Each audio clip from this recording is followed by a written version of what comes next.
And we've been waiting for this day for a long time.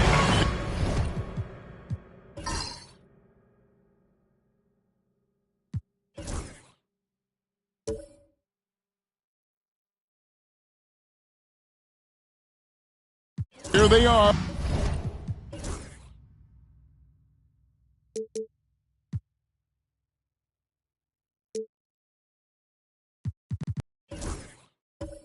Game one of the season. Wow, it's fun to be here. And Clark, this is the culmination of all the hard work put in over the summer. Yeah, you talk to the players on both sides, and there's optimism about this upcoming year. We'll see if that optimism is justified over time. So the Bobcats starting five. Richardson out there with White. Then there's Havlicek. Then it's Zion Williamson. And it's Thurman in at the five. And you have to admire how hard Zion plays. It makes defenders nervous and forces them to overcommit. Bobcats shooting their first free throws of the game on this trip to the line.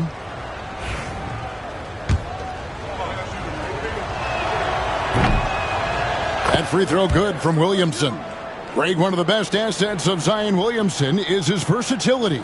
And the combination of power and skill, it's obviously unique. And what I love about him is he's making better and better decisions. He's become as reliable as he is explosive.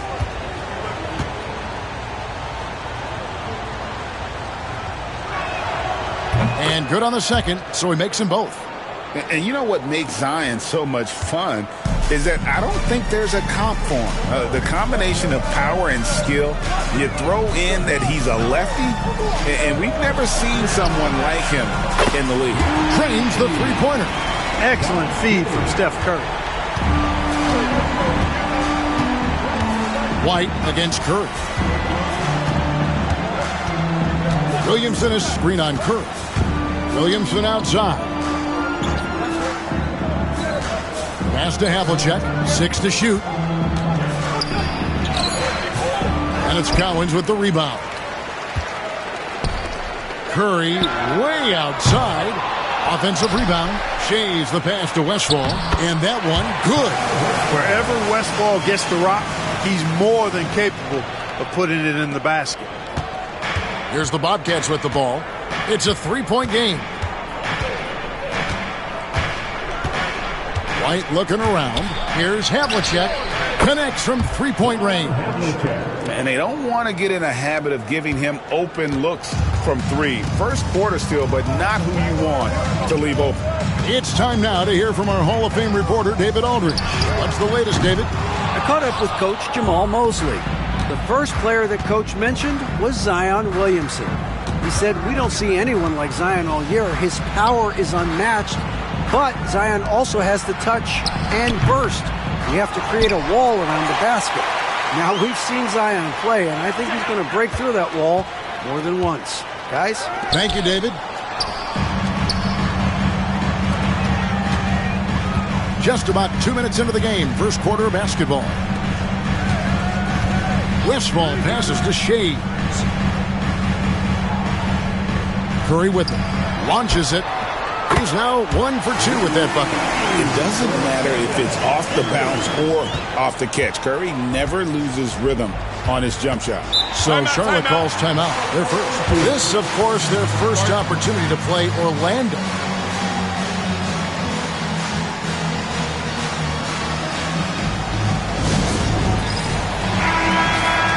It's time now to look at the NBA's toughest defensive teams from a season ago. Defense was their identity, and that's how they're going to beat you. And they did it better than anyone in the league. Here in the first, just under 2.5 minutes played so far. White finds Williamson. Williamson double teamed. Havlicek outside. Richardson gets a wide open look. Offline with his three. And I thought that was going to drop. It looked good from here. And Greg, the way Orlando ended last season, that's really fueled their fire for this year. Yeah, I mean, a tough loss to Cleveland in Game 7 of the opening round. But it's hard to win in this league without first incurring some battle scars. And they're 1 of 5 to start this game. Just really haven't gotten into a flow offensively. Curry's shot is off. And this quarter, he has clearly been off the mark. Richardson dishes to White. There's the lob to the hoop. Shays the pass to Curry.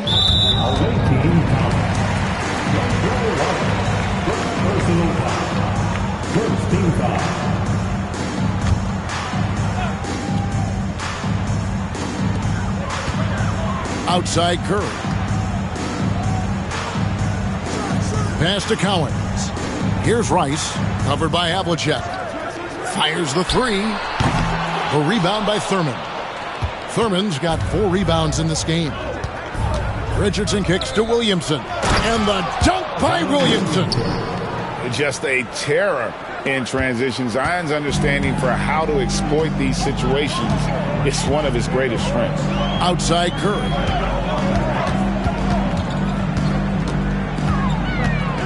Takes the three. Another miss by Orlando. And he's been way off the mark this quarter. It's been ugly.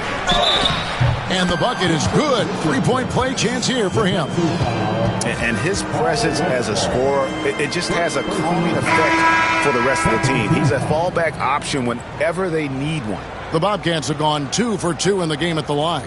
And Orlando making a change here. Harper's checked in.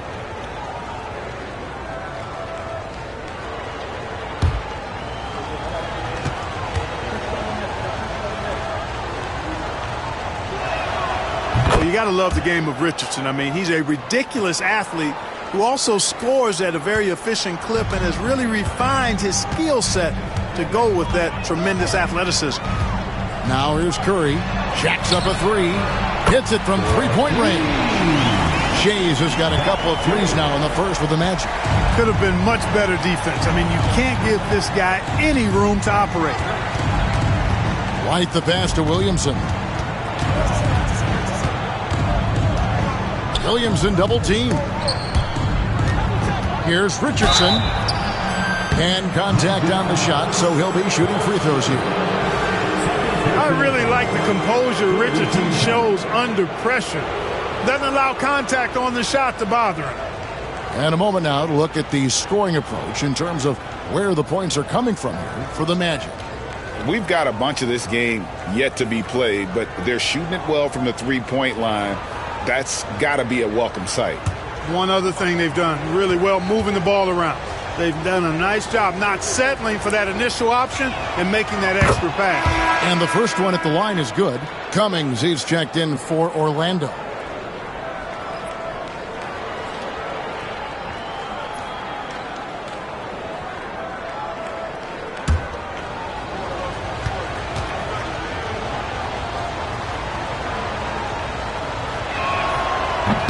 He's off on the second.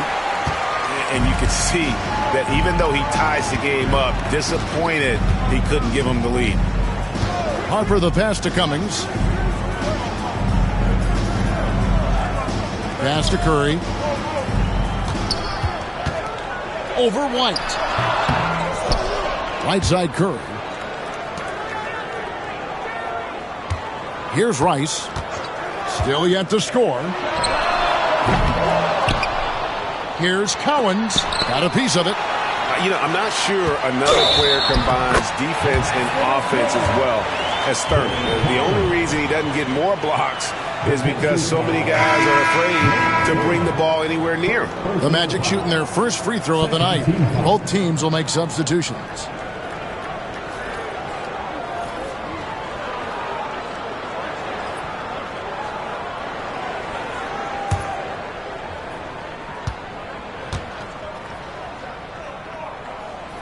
How about that skill set that Cowens possesses? Shoots a high clip from the field and rebounds the ball well at either big man position. Now here's White. Up top, Havlicek. And he buries that one, drilling the rim on the way down. Havlicek's got his second bucket of the night. Pass to Harper. They set the pick. Back to Curry. That falls. Nice feed that time from Harper. Curry's got 5. With that now, only 2 of 7 to start the game. Not the start he was hoping for. And while we've got a moment, let's send it over to our terrific reporter, David Aldridge. David? Kevin, thanks. Last season, the Magic retired the first jersey number in their franchise's history, that of our esteemed colleague and Hall of Famer, Shaquille O'Neal. Orlando's #1 pick back in 1992, Shaq went on to lead them to their first NBA Finals appearance in 1995. The honor is well-deserved, Kevin. Yep, he's our teammate, isn't he, David? We love him as a guy, and we love him as a player. Curry against White. To the middle.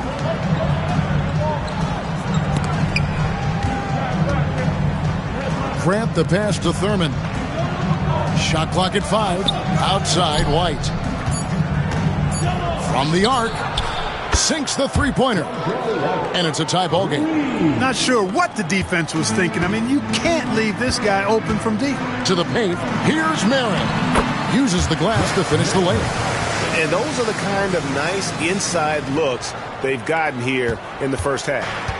And here's White. He'll bring it up for Charlotte.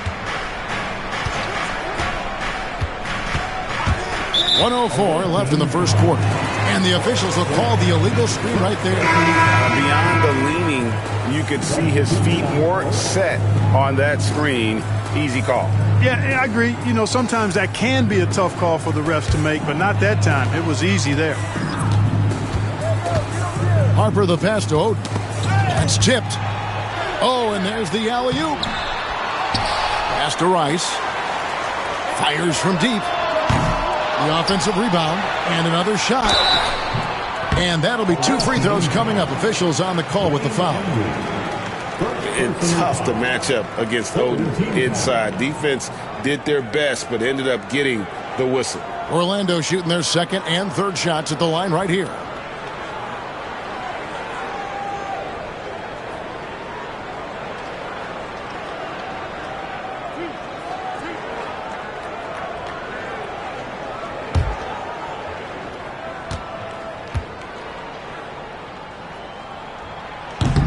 And he knocks down the first one. And the talent Oden possesses evident. When he's on the floor, he's a difference maker. The Bobcats making a switch here.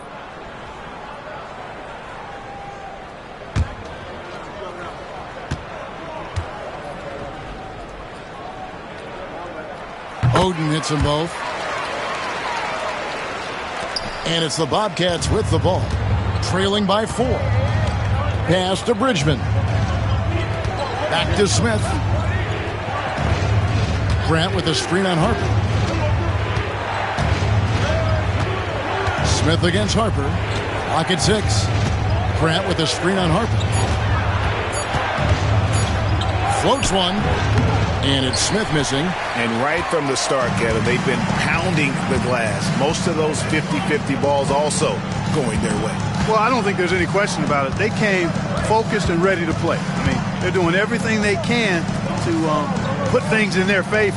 You earn that, and they're actually earning it well right now. Cummings' shot is good. Huge hole in the defense that possession. He didn't waste any time cutting through it. And so it's Orlando with their lead standing at 6 points here at the end of the quarter. And they've done a phenomenal job down low, so many of their points coming right at the rim. We come back right after this.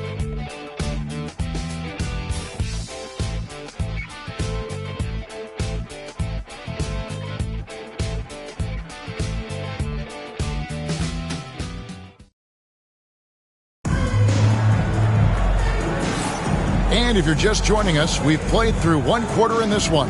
And when you consider how the Magic are doing, what do you think? Aggressive at running guys to the backboard. You could tell it was part of their game plan coming in. Yeah, and you know, when a team establishes an edge on the glass early, it really sets things up for the rest of the game.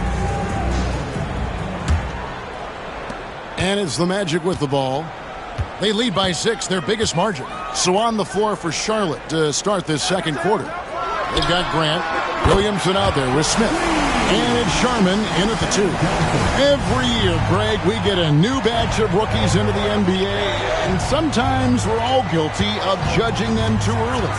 Oh, absolutely. I think we need probably 3 years to evaluate a player. You know, fans and media can be a little harsh at times, but not everybody develops at the same rate. For Charlotte, they have gone 4 for 5 from the charity stripe in this one up to now.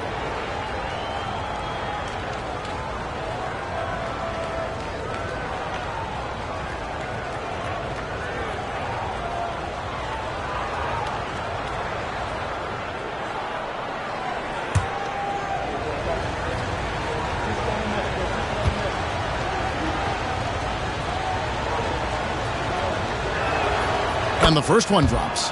And Bridgman is a real jolt of energy for this team. He's a guy who can score in a hurry.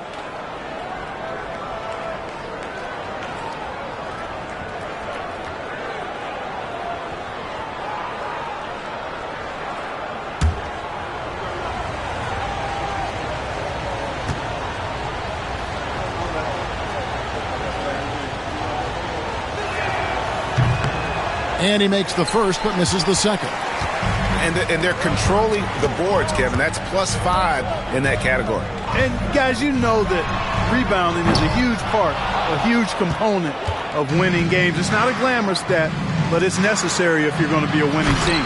And stolen by Oden. Fast break. Here come the Magic. Here's Rice. Hasn't made one yet. Harper kicks to Cummings.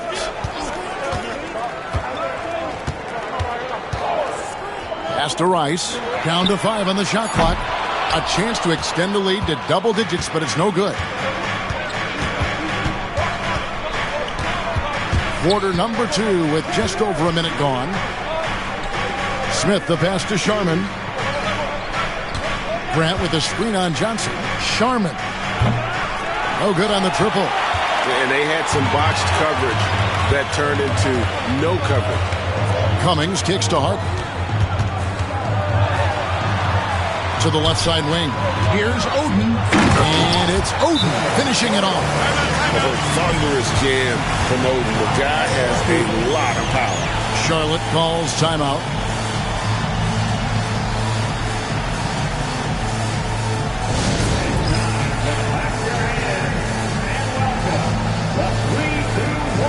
Both teams deciding to change it up. Right now, let's bring up the 2K leaderboard and see the teams that really knew how to clog the passing lanes last season. 5th on the list, the Magic. Boy, they had so many guys with quick feet and quick hands on that team. I mean, they put relentless pressure on the opponent. And as a result, they came up with an awful lot of steals. I mean, this team has been very impressive defensively. And that kind of stifling effort on defense needs another look. And this is how you protect and grow a lead, by making a huge effort on that end of the floor.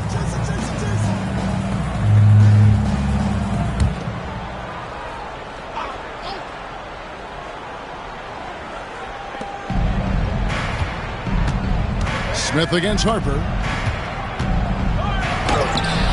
And it's all about Oden's size and ability on defense, trying to smother the shooter with those long arms. And they'll keep possession. Here's Harper. Shooting foul as the whistle blows. He'll shoot 2 free throws. It's on Jason Richardson. The Magic have made 3 free throws so far. Haven't missed any. And going back a season ago, they were a pretty average team at the line, about 76% altogether. And, you know, whenever they get into a stretch where it looked like maybe they would turn it around at the line, they would immediately take a step back.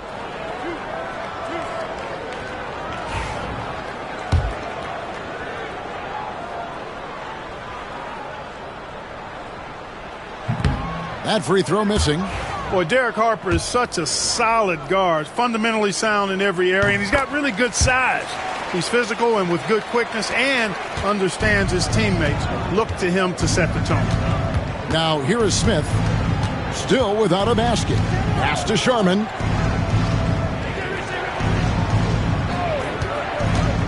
To the inside. That one's good, and the Magic lead is cut down to 9 in the bucket from Williamson. As you expect, Zion getting forceful and dominant inside. Here's Westphal. Here's Rice. Good on the three-point shot. Rice has got himself going there. His first points of the game on the deep ball. How many times have we seen a possession like that from them today, ending with a basket coming off a pretty pass? Well, when you look at the assist totals, heck, they've been clearly the better team. Now here's Harper. Unloads from 13. A shot off that time. And it's just one of those days, guys. He has just struggled to shoot the basketball. Williamson in the post. He's guarded by Cummings. Here's Rice. It's deflected. They get it back. It's stolen by Smith. And a little under 3.5 minutes elapsed in the second quarter of play.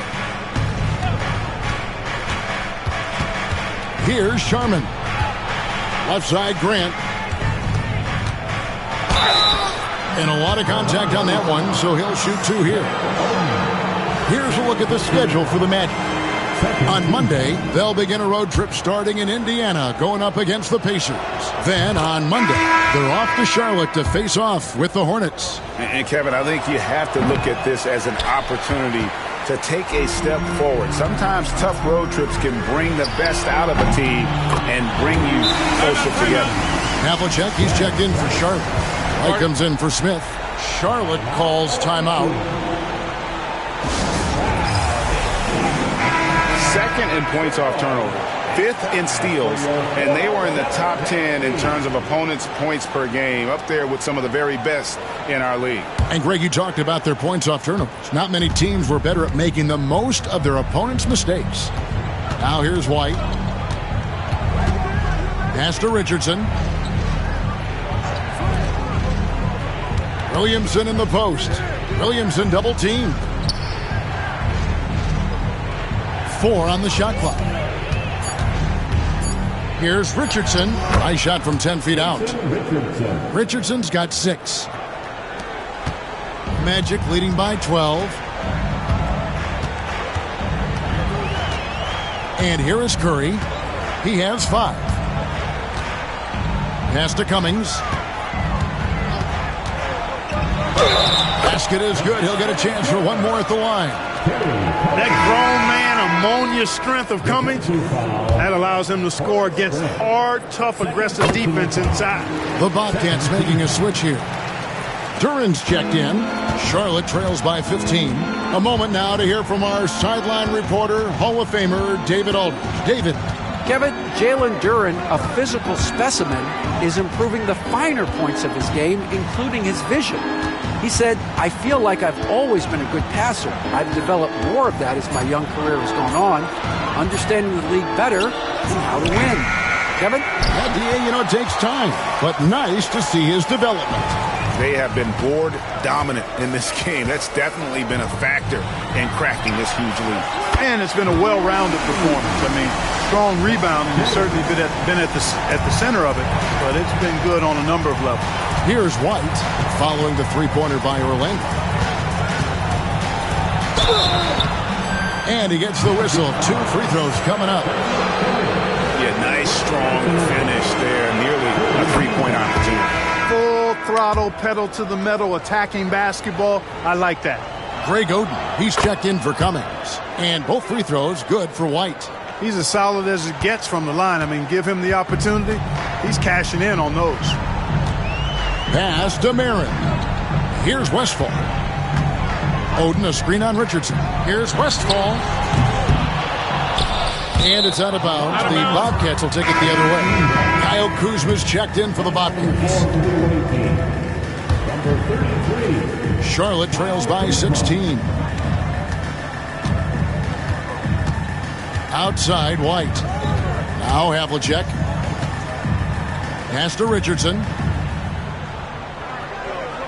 Back to Havlicek. Duren, a screen. They get it back.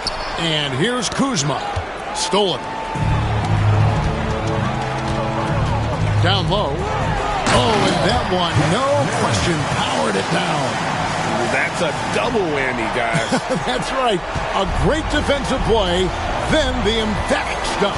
Well, turning defense to offense, we talk about it all the time.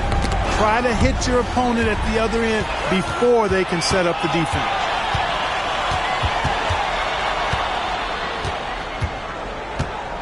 Pass to Curry. Good ball movement here by the Magic. Here's Shays. No good on the 3. And you could tell he thought that triple was going to fall. Havlicek outside. Back to White. Richardson outside. And once again, off the mark by Charlotte. Boy, defense non-existent there, but they catch a break as he whiffs it. Pass to Oden. Shoots over Havlicek. Shot by Oden is no good. Charlotte trails by 18. Here's Richardson. Drops in the layup for 2. Richardson's got 8. Great teamwork punctuated by a strong finish. That is the perfect fast break, guys. Getting a hoop before the defense can get set. Now here's Curry. He's got 5. Rare you'll see him miss such an open look. Havlicek outside.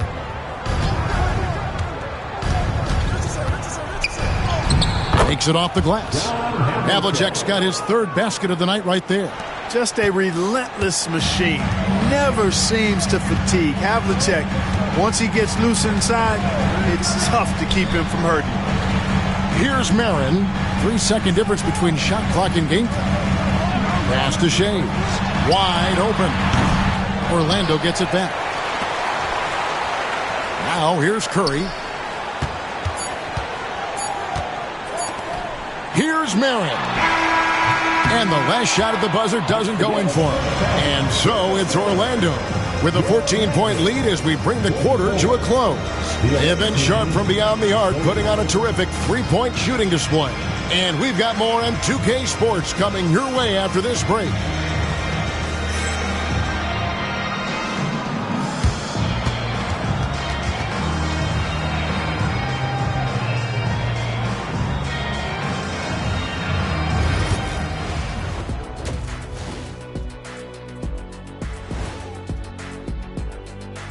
Hello, everybody. Before we dig into the game at hand, let's first catch you up on the trades happening around the NBA. Well, this trade energizes the organization and the fan base. SGA's skills are obvious, but on top of that, he's high character and high IQ. And you know what else you can add to that? Relentless work ethic, and his teammates feed off it. And time to talk now about that first half. What a dominant display for the Magic. When contributions off the bench make this big of an impact, it leaves the team feeling good. It's a morale builder, guys, in a good way. Yeah, and you can see the difference in the energy level, the activity level. They've been a step ahead the whole way. Thank you for being with us. Now let's send it to Kevin Harlan for the second half tip.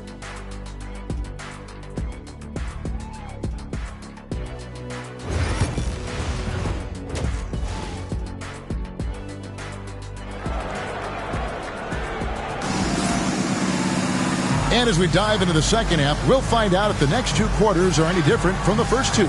So far, it has been a runaway.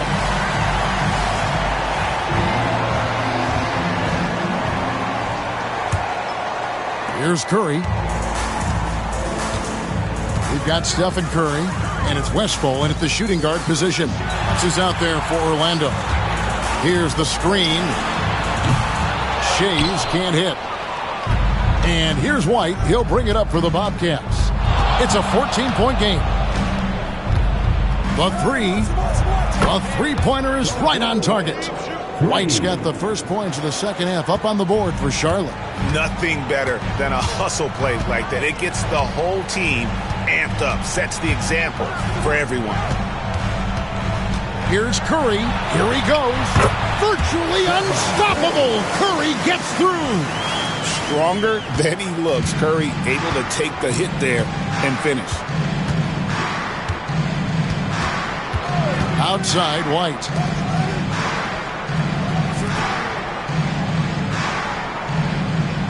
Pass to Havlicek. 5 to shoot. Richardson for 3. And it's Cowens with the rebound. Cowens has got his 5th rebound in this one. That shot wide open. Rice has got 9 points. And he makes it look so easy. Rice's fluid shooting form really helps him on those long-range missiles.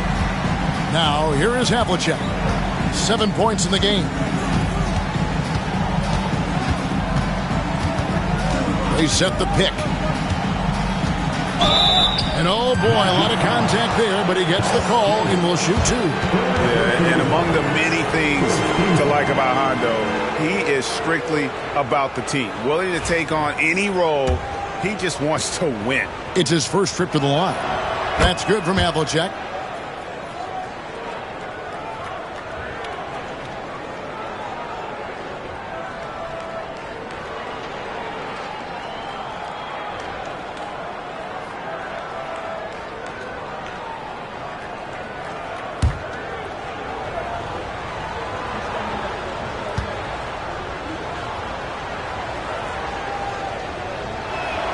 Both free throws good from Havlicek. Third quarter here, over a minute and a half into it. Orlando leading by 14. Curry fires from way outside. The rebound by Thurman. Thurman's got rebound number 7 for him tonight. You know, even though they have the lead, you can tell he's frustrated with himself that he's not doing more. Here's Shays. He's got 9. Rice. Bobcats with the rebound. Thurman's got his 8th rebound here tonight. Havlicek, the pass to Williams. That is breathtaking. Well, what a dunk artist this guy is. Whenever Williamson takes flight, you're just expecting to see something special. Here's Rice. And a great assist by Curry as that one goes in. Curry's got his 6th assist on the night.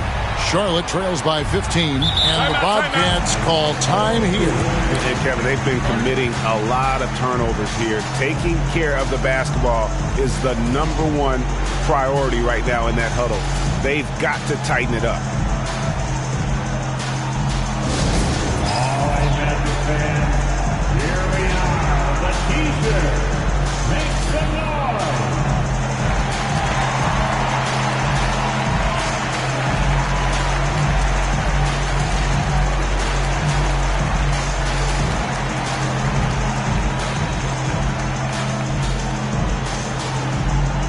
Okay, fans, who wants a free t-shirt? Let me hear you get loud, Magic fans.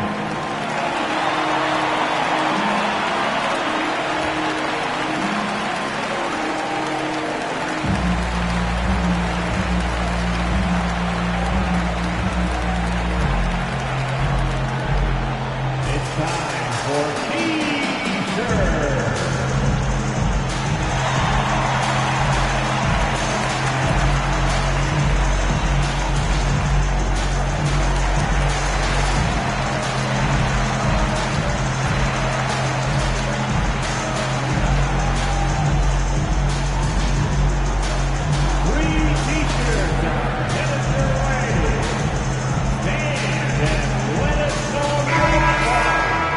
We'd like to take this moment to show you the teams that a year ago made a trademark of scoring points off turnovers.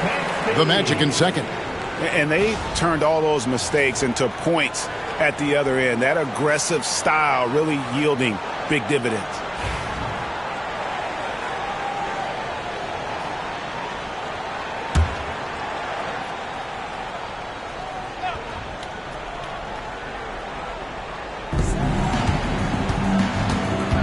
Now, here's Richardson. He's guarded closely. Outside, White. Back to Richardson. From outside the arc. Rebound by the Magic. They led by as many as 18 points. Just a solid performance on the interior. The rebounding has been off the charts. Yeah, you look across the board, it's actually sizing up, shaping up to be a great game. I mean, strong performances throughout, and they've really been strong on the glass. Here's Williamson after the Magic pick up 2.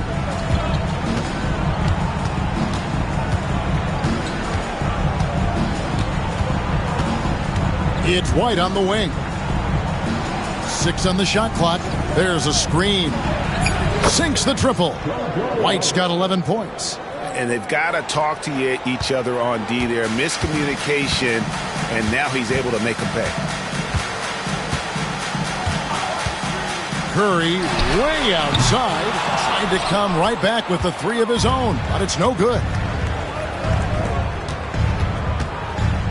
Curry against White. Pass to Thurman. And the layup is good. Thurman's got his 2nd basket of the night. And that solid play in the paint continues here, guys. Curry deciding where to go with it.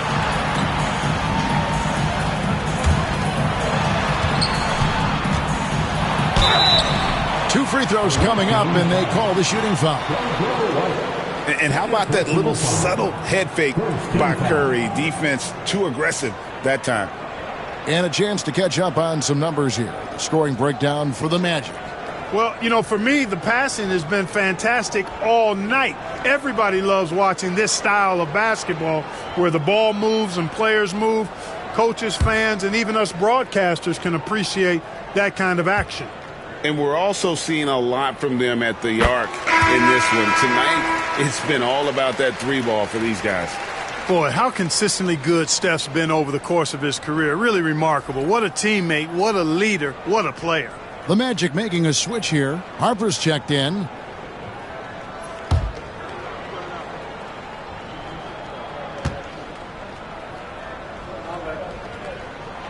And both free throws good for Curry.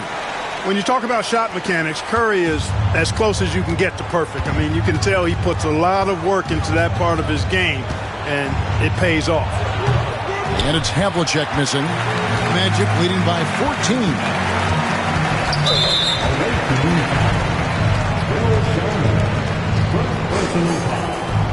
Second team foul.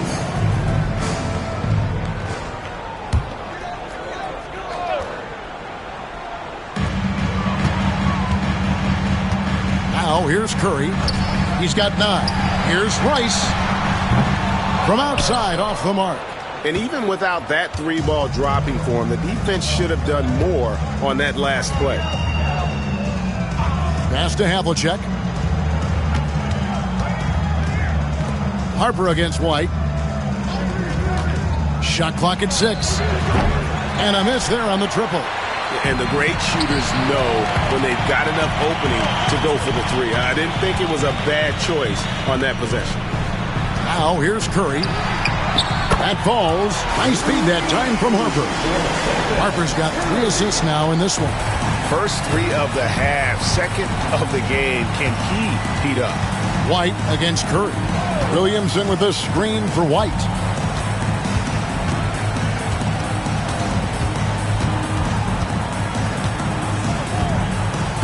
Pass to Sharman. Shoots over Harper. It's hauled in by the Magic. Cowens has got his 7th rebound of the game with that last one. Here's Curry. Outside Harper. And the definition of teamwork right there on that alley-oop. And Greg, what about the finish? Bringing it down with some thunder. Yeah. I tell you what, I think the pass was even better. I mean, that was room service delivery at its finest. White down low. Curry meets him. White down low. Guarded by Curry. White, good. Just a positive force right now for these guys. And though his team has fallen a bit short, it's not because of him. Now here's Harper. Pass to Shades. There's the screen. Here's the 3. A rebound by Thurman. Thurman's got double-digit rebounds now in the game. Havlicek outside. Here's Sharman, guarded by Kirk. It's White on the wing. And the 3 off target. Magic leading by 17. Takes it inside. Shot's good by Rice. Rice has got 10 points in just the second half. As hot as he's been this quarter, the game plan is simple, folks. Get him the ball and get out of the way. Inside, here's Thurman, and he makes it look easy, dunking it hard with one hand. And the one-hand slam just looks so pretty when it's in his hand and he's the one doing the slam. Agreed. He is smooth as silk, even on a power finish. Part of what makes him unique, guys, that combination of power and polish. An elite scorer, demonstrating once again how fast he can fill it up. Outside, White. Pass to Williamson. Somehow ignores the tight D and gets the layup. Williamson's got 10 points. I mean, there's nothing you can do about that. Williamson is skilled at finishing on the defense. Now Harper outside Curry. Got a hand on it. White with it. The layup missed. And typically he has the touch to finish when he's in tight, but not sure on that possession. And so it's Orlando feeling good about their 17-point lead heading into the break. They've got a big advantage in the turnover stats because of their intense defense. And don't go away. We'll be right back.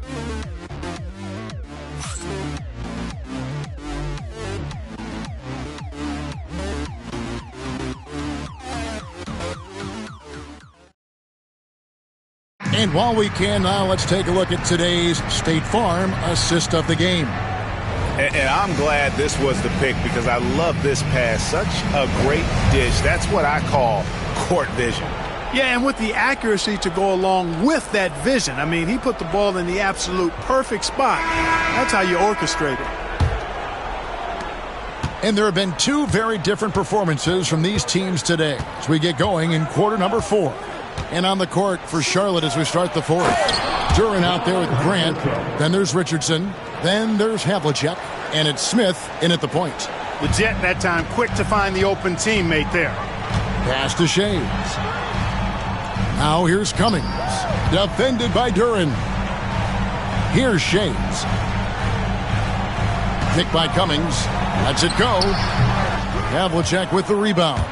You know, even though they're on top in this one, you'd like him to be better out there because he's capable of being better. I'm sure would make things a lot easier, too.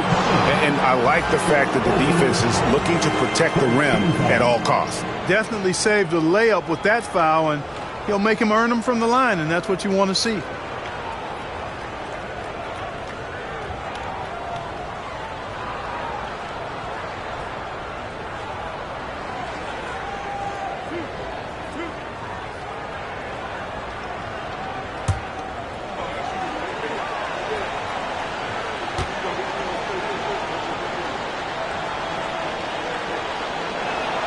First one falls for him.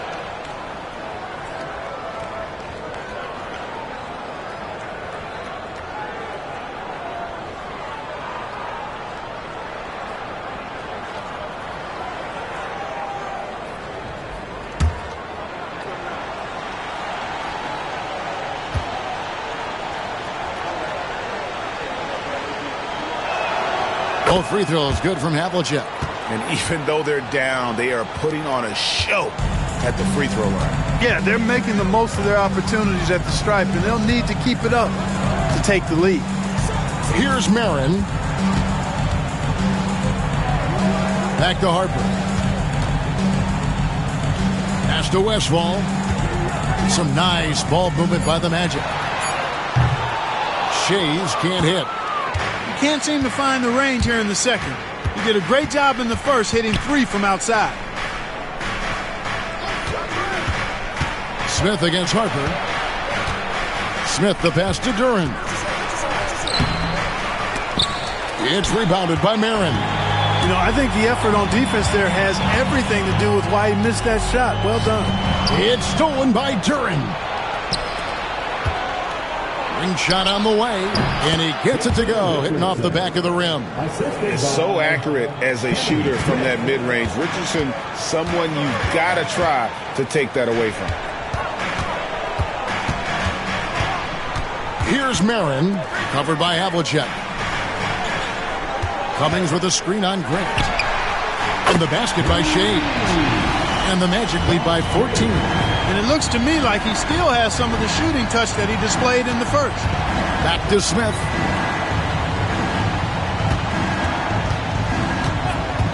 Pass to Richardson.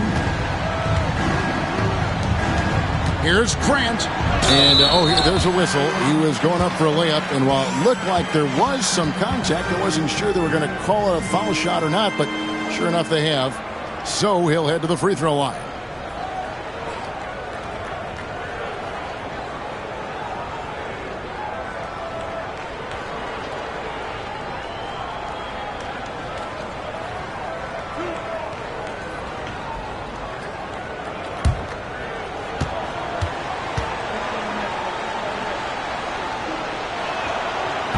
That one is off. You know, Grant's a guy who, in my mind, understands the art and science of rebounding better than almost anybody else. It's about more than a physical battle to him.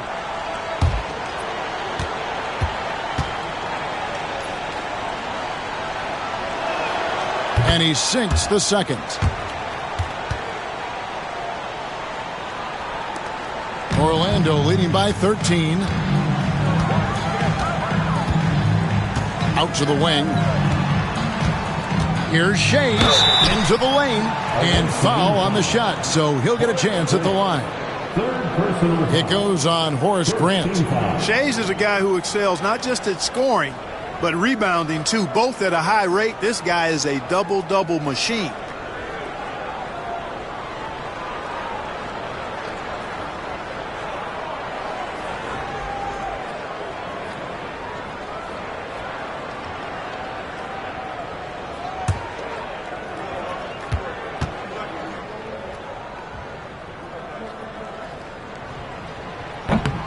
The first one falls.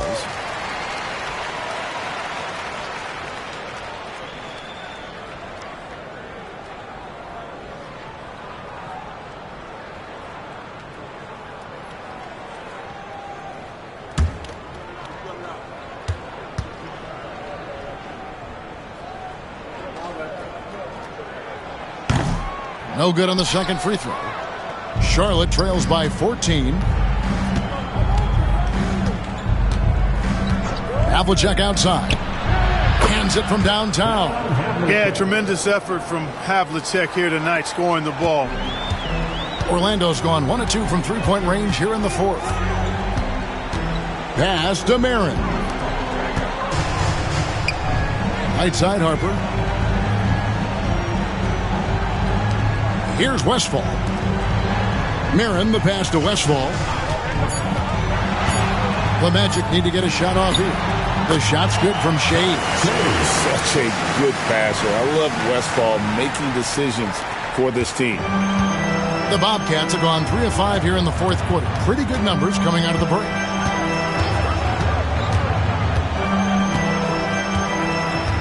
Havlicek left side. Pass to Smith.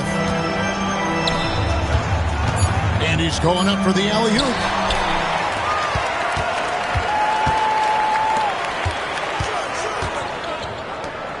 Here's Westphal. Richardson covering. Here's Shays. Lets the three fly. That falls. Nice feed that time from Harper. Shays has got a pair of threes here in the fourth quarter for the Magic. Smith outside. Pass to Havlicek. And Richardson now atop the key.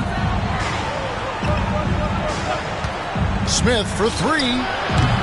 Offensive rebound. Thurman. Can't hit from in close. Magic leading by 16.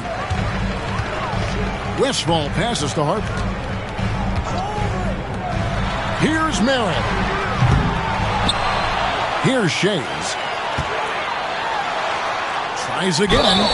And the call on the shot that sends him to the line. Wow, he got whacked on that one. Shouldn't be much debate there. Blatant contact. Straightforward call. Simple. And Jamal Mosley has called timeout. He's very aware of the timing here and the significance of getting things squared away with his team. Here they come, fans. Your 407 dance speed.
Orlando making some changes. Rice is checked in.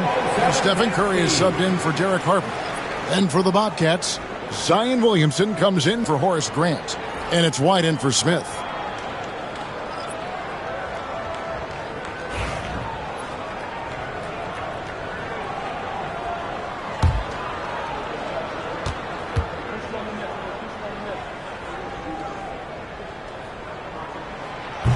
He misses the free throw.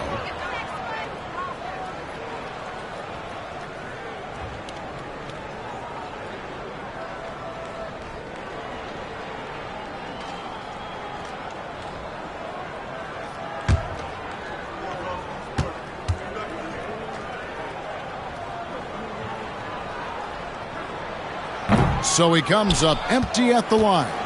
You know, their lead could be larger right now, but their efficiency from the line has tailed off just a bit. White, good. And remember, Havlicek was a highly recruited quarterback, so you see his passing ability on that one.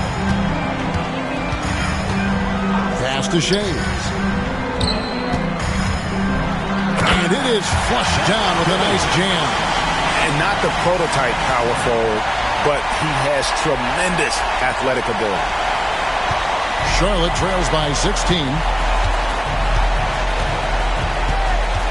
And here's White. And here's Richardson. No good from outside. It's a +5 advantage for them in rebounding after that one. Curry passes to Westphal.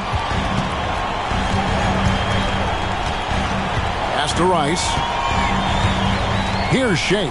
White covering. Elbow shot is on the way. Lands soft on the front of the rim and drops. Shays has got 13 points in just this quarter. Well, he knew how many inches he had over the guy. I mean, let's face it, good decision to just rise up and take the jump shot. Here's Havlicek.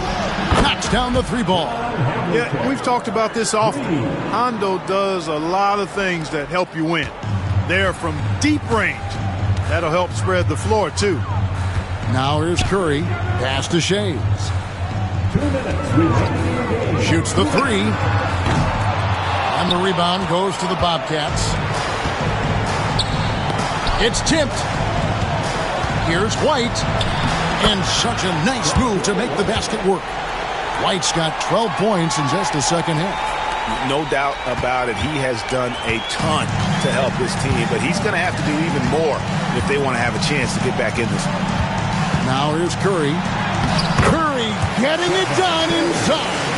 I mean, he is so lethal on the drive. Once Curry knifes inside, there's little you can do to stop him. Havlicek outside.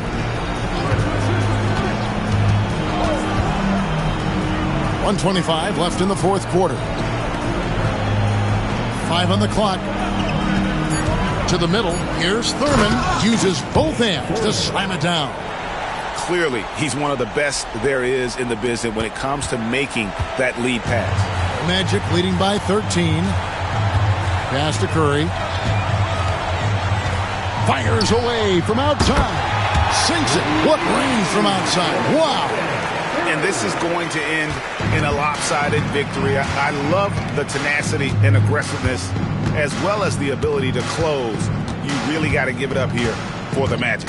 The bench gave him a big lift in this game. And listen, Kevin, anytime your reserves can perform at a level that high, it puts you in an excellent position to win the game. And it'll go down as their first official win of the new year. And so here's Orlando. The Bobcats making the shot. Curry passes to Rice. Fires the three. And it's Williamson with the rebound. And so it's Williamson with it. He brings it up for the Bobcats. They trail by 14. And he gets the basket. Officials blowing the whistle, so a chance at the line for one more. Personal foul. Third team foul.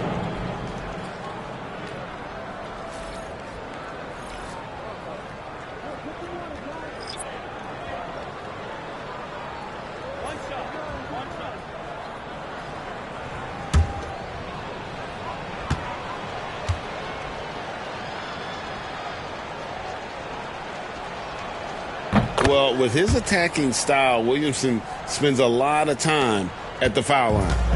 And Orlando has possession. Earlier in the game, they had a 19-point lead. And it's the Bobcats on the break. 2 seconds separating the shot clock and game clock. And so the Magic can now just hold on to the ball.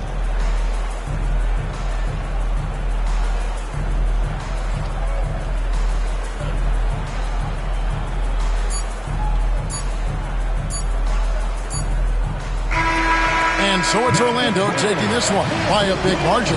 Even early on in this one, it seemed like they were happy to be playing at home tonight. And it makes a big difference. Once they started to really play in rhythm, you never felt like they had any doubts as to whether or not they were going to win.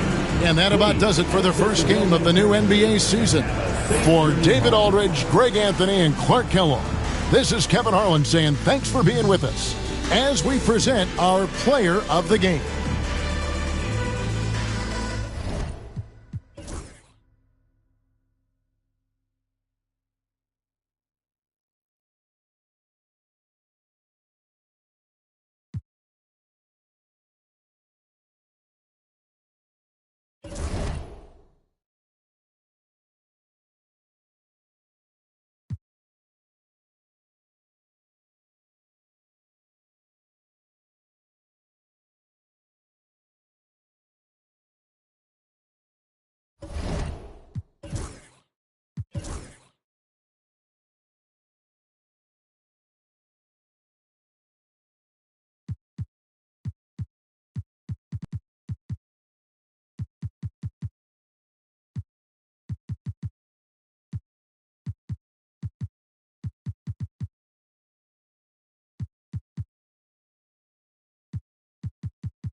A look from before as the Clippers made their way to the locker room. What better for a Tuesday evening?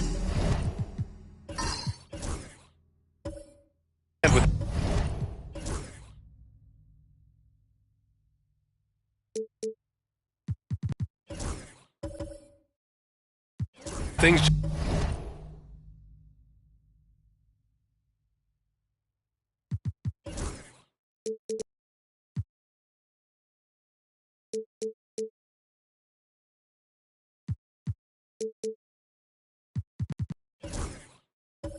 just getting started in this new season, Britt. What are you looking forward to the most moving ahead? Yeah, BA, I think about last year's teams and the magic that they had to push themselves into playoff positioning. Do they still have it? But one of the more exciting things in terms of the storyline is which teams are showing some early chemistry that could threaten some of those teams from last year. That is something that we always gravitate towards. The fresh blood, the new team, the one that's going to be the underdog throughout the course of the year, and how far can they push it? The starters for Utah. Anthony is out there with Scotty Barnes. Then there's Devin Booker, and it's Mutombo in at the pivot spot, manning the middle. Los Angeles shooting their first foul shots of the night. Shooting 2.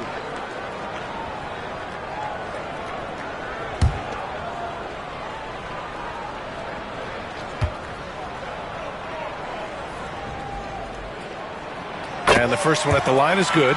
Well, the Jazz are one of just 10 NBA franchises to never win a championship, Grant. Yeah, you know, it's so hard to believe considering they have the 4th best winning percentage in NBA history. Think about it. If it weren't for one Michael Jordan, they'd probably have 2 rings.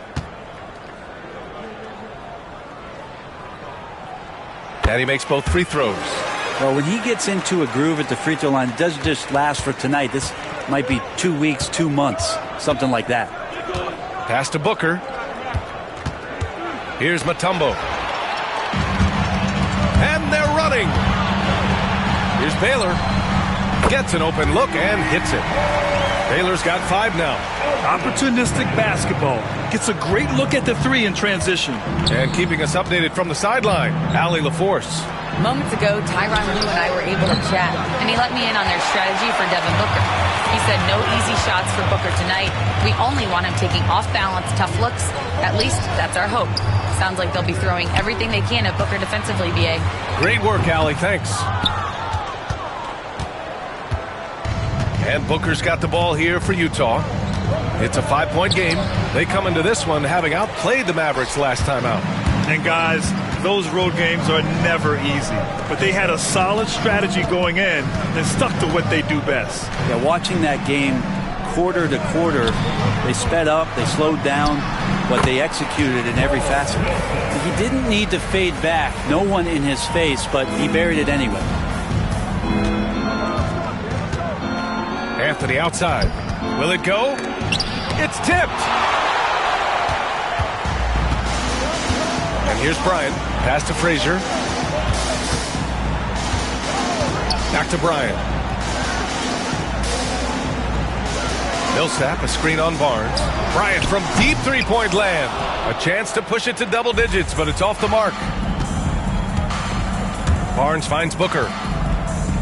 Anthony outside. And he drives in, and the layup is good off the glass. Yeah, pushing and shoving, grabbing and holding, not stopping Melo right there. Strong take to the rack. Pass to Eden. Now here's Bryant. Here's Baylor. He's guarded by Anthony. Baylor, the pass to Eden. Out to the wing. Here's Baylor. 5 to shoot. Drives to the hoop.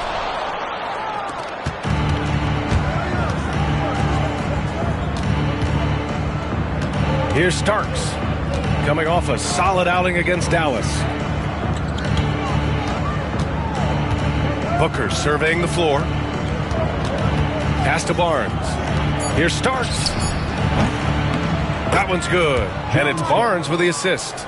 And Barnes continues to show steady improvement as a distributor. Fantastic pass. Here's Frazier.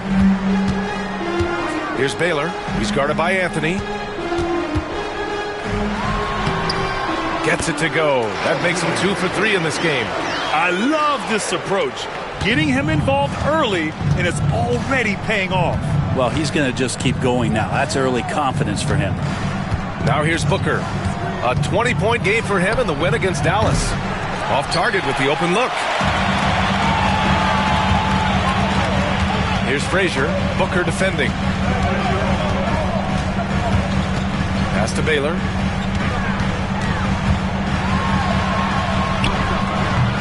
Utah grabs the miss. Starks, the pass to Barnes. Here's Mutombo.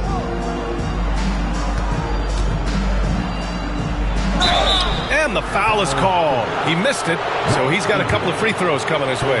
It's so interesting, Grant. Younger fans may not realize the Clippers had a lot of rough seasons early on. Well, you know, B.A., that's one way to put it. You know, in their first 27 years in L.A., they only made the playoffs 4 times. But things have definitely changed. Owners have changed, and now they're postseason regulars in the league. And he makes a first. Both teams will make substitutions.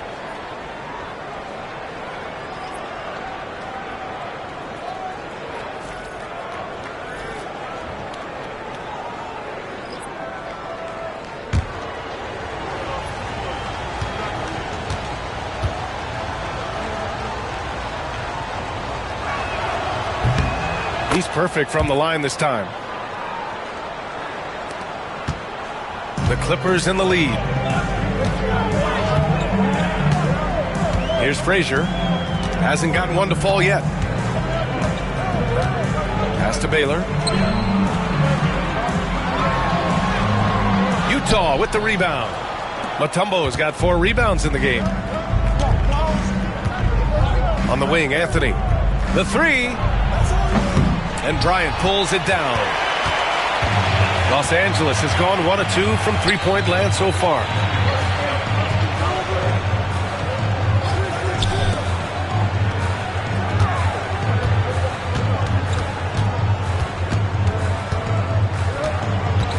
Clock at 4.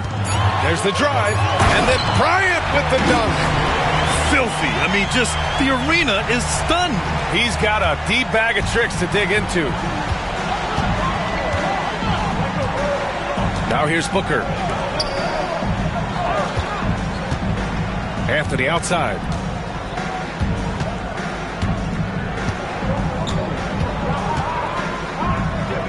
Takes a 3.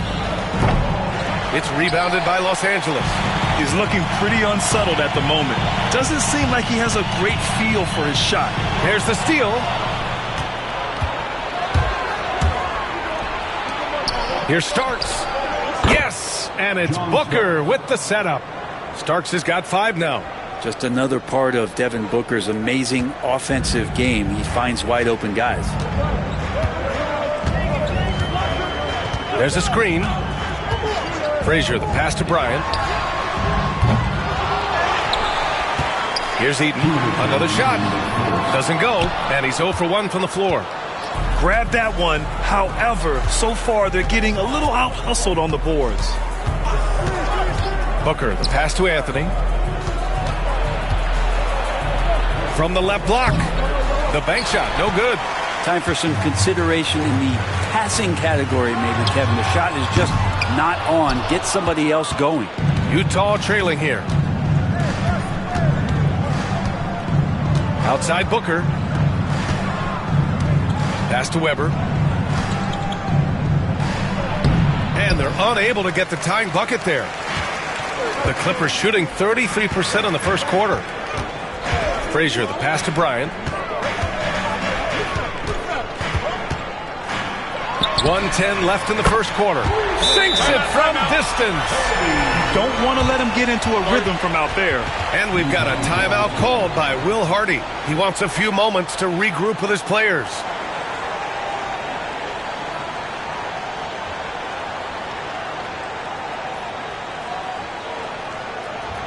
Welcome to the floor, your Clippers.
All right, let's take a look back at last season and see the teams who collected the most second chance points. Number 1, the Jazz. And it was just great watching them be so assertive on the offensive glass. This is a team that trusted in their ability to keep possessions alive last season. 1:07 left to play in the first quarter. Miller outside. Pass to Weber. Oh, he powers right through the defender for the dunk. Draws the foul, too. And he'll go to the line. It's going to be on Hassan Whiteside. Utah shooting their third free throw shot of the game.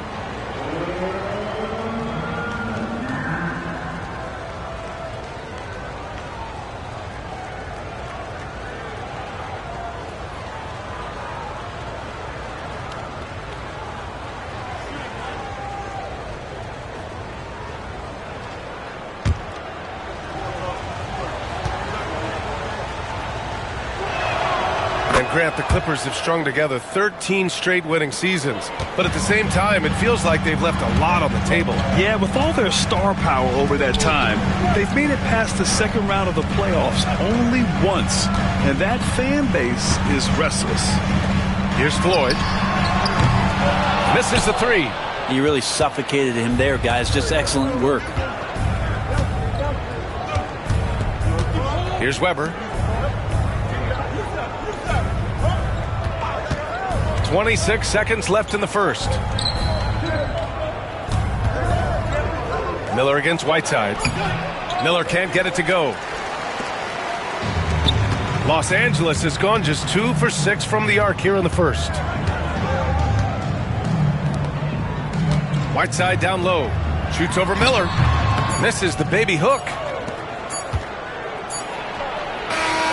And at the end of one, a closely contested game so far. It's Los Angeles leading by just 2. We'll get right back to the action when we return.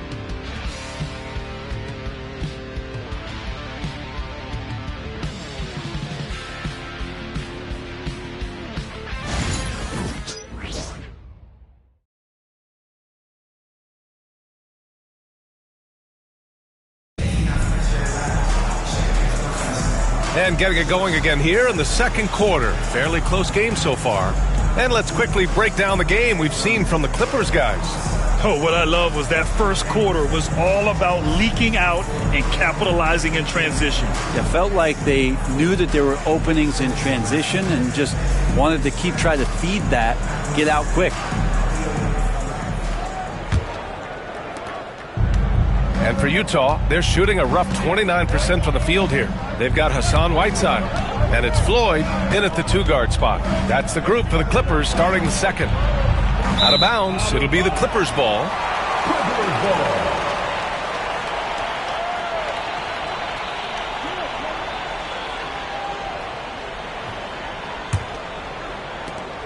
The Clippers in the lead.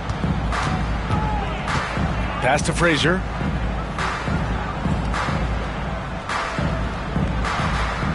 And here's Whiteside. Here's Maggette. Three-pointer. And it's Marbury with a rebound.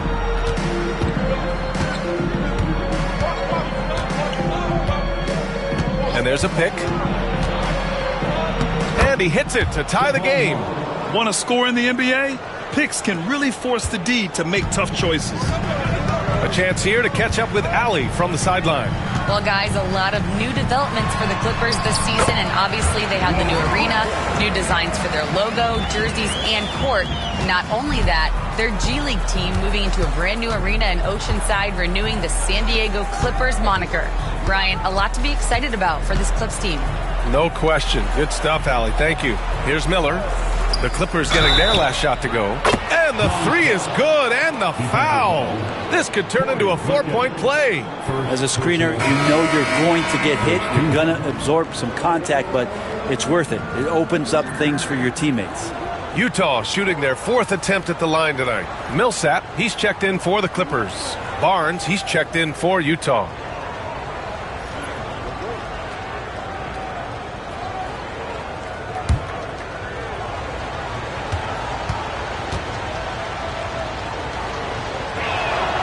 Well, Grant, you played on some very tight-knit teams. Talk to us about chemistry. Well, B.A., you know, in some sports, chemistry is not a big issue, but in basketball, it is huge. You have to trust and believe in your teammates, and it has to be a unit, not 5 separate individuals.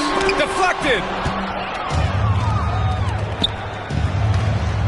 Second quarter of basketball, just over a minute and a half played so far. And that one's good. Weber's got 5. Not an ideal start for them. The shots weren't dropping, but they're definitely surging now. They could open this lead up even more. And timeout called by Ty Lue. We might see him looking to make some tweaks to the strategy here.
On defense, the Jazz. They've only given up 2 points this quarter. Millsap, a screen. Into the lane. And the shot counts. He's fouled, and it's a chance for a 3-point play. Los Angeles shooting their 3rd free throw attempt of the game. First team foul.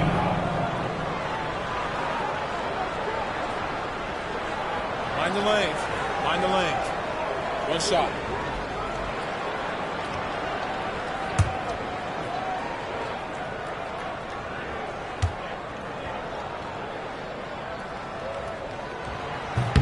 And the free throw, no good. Utah leading to the paint. The rebound by Whiteside. The Clippers have gone 2 of 4 here in the second quarter. You know, Grant, an underrated area of improvement for Scotty Barnes has been his defense. You're spot on, B.A. I mean, we've seen an elevated intensity from him on that end. Finding more denials, attacking the ball, really proving himself as an effective stopper. Here's Frazier, driving in, tipped.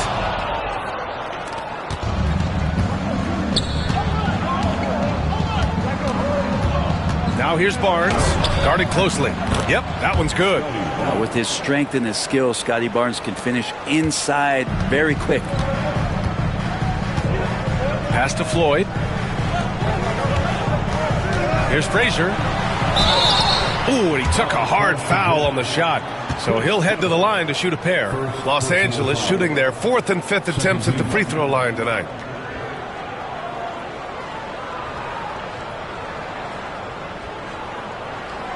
Shooting 2.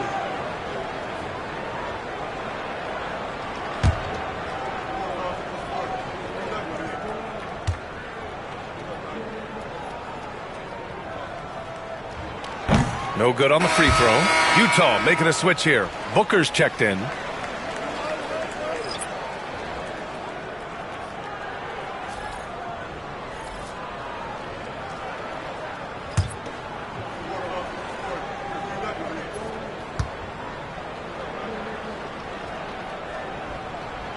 Good on the second one. Showing more aggression here in the second quarter. He's seeking contact and working himself to the line. Pass to Weber.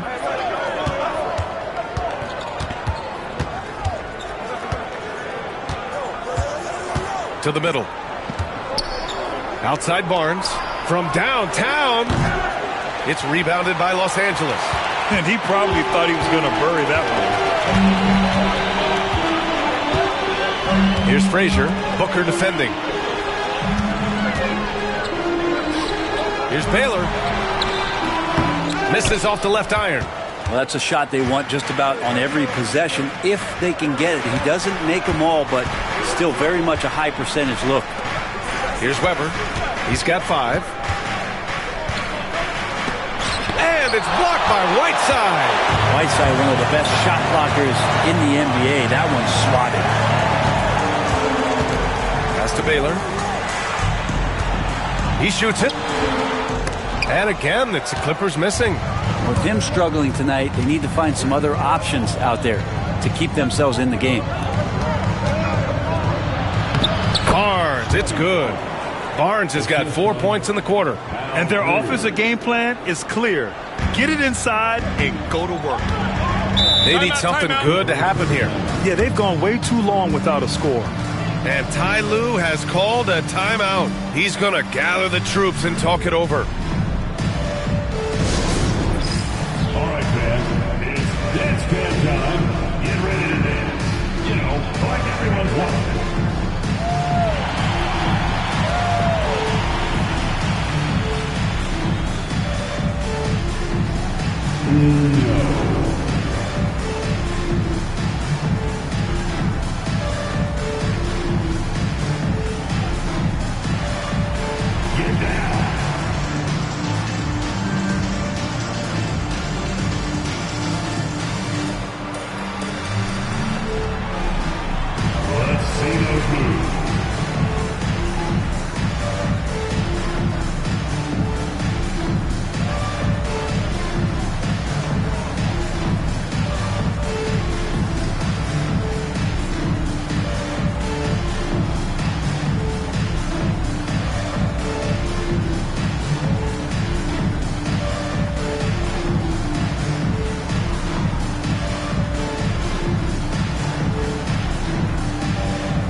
Checked in for Utah. All right, now that we have a break, let's take a look at which teams capitalized from the line last season. Utah, number 1 in the 3rd spot. Los Angeles. You know, you really didn't want to send either team to the line if you had any ideas about winning.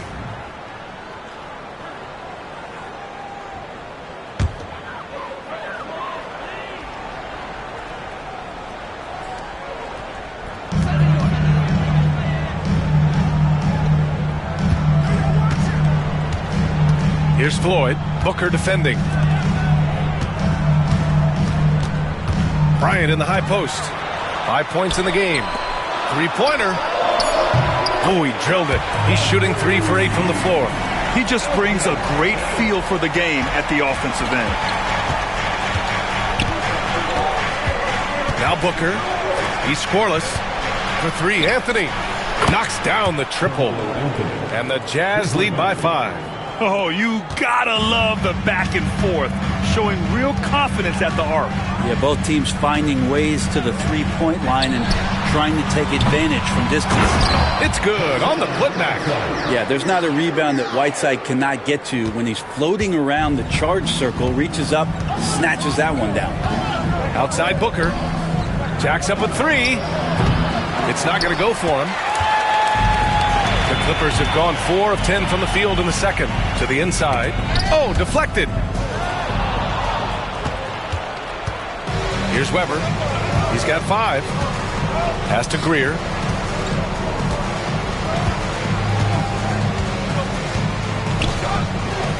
Here's Weber. Defended by Whiteside. 5 on the clock. And that one's good. Weber's gotten 4 this quarter. Clippers trail by 5. Here's Floyd. Bryant outside. From deep. That bucket makes him 3 for 5. They are shooting it well from beyond the arc right now. And Booker has got the ball here for the Utah Jazz. They'll face the Spurs at home after this one. That game marks the start of a 4-game homestand for the club. Tries again. On the wing, Anthony. Pass to Greer. Anthony with it. This one for 3. And the three-pointer goes. Anthony's got 8. Yeah, he couldn't connect on anything from outside in the first quarter, but now he's hit 2 threes in the second quarter, and he looks much better. Here's Baylor. 10 points for him. And again, it's the Clippers. Jazz leading by 3. And so Will Hardy calls for the timeout. He's going to talk it over with his guys. And you know, Brent, Scotty Barnes does so much for this team. That includes creating for others.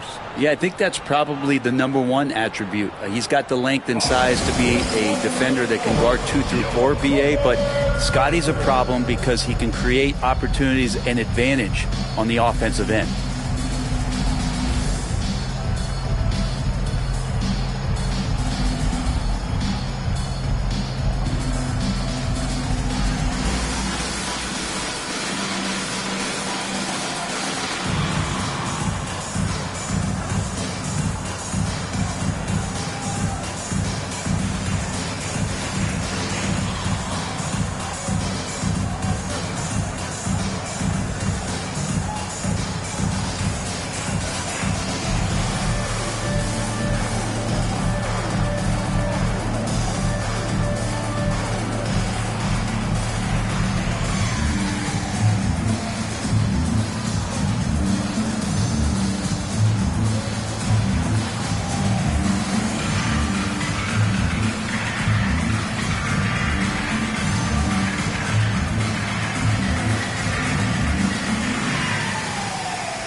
A minute 15 left in the second quarter. Mutombo, the pass to Anthony.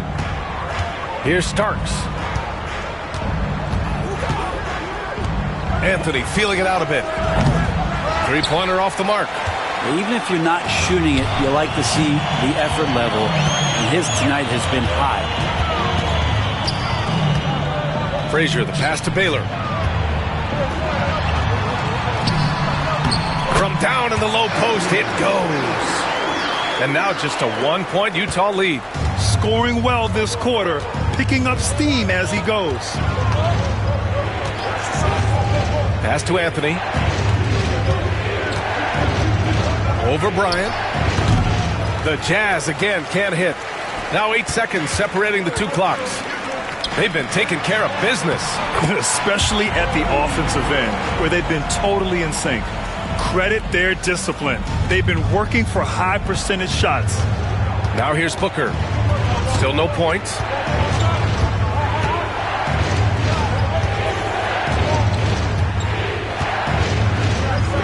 "12 seconds left to play in the second quarter. Shot clock at 6. Fades and shoots. Oh! Booker with the triple.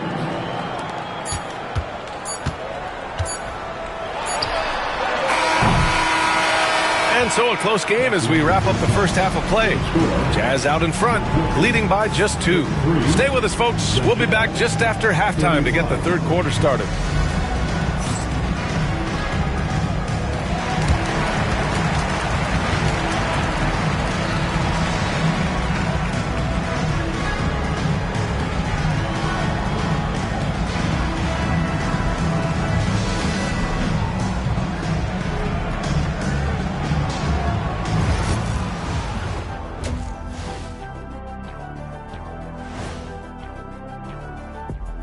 Welcome, one and all. Before we hear Kenny and Shaq's insights on that first half, let's look ahead and check out the upcoming schedule.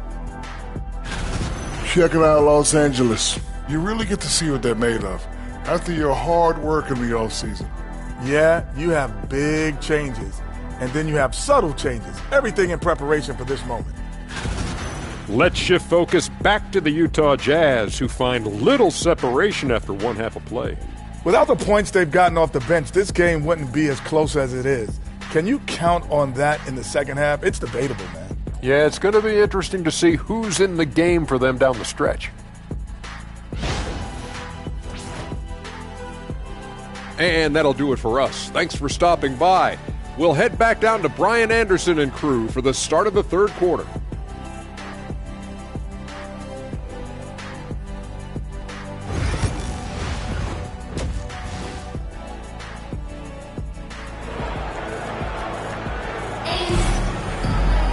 And we're halfway through this one. Plenty of basketball left in a game that's been a fairly even one.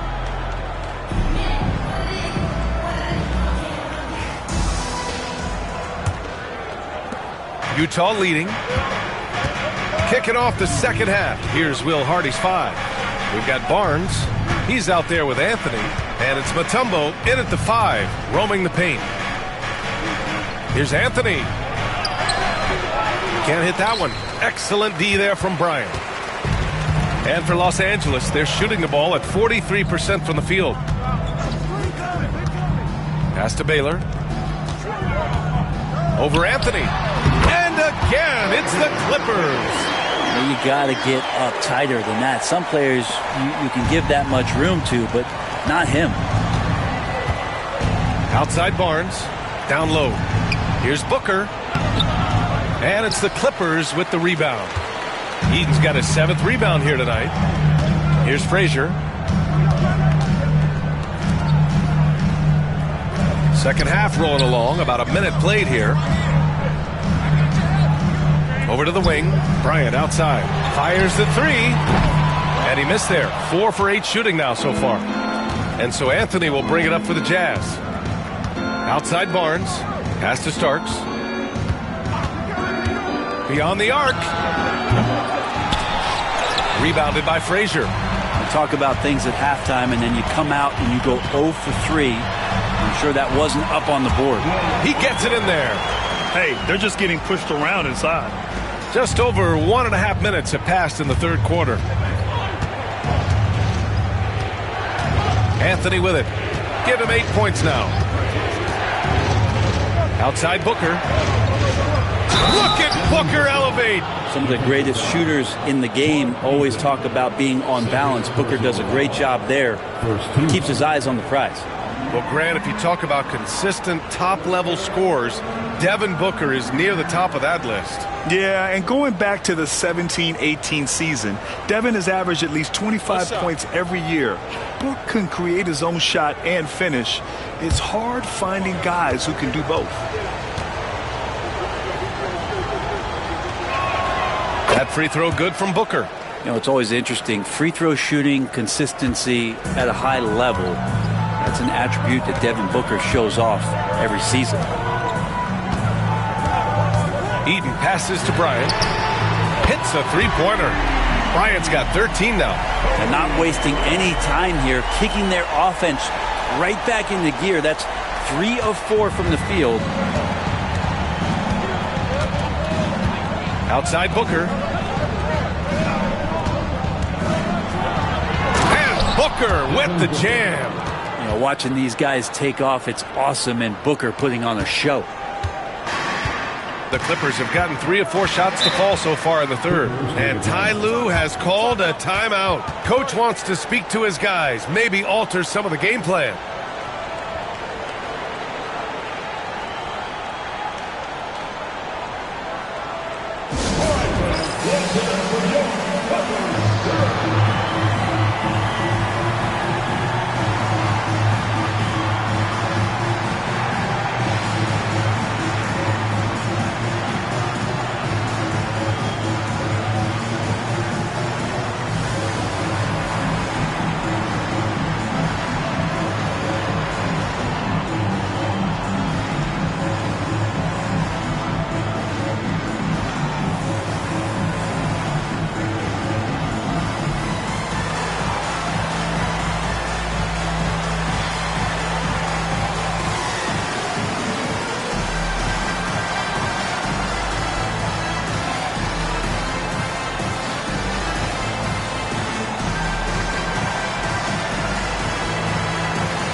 Looking at last year, here were the players that led the way in terms of overall scoring.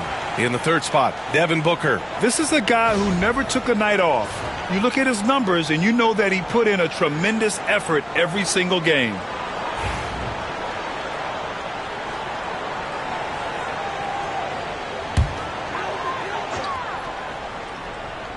Not quite 2.5 minutes played here in the second half. And he lobs it up, and it's flushed down. A nice jam. There you go. He's a monster at the rim. So athletic. Obviously, he plays on the attack. Here's Starks. He's got 9. Let's go with a 3. No luck on that one. You gotta love how they've been crashing the boards, fighting hard for every miss. Pass to Booker. Here's Starks. Booker, the pass to Mutombo.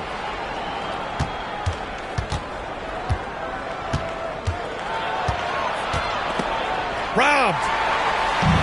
Here's the break. Here's Baylor. And he lays it up and in.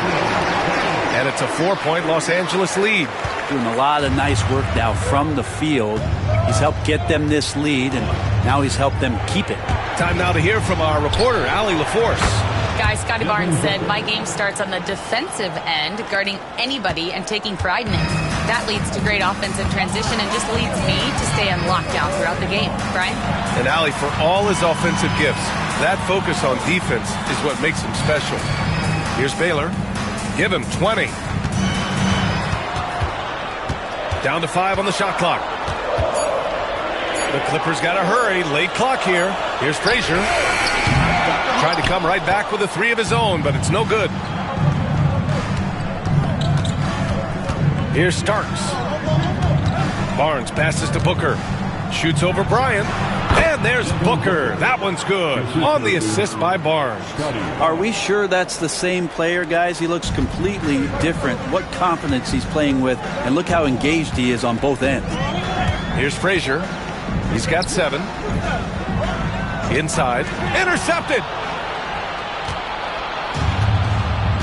And here's Anthony. To the paint. Barnes passes to Anthony. Here's Starks. Covered by Bryant.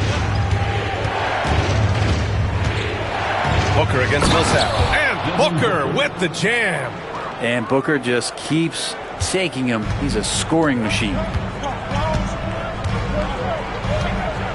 Here's Frazier. Booker defending.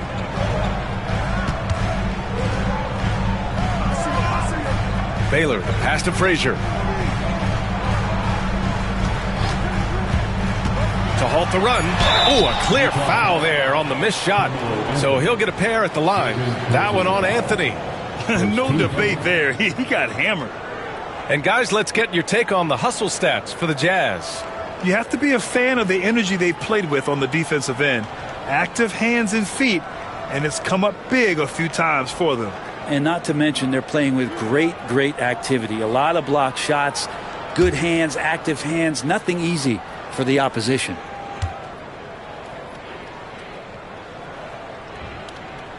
The first free throw is good. All right, the Jazz making a change here.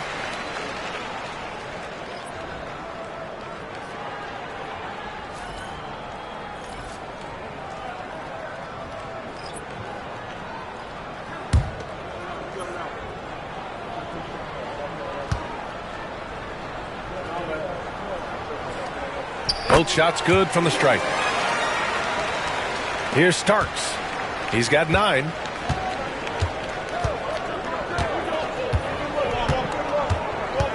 Outside Booker. Pass to Starks. Now Anthony. Covered by Bryant. 6 on the shot clock. From the top of the key. It's rebounded by Los Angeles. Well, that's a shot right there he's going to hit 9 times out of 10. We just saw the 10% he doesn't make. Here's Baylor. Not going to go that time. Ooh, solid defense from Anthony. Here's Starks. Out to Anthony. minutes remaining in the third quarter. 2 minutes. The rebound by Baylor. The Clippers trail. Bryant, the pass to Frazier. Blocked! Out of bounds as Los Angeles keeps possession. And now it's time to take another view of that huge swat. What a powerful rejection. He's not wanting them to get an advantage in this competitive game.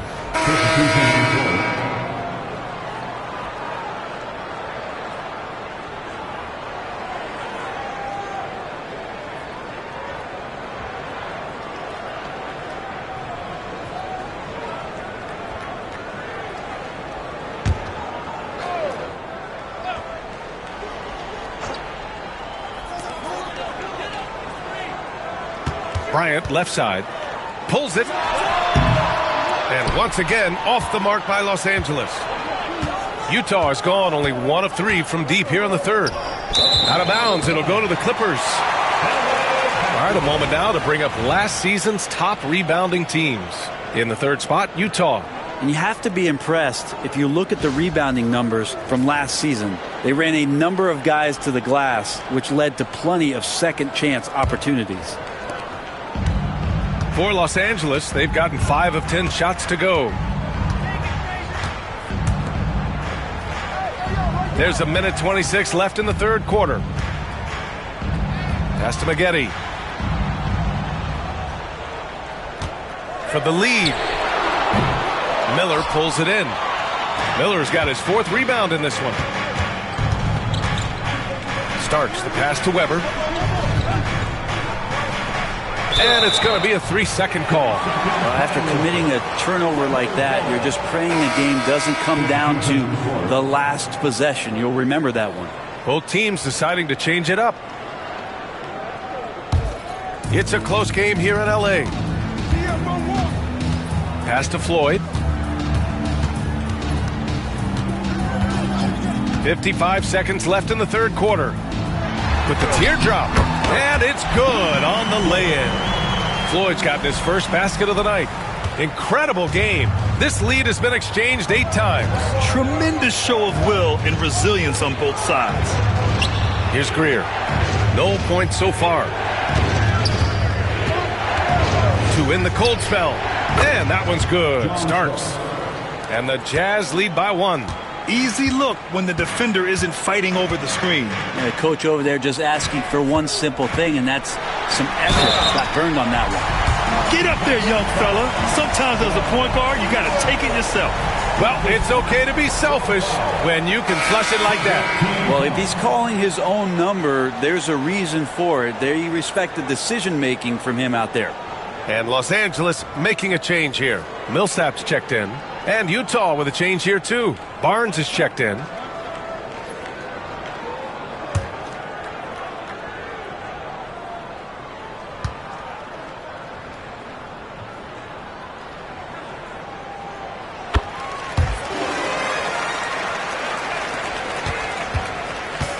The Jazz have gotten 6 of their first 12 shots to drop in this third.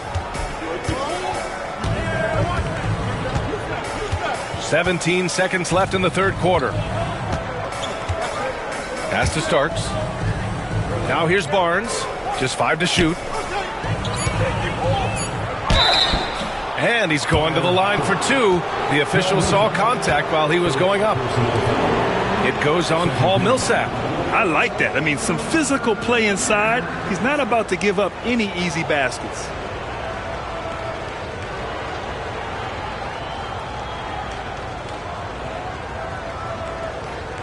Shooting 2.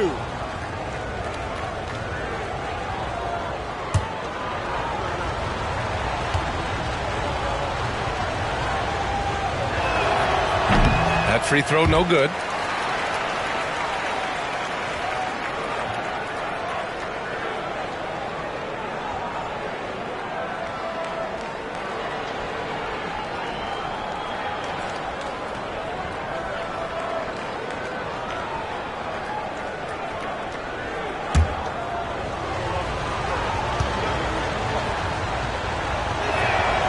And he's good on the second.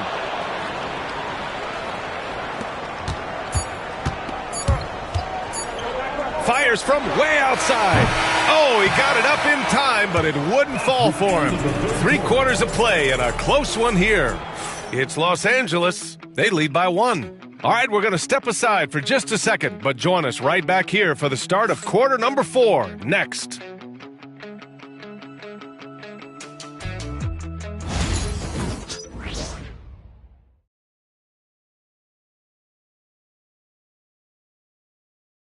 And now we have a moment to reveal our State Farm assist of the game.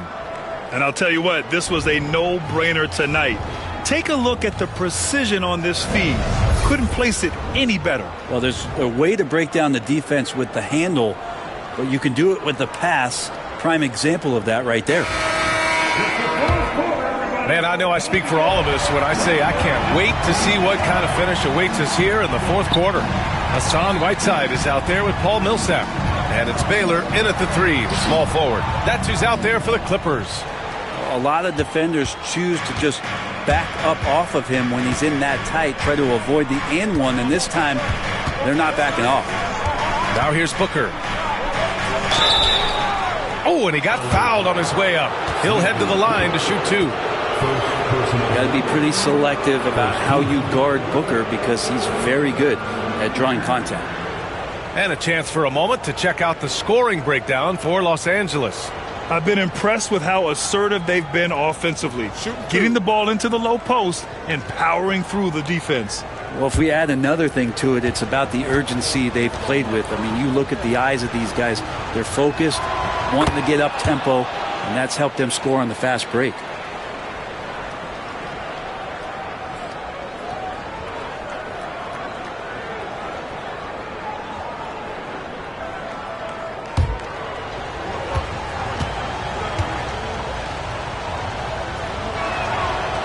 Good on the second, so he makes them both. Known as one of the purest scorers in the game, Booker's main focus remains competing for championships. Millsap outside. Here's Baylor. So it'll be 2 free throws. He was fouled in the act of shooting. That one on Barnes. Well, that was clearly a foul.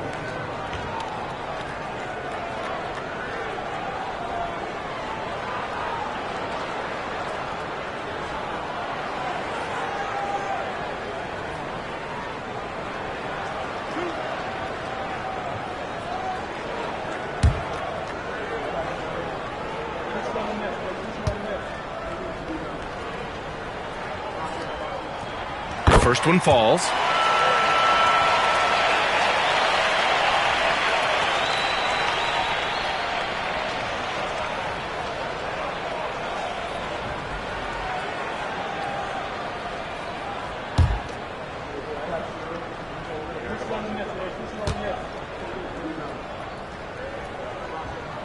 That one falls, so he hits both of them. Utah trailing here. Miller outside. Here's Greer. Outside Booker.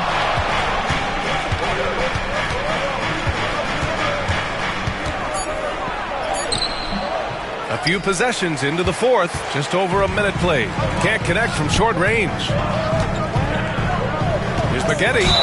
Oh, plenty of contact on that shot. Officials call the foul, and he'll take 2 free throws now. Second team.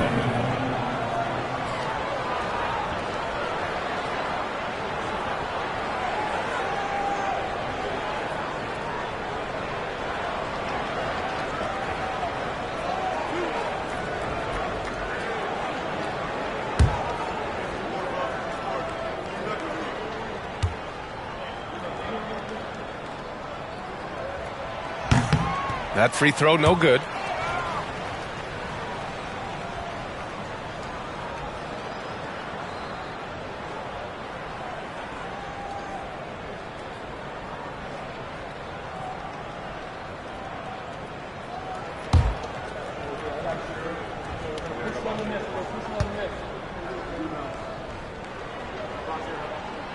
He hits the second from the line. They're doing great work at the free throw line this half. That bodes well for their chances to close out this game. Pass to Greer.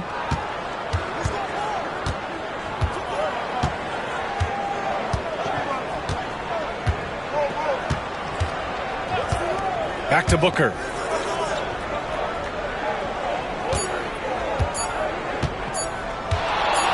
Puts up a deep three. The rebound by Whiteside. Whiteside's got 5 rebounds tonight. Pass to Millsap. Lets it go from 11. Good on the bucket. And the Clippers lead by 4. That's Millsap's bread and butter there. Good mid-range shooter and his shooting form on point. Moving along. 2 minutes gone in the 4th. It's Booker on the wing. Money from the wing. Booker's got 16 in the second half. Oh boy, the touch is coming back here in the second half. Percentages from the field much better than it was at the break. Here's Baylor. On the take. And there's the rejection. And it goes out of bounds. Last touch by Miller. And we have to take another look at that block. Yeah, obviously he had the shot well anticipated, able to shut it down with authority. So both teams changing it up here.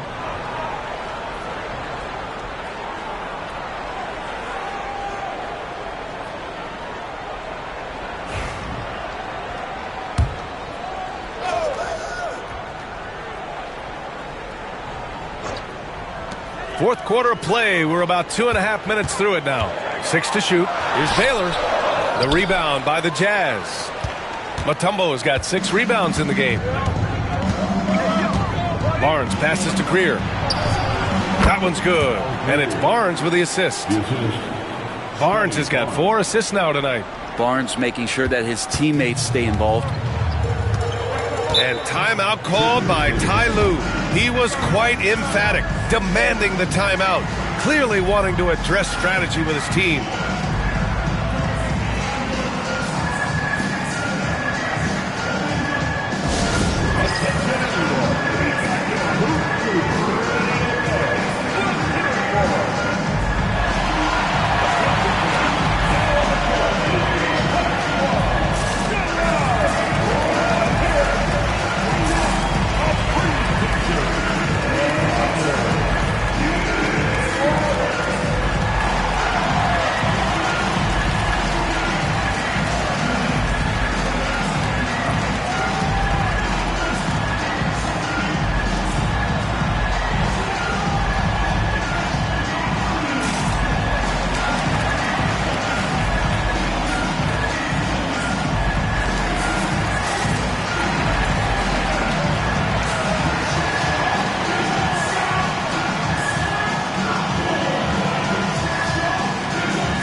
Making a switch here. And from the sideline, let's catch up with Allie.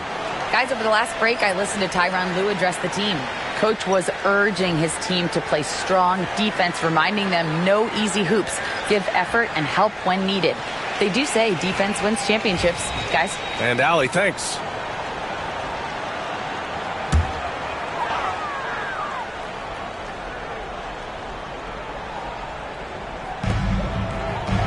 Pass to Frazier. Fourth quarter keeps moving along. 3 minutes gone by now. The Clippers rebound. Here's Eden. And rejected. Here's Greer. Outside Barnes. For 3, Anthony. That one's good. And it's Barnes with the assist. Barnes has got his 5th assist in this one. Yeah, you would think a coach might have talked to his defense about making the adjustment on him, but right now, he's just lighting him up. Now here's Bryant. Pass to Frazier.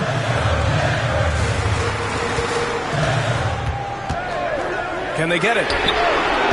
Knocks it down from distance. Anything you can do, I can do better. That one felt a little personal right there. Yeah, again, you can't take this too far to make it too selfish, but that exchange, that's fun to watch. Here's Anthony. And he was fouled while in the act of shooting, so he'll take 2 free throws. Because Melo's such a great scorer, you respect the pump fake even more, deft at using it that time. Take a break. Take a break. 2 shots.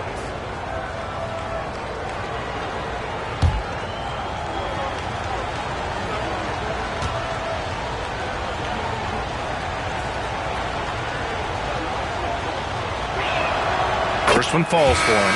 Just get a feeling like Melo has brought some extra energy to this one. This guy eats, drinks, and breathes basketball, but he's at it here tonight. Utah making a switch here. Booker's checked in.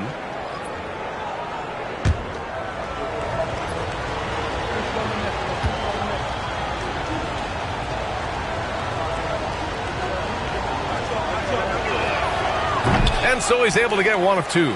They come away with the lead, but I'm sure he's kicking himself over that last miss. And he's going for the oop here. And then Bryant with the dunk. Oh, this one has turned into an absolute nail-biter.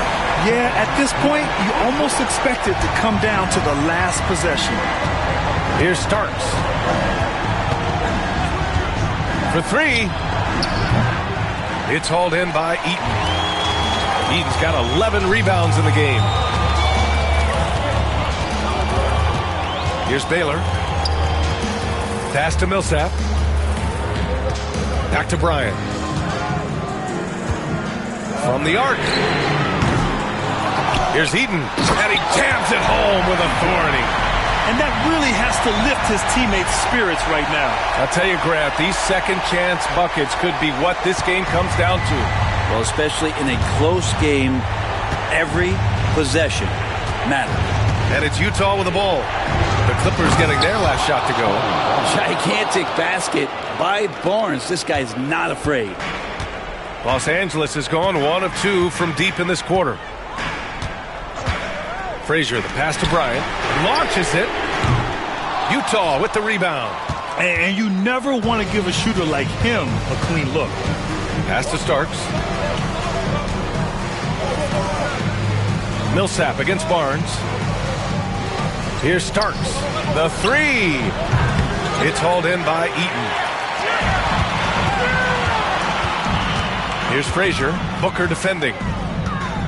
Frazier, the pass to Bryant.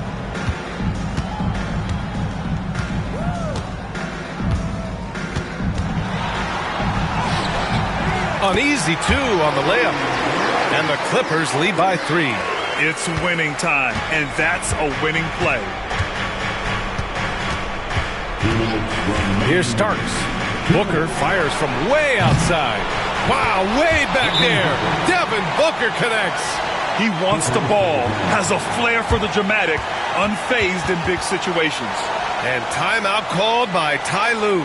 He's decided it's time to clarify the situation, leaving little room for error.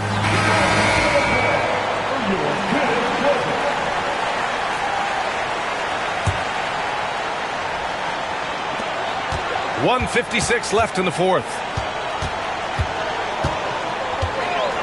Bryant outside. Drops in the 3. Bryant's got 10 points here in the second half. Cool, calm, and collected at a critical juncture in this game. Now here's Booker. The 3 is up. Here's Mutombo. Anthony outside. Clock at 6.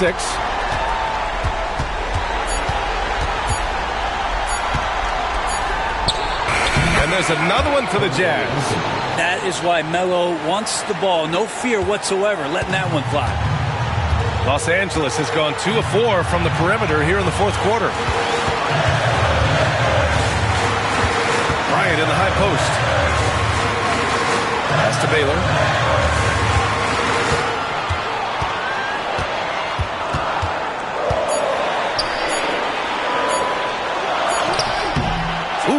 Solid defense from Anthony. And for the Jazz, they're shooting 55% since the start of the fourth. Here's Booker. Here's Starks to take the lead. Not on target. 4 for 9 in this one. It's been a struggle all night long from deep, but doesn't seem like he's lost his confidence. He's still letting him rip. Bryant outside. Pass to Baylor. Back to Bryant.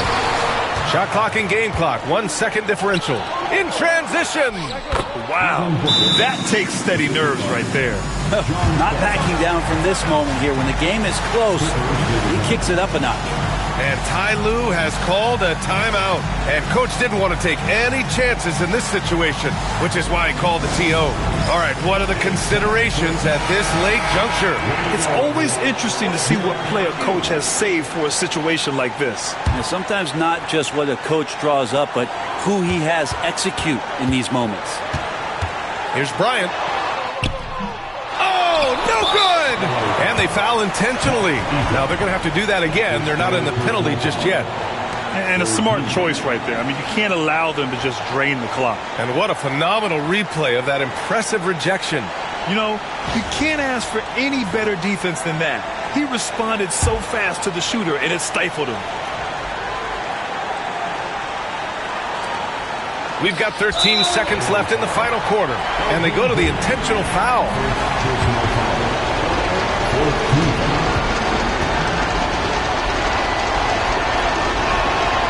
He hits the first one, and that'll put him up 2.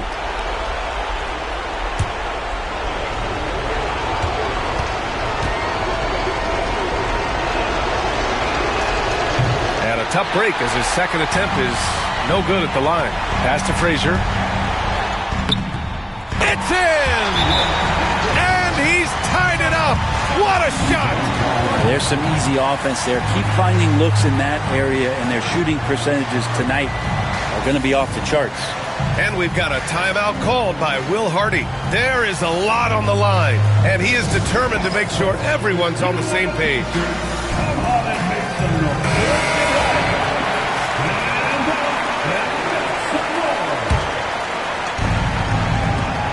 5 ticks left in the fourth quarter.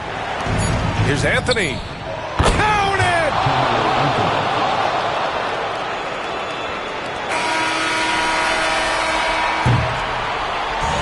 And so it's Utah who scraped by with the win. With the late victory, they upset plenty of these hometown fans. They really should take this win to heart. When the pressure was on, they stepped up and worked twice as hard to overcome it. And that'll wrap it up, folks. For Allie LaForce, Brent Barry, Grant Hill, and our entire 2K Sports crew, this is Brian Anderson signing off. And now let's take a look at our player of the game, Devin Booker.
And in the locker room, each guy has been going on. Greetings, everyone. You've got it live.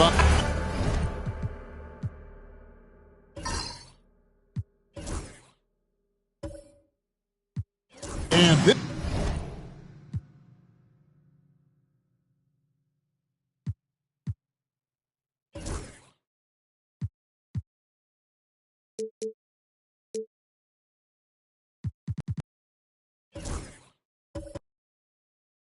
this season.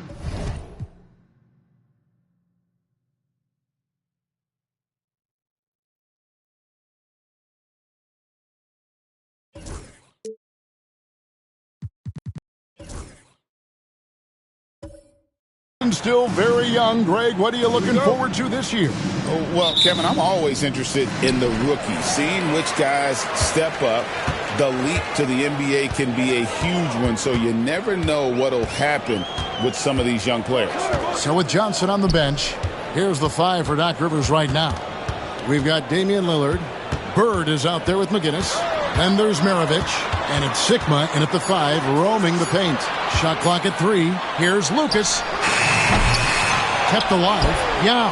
And he drops in the layup off the glass. Yeah, it's not easy trying to keep Yao Ming off the glass. Just wreaking havoc with his activity on the offensive boards. Now, here's Lillard. Outside, Maravich. Over Harden, and Mirovic on the basket on the assist by Lillard. And that pick takes the D totally out of the equation. Yeah, you've got to lock and trail hard. You can't allow him a clean look from there. Here's Kuzi. Here's Irving. Count the bucket, and he's got a free throw coming up as well. And that's his strongest trait, the unselfishness from Kuzi. Fantastic at realizing when one of his guys has an opportunity for a clean look. The Celtics shooting their first free throw of the evening. Personal foul. First team foul. Mind the lanes. Mind the lanes. One shot.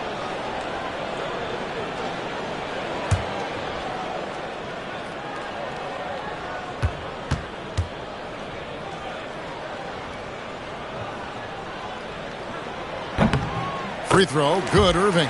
Well, Coach, Boston has been so close to that 18th NBA championship banner, finally able to win the title last season. Yeah, they've been to the conference finals 6 times in the last 8 years. Lost in the 2022 finals. They got over the top with 2 additions. Drew Holiday and Kristaps Porzingis. Those guys really helped. And the Celtics with possession here, following the miss by Larry Bird. Here's Kuzi. The kick out to Irving. Pass to Kuzi. Yao with a screen on Lillard. The shot's good from Kuzi. And he likes to get in a rhythm early. Nice triple. The Bucks have gone 1 of 3 from the field to start this one so far. Here's Bird. And he didn't get quite enough under that one. Boston's gone 1 of 3 from beyond the arc so far in the game. Outside Irving. Lets it go from deep. Milwaukee with the rebound. They come in fresh off a win against the Heat. Well, on the road, you don't expect to look so comfortable on the offensive end, but that was the story of the game. Well, it comes down to preparation. They were ready for that game and kept the crowd out of it for the most part. Yeah, good job trying to get a hand in the face, but you've got to be more careful. The Bucks shooting their initial free throws of the game right here. And last season, 77% from the line. They could usually get the job done there.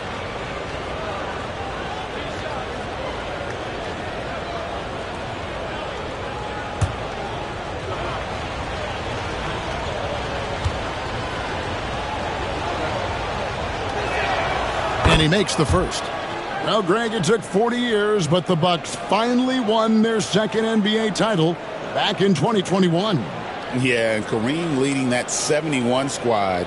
Giannis was the man in 2021, averaging 35 and 13 during the finals, closing out the Suns with that 50-piece in Game 6. And the second free throw, good. Well, Greg, Boston didn't just win the title.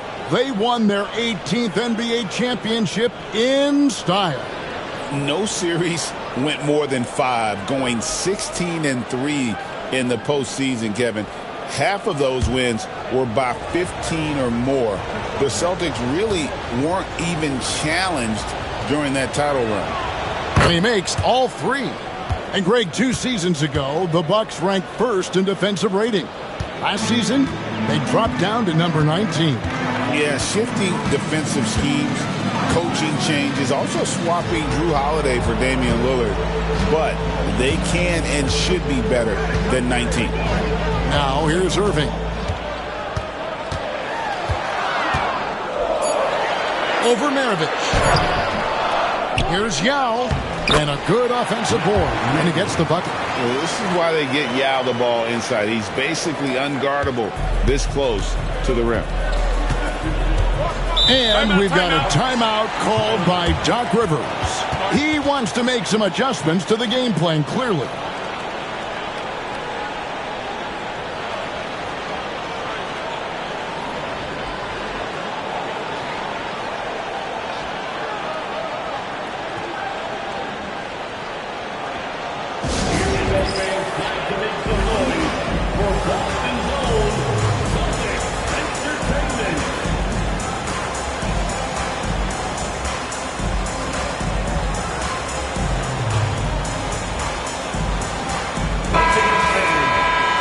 have a chance. Let's now take a look at the teams that top the league in shooting from beyond the arc. The Celtics second. Their long-range shooting last year was nothing short of spectacular. I mean, they were absolutely unconscious from the three-point line. Now about 3 minutes gone in the first quarter. Pass to Zigma. Nice ball movement by Milwaukee. McGinnis with the screen on Harden. Milwaukee, no good that time either. Far from an ideal start, only 1 for 5. Let's see if they can turn it around. Kuzi passes to Harden for 3. It's hauled in by Bird. Bucks trail by 5. There's the triple. Nailed from three-point land. This is just what Bird does. He makes shooting from range look easy. Harden against Bird. Here's Irving. Back to Harden. That one's in. His first bucket of the game. He's 1 for 2. Just setting the tone with an aggressive move to the rack. And where's the help defensively? Well, when you are the aggressor this early, it is intimidating. A wide open look for Bird. Good. Great play by Lillard to set it up. Bird's got a pair of threes now in the first quarter for the Bucks. Here's Kuzi, and that one clearly a foul. Gets the whistle, and 2 shots coming up. And Kuzi, just an all-around talent, superb passer who also rebounds well at his position. And guess what, folks? He can also score with the best of them.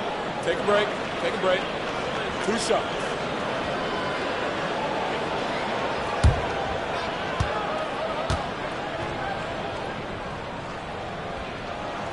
First free throw is good.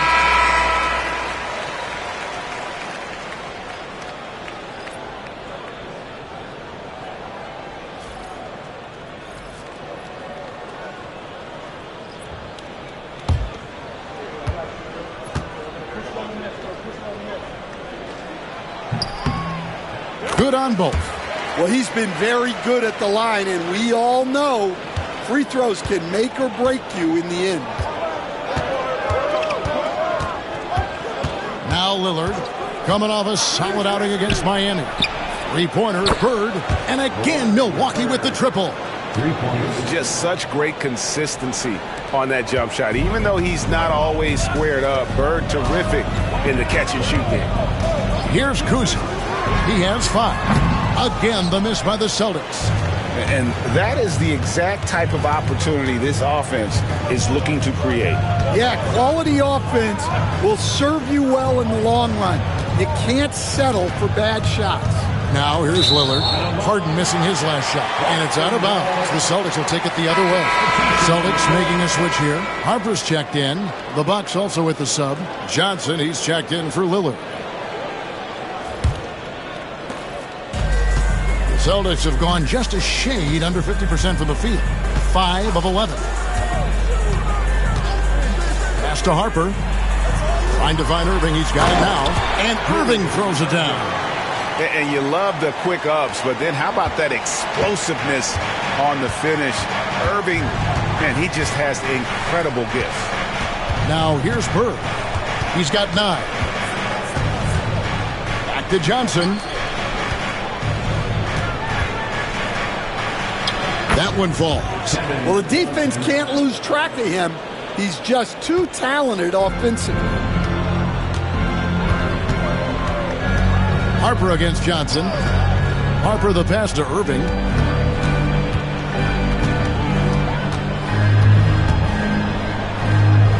Shoots over Maravich. That one off the back iron and out.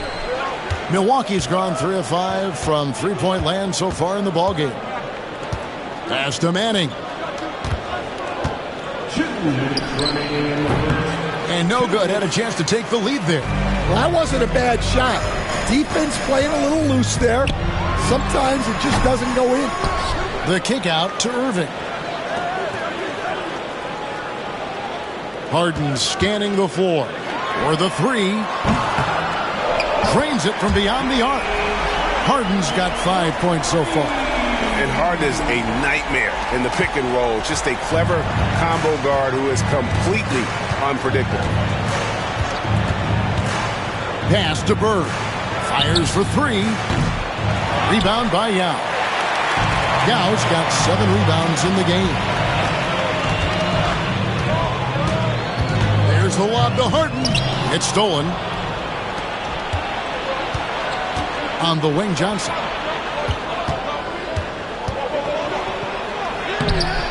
And he uses the glass on the layup. Johnson's got his second bucket of the night. Well, not really much you can do to stop him there. You want your players to go hard at the bucket like that. And we've got a timeout from Joe Mazzulla. And coach has decided they need a moment to talk things over.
Stolen by Lillard.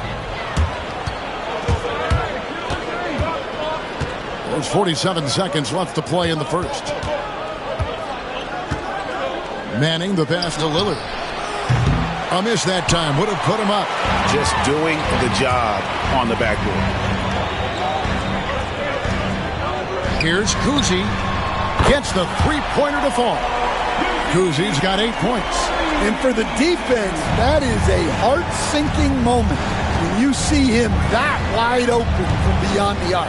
Scott with the ball. Now Chandler defending. 5-second differential between the shot clock and the game clock.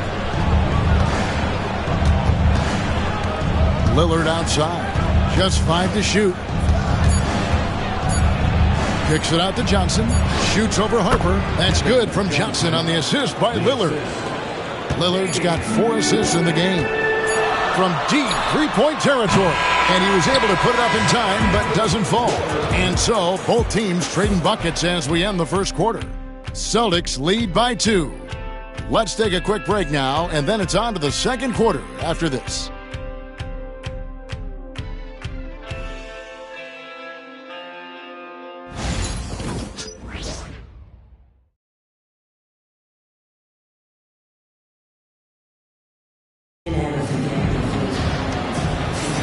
And close game underway so far. We'll see if either of these teams can jump out in the second quarter. When you consider how the Celtics are doing, guys, what jumps out to you stats-wise? I mean, the rebounding was the difference in that first period. You've got to block these guys out. Hey, look, it's simple. More rebounds means more possessions, and that's clearly been their priority. And so it's Johnson who brings the ball up for the Bucks. Trailing by 2, they've got Harper. Van Horn out there with Chandler. And it's Kuzi in at the point guard position. That's who's in the game for the Celtics. And how about the basketball IQ of Chandler? Just knows exactly when to sky and commit to blocking shots. Here's Van Horn. Still scoreless. Duckworth against Chandler. Just 5 on the clock. Pass to Kuzi. He made that one. Basket number 3 for him. He's also missed 2. And a big part of perimeter defense, Greg, avoiding screens. Some of the tricks of the trade in that regard. Well, sometimes you have to get skinny. I mean, other times it's using your strength. A lot goes into it. Also, getting the cadence for the screener. It's one of the more challenging aspects of NBA defense. And they haven't been able to turn it into a big lead, but their rebounding advantage is starting to add up. A nice shot by Van Horn. I love the ball movement there. He put that on a silver platter. Just served him up. Right side, Scott. Good. Great play by Lillard to set it up. Lillard's got his 5th assist in this one. Yeah, and you see the leadership of Lillard in that sequence, keeping everyone involved, not looking to do it all himself, but creating for his teammate. Here's Van Horn. Here's Beck. That shot missing. Lillard with it. Pass to Johnson. Duckworth kicks to Scott. There's the 3. It's deflected. 2 minutes now played in the second quarter. Van Horn, the pass to Beck. Chandler with the screen on Johnson. To the paint. And then Chandler with the jam. And this sort of awesome dunk is one of the reasons this team is in charge of this game. Well, there's a swagger out there. You can see it on the court that they possess and are not afraid to show it either. And Doc Rivers has called a timeout. Wants to talk some things over. Might be seeing some things to adjust.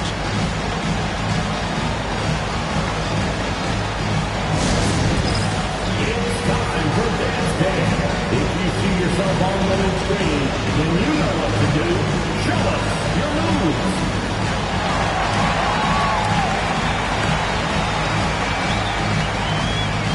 Oh, sit down.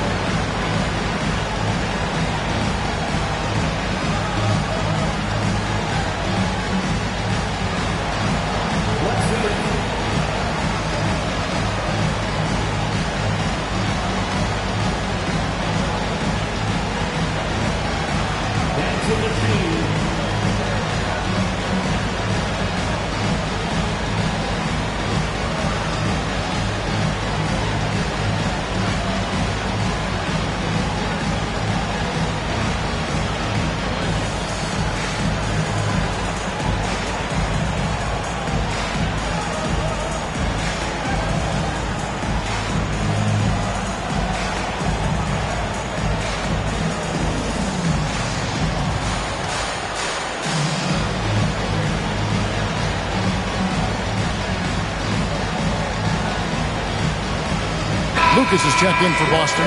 Irving comes in for Van Horn. And then for Milwaukee, McGinnis comes in for Duckworth. And it's Maravich in for Johnson.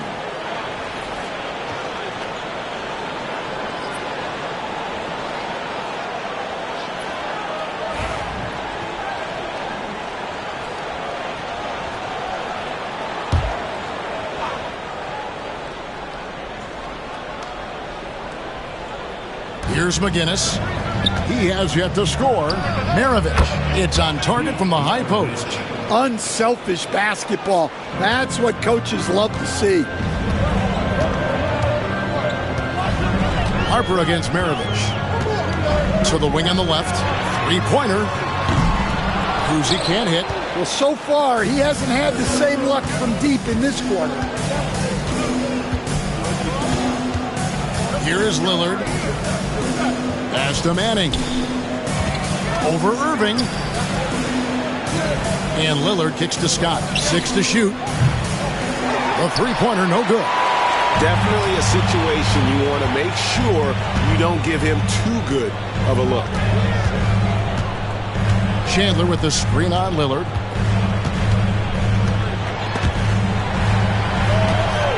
The kick out to Harper.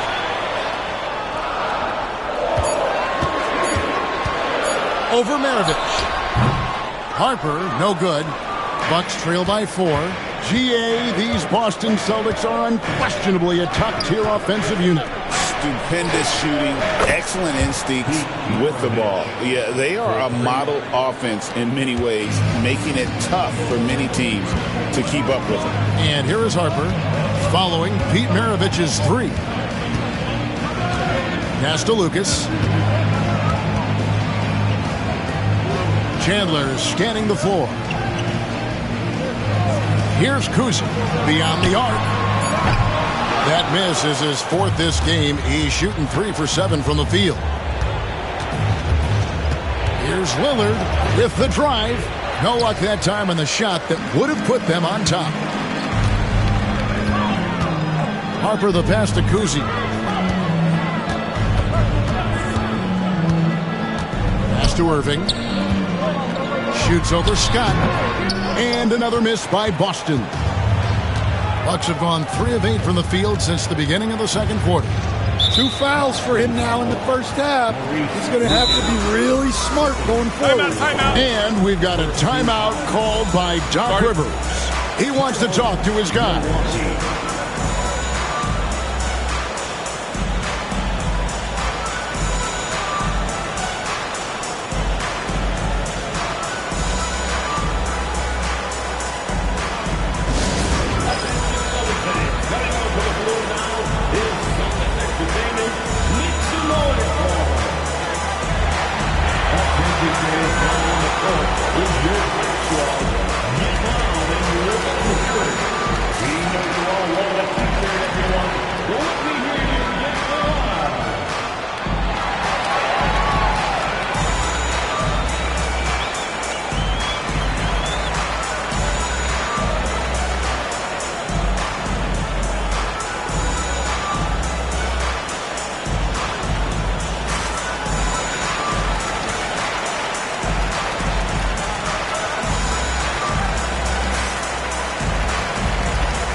James Harden, he's checked in for Boston.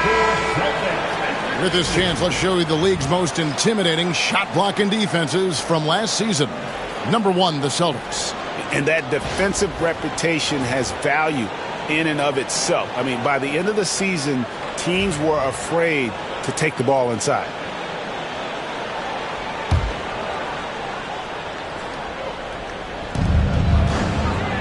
Poke loose. McGinnis against Lucas. Pocket 6. And here's Maravich from the arc. And the Bucks miss again. Boston's gone 0-2 from deep here in the second. Irving dishes to Harper. Harden outside to stop the drought. That falls. Nice feed that time from Harper. Harden's got 8 points. Beautiful stroke on the 3 ball. Harden is a lights-out shooter from this area. Johnson against Harper. Johnson kicks to Maravich. And again, the Bucks miss. Well, you can't question his confidence from out there, but it's not falling. Maybe time for a different approach. Pass to Harden from deep. And he's good on the 3 ball. Harden's got the lead up to 7 now for the Celtics. Well, that's his 3rd three-pointer in this game, and 2 of those came in the second, so he might be heating up. For 3, Maravich. Good for another basket for him. Number 4 today. He's 4 of 8. You know, he's had better starts, obviously, but he's shaking it off here in the second. Here's Harper. Buries it down low. And the Celtics lead by 6. And defensively, that's just not going to cut it. Bird against Irving. Harper with the steal. Up and in, off to an efficient start. 2 for 3 from the field. And so it's Milwaukee with it. Pass to Duckworth. Now, here is Bird. McGinnis with the screen on Irving. Bird misses. And he didn't punish them for the weak coverage there, but they can count on him to continue missing. Back to Harden.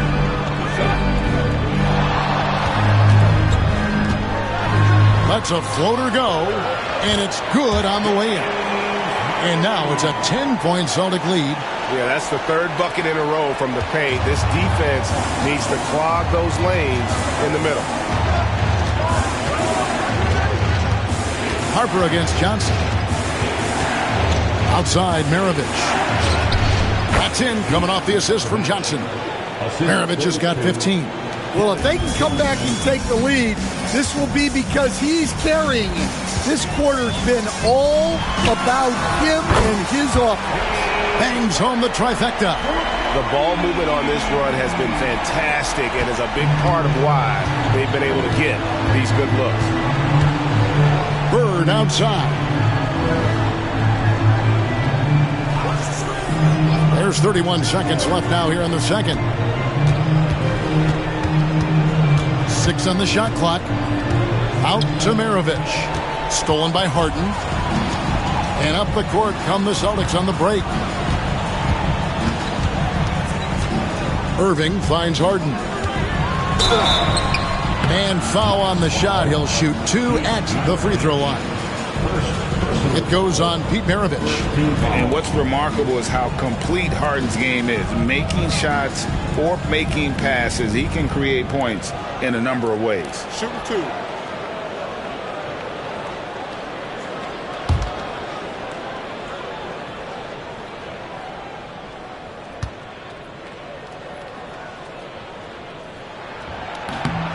The first free throw is good.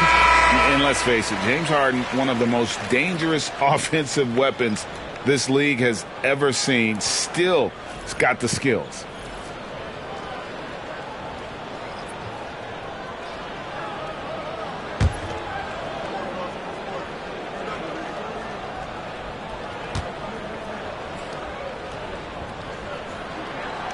And so he's able to get 1 of 2. Now here's Lillard. 3 seconds left. 2 free throws coming up, and they call the shooting foul. And with the offense getting right to the rim, at least they saved the layup. The Bucks shooting their 4th and 5th attempts at the free throw line tonight.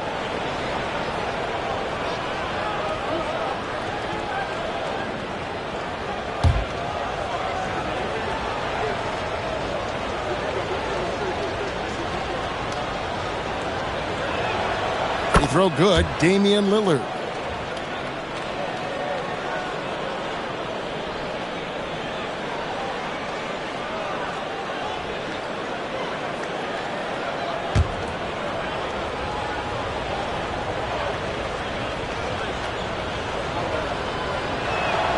He hits both from the stripe.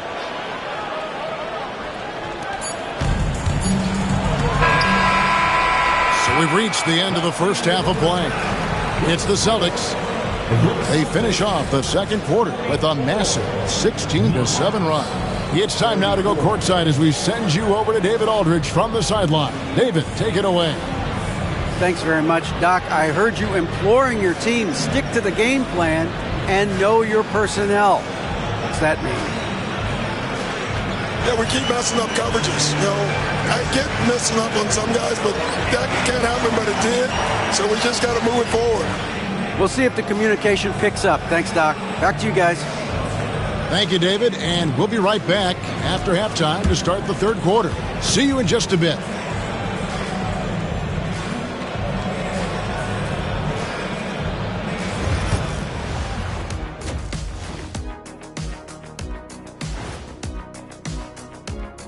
Hello and welcome. Before we take a look at the action from the first half, a brief overview of some upcoming games.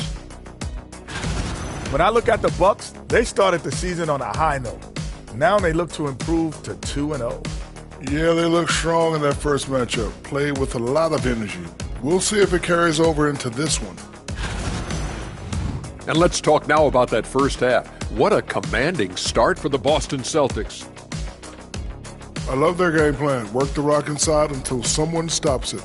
It's a simple, direct strategy, Shaq. And when you can pull it off, it gives you a multitude of options offensively.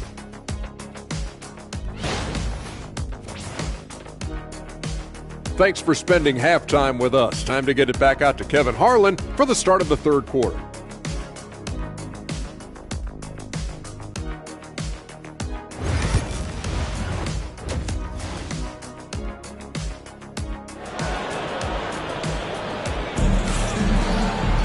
And if you're just joining us in this one, first half is in the books, one half to go.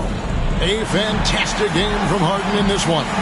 And the bulk of his damage so far has come from the perimeter. A lot of threes early on. And defensively, they're giving him too many good looks out there. They need to start running him off the line.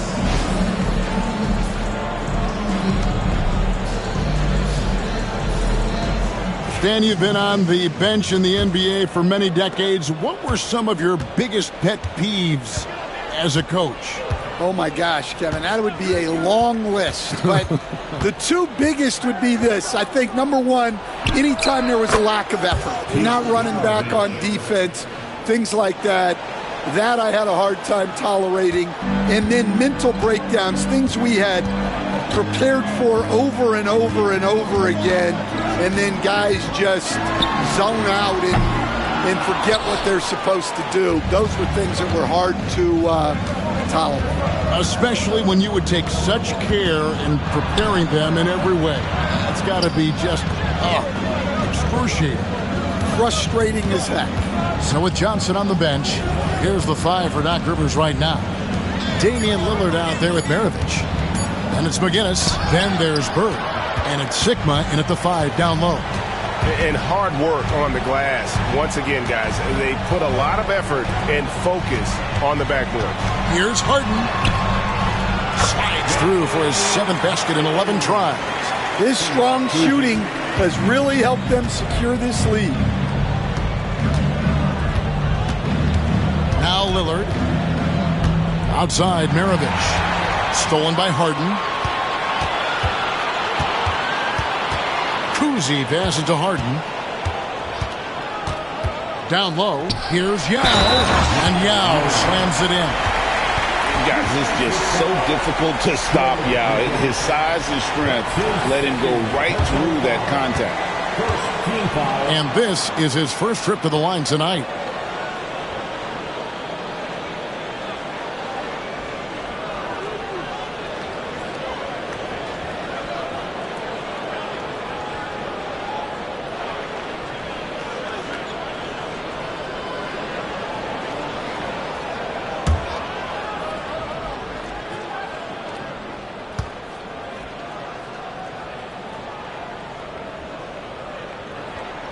And that one falls for Yao.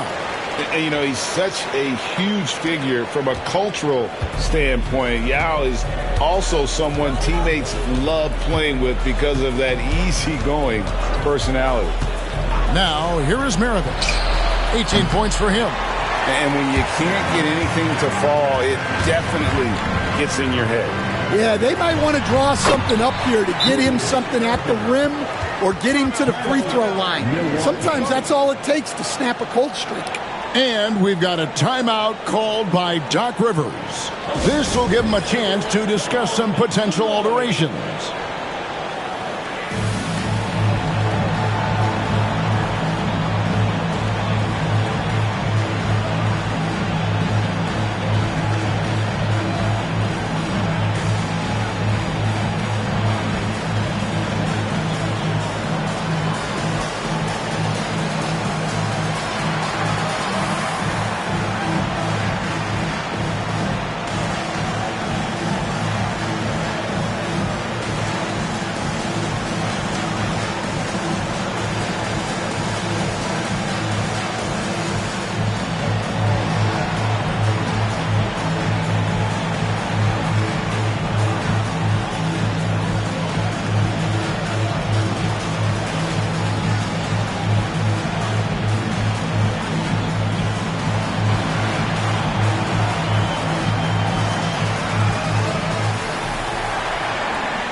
At this pause in the action, let's show you the teams that have scored the most points in the league last season.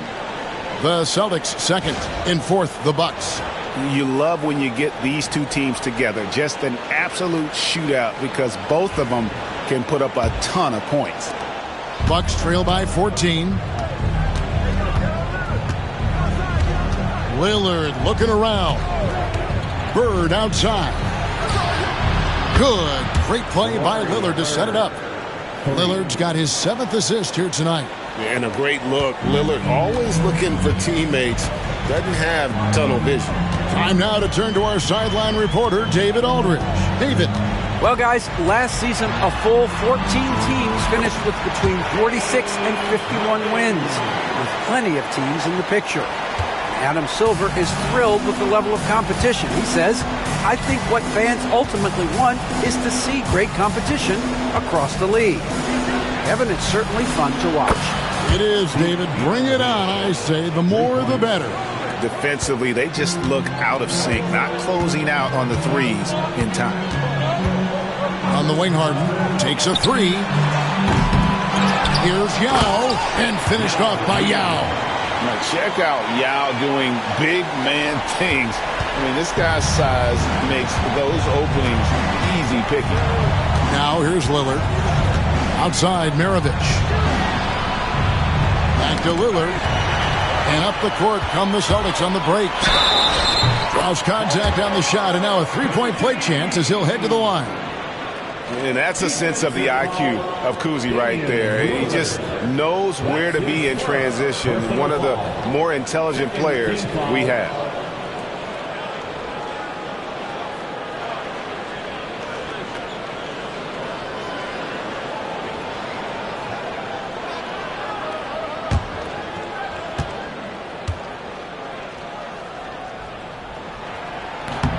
And that one misses. Stan, we talk about this every night. So much great young talent coming into the NBA. Is there one player, though, in particular, who right now stands out to you? Well, I have to say, Kevin, Victor Wembanyama. I don't know that we have ever seen a guy of that size do the things that he does. Now, you can say, well, what about Nikola Jokic? Well, Nikola Jokic, first of all, is not Victor Wembanyama's size. Right. And then Victor's handle and his length, the guy's incredible. He's going to be the face of the NBA for a long, long time. Now Bird. James Harden missing on the three. Oh, and the jam by Bird. And then the young fella busts out the slick move inside to get open for the jam. Greg, that was sick and slick. The D had no chance. Yao with a screen on Bird. Harden with it. Guarded now by Larry Bird. Yao shooting foul as the whistle blows. He'll shoot 2 free throws. Obviously, Yao is just so huge. Defensively, it's almost impossible to guard him legally. And a look at how the hustle game has been going for Boston. Well, you got to love their aggressiveness on the offensive glass. They have just refused to give up on any of the plays. And they've also forced a lot of turnovers, capitalizing and turning those turnovers into points. Way to get after it.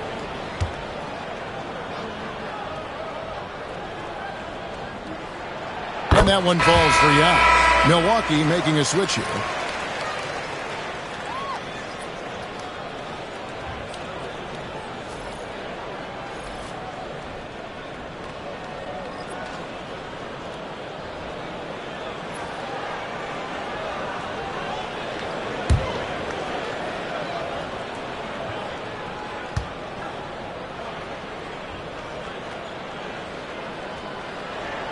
And so he hits both.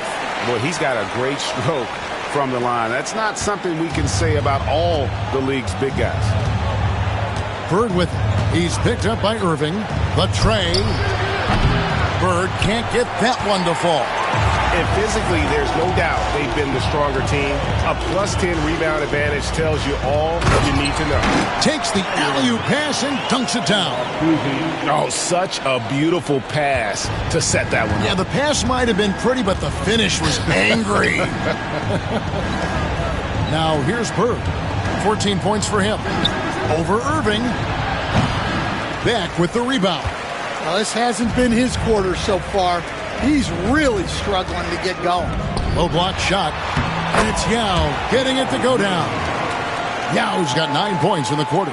Well, you can see why he's a go-to guy for them.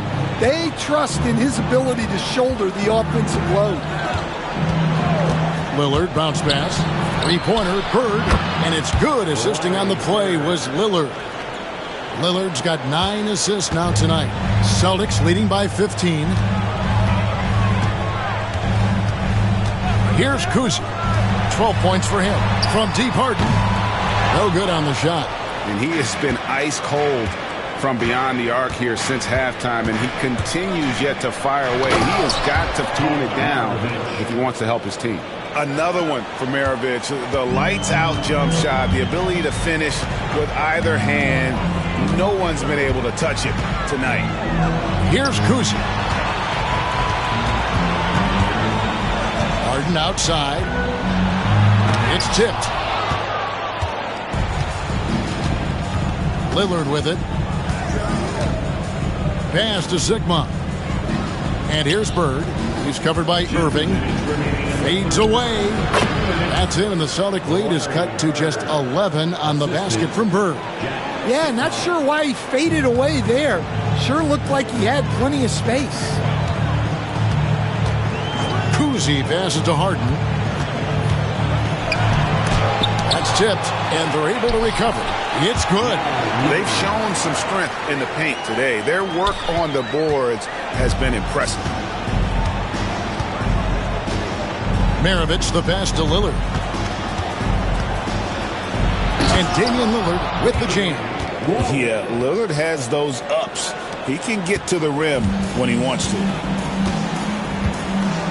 And we've got a timeout from Joe Mazzulla. He's made the decision. He wants to huddle up with his guys.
Some changes for Boston.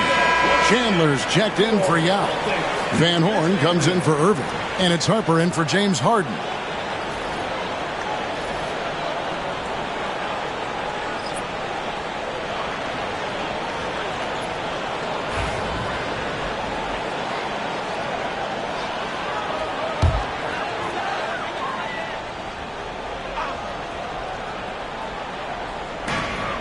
.116 left in the third quarter.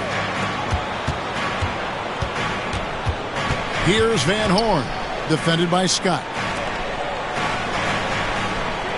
6 to shoot. A 3-ball. Kuzi with the bucket. Kuzi's got 15 points. I love that they're continuing to attack despite being up big. Yeah, they're being absolutely relentless, building this lead in every way possible. Now, here's Lillard. Pass to Duckworth. And it's good. Assisting on the play was Lillard. Lillard's got 10 assists here tonight. So active. Celtics leading by 12. Chandler outside. Here's Van Horn. Rebounded by Duckworth. Shot and game clock separated by 5. Here is Lillard.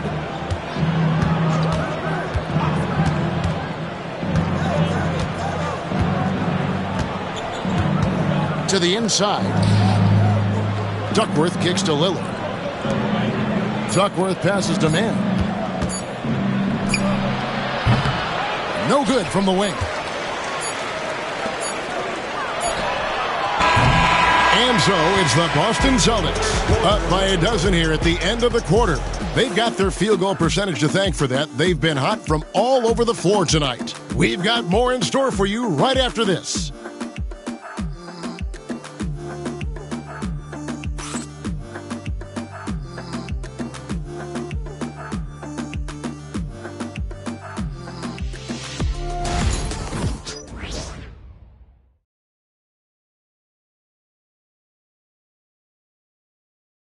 And let's take this chance now to show you the State Farm assist of the game. And the definition of teamwork right there, guys. I mean, what great communication between them, and what a beautiful feed. Well, it's one of the core parts of the game. Reading the defense and creating an easy bucket for your teammate. That is pretty. And 1 quarter to go in a game that to this point has not been an evenly fought contest. Irving is out there with Harper. Then it's Van Horn, and it's Chandler, and it's Lucas in at the 4-man position. That's the Boston 5. Now, here's Scott. Johnson at the elbow. Pass to Maravich. The 3. That's in there. Johnson with the assist. Johnson's got 3 assists now in this one. Well, he's already hit more threes since halftime than he did in the whole first half. He might have figured something out. Maravich against Irving. Now Chandler. Here's Van Horn. Chandler, the pass to Van Horn. On its way from Irving for 2. It's hauled in by McGinnis. And so it's Johnson who brings the ball up for the Milwaukee Bucks. 9-point game. Scott kicks to Johnson. Maravich with it. He's picked up by Irving. Here's Duckworth. Tyson Chandler pulls it in. Chandler's got rebound number 5 here tonight. Chandler with a screen for Irving. They grab their own miss. Whistle blows. Basket is good. So a chance here for a 3-point play. Well, his rebounding is such a boost for this team, especially when it comes on the offensive end.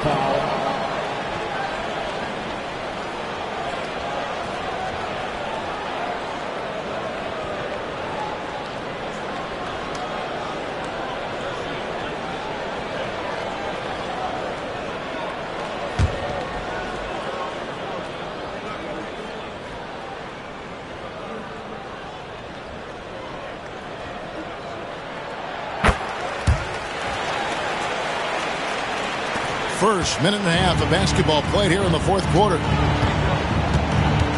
Duckworth a screen on Harper. Johnson with the bounce pass. Maravich against Irving. 5 to shoot. Maravich against Irving. No good for Maravich. Boston leading by 12. Harper dishes to Chandler. Picked away. Johnson against Irving. Johnson goes in. And the slam dunk by Johnson. Excellent on both ends of that play. Yeah, the steal was sharp, but the slam topped it off. And that is why you want to run off turnovers. Get down the floor before the defense is set. Here's Van Horn, following the bucket by the Bucks. Here's Irving. Oh, wow, what a great move inside. That is incredible. And I'll tell you what, few forwards have ever had that lightning first step. of Dr. J. He just takes away the angles of the defense. Now, here is Maravich.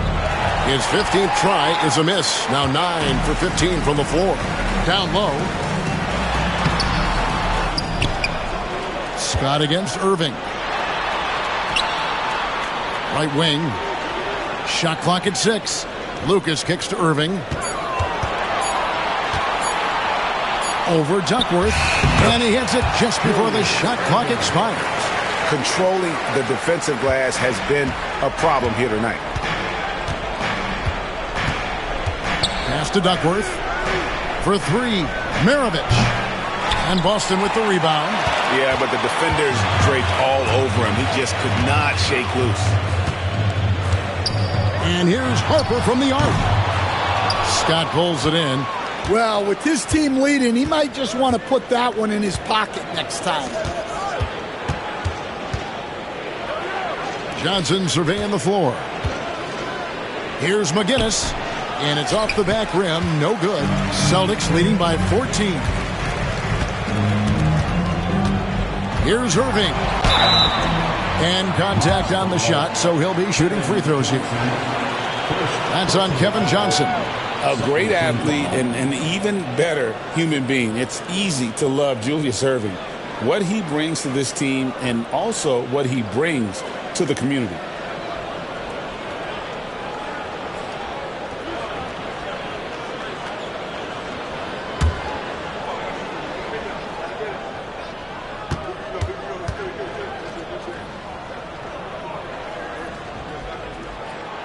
And that one falls for Irving. And the Bucks making a change here.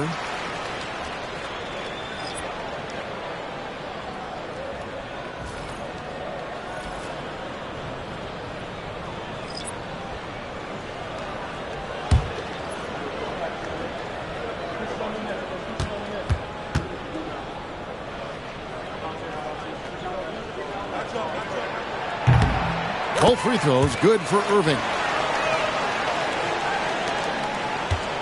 Here is Lillard.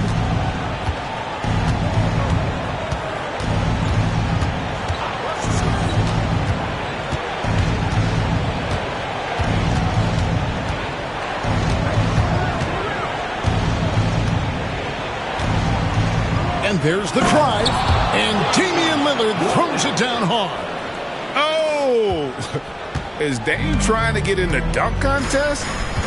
Looked like it on that incredible finish. Kuzi passes to Irving. Shoots over Maravich. Milwaukee with the rebound. Well, he hasn't had a great night shooting the ball, but they're in the lead, and that's the only thing that matters. Pass to Lillard from downtown. And Irving pulls it down.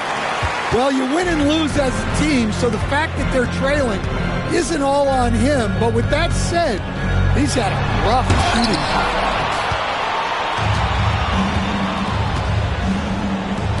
That's a 2 from Lillard, and he gets the friendly spin, and that one drops. Lillard's got 4 this quarter. Oh, smart idea to set up Lillard, a man who knows how to score. Celtics leading by 12. Intercepted.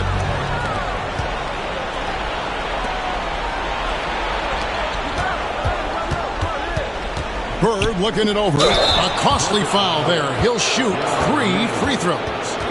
Few players have the overall game of Larry Bird. Obviously, we know he can shoot the lights out, but he's also an elite level passer. 3 shots. 3 shots.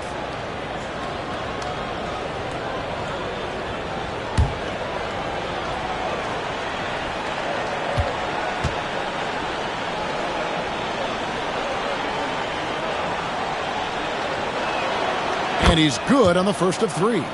And the league limiting players from making public trade demands, which I guess makes sense. That's a big change from the past, isn't it? Yeah, I think it saves franchises from being put in a tough spot. Keeps a player's trade value high, which helps the team they're leaving.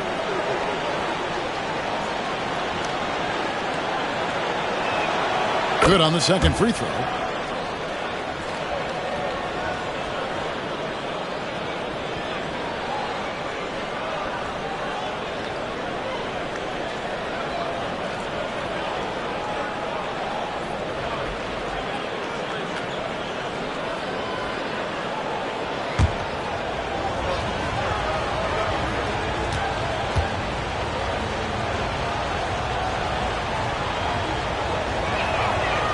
And he nails the third.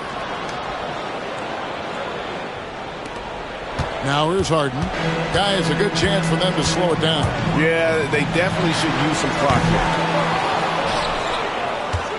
Another shot. Lucas, that's good. And the Celtics lead by 11. And boy, he can see blood in the water attacking a somewhat helpless team right now. Well, you love the dedication. This is how you have to play. Don't let up just because you're out front. And we've got a timeout called by Doc Rivers. It's a chance for them to regroup and refocus.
The latest from our reporter, David Aldridge. Hey, Kevin, during the last break, I heard Doc Rivers talking with his team. Now, his tone was pretty serious. He said, you guys need to prove you're in this. No one else can do it for you. Time to pour on the gas. We'll see if that fire gets lit, guys. Okay, David, much appreciated. Here's Lillard.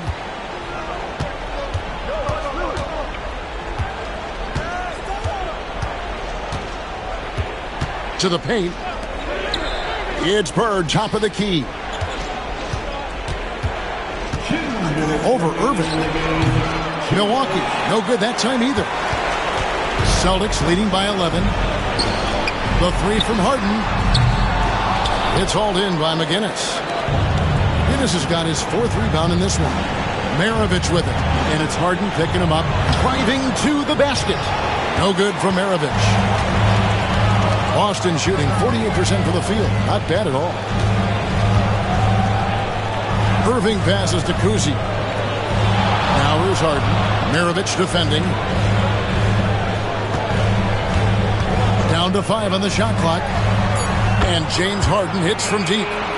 Harden's got 24. And one of the top scorers in the game. Harden has an innate gift for creating his shot. And the basket by Lillard. And he's now got the double-double. 10 points and 10 assists. Now Harden.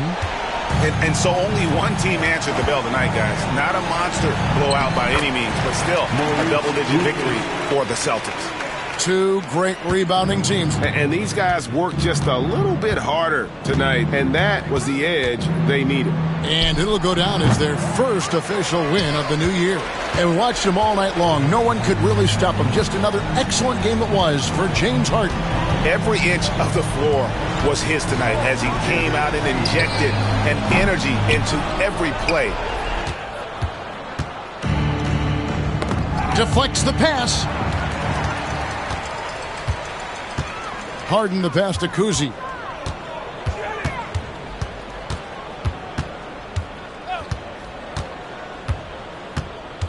.24 seconds left in the fourth. In the corner, Irving with it. Clock at 4. Pulls up on the wing.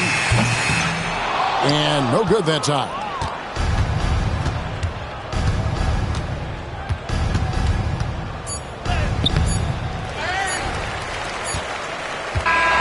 And so it's Boston easily grabbing this one. Some good moments throughout this one, but they had the clear advantage down the stretch. Yeah, I mean, I love the way they executed on both ends of the floor, completely under control for the vast majority of the game. And whenever there was a misstep, they just didn't allow it to fester, and that's why they're going to walk away with the win. And that about wraps it up. So, for Greg Anthony, Stan Van Gundy, and our reporter David Aldridge, this is Kevin Harlan saying thank you for watching. Hope you've enjoyed this presentation of the NBA on 2K Sports. And now we present the player of the game, James Harden.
All right, everyone.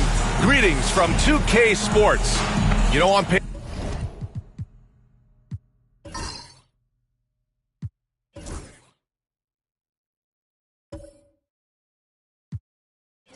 this looks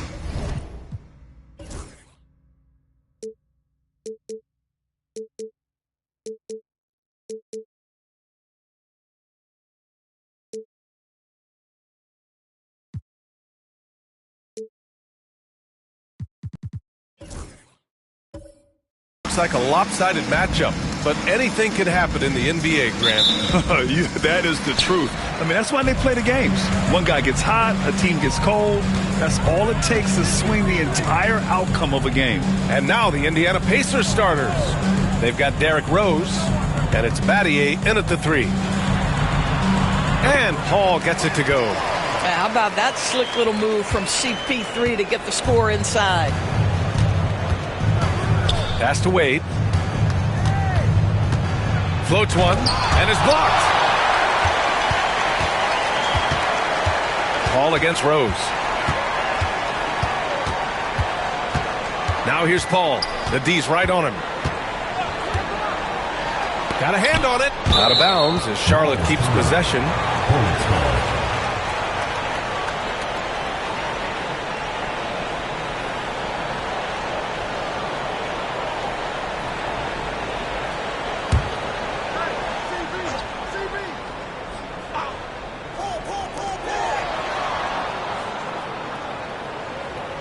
Launches a 3, bearing his second of 3 attempts. Well, Chris Paul by nature wants to pass the ball, but if you leave him open, he understands he's got to make those shots. He got a piece of it. Left side Johnson. Laid it in with a nice touch off the window. And that's just nasty right there, guys. He has a tremendous crossover. One thing about the Pacers, Doris, they can flat out score the basketball. It is incredible to me, BA, how infrequently the ball sticks. They play fast, whether in transition or in the half court. They make defenses work. That won't go either for Paul. The Pacers have gone 0 for 3 from the floor to begin this one. Unseld, pass to Rose, and here's Smith. Here's Unseld, covered by Johnson. Unseld, shot is good. And that ends their drought. You could feel the frustration building with each miss. And you've got to be able to show some resiliency, right? Keep pounding away, and it finally falls for you. Here's Bosch.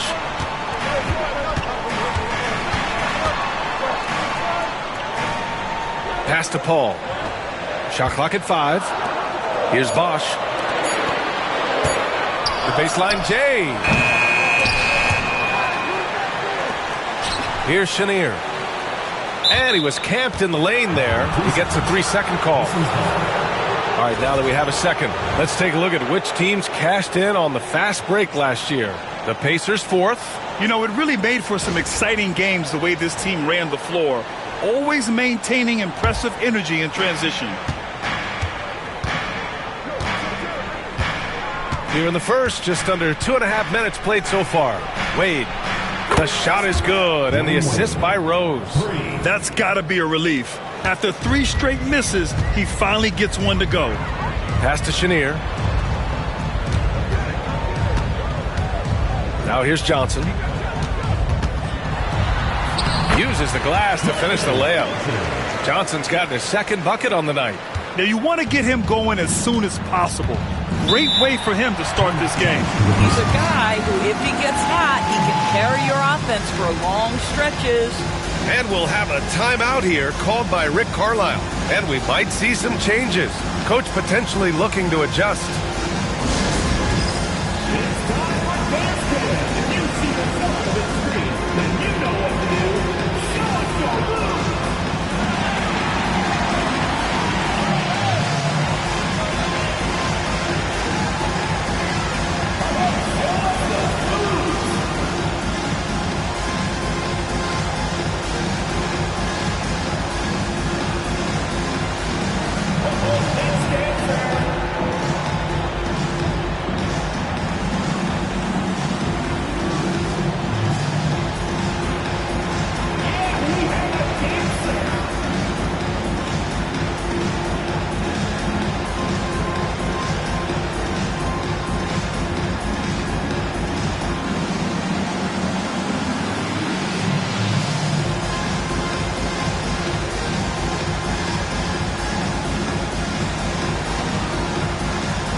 About 3 minutes gone here in the first quarter.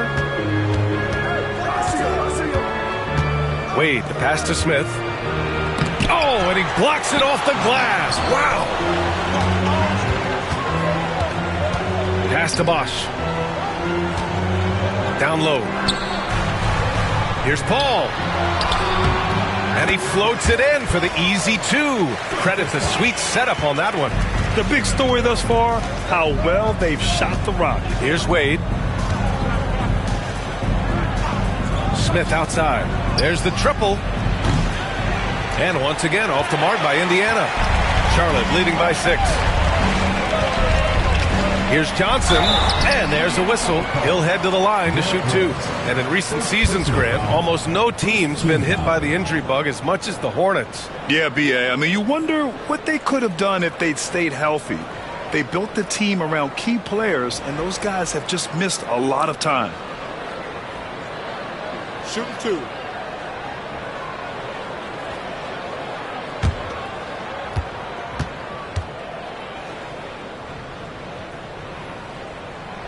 That one's off. Early in the season like this, it's interesting to see the improvement and new skills players have picked up over the offseason, Doris. B.A., it really is, because, yes, do the players take a brief respite? Unequivocally. You've got to get your body right and get your mind back and rejuvenated. But the fact is, for most NBA players, this is a 365-day commitment. They are working on shooting, conditioning, skill development. There is very little time off for these guys. Here's Unseld. Here's Wade. Boom! He jams it straight down. Okay, Dwayne Wade still showing a little get up and go at the rim. Nice dunk. Pass to Bosch. Here's Ole.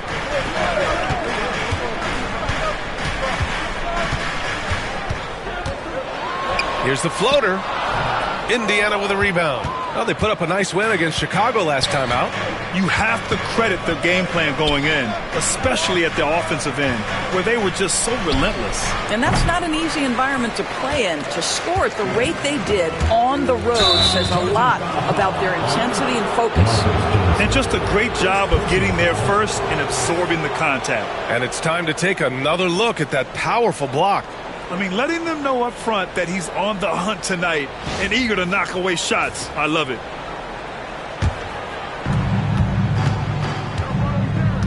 Smith outside. Pass to Wade.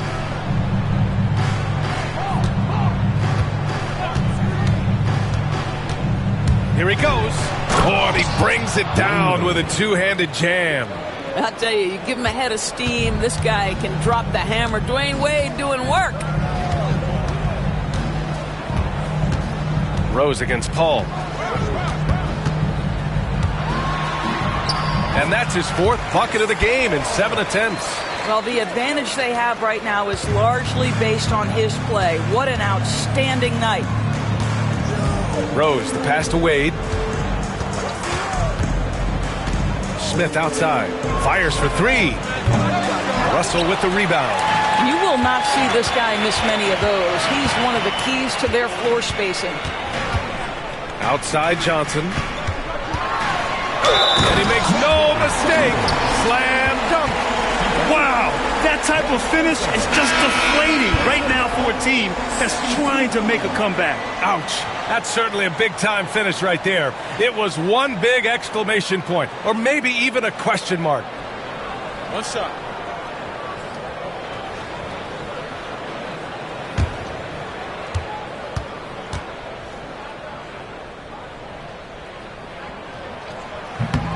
Doris, you look at the youth on this Pacers roster.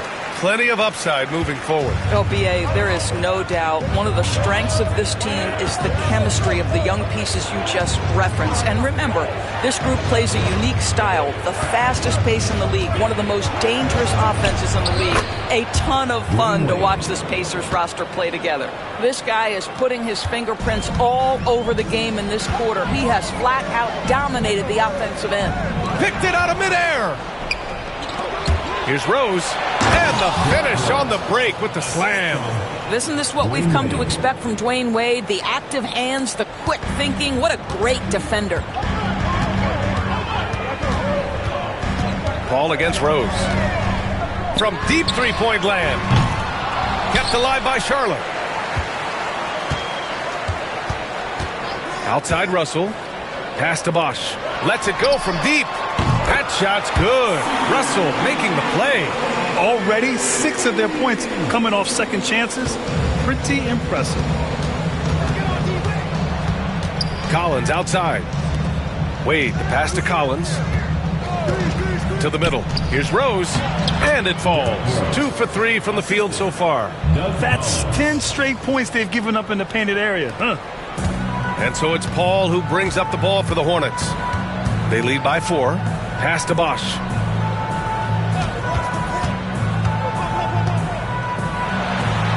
Left side, Russell. Here's Holt. Shot clock at 6. It's deflected. Well, you love to see Dwayne Wade intense on the defensive end. What a terrific shot blocker at his position.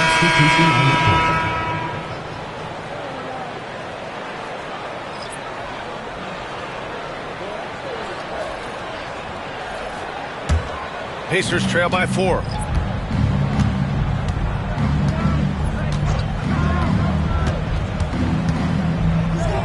They set the screen. And there's the drive. And there's the slam. Dunk to finish it off. I'll tell you, still some athleticism from the wily veteran. Love seeing Dwayne Wade use those physical gifts. Go ahead, Wade. Pass to Willis. And there's the call. It's going to be an illegal screen. One of the trickier plays to judge, but it would be hard to argue against the call. It is really difficult to get your feet completely set, to stay completely still. It's almost surprising to me that it isn't called more often. And how about that replay? Man, you got to appreciate the hustle on defense. Oh, my. And that was textbook defense, positioning himself well to send it back. No question, this offense has some firepower. And they're looking very confident in all that they're doing right now. Out to Hayward. Shot clock and game clock. 1 second differential. And he'll draw the foul. He'll head to the line for 2. Well, I love Gordon Hayward's tenacity. This guy's energy earns him a trip to the stripe. He's got his first free throws of the night right here.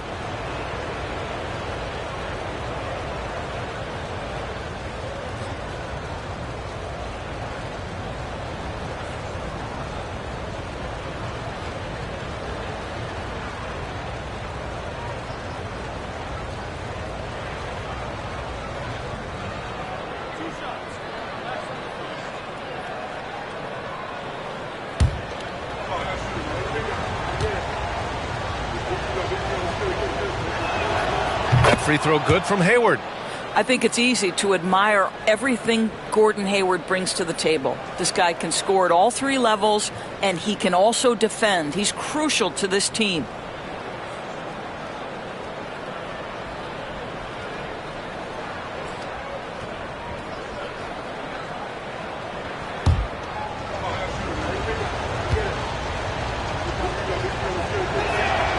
And it's tied up with that one.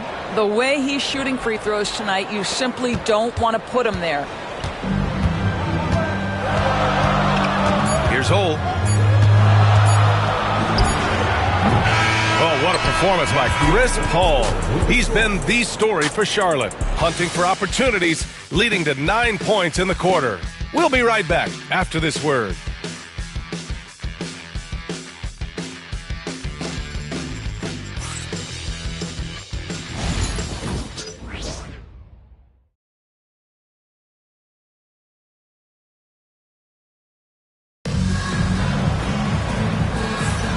And close game underway so far. We'll see if either of these teams can jump out ahead in the second quarter.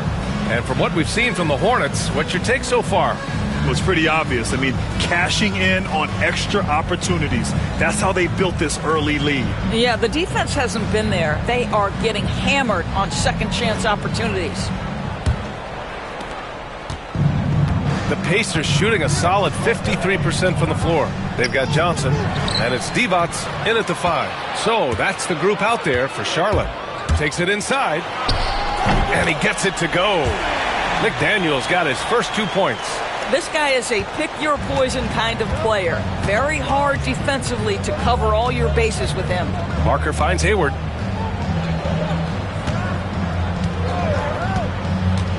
Pass to Unseld. That's in. Coming off an assist from Hayward. Unseld's got his second basket. They're finding ways to get the ball into the paint. 5 consecutive buckets. Here's Holt. Parker defending. And that's good. His first bucket of the game. They're punishing those late defensive rotations, getting good looks inside throughout the half. Parker passes to Collins. To a certain extent, you like the aggressiveness, but that's 2 fouls already. Take a step back. All right, Grant, which U.S.-born player do you think has the best chance to supplant LeBron as the face of the league? Oh, man, you're putting me on the spot, B.A.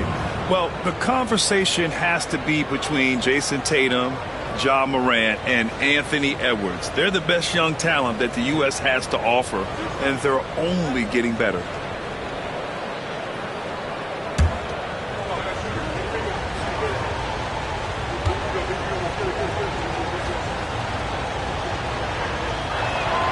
First free throw is good. Grant, the Hornets are a team hoping to end a pretty substantial playoff drought. Yeah, it's been a long time since they made a buzz in the postseason, but their return could be closer than people think. A few smart moves here or there might be all it takes.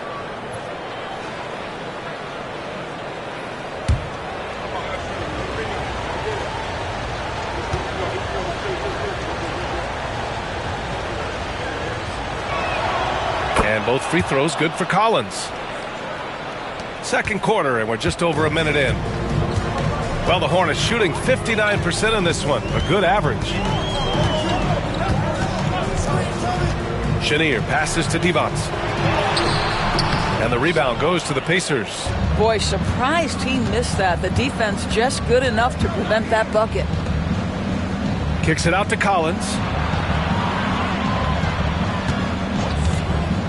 Takes the three. Offensive board. Unseld. And he goes in for the dunk. Oh my. What a display of effort. That's his bread and butter, right? Chasing down the boards. What about the decisive finish? Great timing, tremendous force. And we've got a timeout called by Charles Lee. He wants to review the game plan.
All right, let's go to the leaderboard and see the top passing teams last season.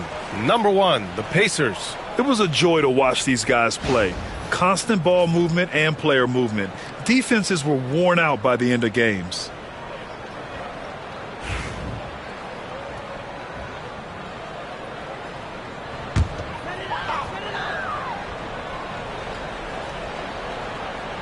Here's Holt, still without a bucket.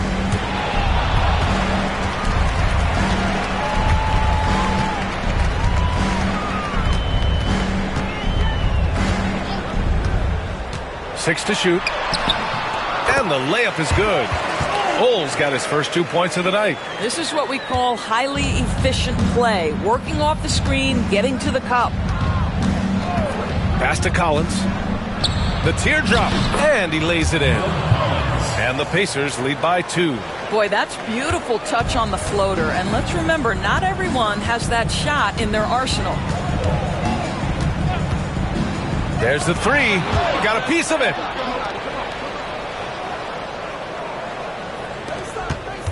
To the inside. Here's Unseld. Oh, and makes it with the kiss. And now a 4-point Indiana lead. And a closer look here at the hustle stats for Indiana. Well, their length and anticipation reflected in their shot blocking totals, making the extra effort to close things out. Yeah, they've also been alert and active on the defensive end, creating turnovers and turning those into points on the offensive end. Here's Parker. The Hornets making their last shot.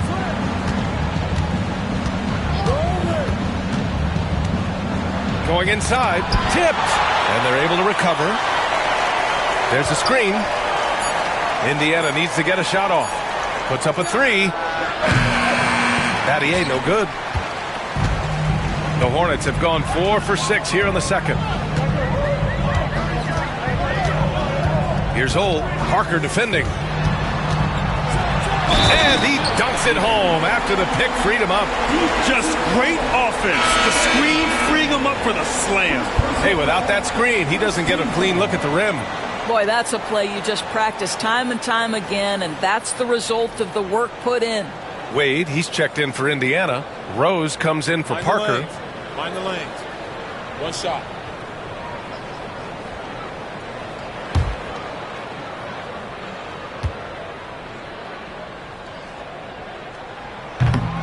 And the free throw is good. Now leading by 1.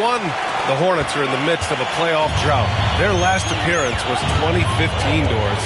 Yeah, B.A., that's the longest active streak in the league, not something you love to be associated with. And listen, like other organizations, they've hit on some draft picks, they've missed on some draft picks. A lot of the problem has been injuries that have plagued this organization.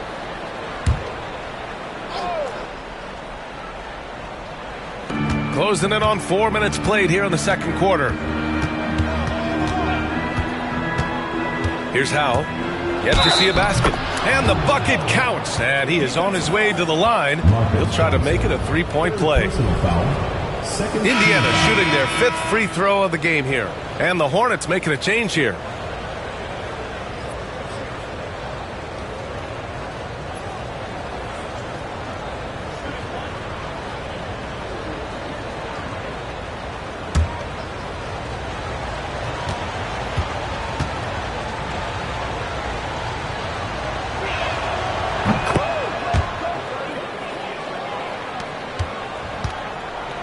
And so Paul will bring it up for the Hornets. To the left wing. Here's Chenier. He's got 5. Just 5 on the clock. Here's a 3 from Paul. Rebounded by Unseld. Unseld's got 5 rebounds in the game. Here's Battier. To the wing on the left. And he lobs it up top. The rebound by Willis. Charlotte has gone 0 for 2 from outside in the second quarter. To the paint. It's stolen away. Pass to Unseld. Now Rose. He's guarded by Paul. Rose against Paul. Rose can't connect. The Hornets have gotten 5 of 7 shots to fall in the second. Here's the 3. Deflected. Here's Unseld. He's guarded by Paul. And he takes that one up and powers it through. Oh, man. He got fancy with that finish. He may be trying to provide the spark they need to break this one open. And we've got a timeout called by Charles Lee. He wants to make sure everybody's on the same page.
Left side, Paul. And a nice finish on the layup. Paul's got 11 points. I like that. Punch it inside. You usually end up with a good shot and or get fouled. Rose outside.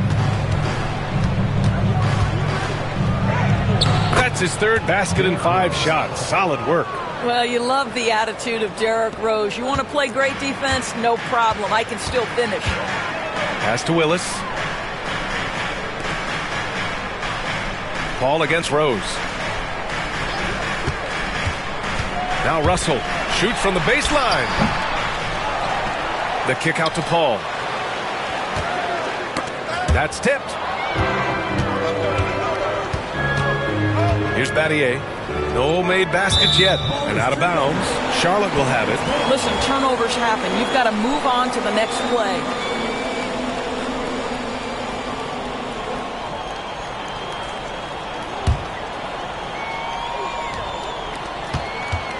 Hornets trail by 4.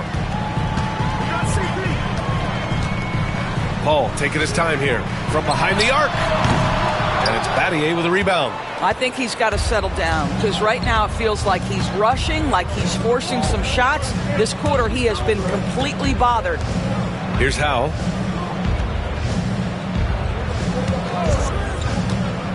To the middle. Here's Cycli. Good work defensively by Russell. For Charlotte, they've gotten 6 of their 12 attempts to go since the end of the first. And it's good. Fought through contact, hit the shot, and will go to the line. Charlotte shooting their 5th attempt at the line in the game.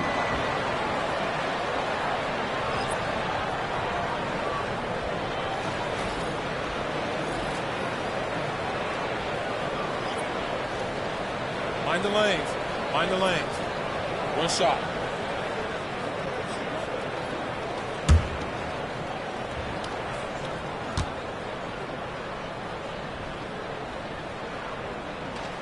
Free throw is good from Russell.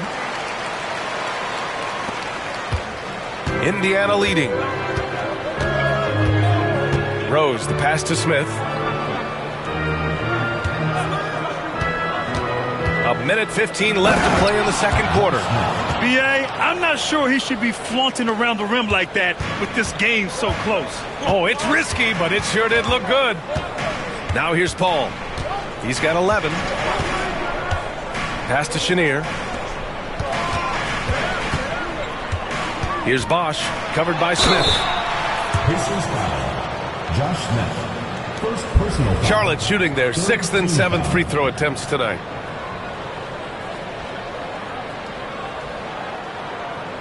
Shooting 2.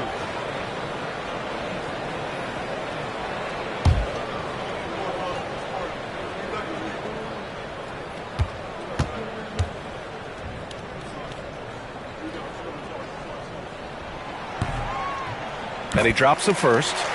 This is how you stay in the game. They're doing a beautiful job from the line. 100% this quarter.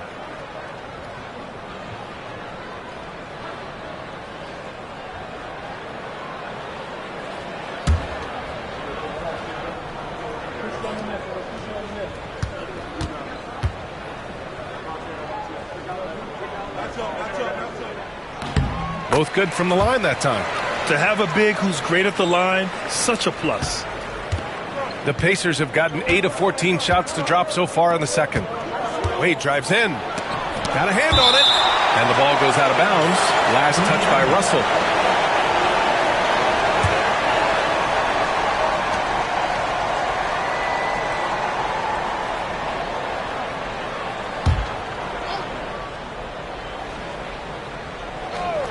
Hey, 44 seconds left to play in the half. After a sharp first quarter, he's not shooting as well here in the second. This has been a close game in a lot of ways, but they do have an edge on the boards. Chris Paul not only has a great handle, but man, his footwork is so good. Rose, the pass to Wade. With the drive. Oh, a rim-rattling two-handed jam. Already 5 lead changes here. Speaks to how evenly matched these teams have been thus far. Here's Chenier. 5 points in the game.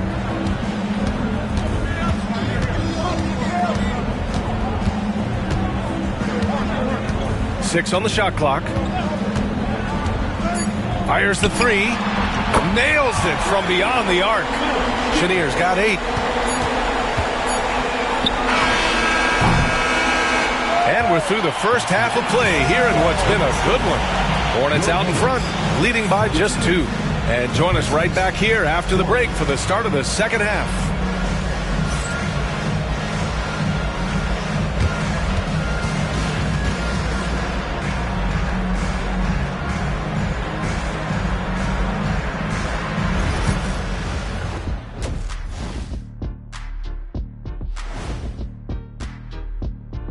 Welcome, folks. It's halftime, and the Charlotte Hornets are in the midst of a very close game.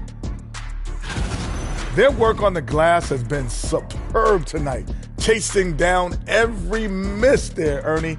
That's their mindset. Yeah, you can tell it was a focal point of their game plan coming in, and they've made good on that.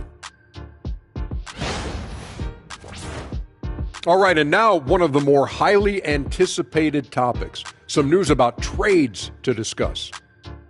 Well, this trade energizes the organization and the fan base. SGA's skills are obvious, but on top of that, he's high character and high IQ.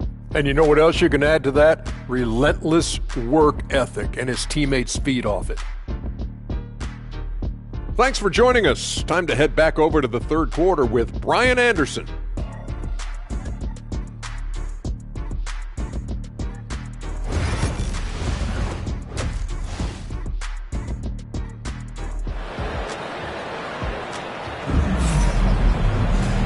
And in that first half, we saw a pretty tight battle. We'll soon find out what sort of adjustments were discussed during halftime. It's been quite a game for Chris Paul. Yeah, tonight he's done a great job of slashing through the lane and finishing.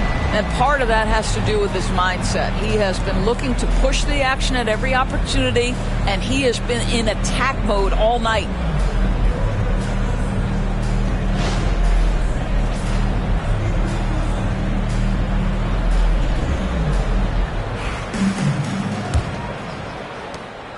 And so it's Rose with it. He brings it up for the Pacers. 2-point game. Following this game, they host the Magic. And that's the first of just 2 home games for them. Second half underway. Here's who Rick Carlisle's got on the floor. We've got Smith. And it's Unseld in at the center. Filling out the middle. Chenier passes to Russell. And then Russell with the dunk. I just love the aggressive finish. Now, I'm thinking he's sending a strong message with that jam. Pass to Unseld. And he's going for the lob. And the dunk to finish it off. A beauty. Well, that's one of Derrick Rose's specialties, finishing at the rim. Go ahead and flex those muscles, D. Rose. A moment to hear from Allie LaForce. Hey, Brian. Well, a lot of change for this Hornets organization. New ownership, a new front office, a new head coach, some exciting new talent. They're renovating the arena and building a new practice facility. Other than that, not much has changed. B.A.? Business as usual, Allie. Thanks. Hornets foul. Chris Bosh. First personal foul. First team foul. And that shot was going nowhere thanks to that aggressive swat. And this is exactly why he's out here, in order to block shots in tight games like this.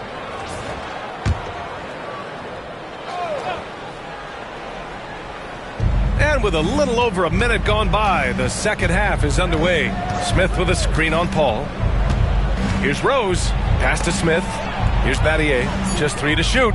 Wide open look. And good. Got the friendly bounce off the right side of the rim. Great work collapsing the defense, then kicking it out. Rose against Paul. Over a minute and a half now into this third quarter action. Chenier passes to Bosh. Sinks that one from the post. Bosh has got 7 points in the game. Indiana trailing here. Here's Wade. 13 points in the game. Down low. Here's Unseld. And a foul called on the way up. So he'll take 2 from the free throw line. The defense there doing whatever they can to protect the rim. First trip to the free throw line for him in this one. Shooting 2.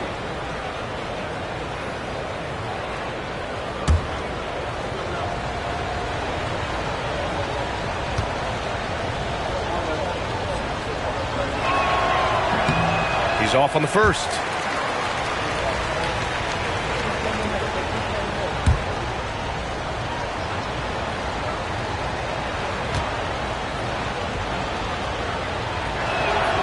And he sinks the second. And now around 2 minutes gone by in this half. And it's Charles Lee calling timeout here. A moment to rest and confer on the game plan.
Now, since we have this break, here are the teams with the most points off turnovers last season. The Pacers 4th. And whenever you turn the ball over against them, they pushed it right back at you.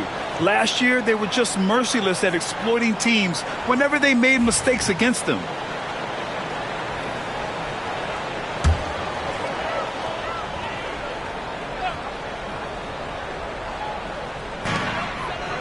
Johnson on the wing.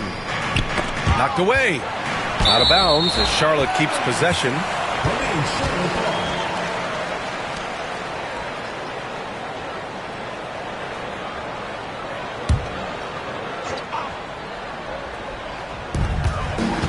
Pass to Bosch.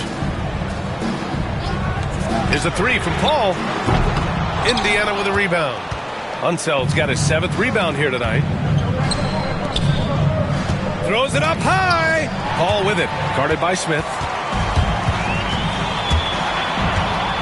Paul against Rose. And Bosch gets it to go. Bosch has got 9. Is there anybody better than Chris Paul at putting the ball on time and on target? Pacers trail by 3. Smith left side. Lets the 3 fly. Rebounded by Johnson. Johnson's got 4 rebounds now. Paul drives in. Oh, plenty of contact on that shot. Officials call the foul, and he'll take 2 free throws now. Chris Paul has the innate ability, understanding how and when to draw the defensive foul. He is the master of it. First trip to the line for him here.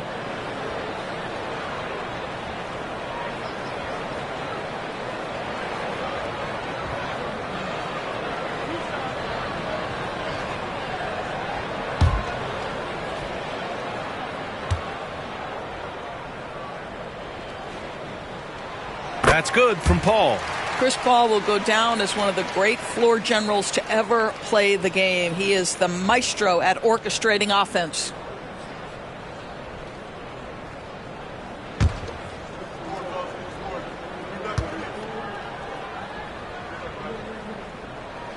Paul hits them both. And so it's Rose with it. He brings it up for the Indiana Pacers. Trailing by 5. Pass to Wade.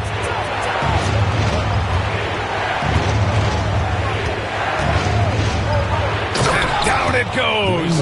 Jam that one home. Well, Dwayne Wade simply dominating on offense, and he's making it look easy, guys. Outside Johnson. Here's Bosch, guarded by Rose. Here's Paul. It's tipped. And it's turned out it's going to be a foul. He was hoping for a clean block, but the officials felt otherwise. So we'll have some free throws coming up here. And this is his second trip to the line tonight.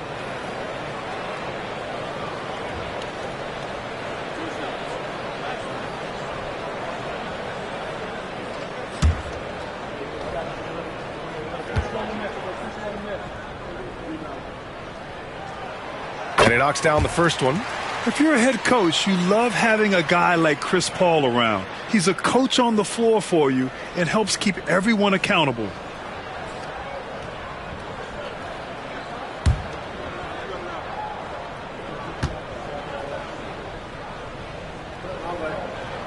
Paul hits them both.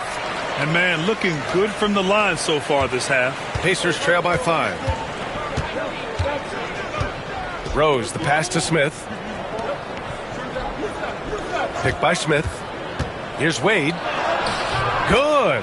And he's at 8 of 14 now. A solid offensive performance. This is an accomplished, polished interior scorer. Don't let the two-guard position fool you. Dwayne Wade from the cup. Oh. Now here's Johnson. He's got 7. There's the block. Rose against Paul. And there's the lob. A beautiful setup on the alley-oop. Great catch, great flush. For Charlotte, they've gone 3 of 7 here in this third quarter. Russell, a screen on Rose. Pass to Johnson. And here's Russell, guarded by Rose. Takes one from 10 feet. The shot by Russell, no good.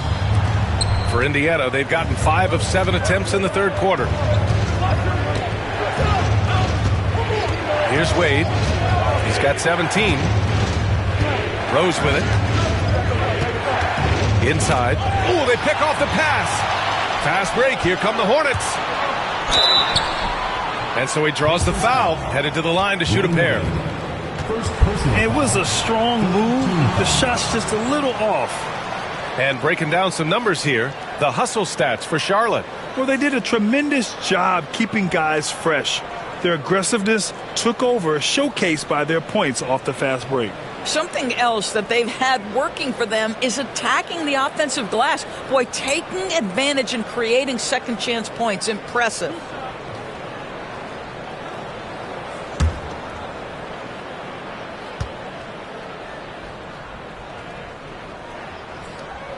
And the first one at the line is good. Collins, he's checked in for Indiana.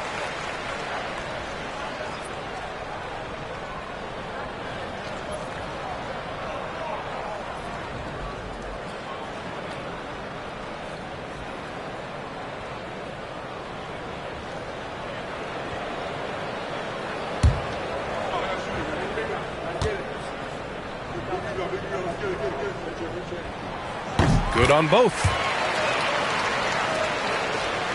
And it's the Pacers with the ball. It's a three-point game. Pass to Unseld. Here's Wade. Down low. Here's Rose. Back to Wade. Shoots over Paul. It's rebounded by Charlotte. Bosch has got 4 rebounds in the game.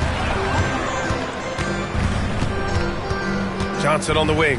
Collins defending. Outside Russell. Poke loose. Stolen by Collins. Pass to Rose. Back to Collins. Here's Wade. Kicks it out to Collins. It's stolen by Johnson. It's a one-on-one situation. Here's Russell. Oh, an amazing finish with a hand right in his face. Russell's got his 3rd basket on the night right there. And so it's Rose with it. He brings it up for the Pacers. Trailing by 5. The shot goes as the ref calls the blocking foul, and he's on his way to the line. You can see the athleticism and toughness. Rose becoming exponentially more dangerous the closer he gets to the rim. First trip to the free throw line for him tonight. One shot.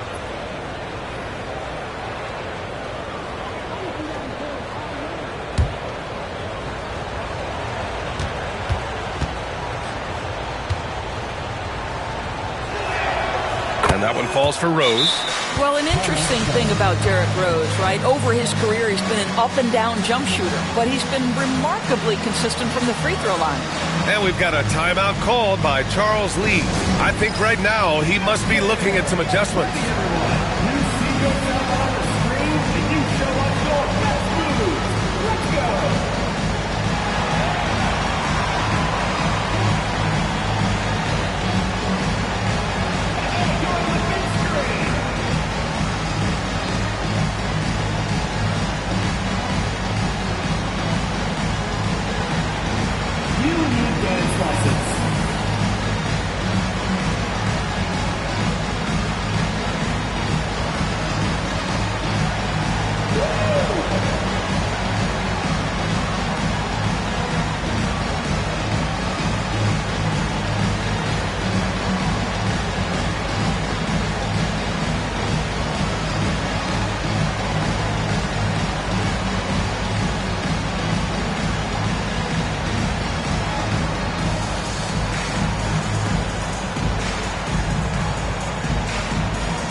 The Hornets with a lead. Ball with it. He's got 17. Here's Johnson. Misses from close range. The Pacers have gone 6 for 9 in the half. Pass to Wade for the lead. Drills it from deep. Wade's got 20. Well, this guy has turned himself into a solid three-point threat. Dwayne Wade, early in his career, put a ton of time in to make sure he could make shots from out there. Here's Bosch. He's got 9. The shot misses. Ooh, excellent D there from Smith. Here's Rose. He's guarded by Paul. Here's Wade. The baseline J is on the way. That one falls. Nice feed that time from Rose. Rose has got 4 assists in the game. Hornets trail by 3. Outside Johnson. Back to Paul.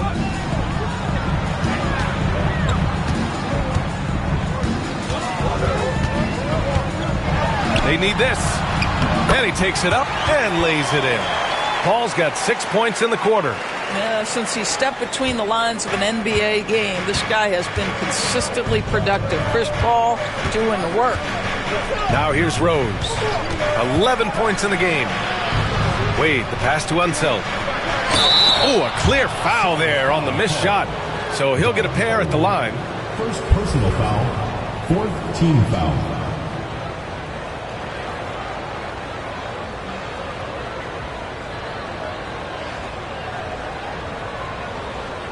Take a break. Take a break. 2 shots.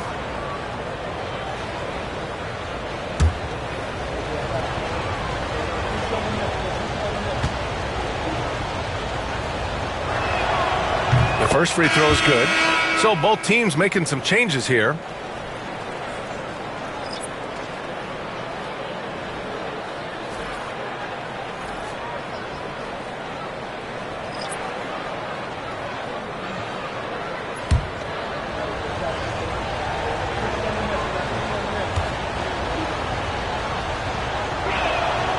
That's also good. So he hits both free throws. And here are the Hornets now. 8-second difference between the shot clock and game clock. To the paint. Oh, he took the contact and tried to throw it down over the top. Instead, he'll shoot free throws. Yeah, a strong move to the rack draws that foul.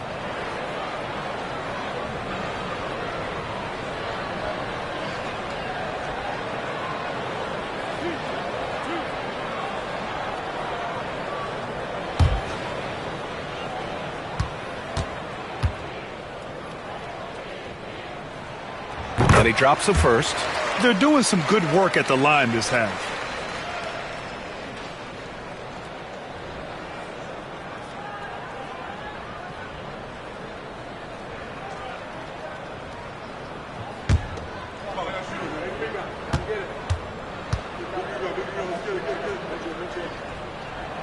So he gets them both. We've got 22 seconds left in the third.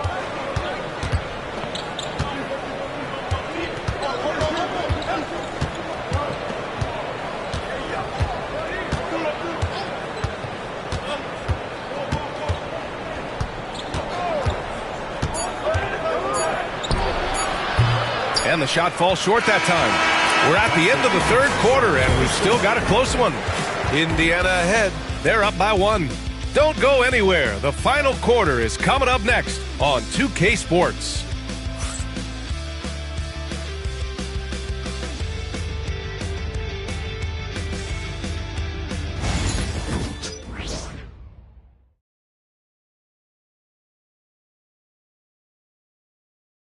Rick Carlisle had some advice for his team. Let's hear what he had to say.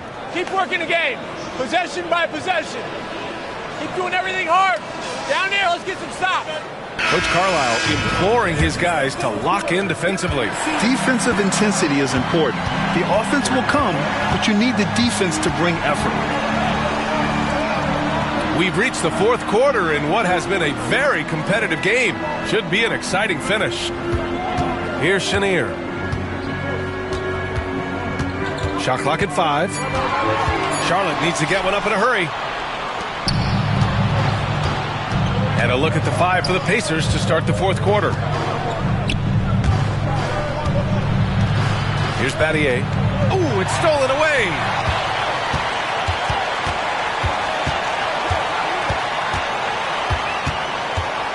Here's Hole.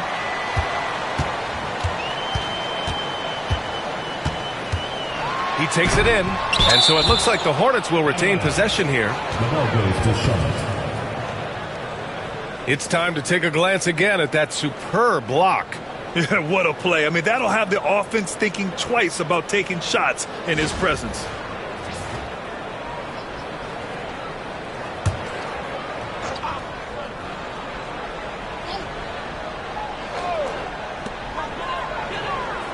Five on the clock to take the lead. And that's 2 points on the layup. Oh, couldn't have asked for a more hotly contested game. These teams have swapped the lead 8 times. I believe it's coming down to the wire. Now here's Parker.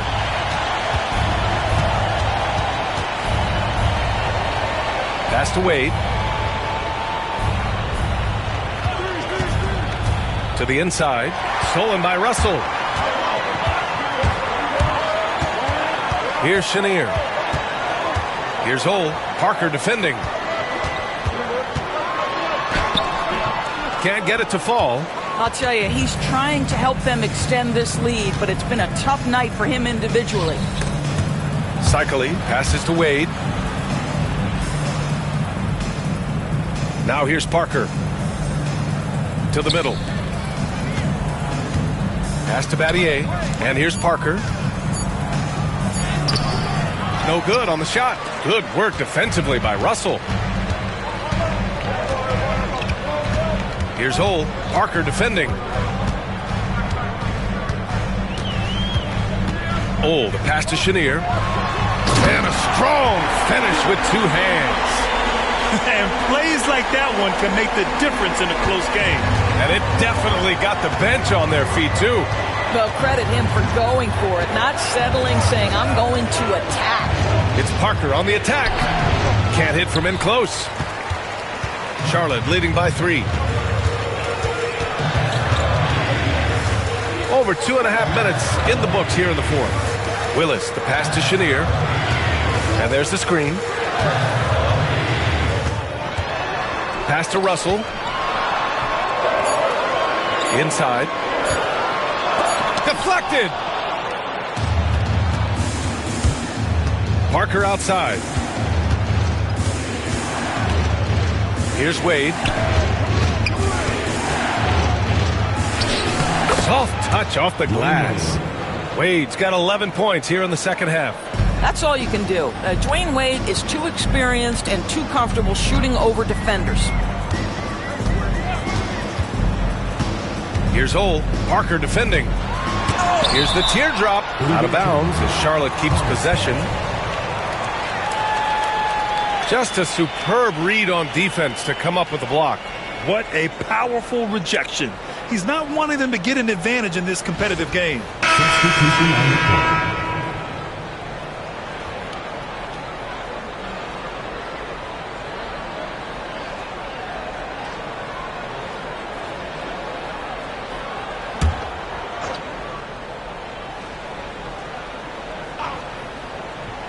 Well, if you're just tuning in, welcome. We played about 3.5 minutes into the fourth quarter here. Well, after hitting one triple in the first half, it's been all radio silence since. Here's Unseld. Pass to Collins to take the lead. The Hornets pull it in. Here's Chenier. Hey, in 6 attempts, he's made 5. Talk about efficiency. We've seen that more than once today. An effortless basket inside. Rose against Paul. Rose, the pass to Battier. Over Johnson. Battier, no good. And so it's Johnson with it. He brings it up for the Hornets. A great fourth quarter. Just giving up 2 points. Paul against Rose. Lets a floater go. Count the basket. And it's a 5-point Charlotte lead. Well, Chris Paul gets to that floater game at his size. So important to have in your arsenal. And we'll have a timeout here called by Rick Carlisle. He wants their game plan to be crystal clear at this point.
Russell's checked in for Charlotte. The Pacers also with a sub. Wade, he's checked in for Collins. Let's go now to the sideline and catch up with Allie LaForce. Well, over the break, I listened in on Rick Carlisle's huddle. Coach told them to adjust on defense, saying they're calling it tight right now. We can keep the same effort, but less reaching in and all of that. Don't let them beat us at the line. Send it back to you, Brian. Okay, thank you, Allie. Rose, the pass to Wade. Takes a 13-footer. That one falls. Nice feed that time from Rose. Rose has got assist number 5 here tonight. Hornets leading by 3. They set the pick. Smith against Paul. Pass to Bosch. Outside Johnson. Just 5 to shoot.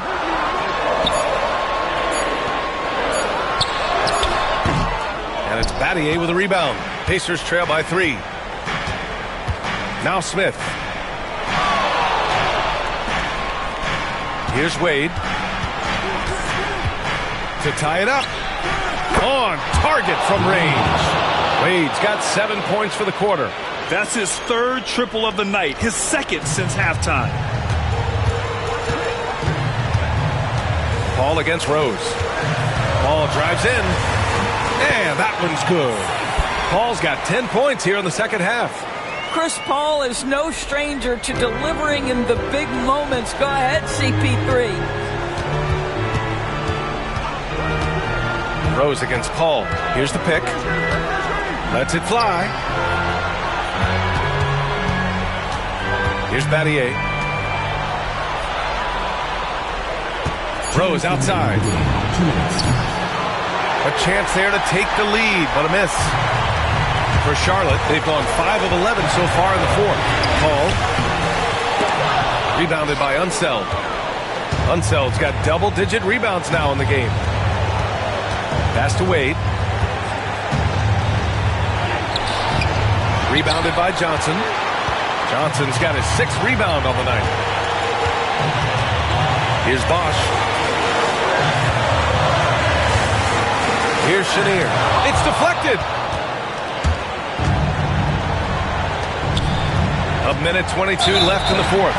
Boy, not on the same page there. And in a possession ball game, that's a big mistake. And great job to establish position and square up. The Hornets with a lead. Here's Chenier. Out to the right wing. Fades away. Rebounded by Unseld. And for him, that's a great look. Expect him to go right back to it if it's available. No doubt. Very good play call, good execution. Sometimes it just doesn't fall. Pass to Bosch. Paul with it. Guarded by Rose. Right wing. Here's Chenier. Ooh, excellent D there from Smith. There's 31 seconds left in the fourth quarter. Big time shot, sending his teammates into a frenzy. I'll tell you, these guys have worked so hard together. Everyone pulling in the same direction. Beautiful to watch. And it's Charles Lee calling timeout here. Great time to call his guys into the huddle at a very tense moment in this game.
Here's Chenier. 5-second differential between the shot clock and game clock.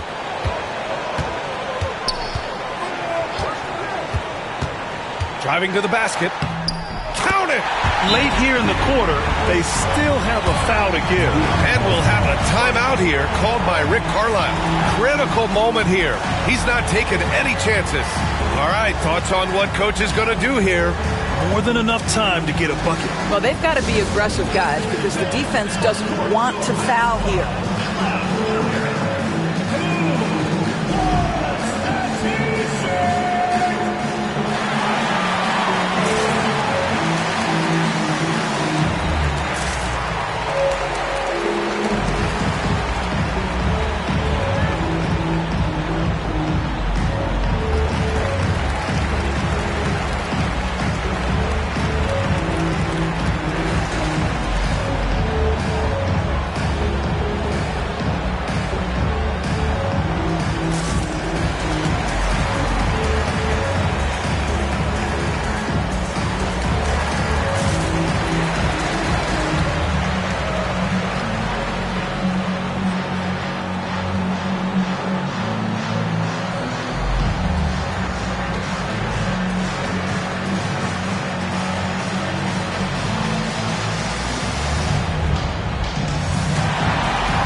Here's Wade.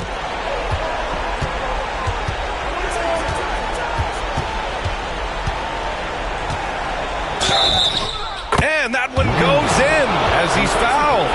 It'll be 3 points if he converts the free throw.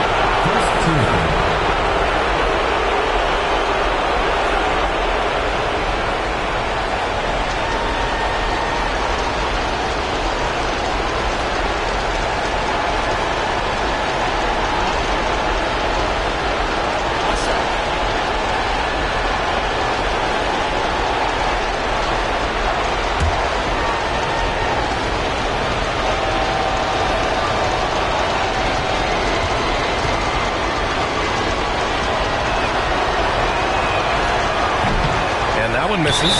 And we've got a timeout called by Charles Lee. And a great call on his part. This is the time you want to be in sync right here.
There's 6 seconds left in the fourth quarter here.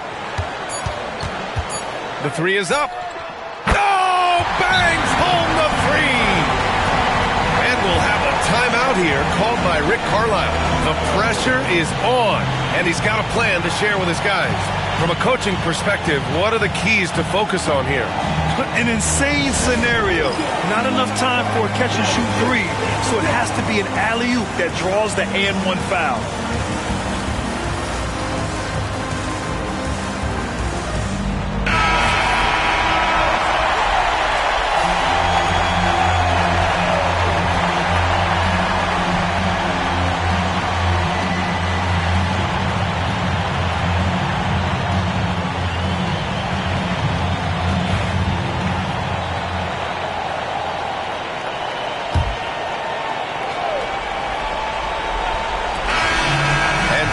The Hornets who come out on top here.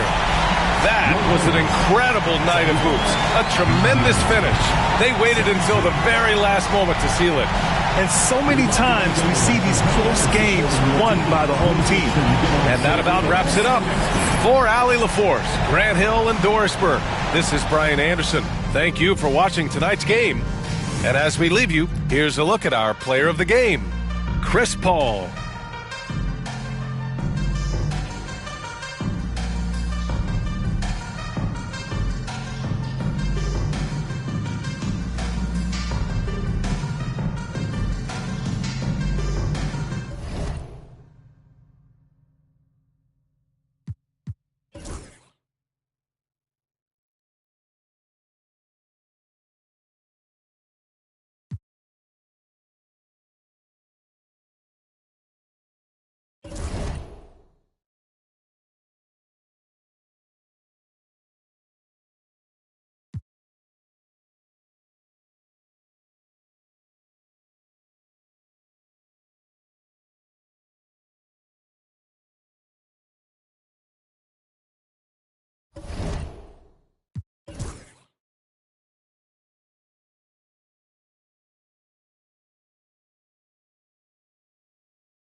Welcome, basketball fans, to a very special veteran. All the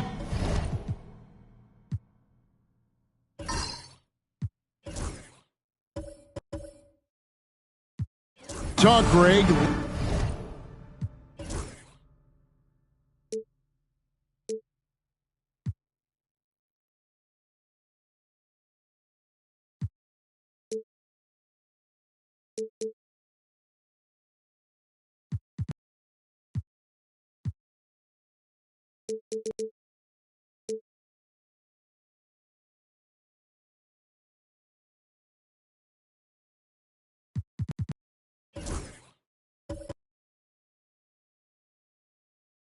Leading up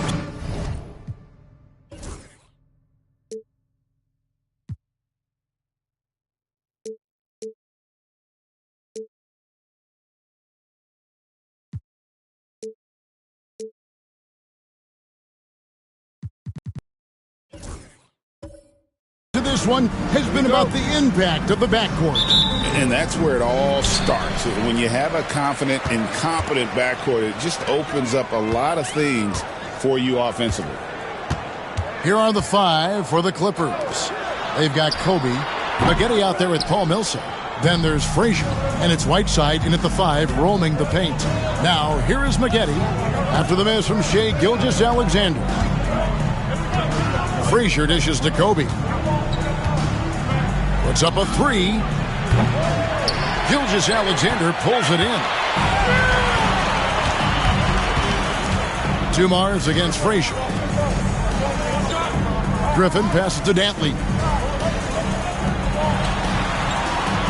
Right side against Gilgeous-Alexander. And pushing it up. Here's Los Angeles. And laid in to finish the break. No, it's just ridiculous. He is just an absolute surgeon when he has the ball. This man is surgical. There is no way to slow him down when he wants to score. Now, here's Dumars. On the wing, Gilgeous-Alexander. And the shot goes in. Well, this is why SGA is a focal point of this offense, because of that ability to score. Frazier, the pass to Millsap. This one for 3, and that one's good by Spaghetti. And that's exactly what he's looking for, draining the triple. Gilgeous-Alexander deciding where to go with it. Pass to Malone. Over Whiteside. That one a tad offline to the right, but drops in for him. Malone is relentless inside, so strong with non-stop effort. Greg, seems like we always talk about Shai Gilgeous-Alexander's offensive side, but when it comes to deflections and steals, his defense, he's one of the best. Yeah, his two-way ability is sometimes overlooked in the mainstream media, but people in the know how good of a defender he is. And he gets the whistle. 2 free throws coming up. Greg, looking back to last season, the Clippers had one red-hot stretch. That's right. They went on a 26-5 run between December and February. It finally showed how dangerous that team could be when healthy.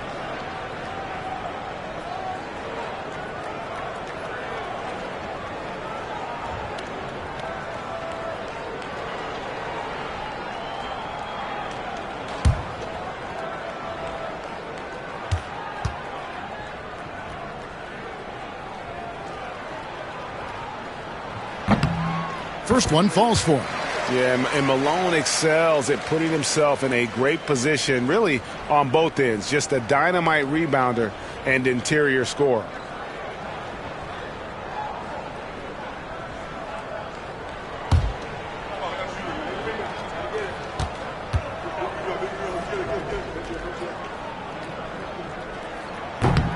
Both good from the line that time. Some big guys struggle at the line, not him. He's put in the work to defy that assumption. Bryant outside. Malone with the block. How about the quicks there by Malone to get up and deter that shot, utilizing that size and reach for the rejection. Just over 2.5 minutes played here so far in the first quarter. Gilgeous-Alexander passes to Malone. Over Whiteside. And once again off the mark by Buffalo. Not that time, but that's a shot that he's going to make more oftentimes than not. Bryant has the open look. They get it again. Second shot opportunity. And they call the foul, so a chance at the line for one more coming up. The 7-footer, Whiteside, using that size and snatching up the offensive board and finding his own opportunity.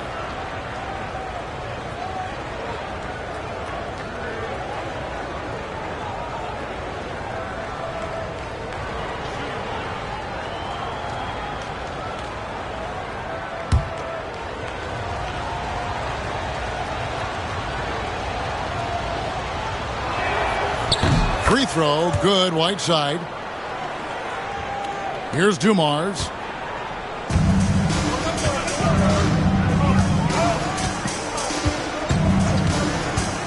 On the wing, Gilgeous-Alexander. Back to Dumars. From past the arc. And once again off the mark by Buffalo. Clippers leading by 5. Outside Millsap. Back to Frazier. Lets it go with the 3. And it's Buffalo with the rebound. This, their first look at this year's Los Angeles squad. Gilgeous-Alexander against Frazier. Here's Malone. Outside for Gilgeous-Alexander. 4 on the clock. Shoots from the baseline, and he wills that one in, sinking right through off the back iron. And he had a good look, and Gilgeous-Alexander made it pay off. And the timeout called here by Tyronn Lue. He's going to have a discussion here on the sideline. How many games do you need to play, Greg, before you know who you are as a team? I think you basically know already your identity, the pace you want to play at, obviously the development of the younger guys, and your chemistry is always ongoing.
Buffalo making a switch here. West is checked in, and the Clippers with a change here too. Baylor, he's checked in for Paul Millsap.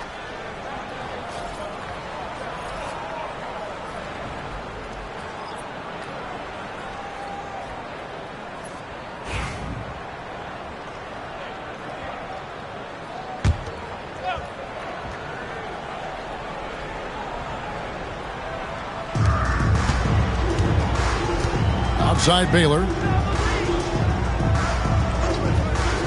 Pass to Bryant. Three-pointer. And again, no good by the Clippers. And the stroke definitely lacking confidence this quarter. Nothing on target. And then Griffin with the dunk. And how about the communication between teammates on that alley-oop? And that's what you need to pull that thing off. So it's the Clippers now. Buffalo making their last shot. Oh, he's going up for the alley-oop here. And out of bounds as Buffalo gains possession. Let's pause to take a look at the teams that really made their opposing teams earn their points a season ago. Defense was their identity, and that's how they're going to beat you. And they did it better than anyone in the league. And Gilgeous-Alexander's got the ball here for Buffalo. They trail by 1. They're moving on after the tough loss they took at the hands of the Nuggets. Yeah, I mean, they had their chances, competed deep into that game, but had a few lulls there that just kind of took them down. They played pretty solid basketball, but a few miscues is all it takes to turn a win into a loss, especially against a good team. Malone. And that won't go, missing the go-ahead bucket. Okay, let's just say it. This has been an ugly quarter for him. Not quite a break of mirror ugly, but it's getting there. Kobe passes to Frazier.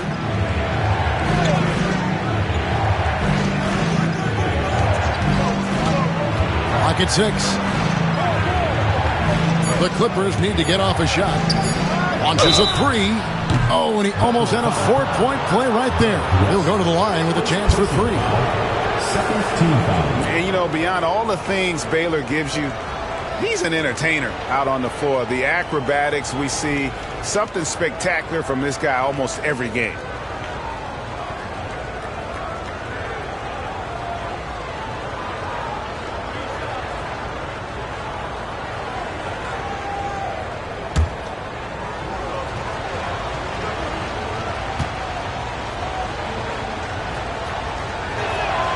And he hits the first of 3. Wagner's checked in for Buffalo. And Los Angeles making a change here as well. Heinsohn's checked in.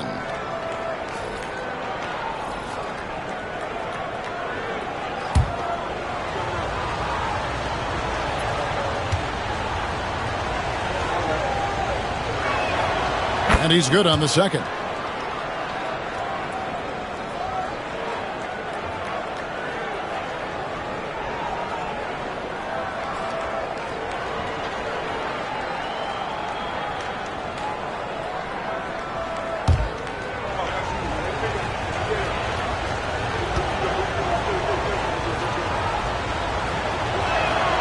He makes all 3. And that's another area where he is just a superb player. Excellent at the free throw line.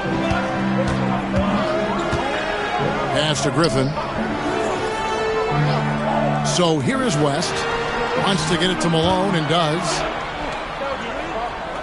Inside. The jump hook, and Griffin puts it in. LA's gone 2 of 5 from three-point land here in the first quarter. Outside Baylor from past the arc. Good, and it's Frazier who picks up the assist. Baylor's got 6.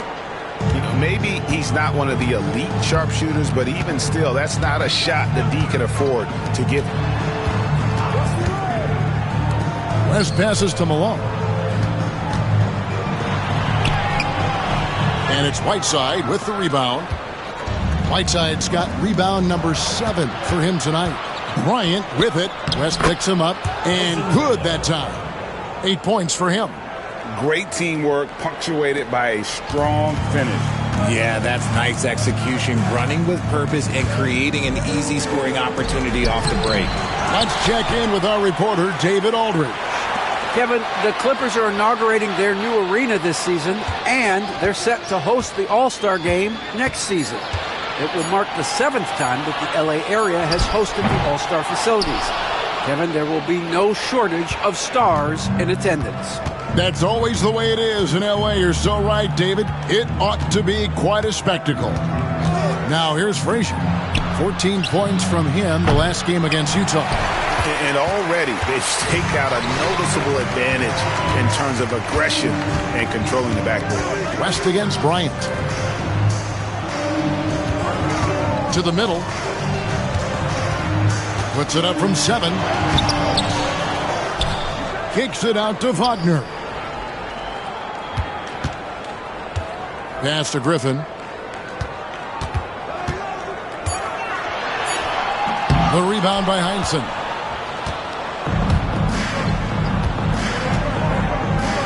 Now here's Frazier. Fouled on the shot and picks up 2 points. So 1 free throw coming up. Yeah, another nice bucket down low. They've really been able to work the ball into the post effectively here so far.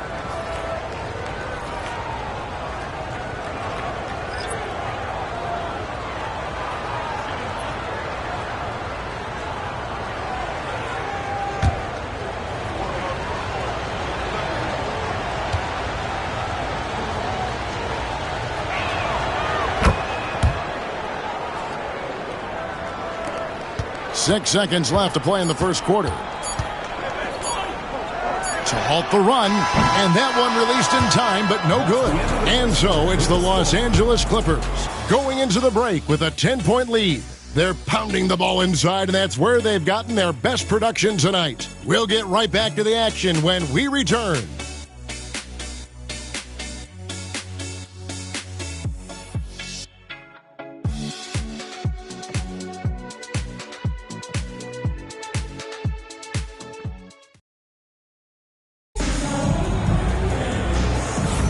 And if you're just tuning in, we've got a wide margin on the scoreboard, but plenty of time left for a comeback.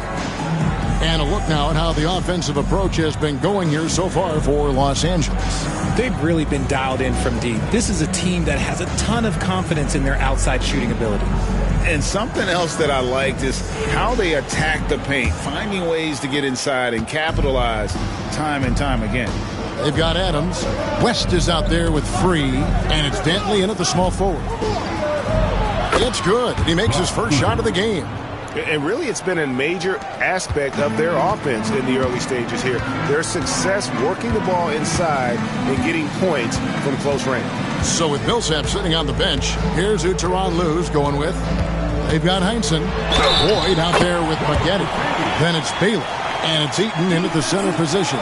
Yeah, outstanding job there of taking the harm and still able to finish.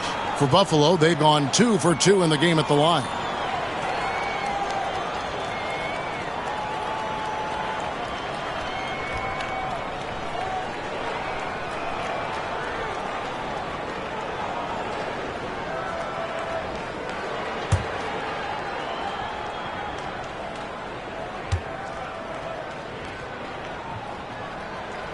Greg, you look at the great coaches. What are 1 or 2 of the most important qualities for success that you see? Well, for me, Kevin, I think you got to be able to adapt tactically. I mean, that's huge, and especially in the playoffs. But most important, can you motivate and unify a locker room? That leadership quality is what really puts a coach over the top. The Clippers shooting their 6th and 7th free throws in the game. And one of the highlights last year for this group was the fact that they were so efficient from the charity stripe. That's a huge factor.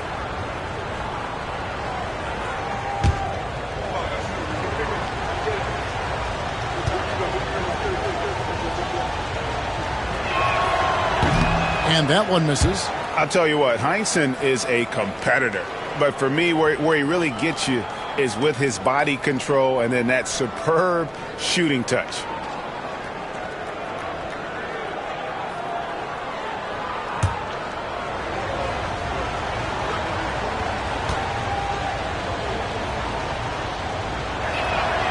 He hits the second from the line. Buffalo trails by 10. And here is West. No scoring in this one. Adams with the screen on Maggette. West outside. And that'll be 2 free throws coming up. Officials on the call with the foul. Personal foul. Second team foul. Buffalo shooting their 4th and 5th shots at the foul line in the game.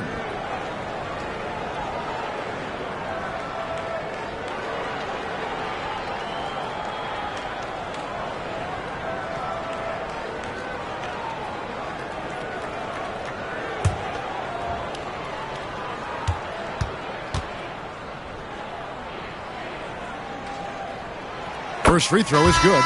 Joe Dumars, he's checked in for free. Paul Millsap is checked in for the Clippers.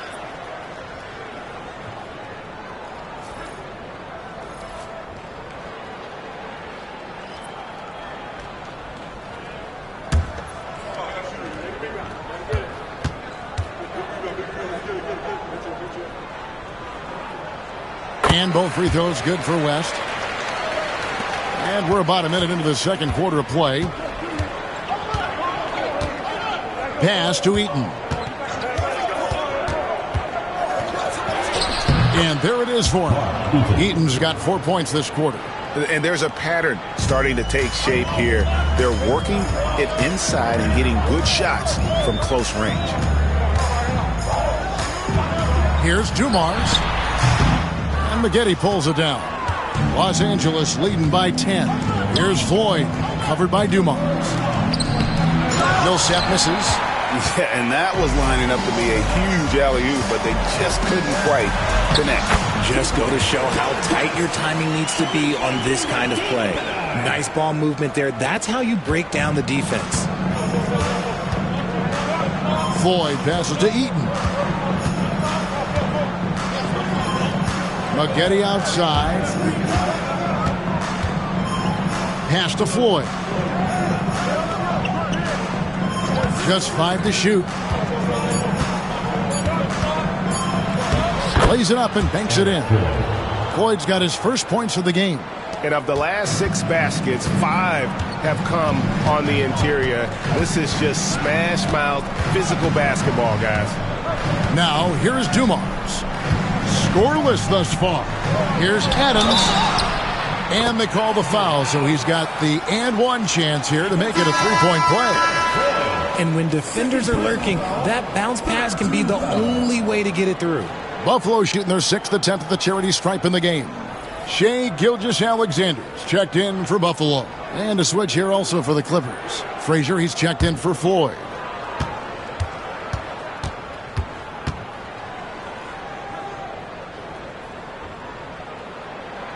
They throw good, Adams. And they're getting to the line a lot in this quarter, guys, and it hasn't been by accident. And the timeout called here by Tyronn Lue. Looking for a breather and maybe just 1 or 2 things to talk about.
Chance to take a look at the numbers for Gilgeous-Alexander.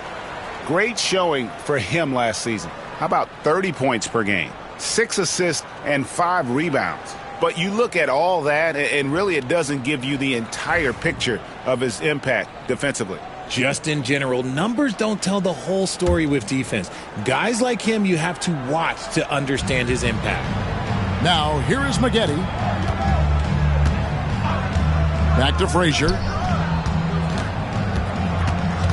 And Frazier's playing philosophy was established back in high school. Aggressive defense and hitting an open man is more productive than taking the wild shot.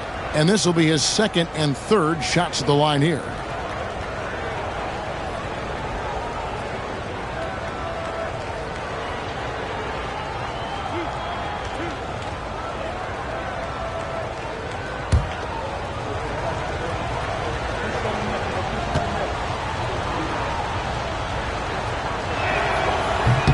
That free throw, no good.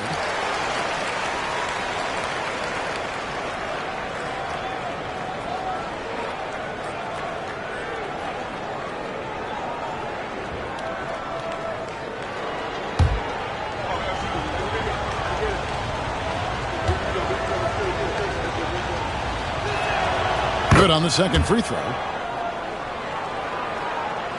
2nd quarter of play with almost 3 minutes gone. Tumars against Spaghetti, and the call is going to be, yes, it is, an illegal screen. That's his second foul here pretty early in this one. He's got to be careful for the rest of this half. Clippers leading by 8. Now here's Frazier. He has 6. Pass to Spaghetti. Back to Frazier.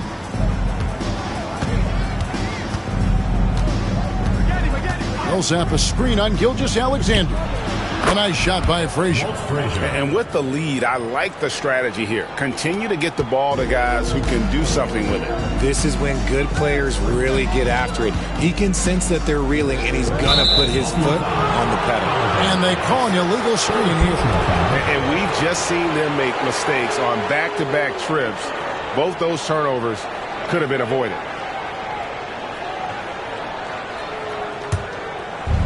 Looking at Los Angeles, they want to turn it around after the loss to the Utah Jazz.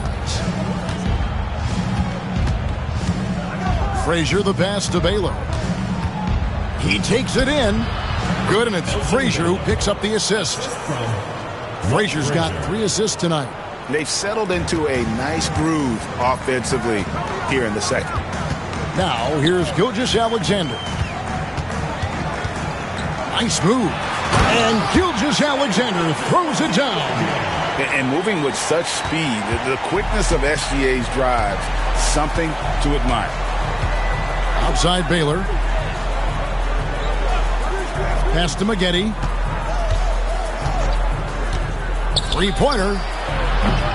And it's Buffalo with the rebound. And sometimes on defense, you can just get lucky. To the paint. Here's Abdul Rahim. Here's Dantley. Back to Gilgeous-Alexander. Good on the triple. Gilgeous-Alexander's got it back down to within single digits for Buffalo.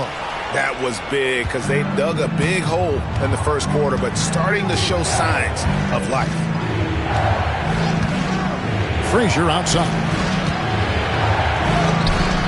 And a missed layup. For Buffalo, they've gone 5 of 7 from the field here in the second. And a wide open look for Gilgeous-Alexander. And Buffalo, another 3. Yeah, they've raised their shooting percentage in this quarter, and they're starting to get on track. And the timeout called here by Tyronn Lue. He's ready to talk things through with the team.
Checked in for the Clippers. Here's the 2K leaderboard with last season's best free throw shooting teams. The Clippers third. They didn't give away any points at the free throw line, and that makes a head coach's life so much easier.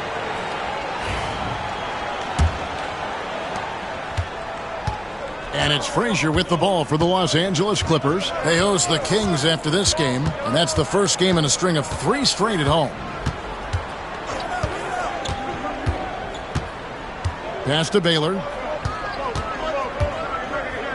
Shot clock at 5. Near the 3-point line, it's Millsap. No good, unable to end this run. Buffalo trails by 5. Wagner kicks to Dumars. Takes the 3. Elgin Baylor with the rebound. L.A. has gone 1 of 2 on three-pointers here in the second quarter so far. Kobe from deep. And showing the range there. Bryant is confident pulling from deep. For Buffalo, they've gone 6 of 9 in the second quarter. Some good work from the field. Malone has screen on Kobe. Now, here's Dumars. Defense is right there, and the shot is good. Taking it up strong against size. He does not lack for confidence. Really putting the bigger defender on his heels. I love seeing aggressive finishes like that. Pulls from the top of the key, and Elgin Baylor the bucket on the assist by Paul Millsap. Baylor's got 4 points this quarter. And obviously his momentum from the last game has carried over here tonight. He's just riding the wave of momentum right now, getting to his spots and keeping things simple on the offensive side. All these threes they're giving up have really been the driving force on this run. We've got 1:23 left in the first half. And here's Kobe from the arc, and Abdul Rahim pulls it down. Abdul Rahim's got 4 rebounds in this game. And imagine how good they'll look if he can start to chip in a bit more offensively. Now, here's Baylor. He's got 12. Driving inside. Here's Dumars. Some solid defense from Kobe. And you got to give credit to the D for never giving up on the play and doing just enough to bother him at the rim. No good there. Nice defense from Wagner. Buffalo trails by 5. Down low. He doesn't care at all if he has to take a little punishment to get his points. You can say that for sure about Abdul Rahim. He's not going to shy away from the contact. First trip to the free throw line for him in this one.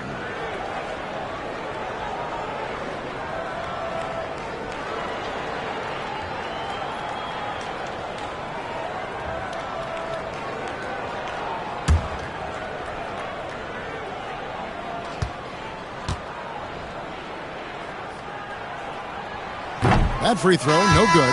Whiteside's checked in for the Clippers. Maggette comes in for Baylor.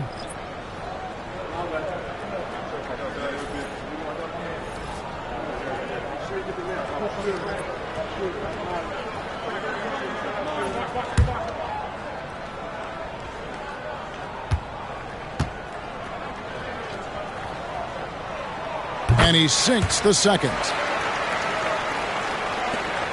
There's 38 seconds left in the second quarter. Now Frazier, 9 points in the game so far. Got him up in the air with the pump fake and then took advantage. Bryant's got 5 points now in the quarter. Outside for Gilgeous-Alexander. Here's Abdul Rahim. Millsap covering. Here's Malone, and he's fouled pretty hard on that shot, but he's got the chance to pick up the points at the line. They get Hassan Whiteside. And you don't ever want to get into the habit of letting the offense get to the rim. For Buffalo, they've been good at the free throw line. This one, 7 of 8.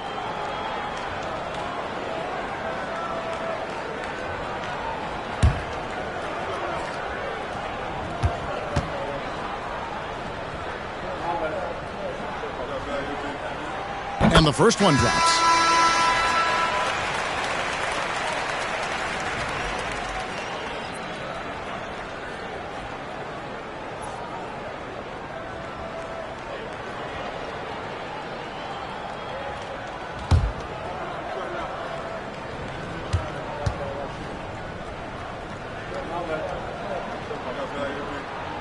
And both free throws good for Malone.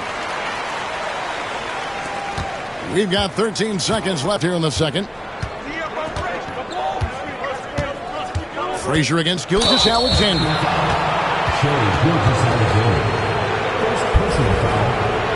For Los Angeles, they have gone 7 of 9 from the free throw line tonight.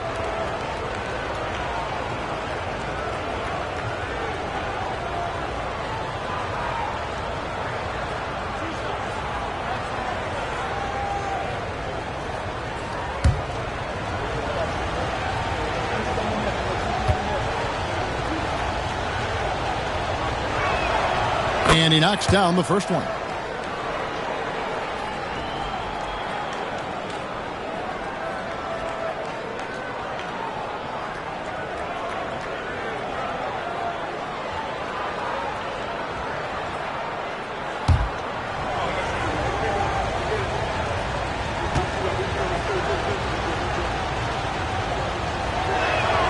And Frazier drops them both. Here's Gilgeous-Alexander. Fires from way outside. And the last second attempt doesn't fall. And so it's the Los Angeles Clippers with a 6-point lead at the end of the quarter. Looking good at this point, but wanting more. And a chance now to send it over to David Aldridge, standing by courtside. David. Here with Ty Lue, good rhythm for your offense in the first half. What did you like about the start? Moving the basketball, taking the right shot, making the right play. We make the extra pass, we're a tough team to beat. And you were sure tough in the first half, Coach. Thanks. Back to you. Thanks so much, David. And we'll step away briefly, but get you right back out here for the start of the third quarter after this break.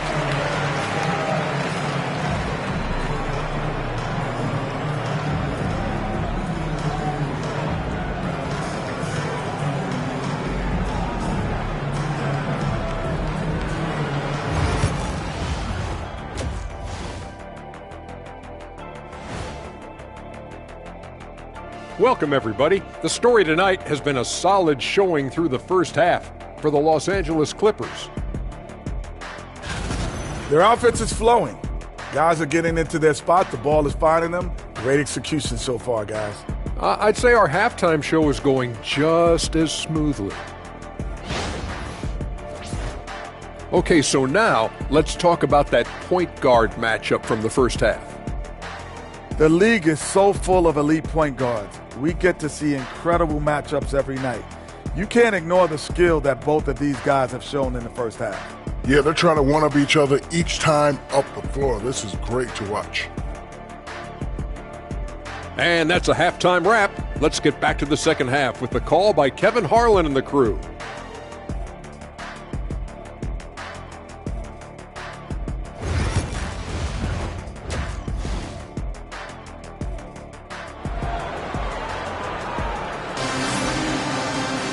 And in that first half, we saw a pretty tight battle. We'll soon find out what sort of adjustments were discussed during the half. It's been a clinic so far from Elgin Baylor. He's done a fantastic job of finding open space to operate within the first few quarters. I like how they came into this one with a game plan, and they're just going out and executing it. Terrific job.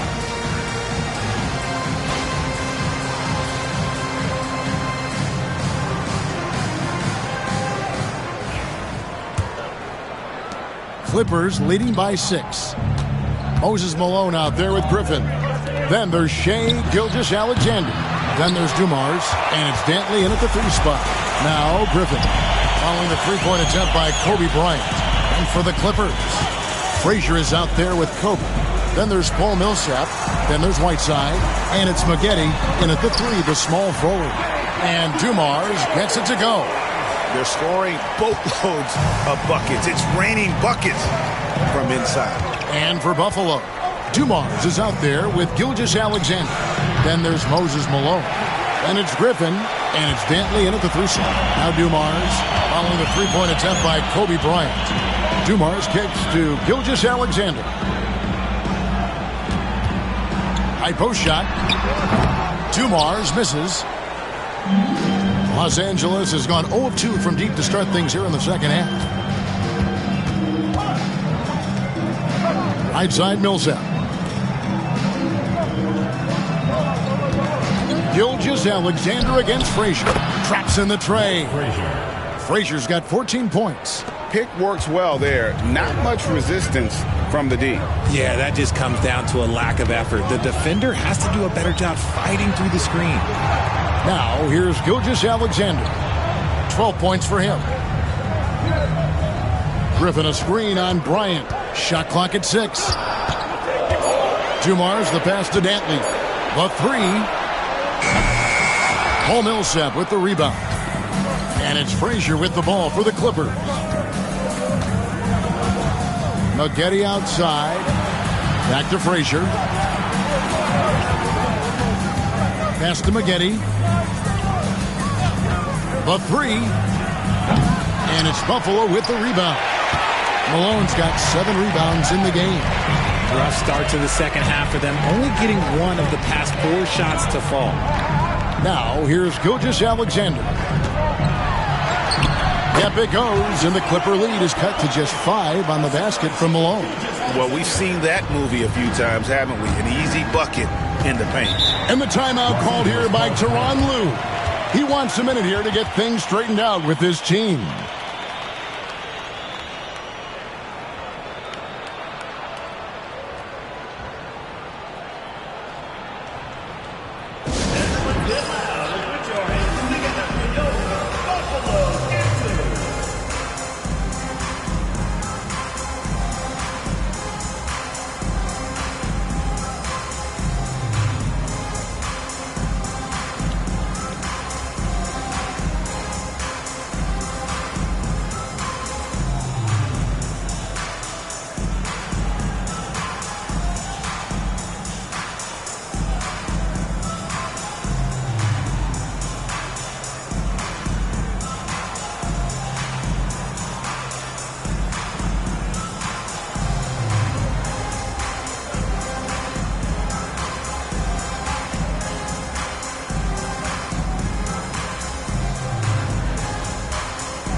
Just under 2.5 minutes into the third quarter now.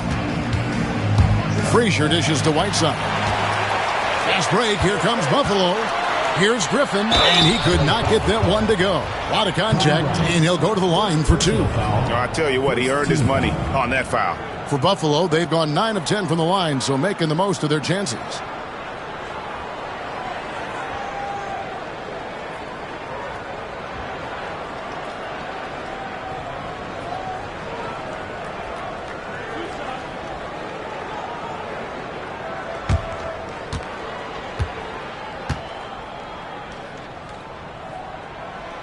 No good on that one.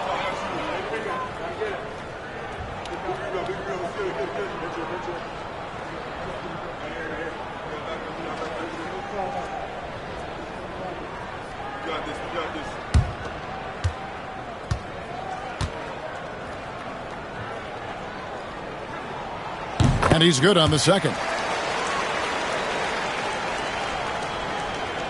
A little over 2.5 minutes off the clock in this final half of play. Looking to get it going and finished off by Bryant. And how fun is it watching Kobe take flight? His throwdowns are downright ridiculous. On the wing, Gilgeous-Alexander. Frazier covering. And it's Malone finishing it off. He gives up a bit of size at the center position, but his leaping ability, well, let's just say that makes up for it. Outside Millsap. Pass to Bryant. Launches it. And it's Buffalo with the rebound. Griffin's got 5 rebounds tonight. More good work on the glass there. When it's all said and done, I think rebounding might tell the story in this game. And foul on the shot, so he'll get a chance at the line.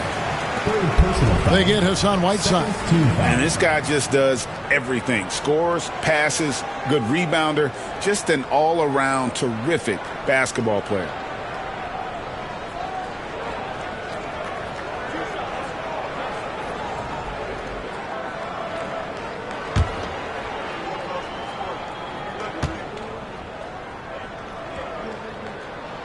That's good from Gilgeous-Alexander.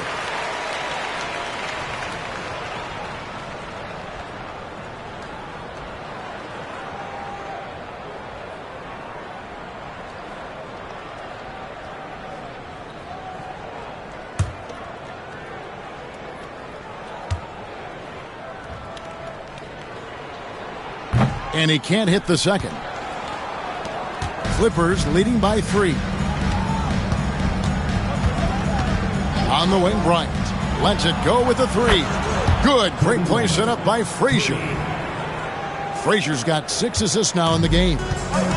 For Buffalo, they've gone 3 of 5 to start the second half, developing a nice rhythm out there. Now, here's Dumars. 7 points in the game. Here's Gilgeous-Alexander. Laid in with a nice touch off the glass. Gilgeous-Alexander's got 15 points. And good work inside. SGA will make more room for himself on the perimeter when he can be effective down low. Kobe, no luck. Buffalo trails by 4. Up top, Dumars. Covered by Maggette. Dumars, the pass to Gilgeous-Alexander. Back to Dumars. 5 on the clock. 14 feet away. That's short off the rim. The Clippers shooting 47%, pretty solid. Maggette, the pass to Frazier. Outside, Kobe.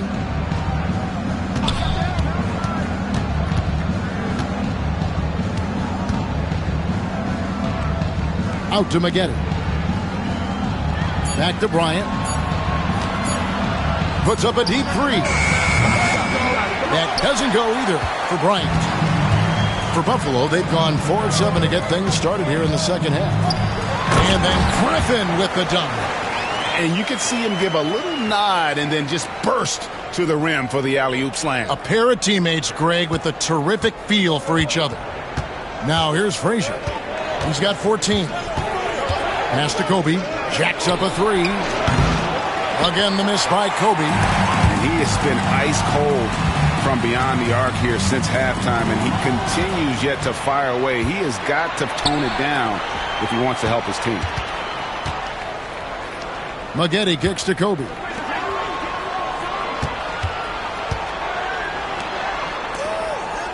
Now Whiteside. Over Dumars. And it's Whiteside. That time on the assist by Paul Millsap. Whiteside's got his second basket of the night. Buffalo trails by 4. We've got 1:55 left in the third quarter of the game. They get it back. Griffin's shot is good.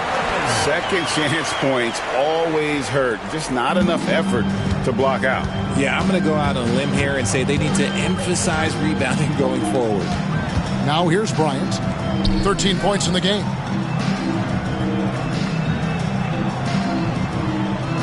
Whiteside sets the pick for Kobe. Krills the three-pointer. Bryant's got 8 here in the quarter. And really, as the three-pointers keep dropping, you get the sense that the frustration is mounting for the defense. And Buffalo calls their first time out of the game.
substitution on the court.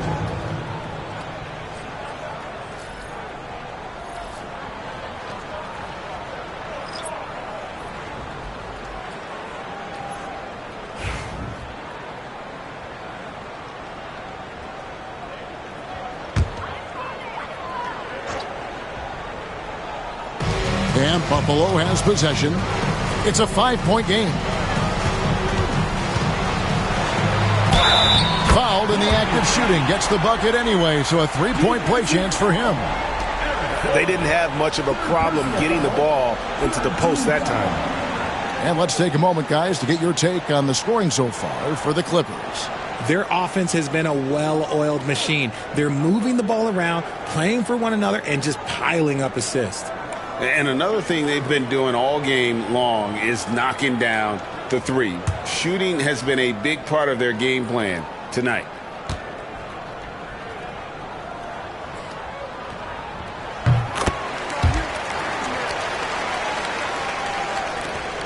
.111 left in the third. Pass to Heinsohn. Inside. Here's Floyd. Beautiful dish, and the layup goes down. Floyd's got his second basket of the game. And that's how you lead a team. Literally. West against Maggette. West outside.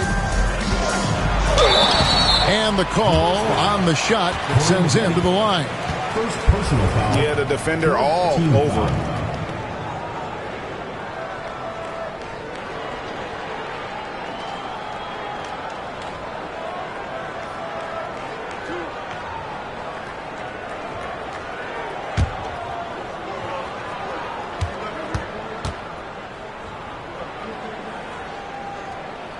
The first one falls.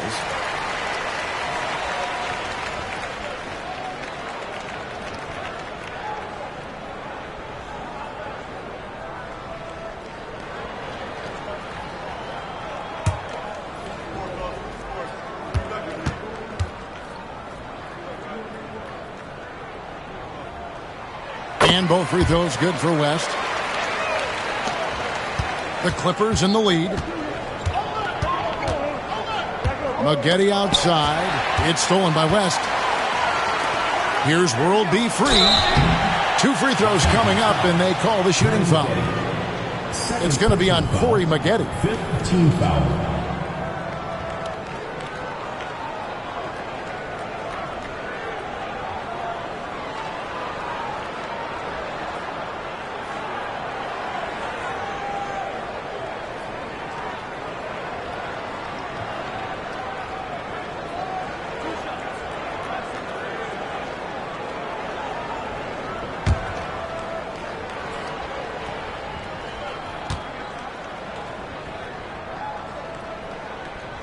And he makes the first.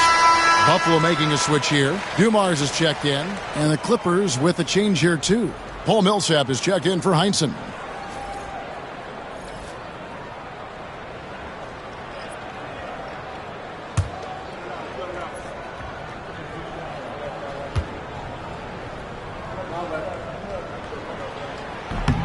And it's tied up with that one.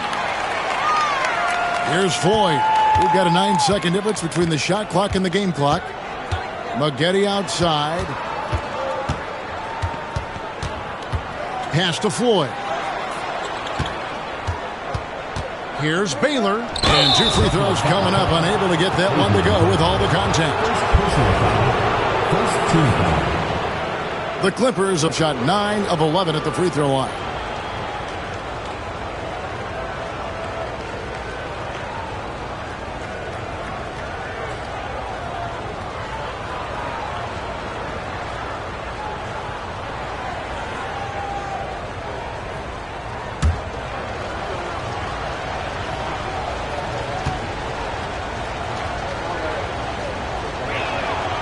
Free throw good from Baylor.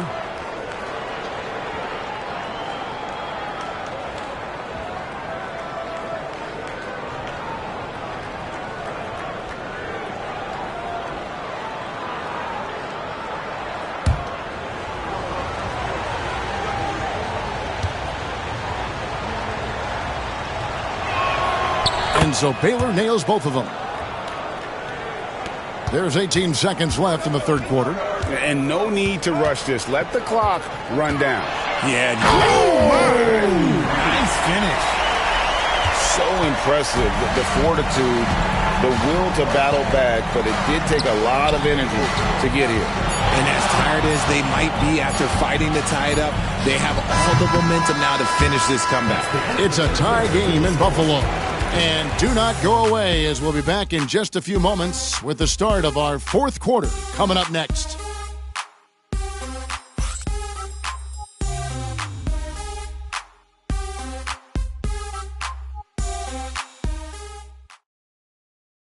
And a moment now as we take a look at our State Farm assists of the game.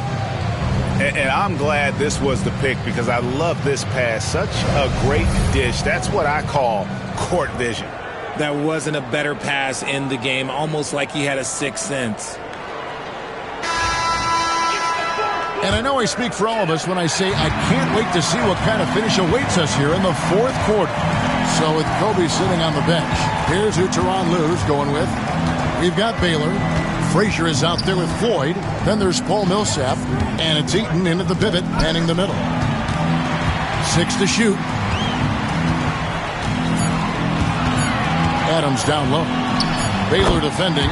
Adams' shot is good. Nice play call there. Down the stretch, getting him the open look. And late in games, throw out those analytics. Give me the mid-range. The shot, it just works. Here's Millsap. And he makes the bucket, gets the whistle, and now a three-point play chance here for him. And you got to respect the physicality of Millsap. He can energize his entire team with that level of activity.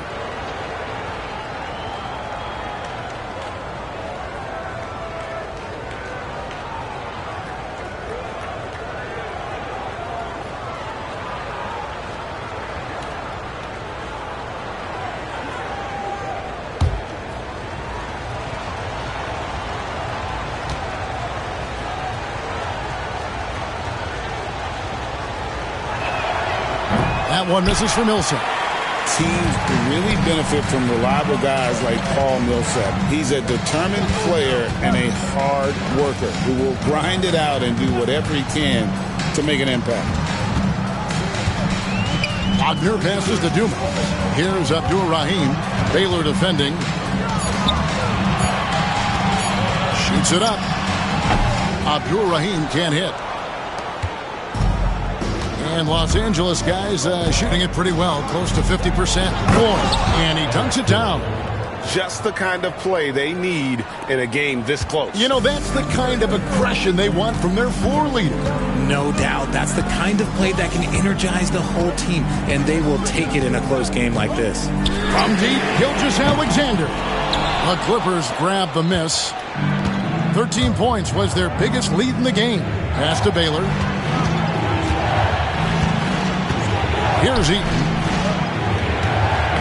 Ball's knocked loose and stolen by Wagner.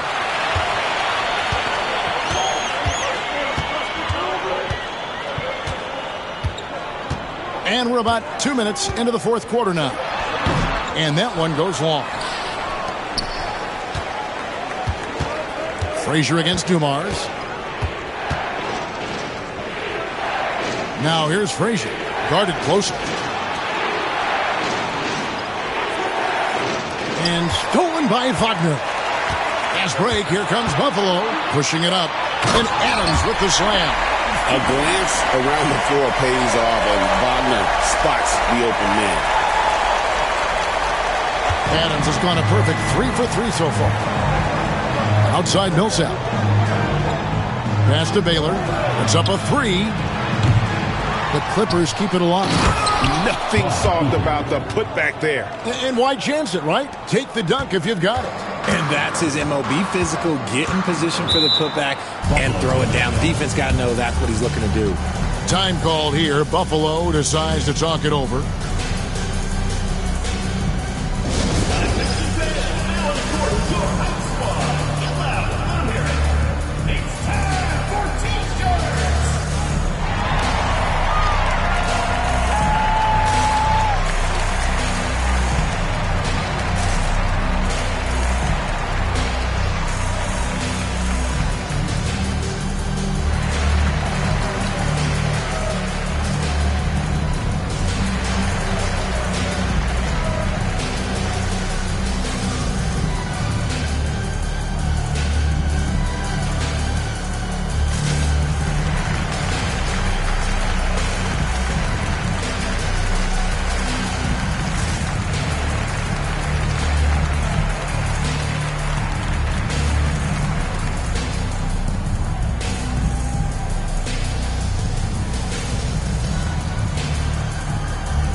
The latest now from our sideline reporter, David Aldridge. David, it's all yours. Take it away.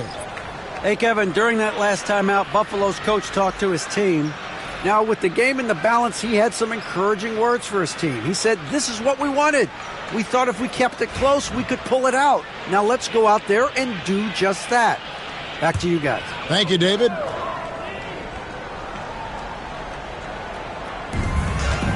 Pass to Free. And just about 3 minutes through the fourth quarter here. Picked by Griffin. Just 5 to shoot. Buffalo needs to get off a shot here to take the lead. Free can't get it to go. And even with good coverage defensively that time, he has confidence to drill the three. Ryan finds Millsap. And here's Maggette with the shot. Outside for Millsap. Gets it to go from beyond the arc. 3 points. And the Clippers lead by 5. And perimeter scoring, I have to imagine it was a topic of discussion at halftime. And you see this so much more nowadays in the NBA. Teams putting a larger emphasis on jacking up threes. Pass to Dantley. Griffin a screen on Baylor to the inside. Griffin's shot is good. And now that's 11 points for B. And that's right in his wheelhouse, looking to make an impact when it counts. And his team needs every bit of his production if they want to pull this one out. It is neck and neck here in the final period. Here's Free.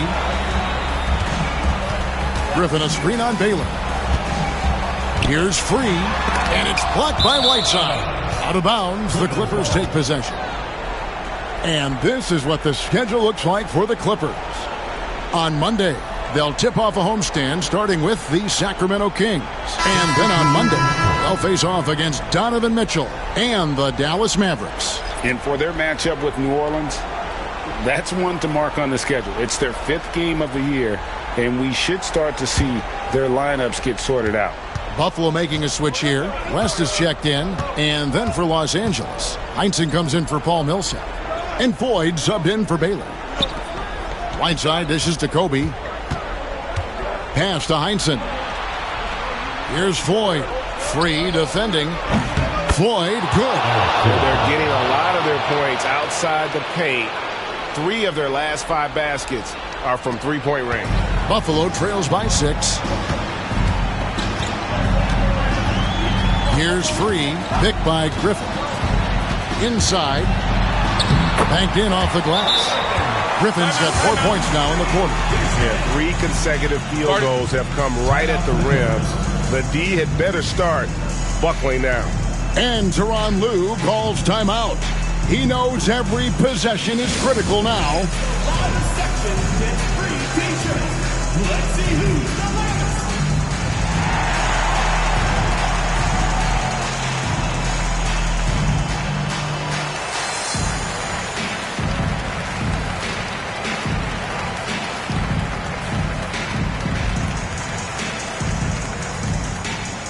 The loudest and craziest fans get a free t-shirt.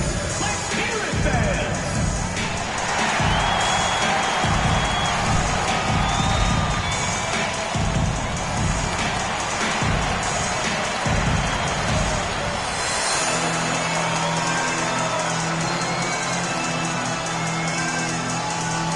And the loudest section gets free t-shirts.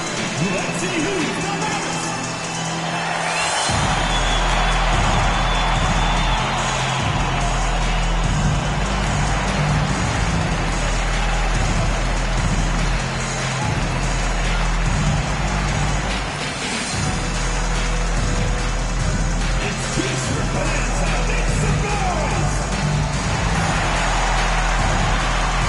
Buffalo makes some changes.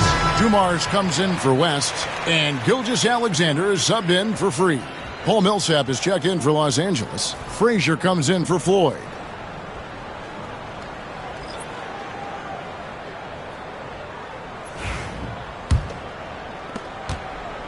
And it's Frazier with the ball for the Clippers.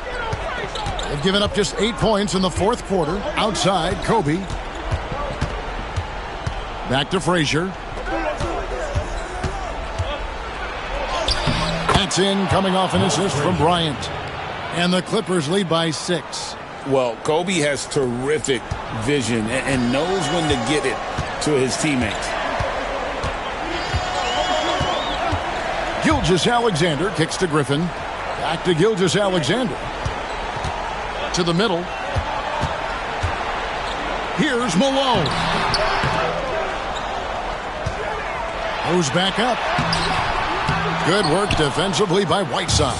They timed up the layup perfectly. The D saw it develop and got there to bother the shot. And here's Kobe from the arc, and it's Buffalo with the rebound. You know what? He's got to look to get other guys involved. The three-point stroke is off. A minute 50 left in the fourth quarter. Shot by Frazier, no good. You can't look at the result of that shot. They'll take that whenever they get it. Yeah, it's a great look for him. One they'll try and manufacture again. Those are the shots you want him to take. Pass to Gilgeous-Alexander.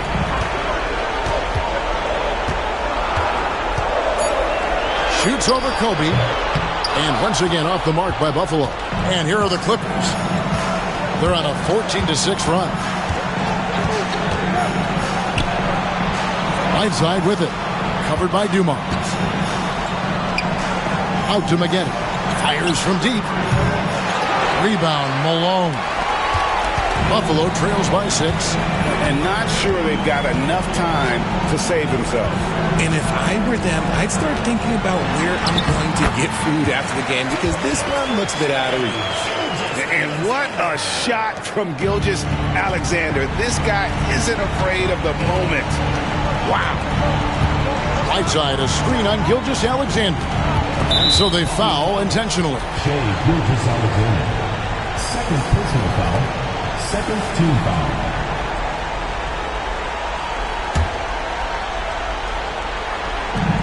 .44 seconds left in the game. Kobe draws it up. And an intentional foul right there. Moses Malone. Second personal foul. Third team foul.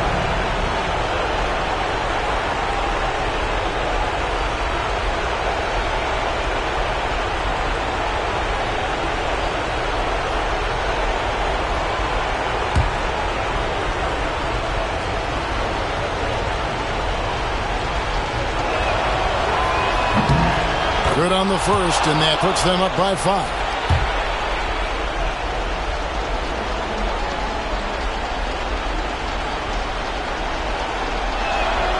Second one is good, and both at the line, and it's a 6-point ball game.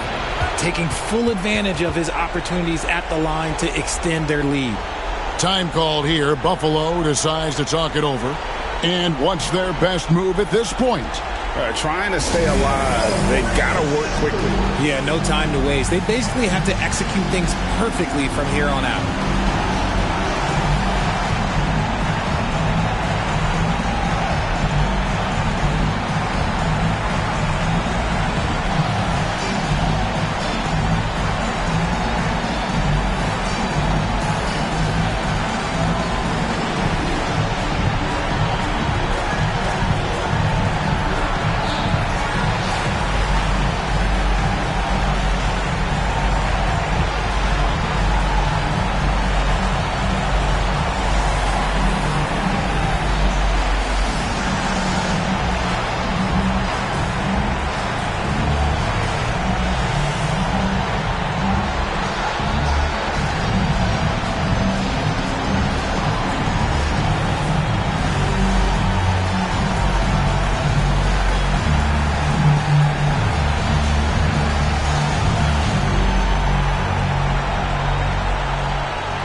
There's 38 seconds left in the fourth quarter of this one.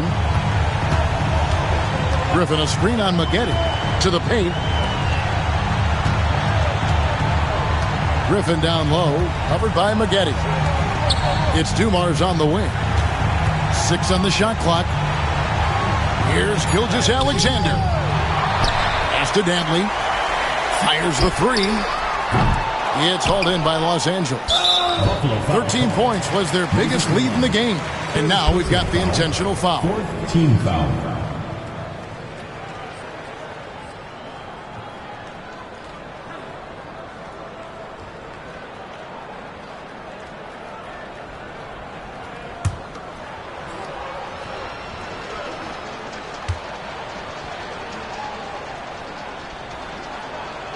First free throw is good, and that makes it a 7-point lead.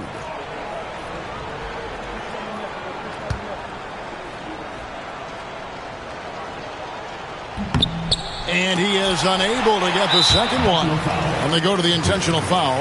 And you can see where they're coming from by fouling to stop the clock, but really they're just kidding themselves.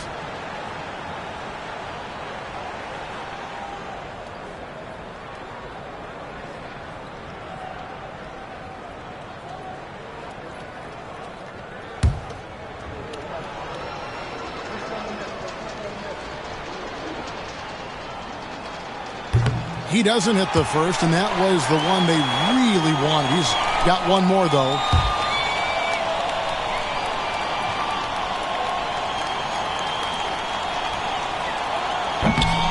And he ends up making the second, and that stretches their lead to 8. Time called here. Buffalo decides to talk it over. They're trailing by 8. Guys, your thoughts? And I don't think they'll be able to climb out of this hole. And I'm sure coach is encouraging them to play to the final whistle. Then they can get out of here.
Nine seconds left here in the fourth quarter.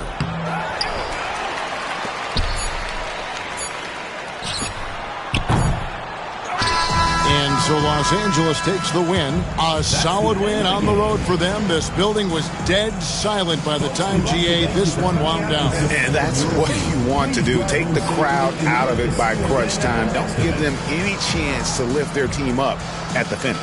And that's going to do it tonight, folks, for our broadcast. Alongside Richard Jefferson and Greg Anthony and our reporter David Aldridge and the entire 2K Sports crew. This is Kevin Harlan saying so long. And now we present our player of the game.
Welcome to the NBA on 2K Sport.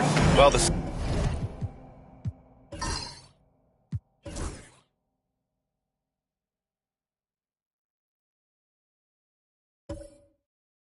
center position.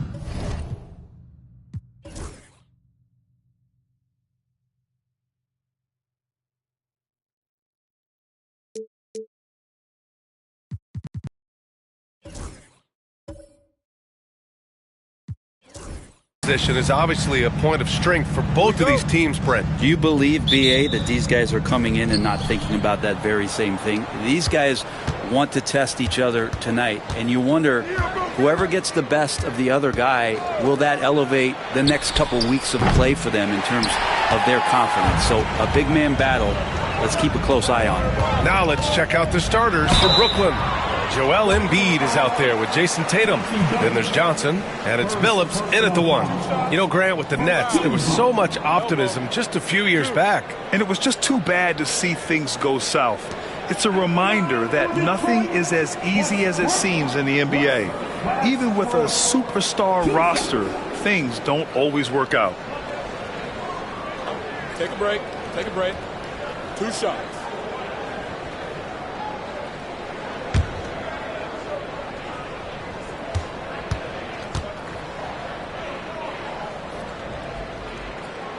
He makes a first.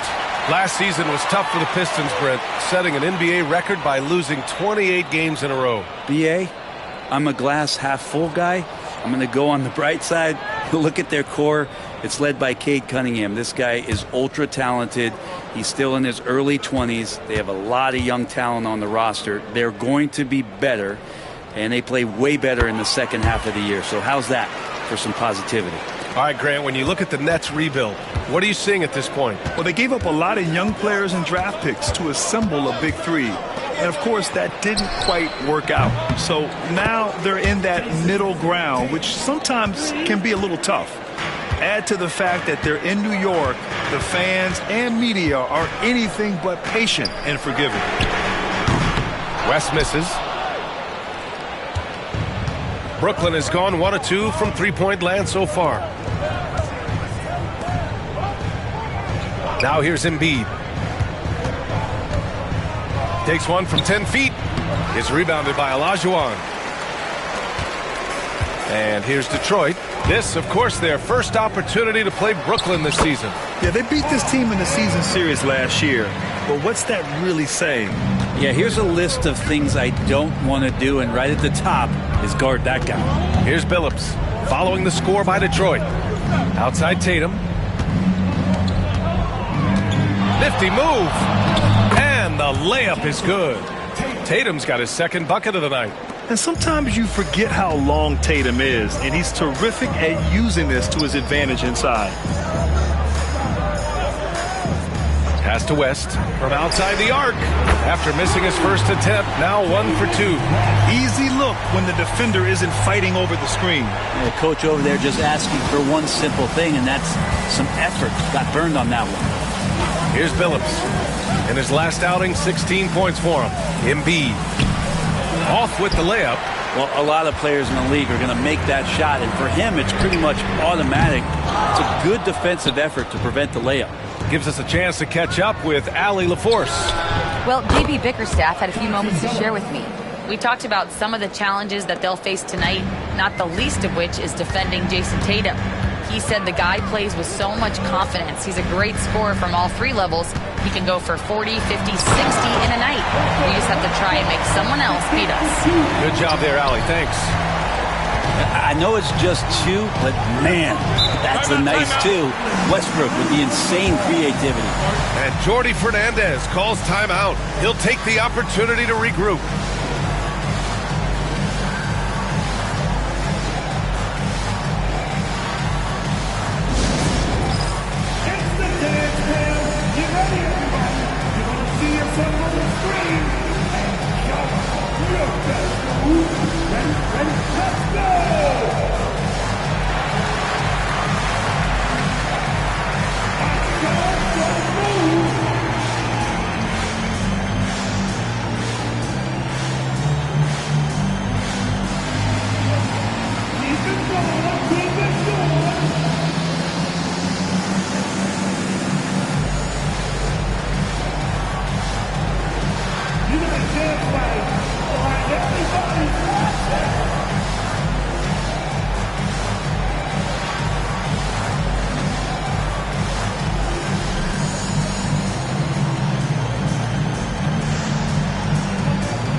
Let's look back on last season for a moment. Here were your scoring leaders. Jason Tatum, 4th. This is a guy who never took a night off. You look at his numbers and you know that he put in a tremendous effort every single game.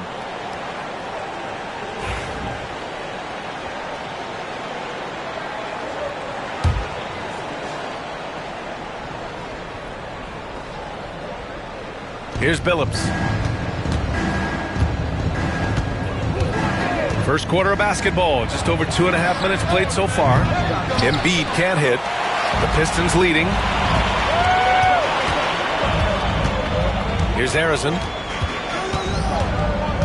Pass to West. Here's Olajuwon. 6 to shoot to the paint. Here's Westbrook. Oh, he missed it, making him 1 for 2 now. Brooklyn has gone 2 for 4 from range to start things off. Tatum with it. Pulls up. And he hits the jumper. Tatum's gotten his 3rd basket of the night. Well, he's knocking down most everything, guys. 3 of 4 here. Westbrook taking his time here. The rebound by Embiid. The Nets have gone 4 of 8 and looking in control. Pass to Billups. Outside Tatum. And blocked. That one goes careening off the glass. Here's Arizon. Here's West.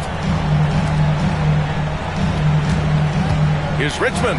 Oh, and that one, no question, powered it down. Neither side willing to relent. That's led to 8 lead changes and a bunch of drama already.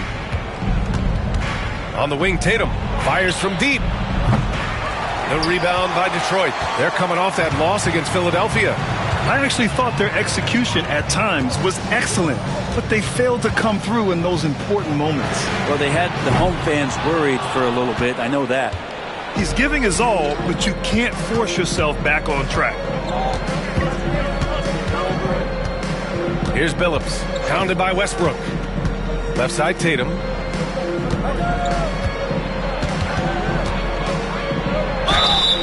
took a hard foul on the shot, so he'll head to the line to shoot a pair.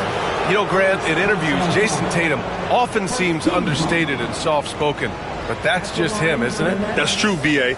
Tatum has a quiet confidence about him. He doesn't feel the need to be loud or act out. He lets his work on the court do all the talking for him.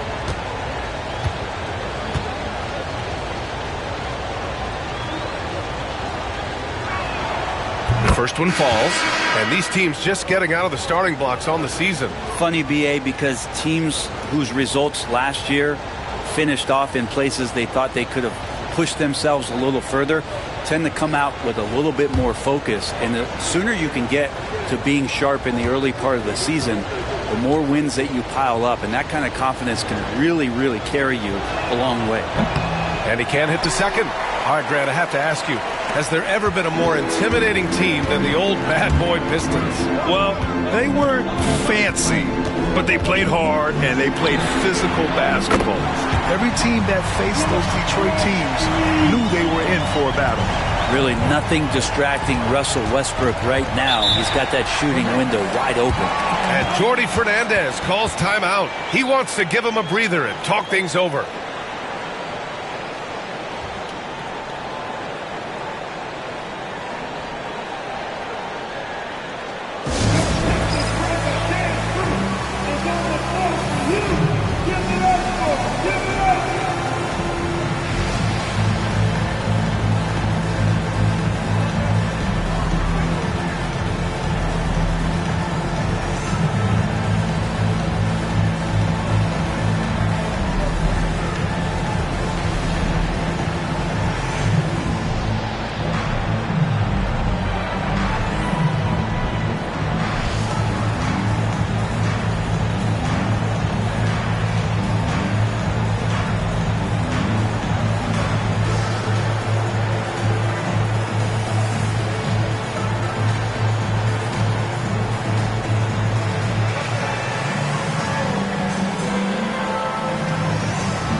Here's Moncrief, defended by Jackson.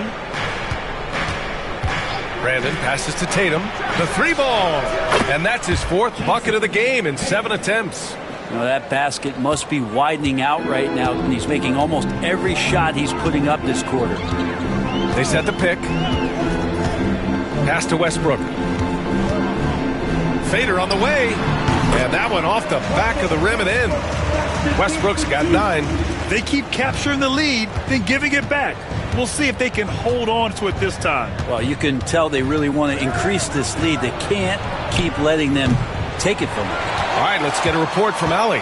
Thank you, Brian. Well, the Pistons have struggled despite the improvement of their young cornerstone, Cade Cunningham. He said, quote, "This league rewards winning.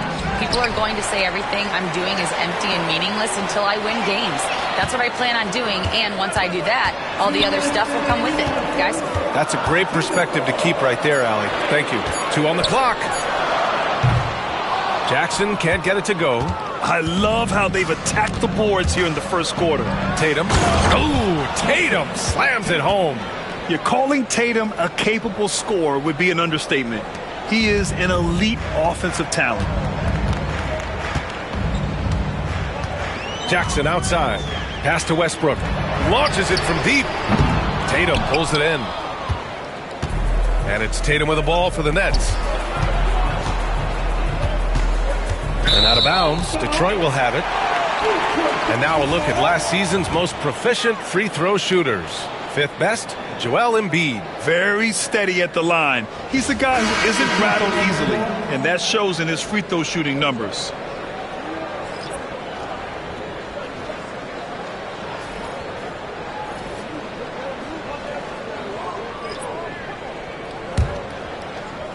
And Detroit has possession. To the right side. Here's Richmond. He had a 21-point outing in their last game against Philadelphia. Shoots. Again, the miss by the Pistons. I saw a green light there. The D's not going to get away with that kind of lapse all that often here tonight. Stojakovic, no good. Detroit has gone just 2 for 6 from the arc here in the first. Richmond pass to Westbrook. Here's Richmond.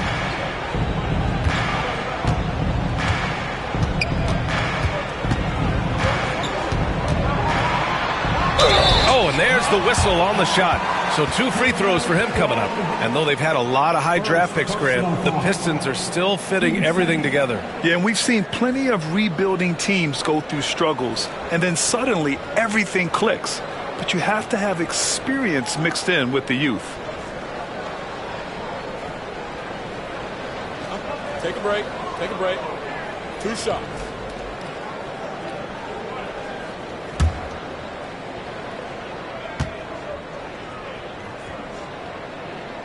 First one falls for him. Cunningham's checked in for the Pistons. And the Nets also making a change. Portis, he's checked in for Jason Tatum.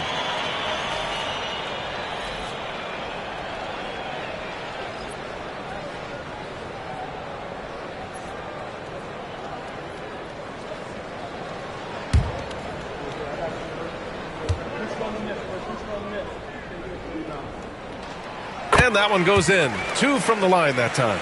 A great player on a great role at the charity stripe. The D has got to be careful about being too aggressive on him and sending him back for freebies. Oh, and Jackson with the block. Here's Richmond. Kicks it out to Jackson. Fires in the triple. That's a heads-up play right there. Reads the floor, distributes accordingly. Here's Billups. He's watched by Cunningham. Billups' shot is off. Jackson outside. Here's Smith. Oh, and the release was before the buzzer, but it's off target. And so the first quarter is in the books. The Pistons on top. They lead by 5. And we'll get the second quarter underway on the other side of this break.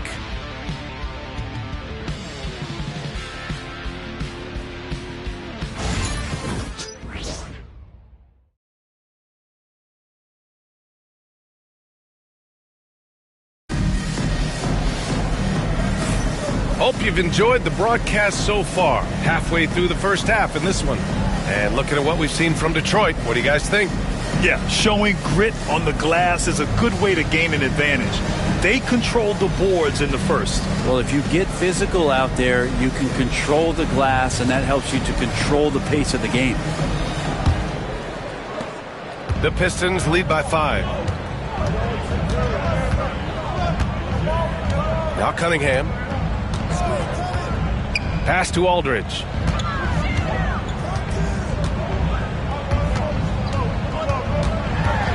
To the wing, right side. Down to 5 on the shot clock. Here's Richmond. Kicks it out to Cunningham. Second shot opportunity. And he lays it up and in. Richmond's got 6 points.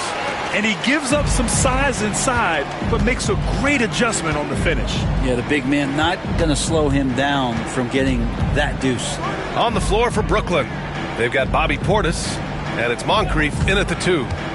Here's Moncrief. No points yet. Donaldson. The rebound by Jackson. Their strong work ethic has been evident on the glass, really getting after it and being physical.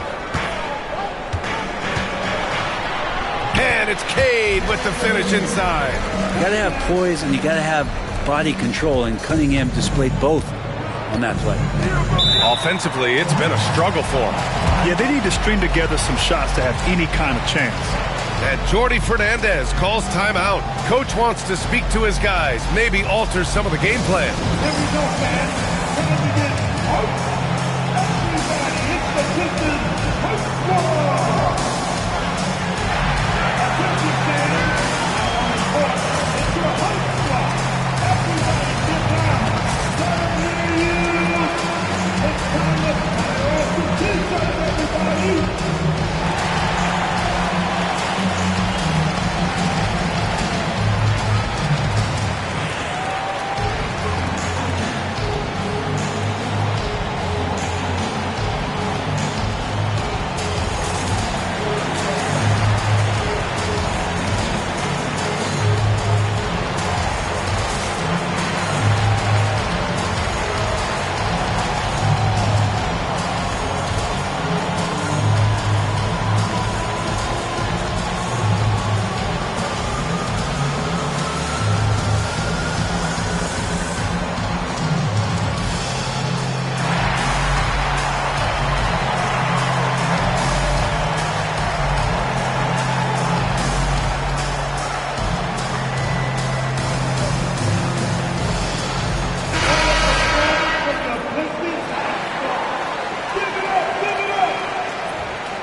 Here in the second quarter, a little over a minute of play.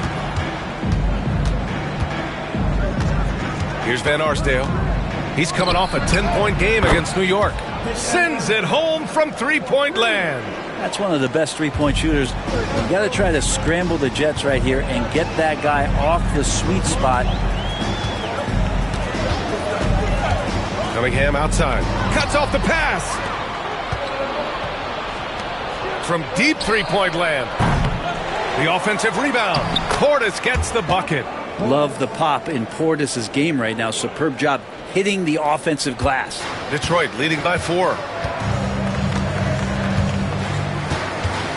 Quarter 2 and about 2 minutes in. Driving inside. And he got the whistle on the way up. So he'll be headed to the line for a pair. Second personal Well, Grant, we know non-shooting big men can clog the paint. But if they know where to move off the ball, that certainly helps. Yeah, you know, big men who know those circle actions, like flashing to the open spot when their man gives help, they often end up with easy looks inside.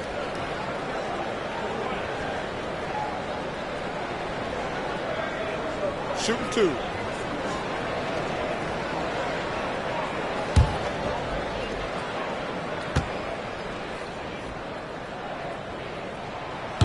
And that one misses.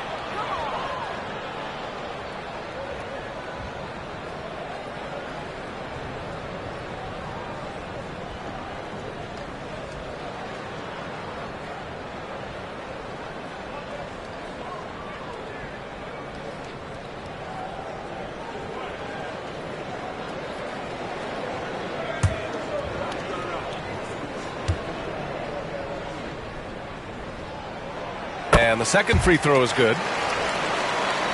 And here in the second, 2 minutes gone by. Pass to Donaldson. Lets it go. Boy, clanks that one off the back iron and it falls. Portis has got 4 points this quarter. And Portis got that shot off really quick. Cunningham looking it over. And with this break, a chance to see the best passers in the league from last season. In the third spot, Cade Cunningham. Not a lot of guys had better vision on the floor than him. He was able to see passing lanes and ready shooters no one else could.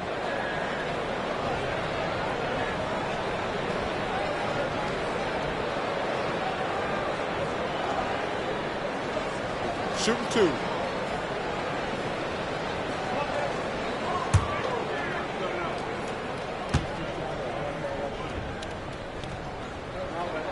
First free throw is good. And the Pistons making a change here. Westbrook's checked in. Brooklyn making a switch here.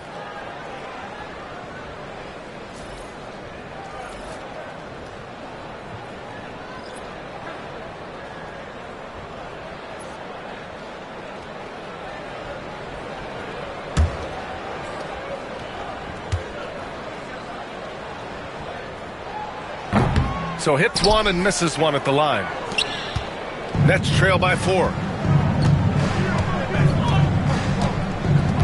Second quarter play, almost 3 minutes gone here. And it's Van Arsdale missing. For Detroit, they've got 2 of 3 shots to go in the second. Westbrook outside. Pass to Arizon. 4-3. It's hauled in by Moncrief. And you just can't afford to give up that kind of look very often. Outside Tatum. The 3 is up. Tatum drills the 3. You know, this team relies on Tatum hitting those shots, and that's why he's such a high-volume three-point shooter. Aldridge outside. Westbrook outside. Lets the 3 fly. Gets the 3 to fall. Westbrook's got 12. These teams are finding the range, showing a lot of confidence. It seems like they're going to find out who can make the deepest threes. Right now, it's a shootout. Here's Van Arsdale. Pass to Tatum. There's the 3. And again, it's Brooklyn from deep. Wow, their opponent is doing a tremendous job spacing the floor. Detroit has gone 1 of 2 from deep in the second quarter. And the timeout called here by J.B. Bickerstaff. He wants a few moments to regroup with his players.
Joel Embiid, he's checked in for Brooklyn.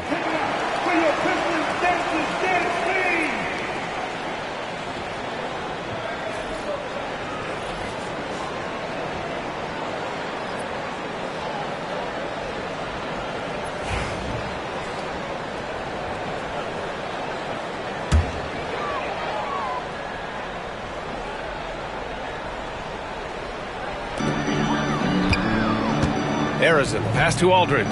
To the inside. Pass to Richmond. Now here's Aldridge. Off target with the 3. Here's Moncrief. Still no points. And a foul called on the way up. So he'll take 2 from the free throw line. I don't mind that. I mean, they met him at the rim and temporarily prevented the points. He's getting his first free throw attempts of the night now. 2 shots.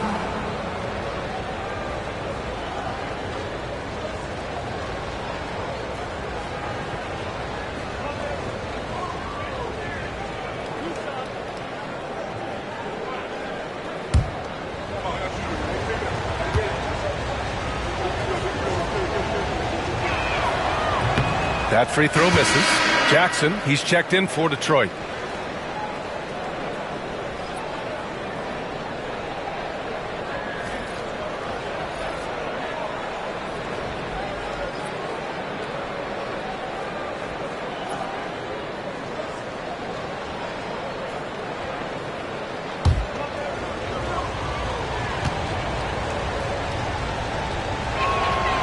That one drops. He ties it up. And here's Westbrook. He'll bring it up for Detroit. When this game is done, they'll be off to Milwaukee, taking on the Bucks. That'll be the first leg of just a 2-game trip for them. And he hits it and gets hacked. A 3-point chance here if he can convert. It's been neck and neck this entire first half. Yeah, 8 lead changes so far. These clubs are looking evenly matched. Personal foul. 13 foul. Mind the lanes. Mind the lanes. One shot.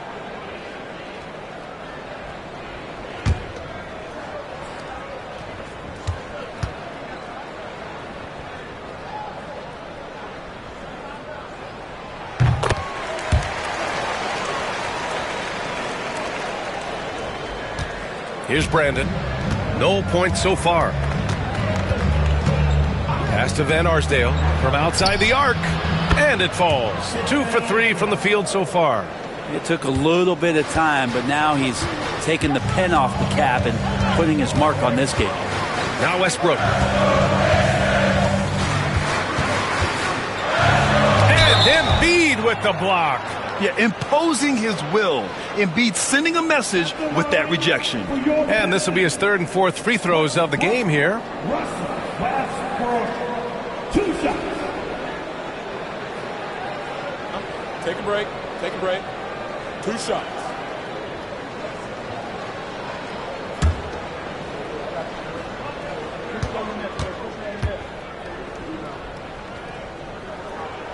First one falls for him. And when Westbrook comes into a game, he really provides a jolt of energy. He's really embraced that role, and it's infectious for the rest of the team.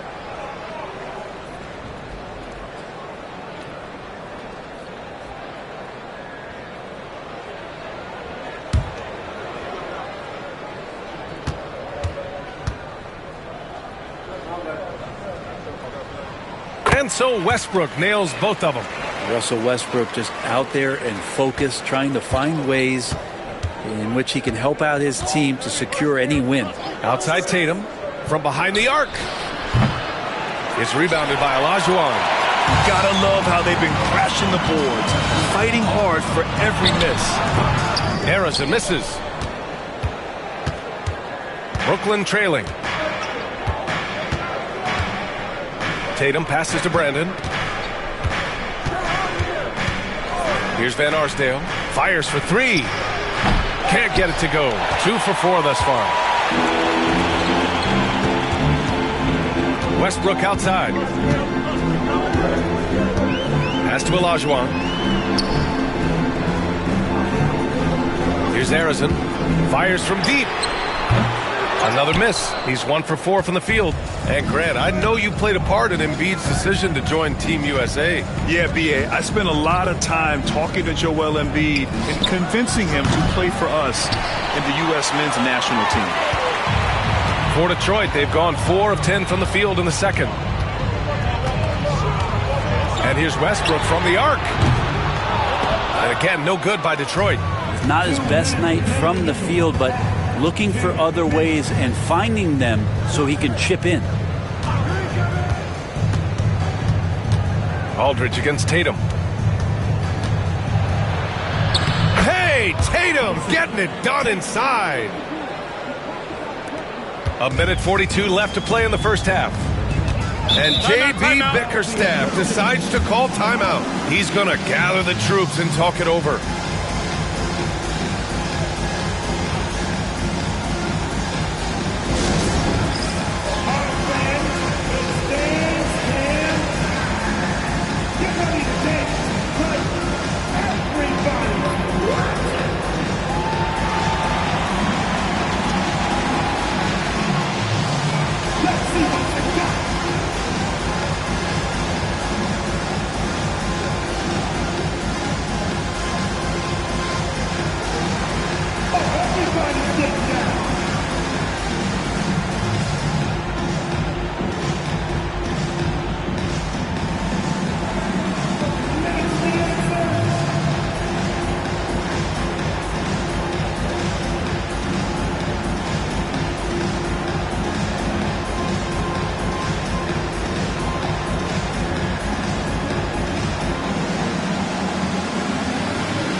Substitution on the floor.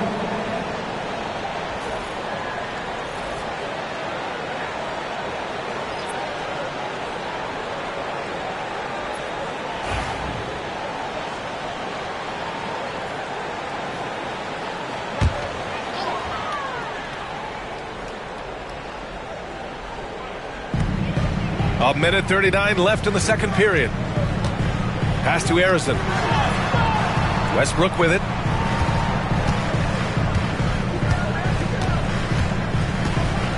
Shot clock at 6. Banked it in off the glass. Westbrook's got 16 points. Russell Westbrook has won multiple scoring titles, and you know he can go off at any time. Outside Johnson. A minute 6 left in the first half. Tatum can't hit. The Pistons have gone just 5 of 12 here in the second quarter. And the basket is good. He got it to go, and he took the bump. So a free throw coming up. An opportunity at a three-point play. Johnson. First personal foul. 15 foul.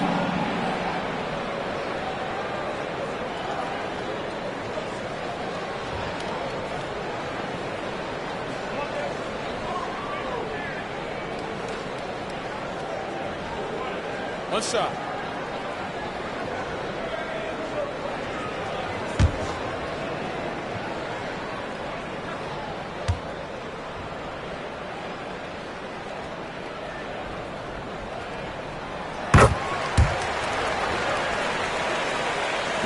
.56 seconds left to play in the first half. Here's Billups, pounded by Westbrook. From deep, Johnson nails it from 3. Johnson's got his first bucket of the game, and he's on the board for 3. Pass to West. Parked it down low that time. Got hit with the 3-second call.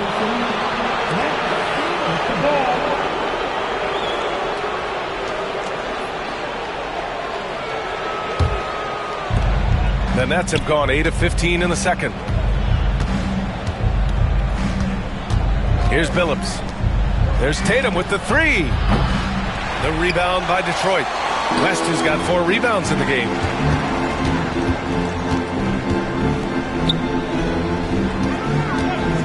For 3, Westbrook. The rebound by the Nets. Embiid's got 5 rebounds tonight. Here's Tatum, and the foul is called. He missed it, so he's got a couple of free throws coming his way. The officials were right on top of that one. Brooklyn shooting their 5th and 6th free throw attempts tonight. 2 shots.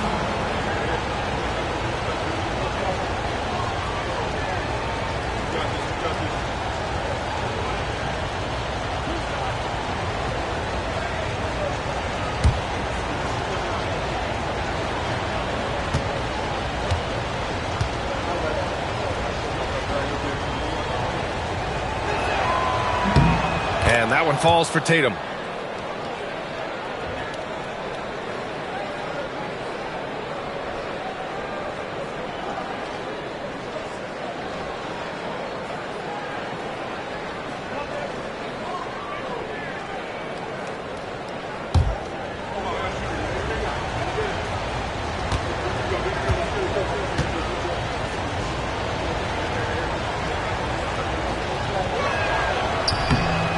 And so Tatum nails both of them.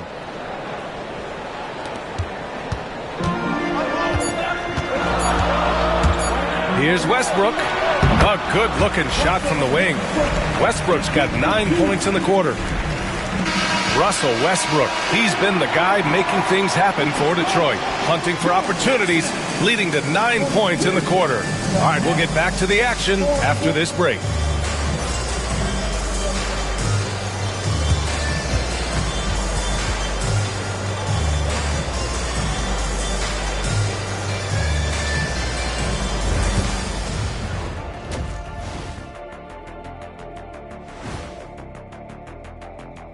Happy you could join us. First up, let's talk about the players of the week. In the Western Conference, Victor Wembanyama. Tremendous effort lately for this guy. Victor, 7'4". This dude is 7'4". Folks, I mentioned because skills-wise, he's kind of like a small forward. Lots of great NBA players from France, but he has a good shot at being the best of that group. Shifting focus, how about this tight game the Detroit Pistons find themselves in? Once they gain position underneath the backboard, it's hard to push them out of there. And even when they don't have position, they have guys who will knife in and steal rebounds, like you're stealing a piece of that cake over there, Kenny.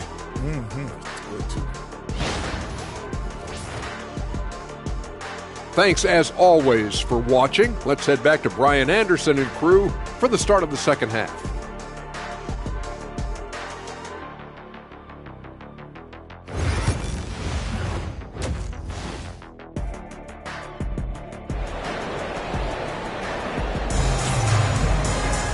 And we've got second half action for you. Thus far, a pretty evenly contested game. And you know, Jason Tatum, he's been really making it happen, guys. When he got good position and they got the ball to him, he was automatic. Yeah, we'll see if the double teams start to come here in the second half to make them adjust offensively. But he's going to keep going at it.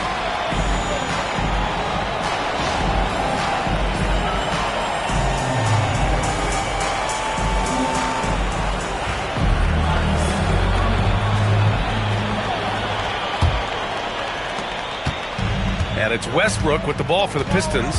Their biggest lead of the game was 9. Takes the 3. Connects from downtown. Richmond's got 11 points. Defensively, you can't afford to get stuck on the pick. That's one that the coaches will watch tomorrow with that player. You hate to see him give up in that situation. And for Brooklyn, they've got Johnson. Joel Embiid is out there with Jason Tatum. And it's Billups in at the point guard position. And for Detroit, the drive by Westbrook. Lays it up and banks it in. Westbrook's got 20. Russell right now just dominating the game offensively. And for Brooklyn, Jason Tatum out there with Johnson. Then it's Joel Embiid. And it's Billups in at the point guard. Back to Tatum. With nobody on him, he buries that jumper. 25 points in the game. Good heads-up basketball. Sees an opening and capitalizes. Westbrook outside. Here in this third quarter, just over a minute played. And the foul on the shot. So he'll take 2 from the free throw line. Second personal foul. First team foul.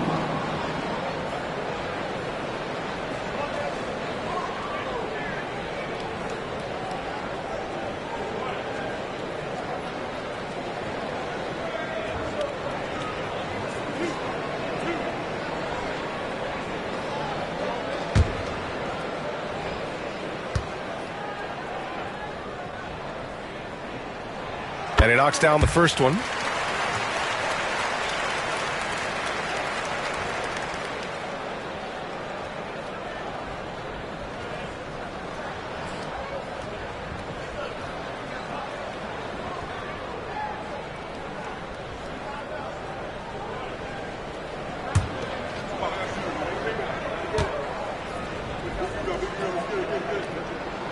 And so he hits both.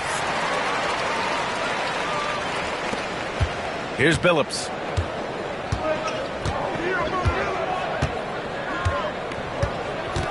Tatum, a screen on Westbrook. And you can count it. He'll go to the line with a chance at a three-point play. Having added so much strength, Tatum can take the contact and stay balanced. Brooklyn shooting their 7th free throw attempt here. Tatum, Jason, Tatum. One shot. One shot.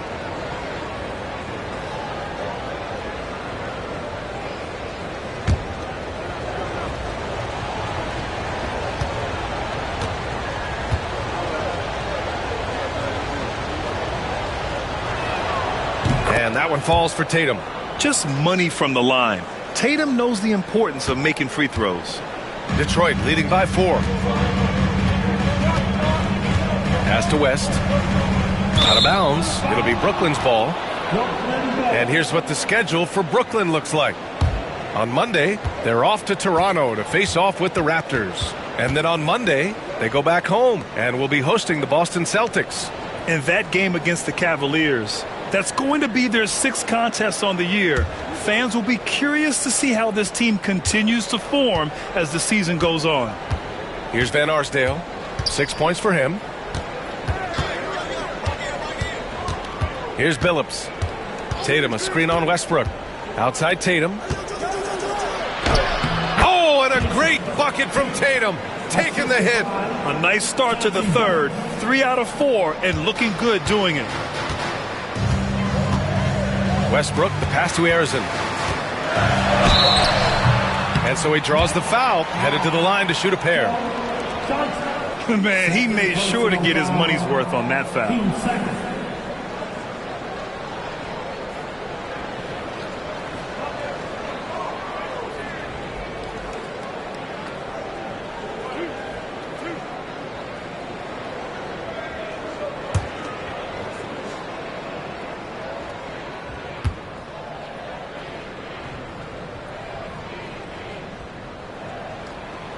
No good on that one.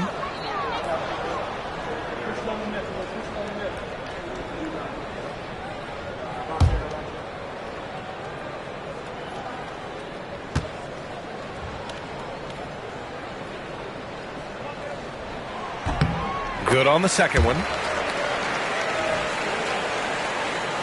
Here's Billups.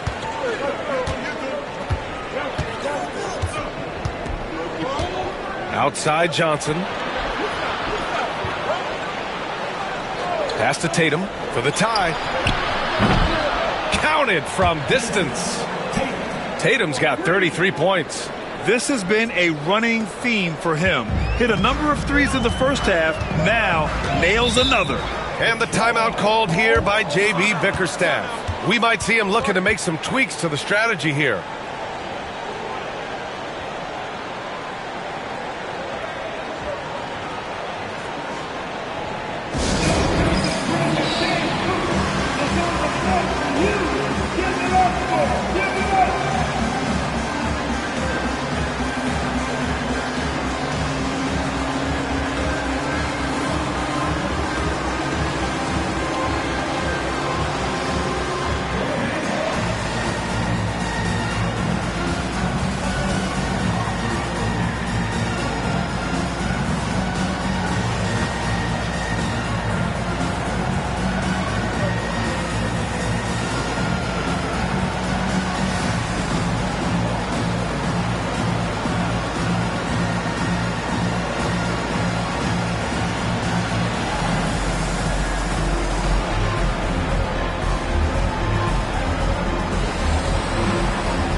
Just under 2.5 minutes into this third quarter now.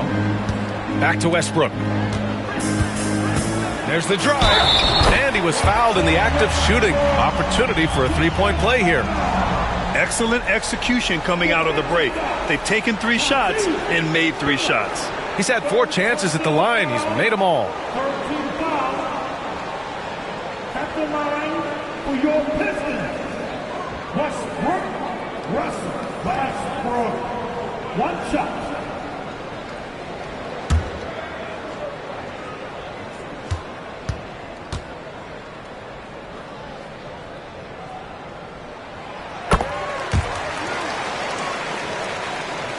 Just over 2.5 minutes gone by in the second half.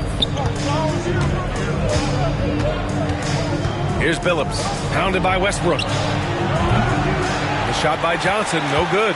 and he almost made them regret defending him so loosely.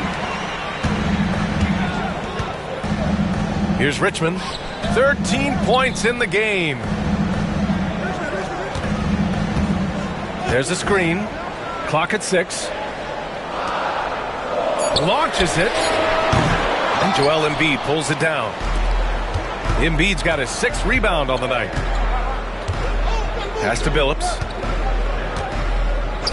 Outside Johnson from deep. Sinks the tray. Johnson's got his 2nd basket on the night. They've been pretty lax with their perimeter defense, giving up a lot of three-pointers. Shots good by Olajuwon. And the Pistons lead by 2.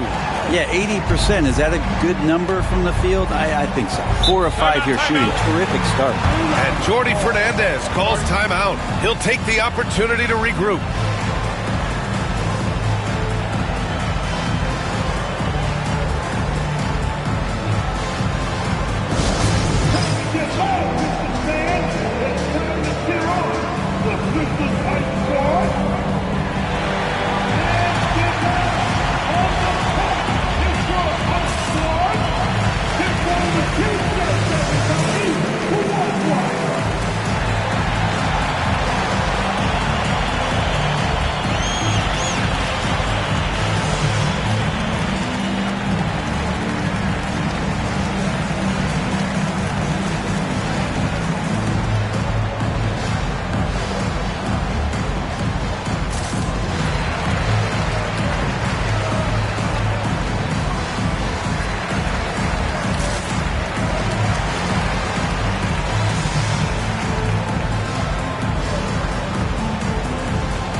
We've gone about 3.5 minutes here into the 3rd. On the wing, Tatum for the lead. Oh, count it! Tatum hits from way out. And we talk about guys who can score from all 3 levels. And for Tatum, it's 4 levels. Westbrook, the pass to Olajuwon. Here's Richmond.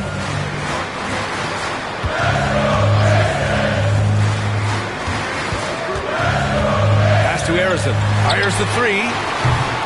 Brooklyn pulls it in. Now Tatum. Here's Billups. Pounded by Westbrook. Back to Tatum. Uncovered. And there's another one for the Nets. And what's working here? Each guy is willing to make the next pass. Pass to West. Back to Westbrook.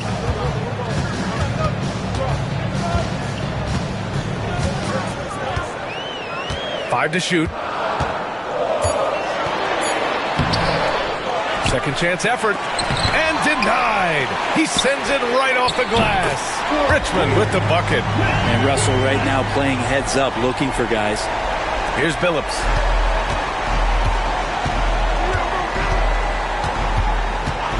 Ooh, stolen by Westbrook. Out to the right wing.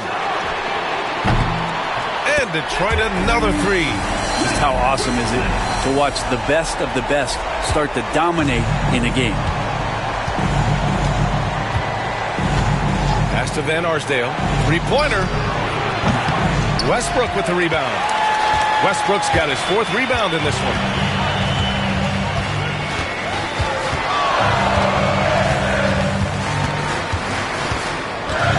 With the floater. It's blocked. And it's going to be out of bounds. Detroit will have another go. And the fans love seeing incredible moments on defense like that block. Oh, my. And that was textbook defense. Positioning himself well to send it back. And the Pistons making a change here. Jackson is checked in.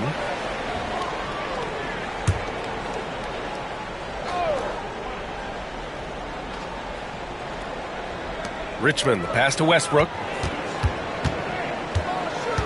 6 to shoot. And he banks in the layup. Westbrook's got 25 points in the game. Yeah, you're not going to hold Russell Westbrook back when he gets to the inside. He fights for that shot. Johnson passes to Moncrief. Shot to stop the run. Brooklyn, no good that time either. The Pistons lead by 5. Down low. Ball stolen. And there's 1:38 left in the third quarter. Here's Billups. The rebound by Richmond. His touch from mid-range, that's almost always good. That won't shake his confidence.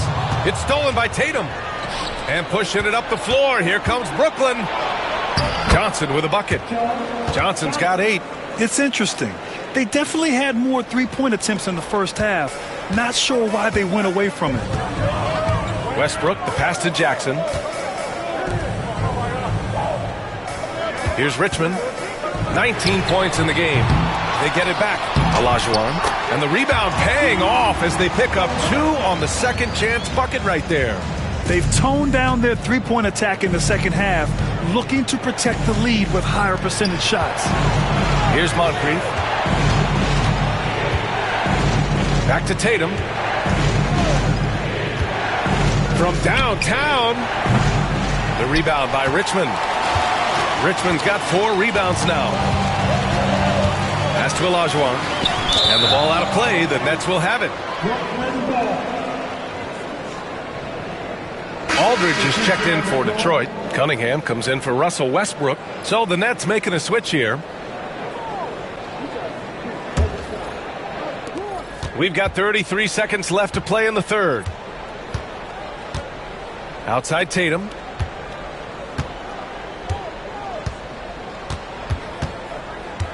Inside. Tries from 6 feet. And he's going to the line for 2.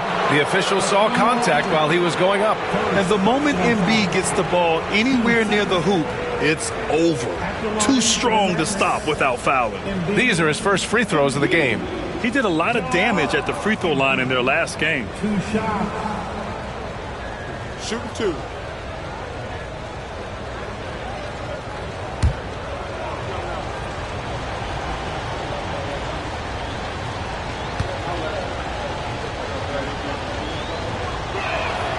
The free throw drops for Embiid. Yeah, one of the most well-rounded players in the game. Embiid is also a top-notch trash talker, too. I mean, he knows how to get under the skin of his opponents.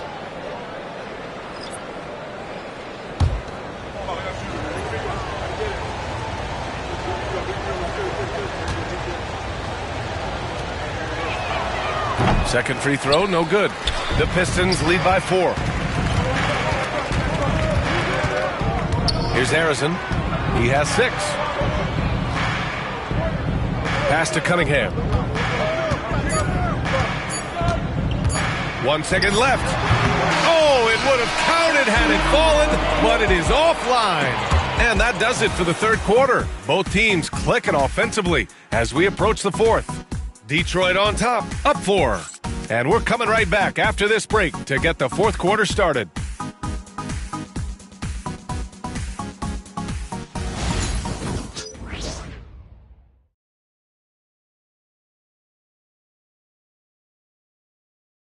And while we have a chance, let's go to our State Farm assist of the game.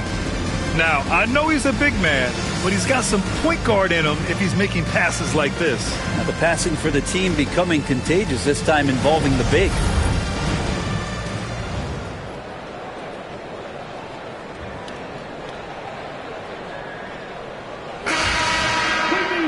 Well, this has been a great contest so far. I imagine the fourth quarter could have more action in store for us.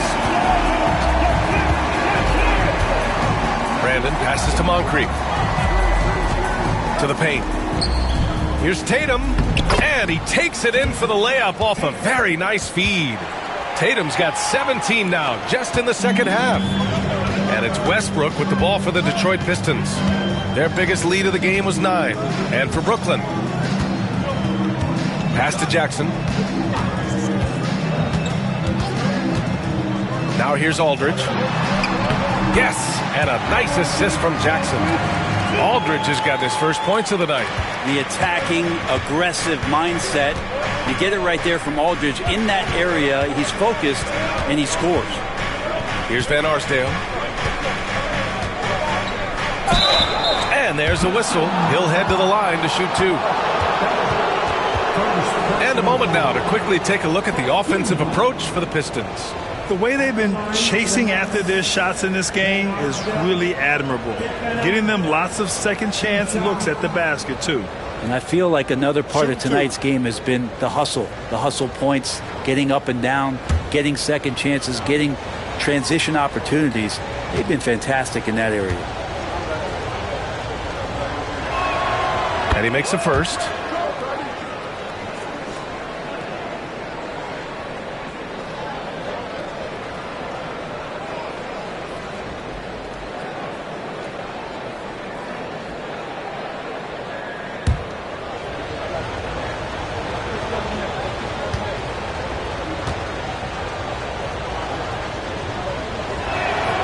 It's both from the stripe.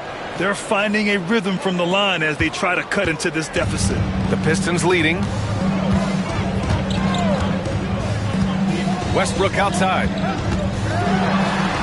And the layup falls. Westbrook's got 27. Can't ask for a better look with the game in the balance. Here's Brandon. Tatum looking it over. To the inside. And that one's good. Brandon. Zero rim protection. Unforgivable in a tight ball game like this. Well, I hope there's one player on that team out there that has interest in winning this game. Right now, it doesn't look to be one. Now here's Westbrook. No good on the triple. Yeah, the defense there in chill mode. We all know he can burn them from three-point range. And here's Tatum over Aldridge. And there's another one for the Nets. At 6'8" with a nice release point, Tatum's jumper is a tough one to disrupt. And J.B. Bickerstaff decides to call timeout, rallying his guys to make sure they all know the plan.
Send it over to Allie LaForce. Hey, team, I was able to catch the message that J.B. Bickerstaff was giving to his team. This might be a close late game, but don't tell Coach. They were cool as a cucumber in the huddle, and I think that resonates with their players. We'll see if that approach works. Brian?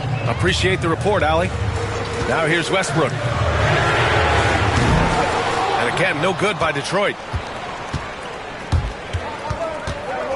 Tatum against Westbrook. Tatum inside, shoots over Westbrook, and Brooklyn again with a bucket. Down the stretch, he's been flat out awesome. He helped them get the lead, and now he's making sure they keep it. Up top, Westbrook. And he drives in. And there it is for him. Westbrook's got 4 points now in the quarter. And the burst from Russell Westbrook paying off that time. That's an impossible play for the primary defender to stop. Outside Tatum. Pass to Moncrief. The three. The rebound by Detroit. Smith has got 5 rebounds in the game. And here's Westbrook. Aldridge with it. Shoots over Tatum. Misses off the right iron. Here's Moncrief. Defended by Jackson. Moncrief, no good. The Pistons have got 3 of 6 shots to go in this fourth quarter. Harrison, pass to Westbrook.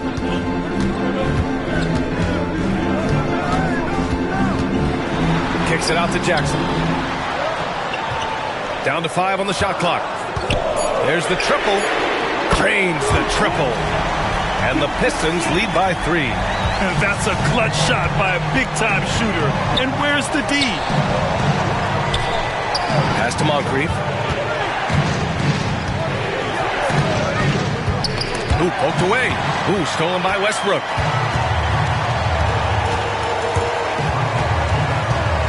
Here's Harrison. And he drops in the layup off the glass. That's excellent. Get the ball down deep inside and cash in on a simple basket. Tatum passes to Van Arsdale.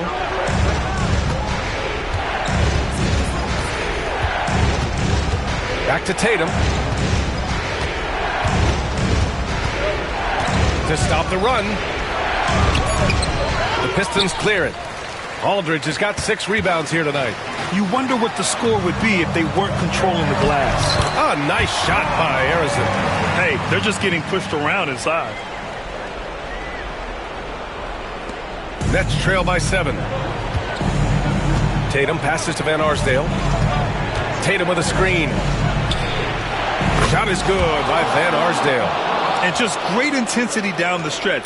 I mean, he really wants to rock with the game on the line. Now take a look at him. Locked in right now in this moment. Wants the ball in his hands and feels real comfortable with the shot he's taking. And it's Tatum with the ball for the Nets. Here's Moncrief. The 3 is up. And it's Tatum missing. Well, the D really getting away with one there. No one on him. And that's going to be good 9 out of 10 times. Westbrook, the pass to Smits. And J.B. Bickerstaff decides to call timeout. He is not messing around. Calling them into the huddle.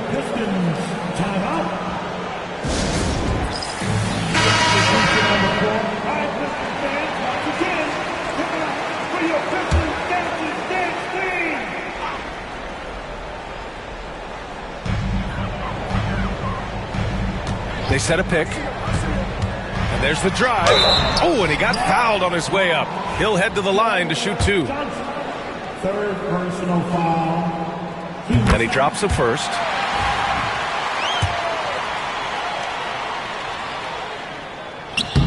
Hits one, then misses the second attempt from the line. Nets trail by 5. Right side Tatum. Pass to Billups. Takes a 3. Rebounded by West. West has got 5 rebounds in the game. Westbrook with it. Here's Olajuwon. Embiid covers. And the basket is good. And the Pistons lead by 7. Well, Westbrook looking to pass. That adds a dynamic flair to what they can do offensively. Now here's Tatum. It's rebounded by Olajuwon. Olajuwon's got his 7th rebound here tonight. To the middle. Pass to West. Oh, a clear foul there on the missed shot. So he'll get a pair at the line. That one on Tatum. First free throw is good. And that stretches their lead to 8. And he hits both free throws here. And it's a 9-point game here. For Brooklyn, they've gone 5 of 11 so far in the fourth. A minute and a half left to play in the fourth. Buries it from 3. Tatum's got 47 points. Yeah, such a good-looking jumper. Nice high release. Tatum can do this all day. Pass to Olajuwon.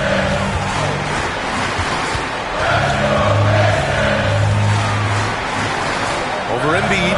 Shot's good by Olajuwon. Olajuwon's gotten 4 this quarter. 1:10 left to play in the fourth quarter. Outside Tatum.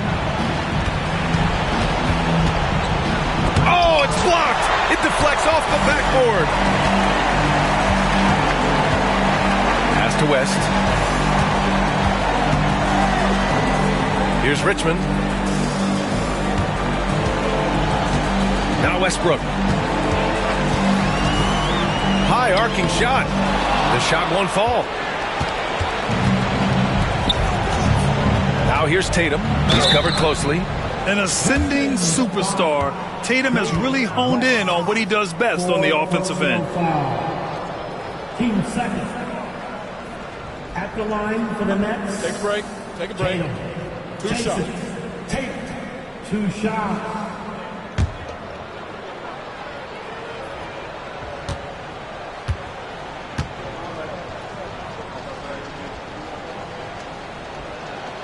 Good on the first, and that narrows the gap to 7.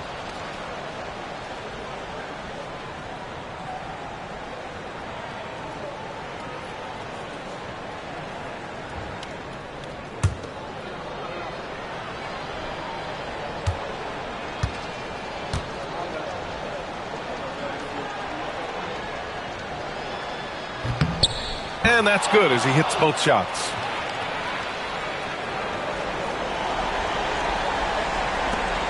We've got 33 seconds left in the fourth quarter here. And so they choose to intentionally foul.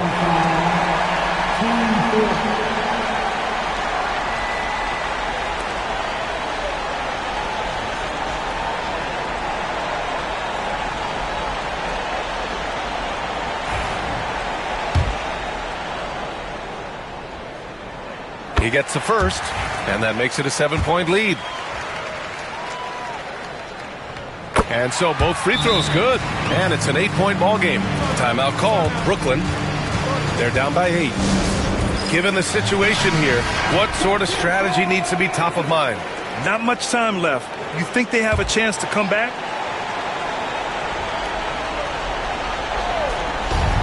.32 seconds left to play in the fourth quarter. Outside Johnson, pass to Embiid.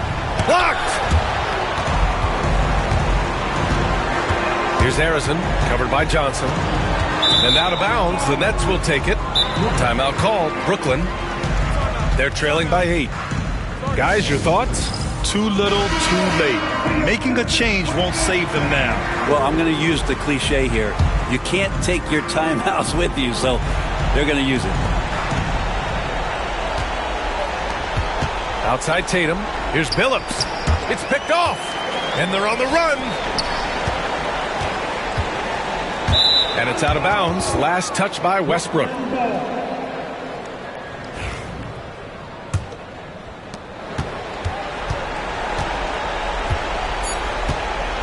The steal. So it's Detroit picking up the win. A competitive game. You have to feel like this crowd gave him a little extra edge. Yeah, they really fed off the energy. You saw their activity level go up. Just a tremendous performance. And that'll do it, folks. So alongside Grant Hill, Allie LaForce, Brent Barry, and our entire 2K crew, I'm Brian Anderson saying thank you for watching. And let's leave you with our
Welcome, basketball fans, to a very...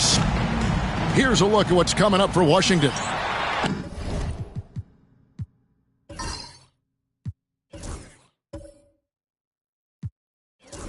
On Monday, they'll go...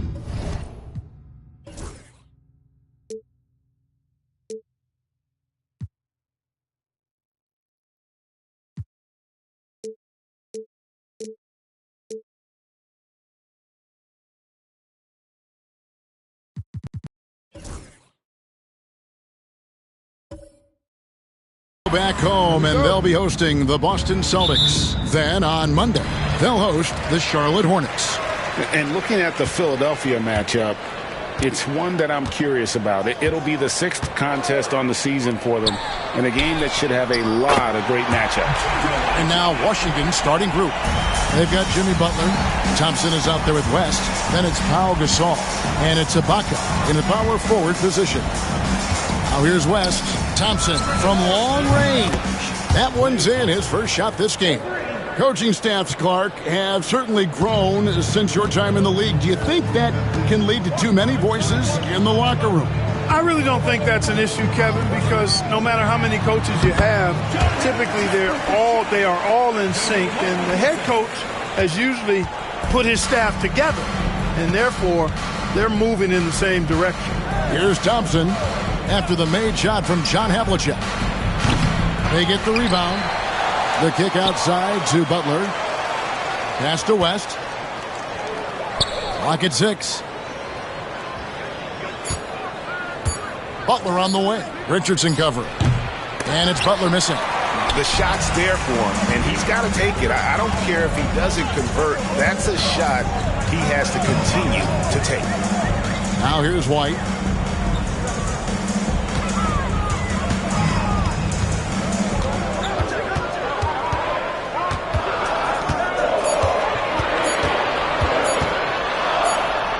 Whoops, there's the 24-second shot clock violation, so they'll turn it over. Bullets ball.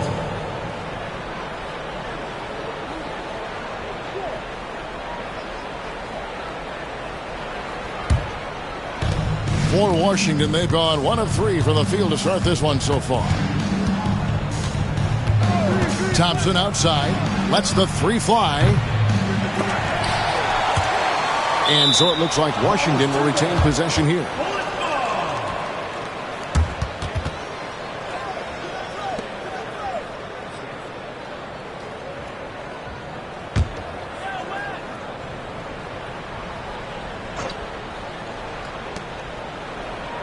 Over to the wing.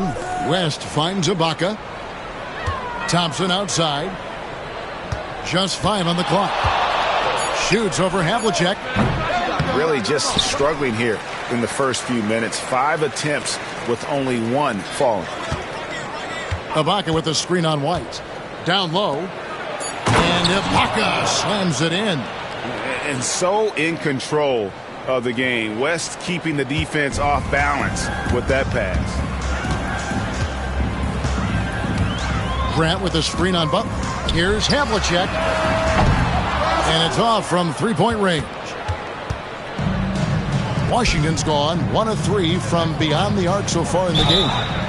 The basket falls, and that's going to be a blocking call. Yeah, and you know, a tough, crafty scorer inside. West showing you he's not just an elite jump shooter. And he's got his first chance at the line here. First personal foul. First team foul.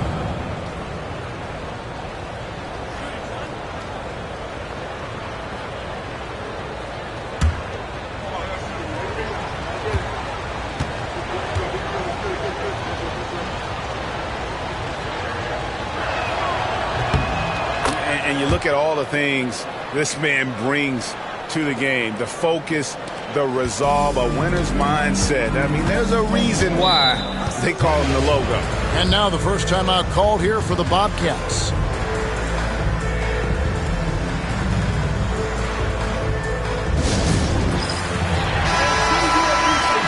With a break in the action, we go to the 2K leaderboard to see the teams that excelled at slowing the pace down a campaign ago. Yeah, if you want to see how hard these two teams play, just take a look at the points allowed a year ago. I mean, that is impressive. And here in the first, approaching 3 minutes played. West against White. Pass to Havlicek. Grant with a screen on Butler. Again, the miss by the Bobcats. Washington leading now by 3. On the wing, Thompson. Richardson covering. Shoots from the high post. Another one falls for Washington. Thompson, so pure as a shooter. I mean, he gets that mid-range look, and he's not going to hesitate to let it go. White with it. Just under 3.5 minutes gone here in the first quarter. And that'll be 2 free throws coming up. Officials on the call with the foul.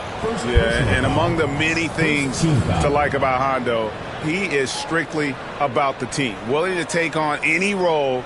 He just wants to win.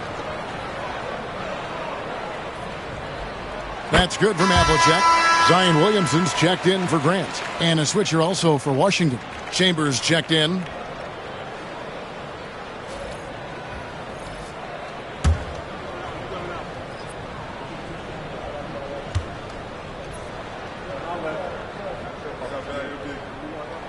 Both free throws good from Havlicek. Already a very confident player. Knocking down those free throws only fuels that. Pass to Gasol. It's picked off. Richardson the pass to Havlicek. And we're just over 3.5 minutes into the first quarter. The shooting numbers just aren't there yet in the quarter. Gasol setting the pick for West. It's the three-point bomb. West has got 6 points.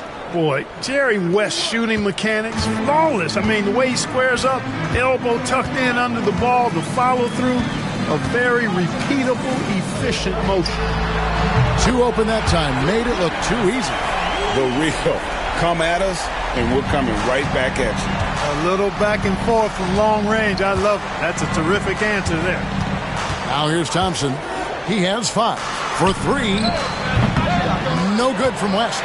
Just enough coverage to bother that three-point attempt. Williamson kicks to Havlicek. Over Thompson. And it's Havlicek missing. Well, I'll tell you what, he's going to buy himself a ticket to the bench if he keeps shooting it like that. He has been putrid here this quarter.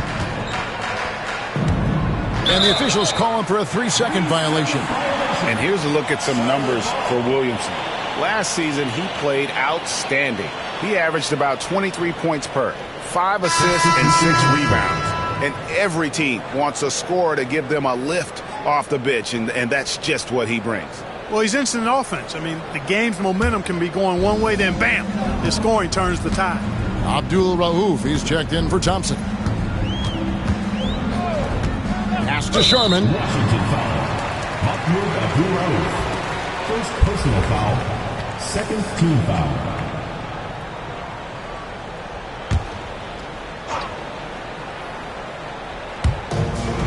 Sherman, the pass to Thurman. Charlotte moving it around. Here's Sherman. Abdul Rauf covering, and the basket is good. How about how he sets his man up there, runs him right into the screen, and then gets the basket. Here's Abdul Rauf. He had 15 points last outing. And here is West. Going inside. Got it. And he's now 3 for 5 from the field. Seems like he can't miss right now, guys. I mean, completely in the zone this quarter. White looking around. Pass to Sherman. From deep. Abdul Rauf with the rebound. Yet that's another miss for him. They're behind in this game largely because he shot so poorly. Here's West. It's rebounded by Charlotte. Man, I can't believe he blew that gimme, guys. Well, I know he's frustrated about that. Right side, White. West with the steal. Chambers against Havlicek. And the basket by Chambers. Using that size, Chambers able to get his inside look off and in.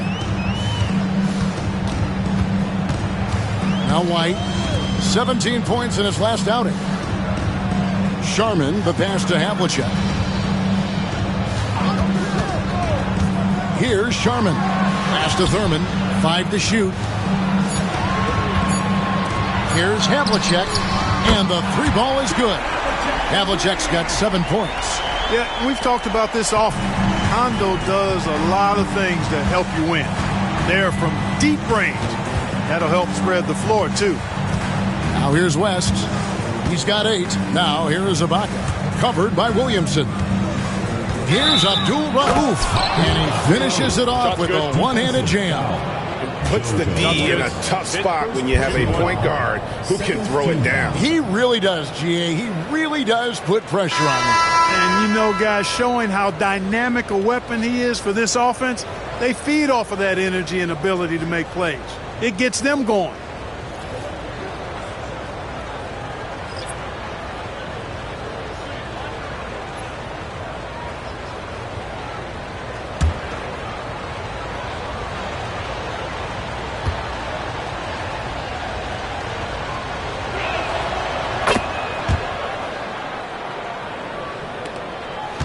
Charlotte trails by 5. Richardson outside. They set the screen. And another 3 for Charlotte. And the defense, you can't forget about Richardson from deep. His three-pointer is extremely dangerous. Outside, Kukoc. Pass to Abdul Rauf. 34 seconds left here in the first quarter. The shot by Thompson, no good. Charlotte's gone 4 of 8 on their 3-point attempts, doing a lot of work from way outside. Here in the first quarter, Smith for 3. Abdul Rauf with the rebound. Washington's gone 2 of 5 from 3-point land here in the first quarter.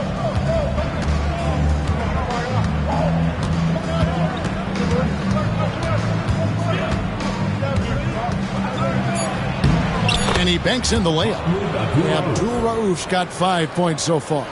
And they've done well at taking advantage of some late defensive rotations and getting the ball in the paint. No shortage of scoring here at the end of the first quarter. Washington leads by 4. Stay with us as we get set to bring you the second quarter right after this.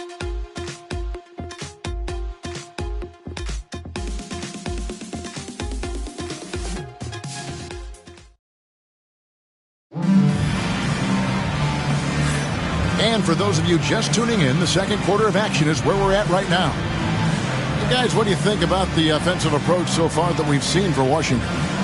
So far in this one, guys, it's been the shooting, in particular from mid-range. That has been huge for them. And, you know, another thing that's been working for them tonight, scoring off turnovers, points off miscues. They've been converting any mistakes at the other end. They've got Richardson, Williamson out there with Jalen Duren. And it's Smith, and it's Bridgman in at the 3, the small forward. So that's the lineup for Charlotte. Now, here's Thompson.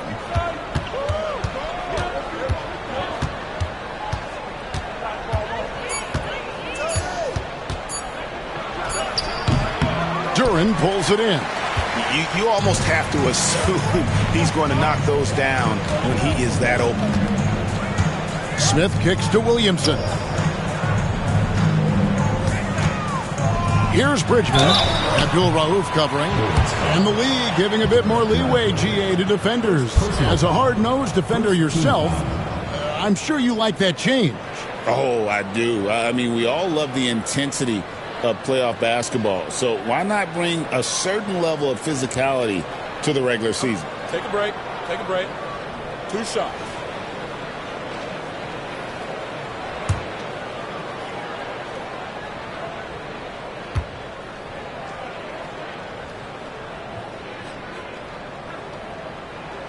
And the first one at the line is good. And Bridgman is a real jolt of energy for this team. He's a guy who can score in a hurry.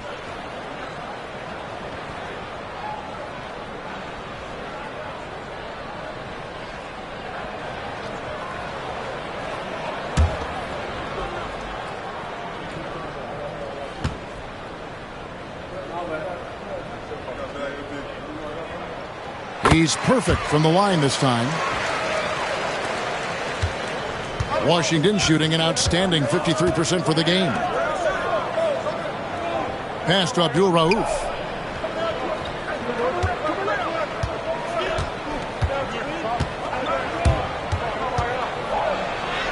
And the layup's good off the glass. Abdul Rauf's got his third bucket of the night. And they're forcing the ball inside, and it's working like a charm. Here's Bridgman. Back to Smith. Pass to Bridgman.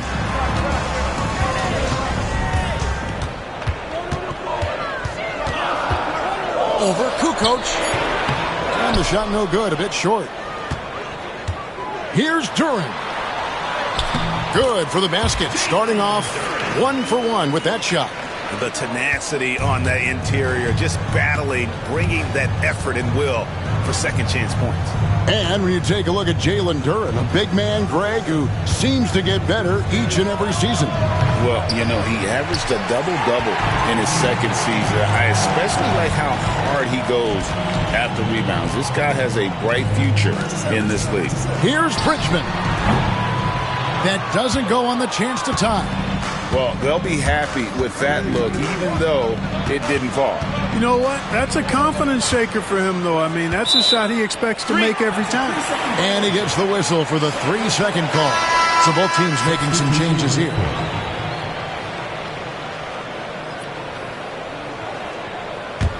Charlotte trailing. Charlotte calls timeout. Last game matched up with the Magic. A tough loss there. Well, in that one, you could pretty much see the writing on the wall. Their performance was lackluster at best. Yeah, they looked distracted, far off, distant. I mean, it seemed like their heart wasn't in it to try to win that game.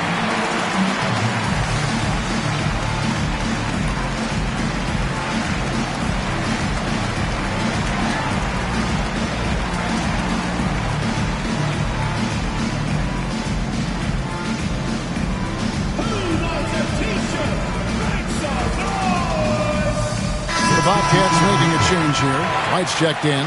Gasol's checked in for Washington.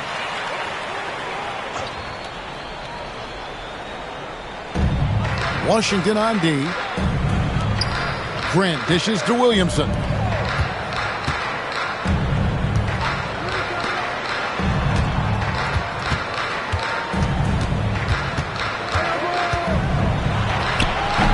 That misses. Had a chance to tie it there. For Washington, they've gone 1 of 3 to start out the second quarter.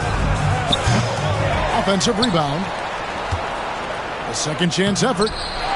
Here's Chambers, and down it goes, jamming that one home.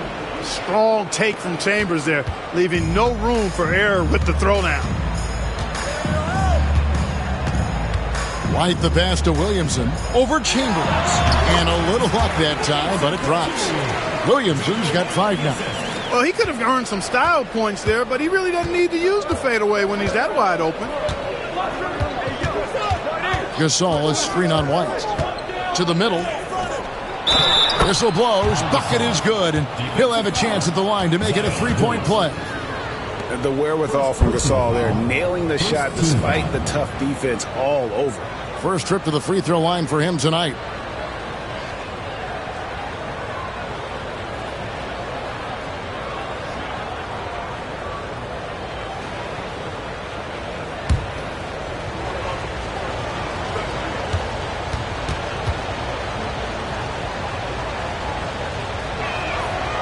A truly skillful 7-footer. Pau Gasol doesn't just rely on his size to beat others to buckets and boards. There's a finesse to his game most big men don't possess.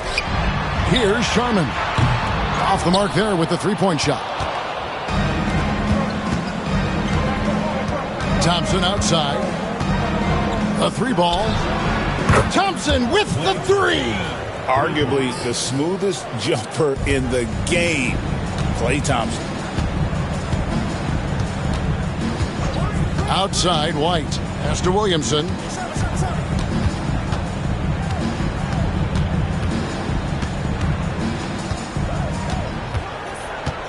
Shot clock at 6.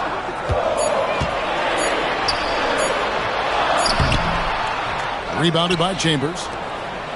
Chambers got 4 rebounds in this game. Yeah, just a solid job on the backboard. They are really controlling the inside. Well, they're working the glass, really battling in that area of the game, and that's helped them stake this lead. Butler from outside. And again, Washington with the triple. Yeah, that's 2 straight three-pointers they've allowed. Charlotte calls timeout. Jalen Duren. He's checked in for the Bobcats. Havlicek comes in for Richardson. And then for Washington, Tony Kukoc. He's checked in for Chambers. And West subs in for Klay Thompson. And here's White. He'll bring it up for Charlotte. 11-point game. Duren sets the screen for White. And it's good for 2. White's got his second bucket tonight. One of the things you've got to admire and respect about him is his aggressiveness at the offensive end, always in attack mode. There's a good screen. There's the triple. That's no good, and he's 3 for 5. Bobcats have gone 3 of 8 from the field since the beginning of the second quarter. Havlicek outside. Drills it from outside. Havlicek's got 10 points. Pick works well there. Not much resistance from the D. Yeah, that's not the defense you need. You got to be tougher defensively. Pass to Abdul Rauf.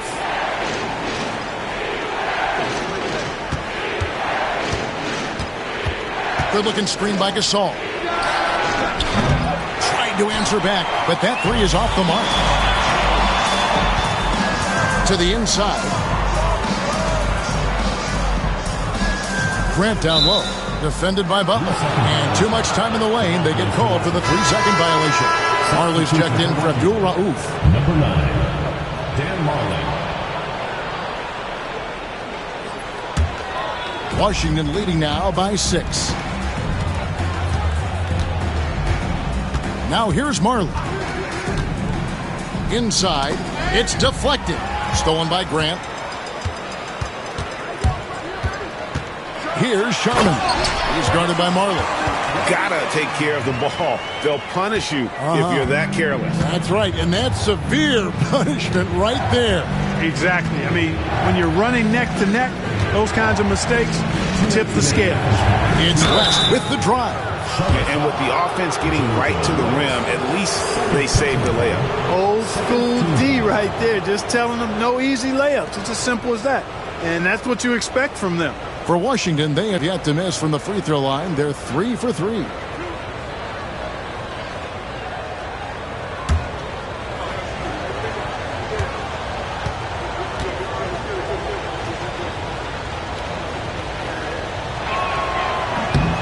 No good on the free throw. Washington making some changes. Ibaka's checked in. And it's Thompson in for Marley.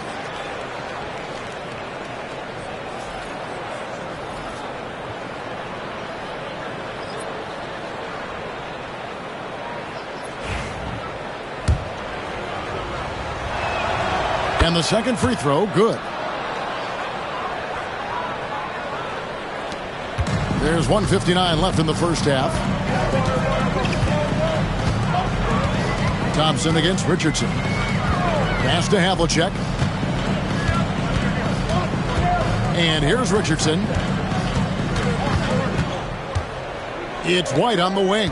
Just 4 to shoot. Over West. Offensive rebound. Grant kicks to Havlicek.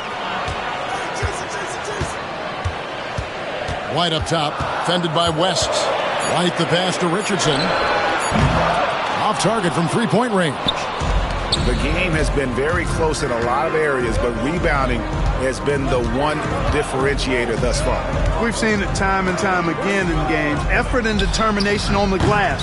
can make up for a lot of other weaknesses. And 2 more three-point field goals for him here in the second quarter. Somebody had better get a hand up. They set the pick. White dishes to Havlicek. West against White. Looking for Gasol. He gets it there. West outside. Screen by Ibaka. No good from West. Charlotte trails by 8. Havlicek the pass to White. Havlicek outside. And here's Richardson outside. Washington with the rebound. Gasol's got his 4th rebound in this one. Pass to Grant. And there's the whistle. 3-second violation. Costly error there. We'll see how they rebound from that miscue. Well, you know what? Their wounds are self-inflicted. I mean, you've got to play much smarter than that. West against White. Lobs it up for Ibaka. And Ibaka slams it in. Oh, and the lead gets bigger on a ridiculous offensive sequence. That dunk alone would have been spectacular. Never mind it coming at the end of an alley-oop. Well, I tell you what, they've got this team just a step away from being completely asleep. And so we wrap up the first half. Washington out in front. They're up by 10. And we'll be back with you right after this.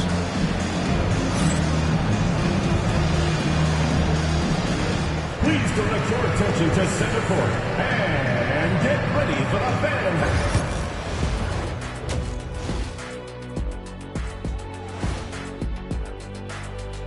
Thanks for stopping by, y'all. First up on the You know, right now for the Bullets, hey, their spirits are high. They have a chance to start the season on a winning streak. Build up that momentum, guys. And now, how about that first half? Talk about a dominating display for the Bullets. They're moving well on offense. Thank you for being with us. Now let's send it to Kevin Harlan for the second half tip.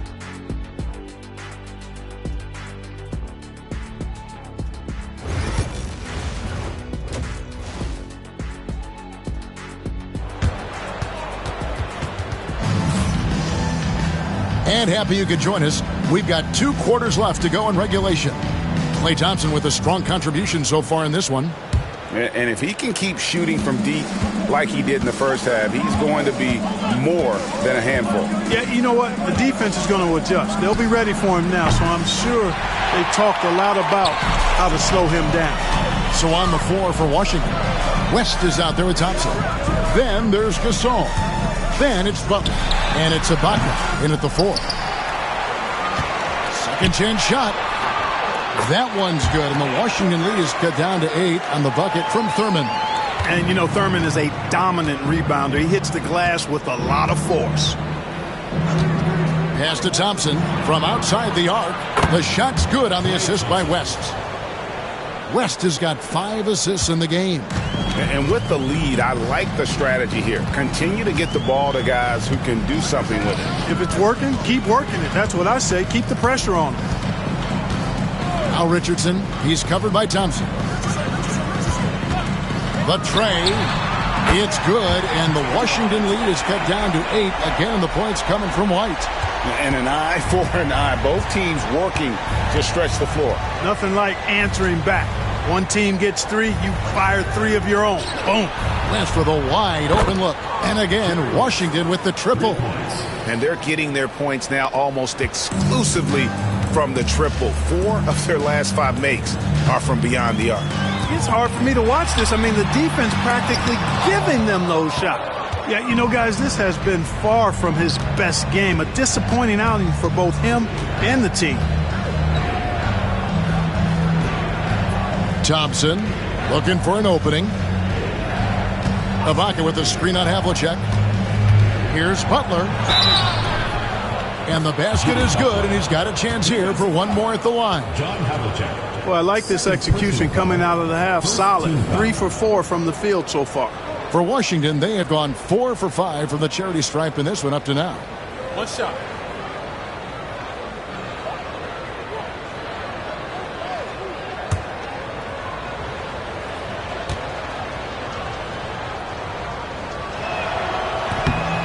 Well, you go back and look at the career that Jimmy Butler's had. Hard to believe that he was the 30th pick of the draft when he came out of college. You got to say that scouts kind of missed on that one. And the Bobcats call time here.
Two minutes gone in this third quarter now.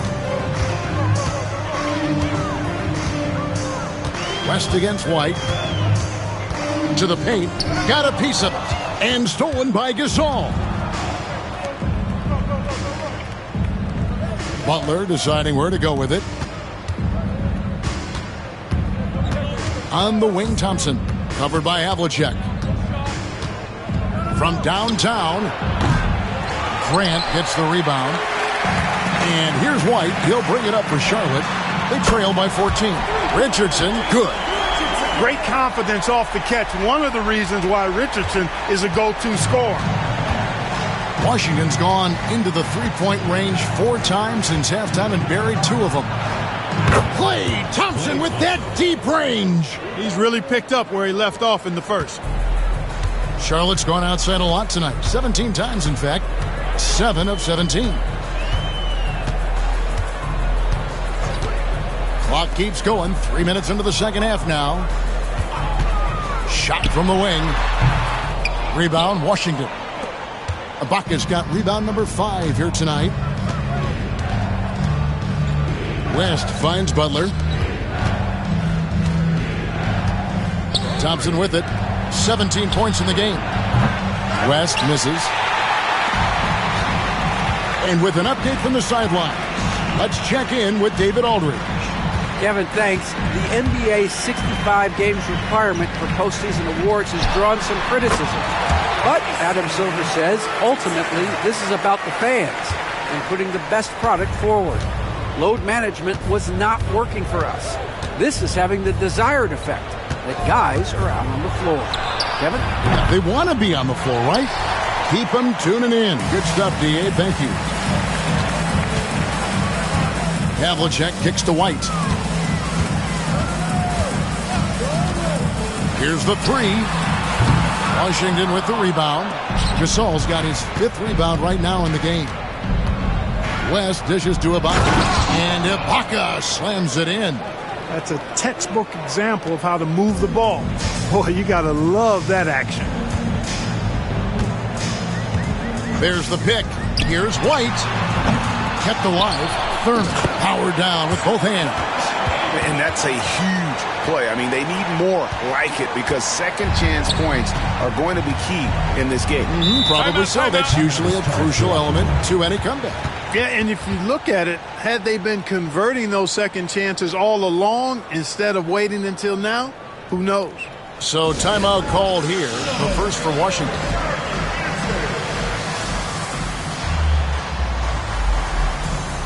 Williamson is checked in for the Bobcats. And a switcher also for Washington. Chambers is checked in for Jimmy Butler. Here's Gasol. Pass to Thompson.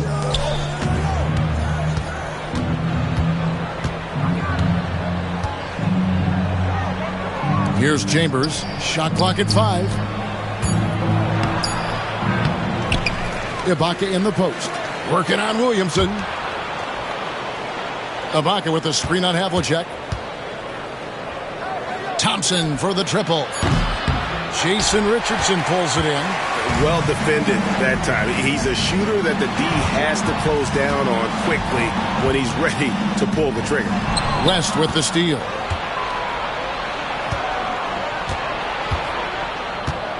On the wing, Thompson.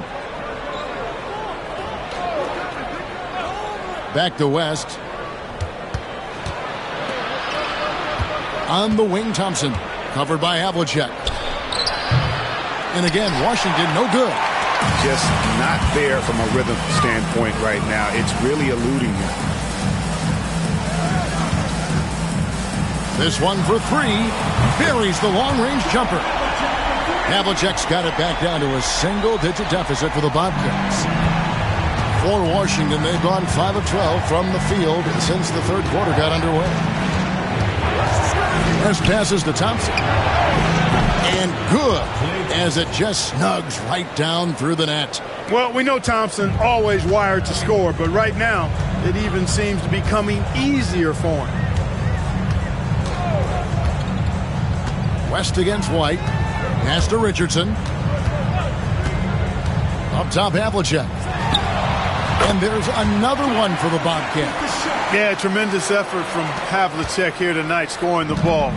Washington leading now by 9. Thompson outside. Now here's Gasol. Nice ball movement by Washington. Gasol, a screen on Havlicek. Thompson inside the line. A rebound by Thurman. Charlotte's gone 3 of 5 with the long ball since entering the second half. Pass to Havlicek. Lets it go from deep. It's good from long range. Havlicek's got 2 now from beyond the arc in the third for the Bobcats. And so it's West with it. He brings it up for Washington. Ibaka with a screen on White. West the bounce pass. Thompson passes to Gasol. Over Thurman. Gasol's shot is good. Gasol's got 5. You know, Gasol isn't just a low post threat. He also possesses a reliable jumper. It's stolen by Ibaka. Thompson outside. Pass to West. Outside, Gasol. Thompson against White. Goes up on the wing. The shot by Thompson, no good. Charlotte trails by 8. And here's Richardson. 8 points for him. Williamson right side. And that would have counted, but his shot was off the mark this time. Klay Thompson has been leading the charge for Washington. He's been a major threat from three-point range. Got 2 of them to fall in that quarter. Back to the action in just a minute.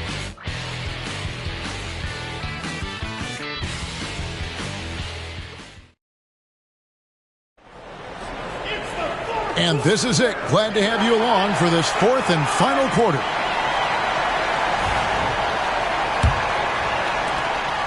And it's the Bobcats with the ball. They've got Grant. White is out there with Williamson. And it's Bridgman in at the 3. So that's the group out there for Charlotte. To the middle. A steal. Williamson against Chambers. Here's Bridgman. They get a hand on it. Now Butler. Fires the 3. From deep, Jimmy Butler! And an important part of every team's game, a look at the hustle stats for Washington. They have been a wrecking ball defensively, coming up with steals, being active with their hands, and just doing a terrific job of disrupting the rhythm. you know, we've got to talk about how they've continued to force turnovers and turn those turnovers into points. They came out aggressive, and they've not let up. Fires for three. The rebound by Grant. Grant's got his 4th rebound with that last one here tonight. Bridgman the pass to White. Grant sets a screen for White. Off target with his 3. Talk about hurting your team. I mean, he just can't get anything to go out there. 4th quarter now. We're about a minute and a half in. Here's Marley. It's good. Marley's got his first basket. And Marley, boy, I tell you what, he does a nice job being creative inside, exploiting any holes close to the basket. Now here's White. Driving in. And he could not get that one to go. A lot of contact, and he'll go to the line for 2. Personal foul. First team foul.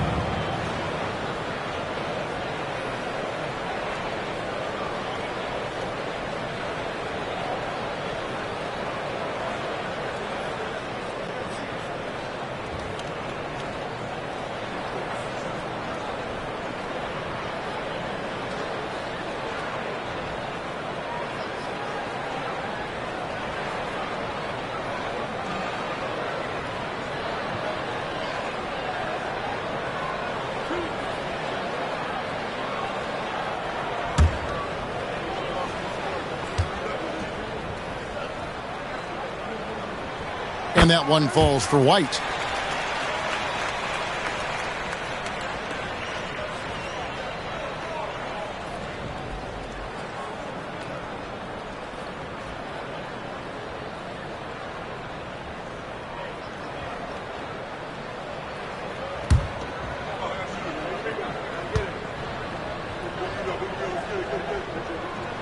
And both free throws good for White.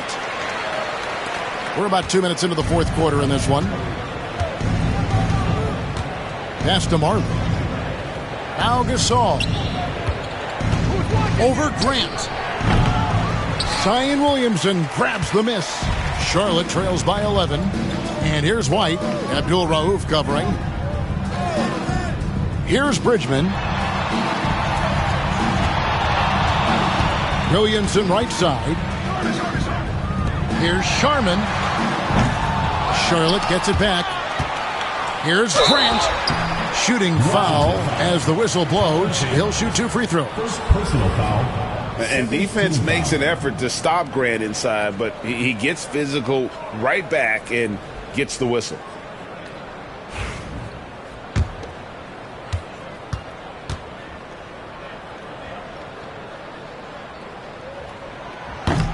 First free throw is good. You know, one of the things you love about Grant is how hard he plays. I mean, not only that, but he plays hard and smart. And Washington making a change here. Ibaka's checked in.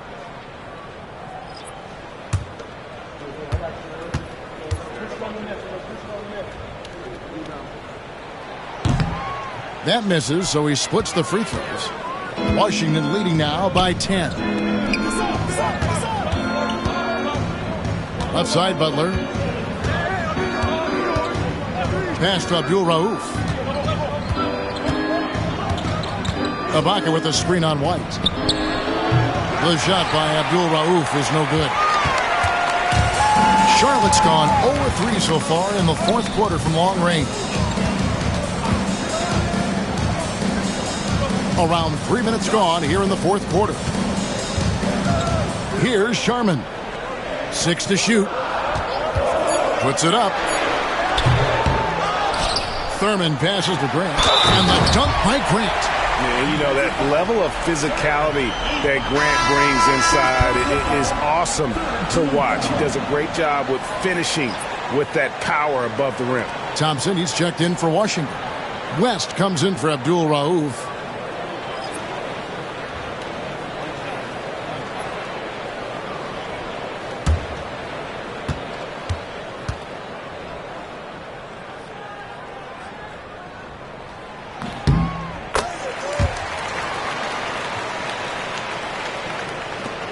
Thompson with it.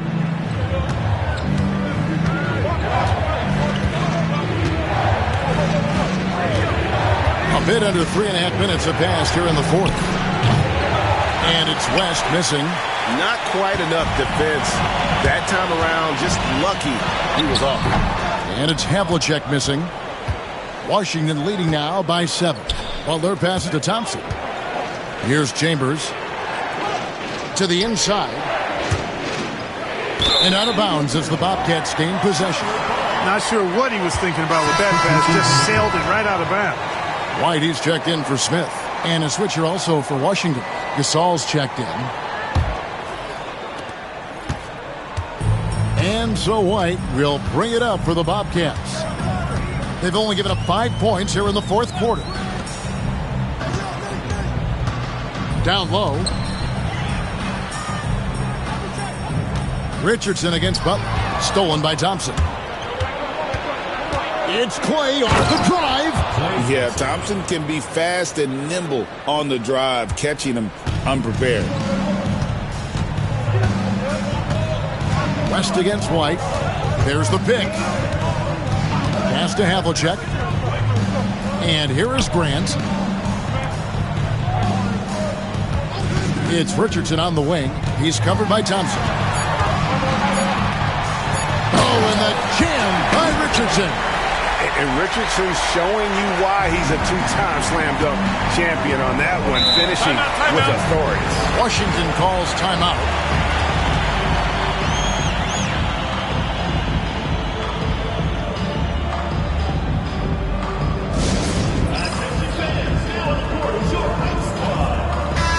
Now I send it over to the sidelines and get a report from David Aldridge. Well, over that last break, Kevin, I got a chance to hear what Washington's head coach said to the team. And he was real calm during the timeout. He was smiling when he told the team, we're up. Game plan is working. Go out there and have fun. It's always fun when you're up late. Guys? Thank you, David.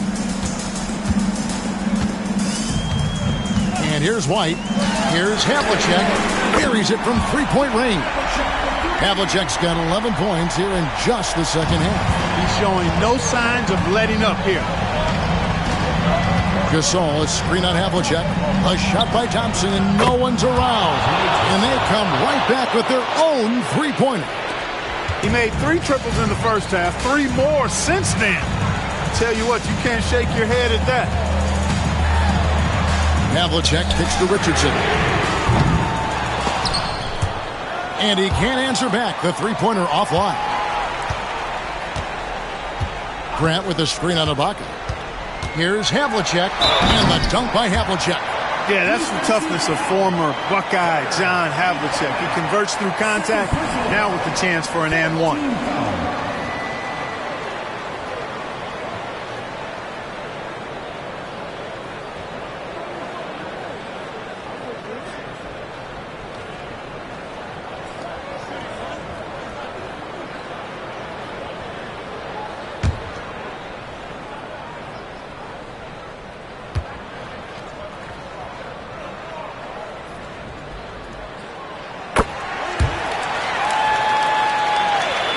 Here's Thompson.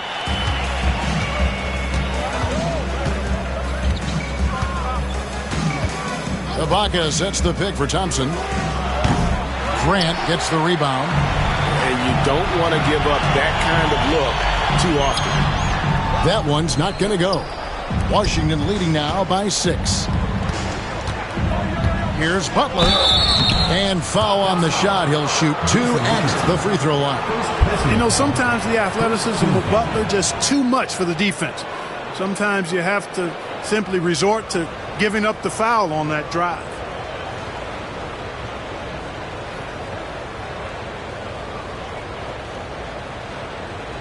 Shooting 2.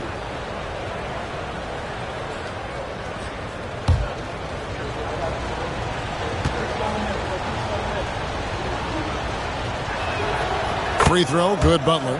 What I love about Jimmy Butler, there's a lot to like, but he brings it every night. His consistency and toughness and production, plays with passion, leads his team well. Love that throwback mentality of his. And so Butler nails both of them. Charlotte trails by 8. Here is Havlicek. Grant with a screen on Buck. And once again, off the mark by Charlotte. You know, to cut deficits, you got to be making smart basketball plays out there. Taking care of the ball. It's not done by hoisting up bonehead threes like that. For three, West hands it from downtown. And Washington leads by 11. The man has no heart, and that's poor defense for a team that has a long way to catch up. They look pretty demoralized to me, and that always shows through at the defensive end first.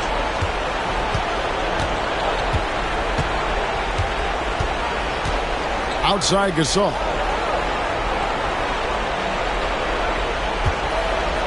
1:07 left in the fourth quarter. Shot clock at 6. And here's West from the arc. No good. And so White will bring it up for the Bobcats. 11-point game. And the officials calling for a 3-second violation. And just a little too lax with that possession, and it cost them. And I tell you what, more brain-neutral plays like that one, and they'll have a hole deeper than the one they're already in. Now Thompson. Beyond the arc. White against West. Gasol a screen. Takes a three. And Jerry West hits from deep.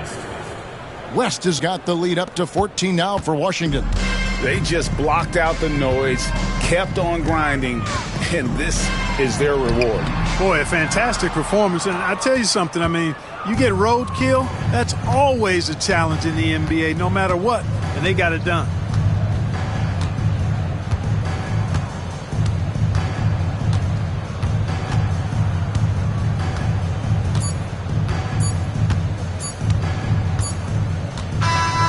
And so it's Washington easily grabbing this one. And in the win, a comfortable win in what was, I think, a pretty hostile environment. It really was. You know, it's never going to be easy on the road, but they didn't have too many problems with that tonight. Thank you for joining us. That'll do it for now. For Clark Kellogg, Greg Anthony, and David Aldridge, this is Kevin Harlan thanking you for watching the NBA, presented by 2K Sports. And now, our player of the game, Jerry West.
The starting lineup for the visiting. Grant, this is not.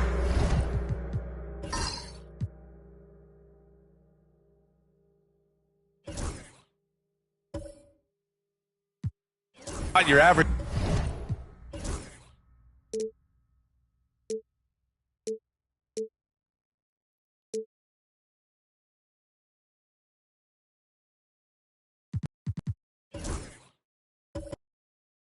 Regular season.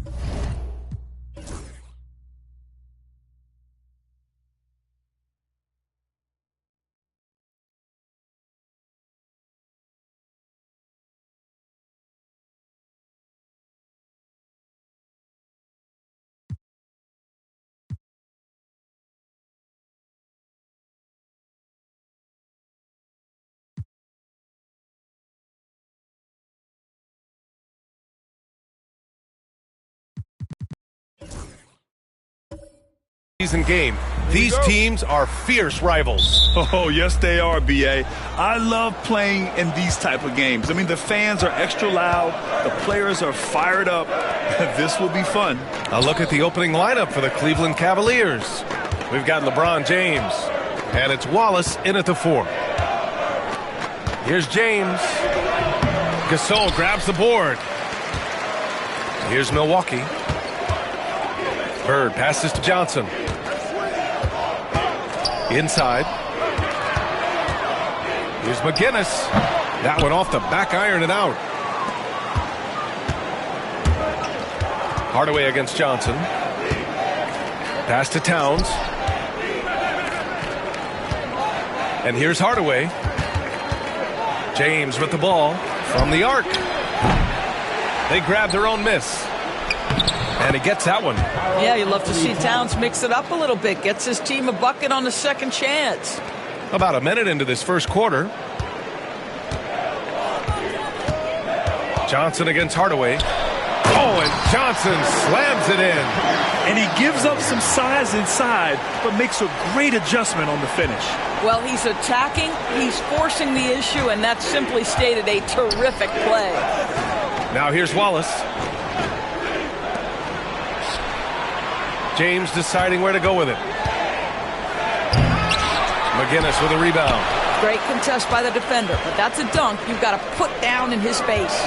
And Doris, who can forget the 2016 Cavs, the team that brought Cleveland their first NBA title? And not just basketball. The city hadn't won a championship, BA, in any sport for over 50 years.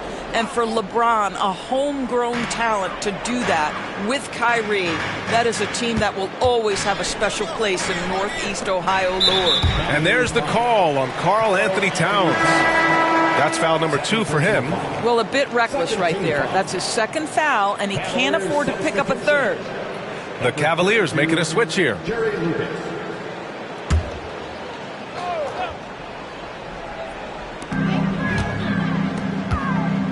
Here's Bird. Check by James.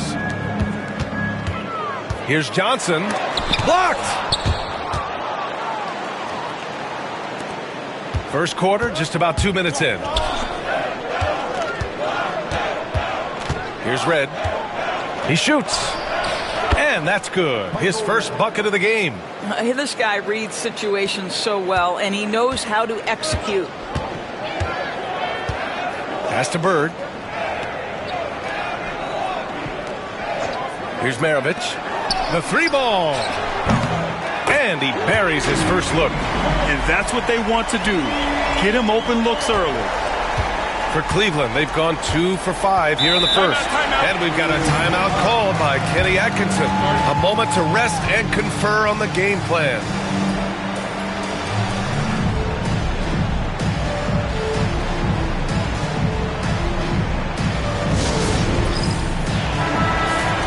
All right, let's take a second to view the 2K leaderboard and look at last season's top scoring squads. The 4th spot held by Milwaukee. And last year, I liked watching this team operate on the offensive end. The ball movement, the patience, the confidence. You love seeing all that come together.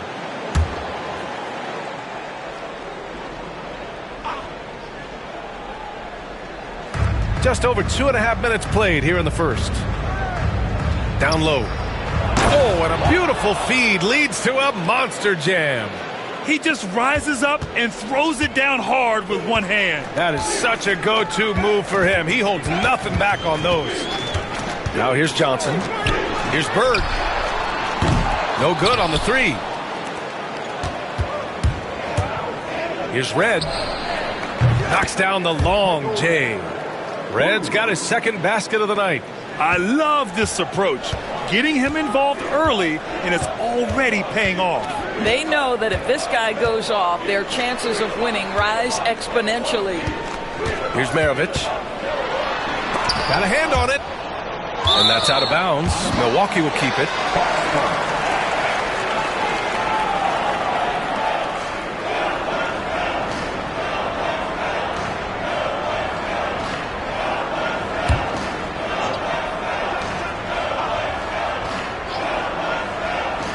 And first quarter, we're about 3.5 minutes in. Hits the trifecta. Defensively, you can't afford to get stuck on the pick. You know exactly what that takes. It takes energy, it takes activity, it takes intensity. Here's Lucas. He's scoreless. Pass to Red. 18 feet out. And he nails the jumper. Well, deliver the pass where your teammate can do something with it. Nice. The Bucks trail by 3. Outside Johnson.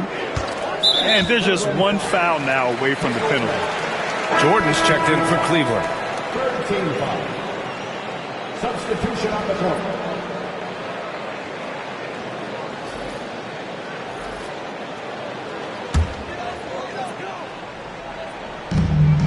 Gasol passes to Manning. It's Johnson with a drive. And we're getting a little deeper into the season now, Doris. For teams off to slow starts, how do they kick it into gear? I think the answer, BA, is probably contingent on what is at the core of the problem. Did you start the season with injuries? Are there young players on your roster who now are expected to fulfill greater roles? I mean, so much goes into getting into a rhythm and a role. One of the things you have to know is, does the system fit the personnel we have? And if one of those two things don't mesh, something has to give.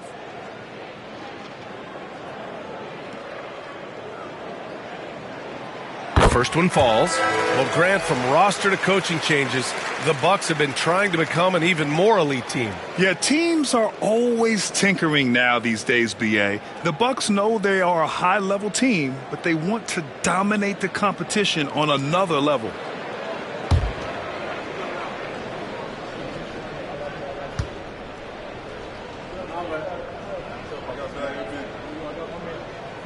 And Johnson drops them both.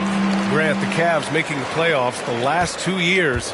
A big deal in Cleveland. Well, outside of years with LeBron on the roster, they hadn't made the postseason since 1998. But this group of Cavaliers are making their own history now.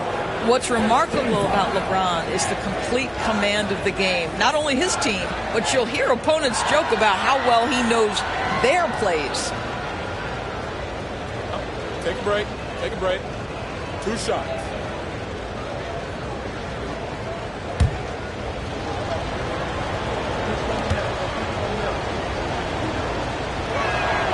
That free throw good from James.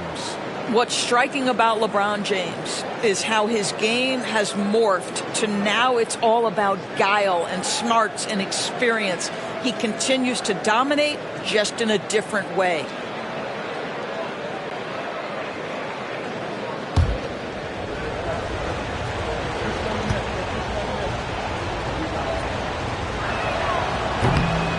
Both free throws good from James. Here's Johnson. In his last outing, 8 points for him. Pass to Bird. To the paint. And then Gasol with the jam. I'll tell you, once Marc Gasol gets to the rim, turn the lights out. Here's James. And slam dunk by James. I'll tell you what, it's good to be his age. Yeah, I don't have memories like that at my age, though. Now here's Johnson. Pass to Maravich. This one for 3. And it's Jordan with the rebound. Johnson against Hardaway to the inside. Here's Lucas. And he was fouled while in the act of shooting, so he'll take 2 free throws. Cleveland shooting their 3rd and 4th free throw shots of the night. Shoot 2.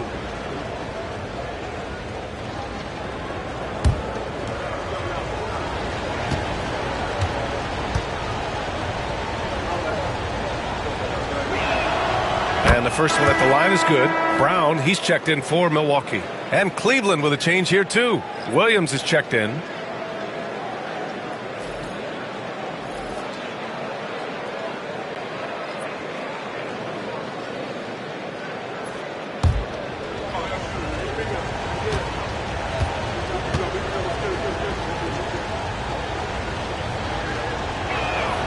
And so he makes both from the line. You want to contest this guy's shot, but you absolutely don't want to send him to the line. He will make you pay.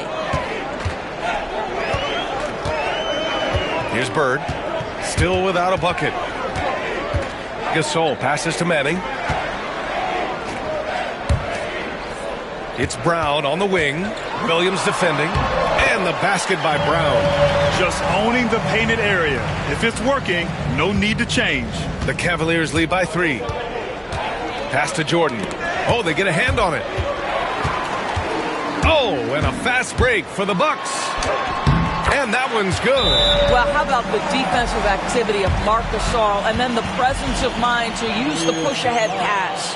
And we've got a timeout called by Kenny Atkinson. And we might see some changes. Coach potentially looking to adjust.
The Cavaliers have gone 6 of 9 and finding their rhythm now. Pass to Jordan. Here's Lucas. Here's Stackhouse. No made baskets yet. 5 on the clock. Ooh, powered down with both hands. This night already has the makings of an offensive war. Well, the fans love it. Coaches may not like the lack of defense, but boy, the rules promote scoring, no doubt. Here's Maravich. He's got 6. Here's Bird. Pass to Manning. Brown with it. Defended by Hardaway. Gasol, a screen on Hardaway. Here's Brown. Kept alive. Well, that's a blown defensive coverage, but it doesn't matter. He cannot answer the bell. Stackhouse, the pass to James. Here's Lucas.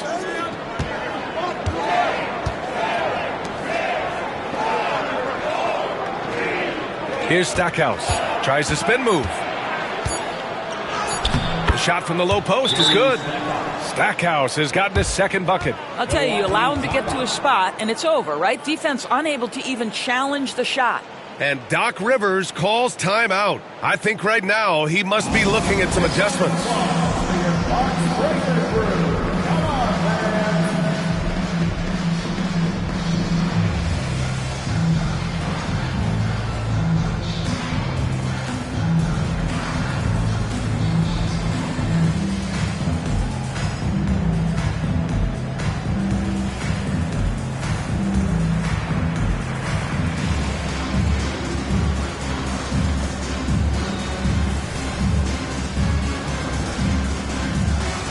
So it's both teams making substitutions here. There's a minute 12 left now in the first quarter. Brown against Hardaway. Inside. Pass to Kersey. Right side Johnson. Shot clock at 6. Now here's Brown. Three-pointer, no good. And out of bounds. Milwaukee will have it. And you got to be in awe of incredible defensive efforts like this. Yeah, good offense comes from great defense. This lead is only getting stronger with plays like that.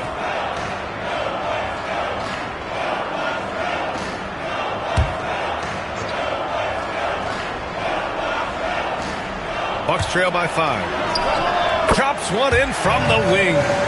Brown's got 6 points. All right, defensively now, you've got to find a way to slow this guy down because he's putting it to you. So it'll be 2 free throws. He was fouled in the act of shooting. Well, DeAndre Jordan making his presence felt at the offensive end. Nice. It's his first trip to the line.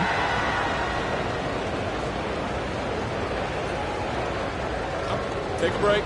Take a break. 2 shots.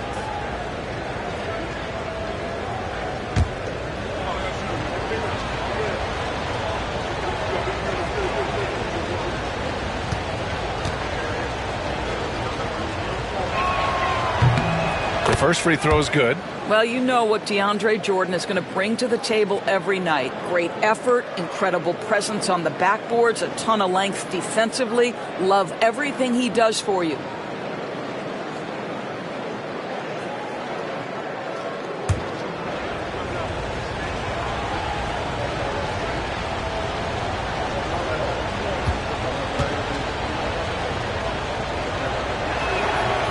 He does not get the second one.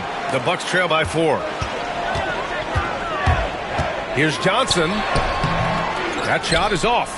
Some solid defense from Williams.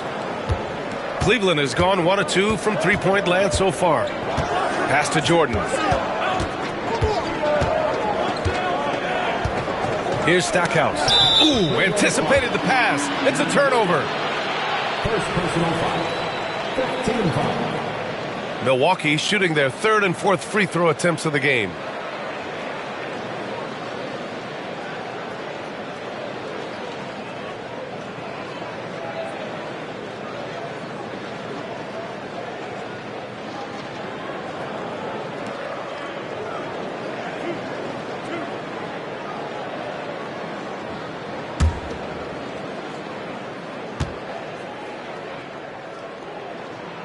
And he knocks down the first one.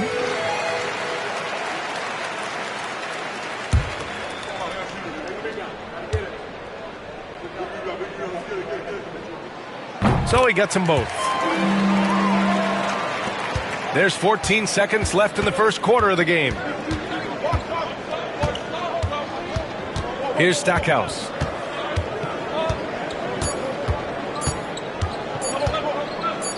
Gets it off. Oh, no good on the last second attempt there. Well, it's been a high-scoring, competitive game through the first quarter of play. Cleveland on top, leading by just 2. We'll take a quick break and then get you back to the action.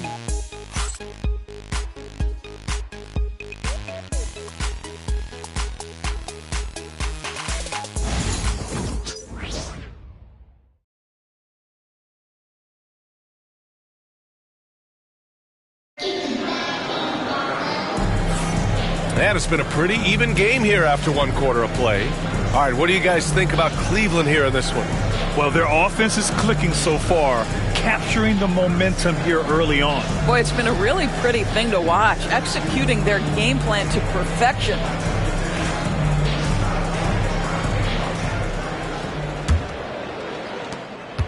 The Bucks trail. They've got Johnson, and it's Brown in at the shooting guard. That's the 5 on the floor for the Bucks. They get it again. Boy, this guy is a good finisher, so he misses a chippy. That's tough to take. Stackhouse, the pass to Red. And out of bounds, Milwaukee will have it.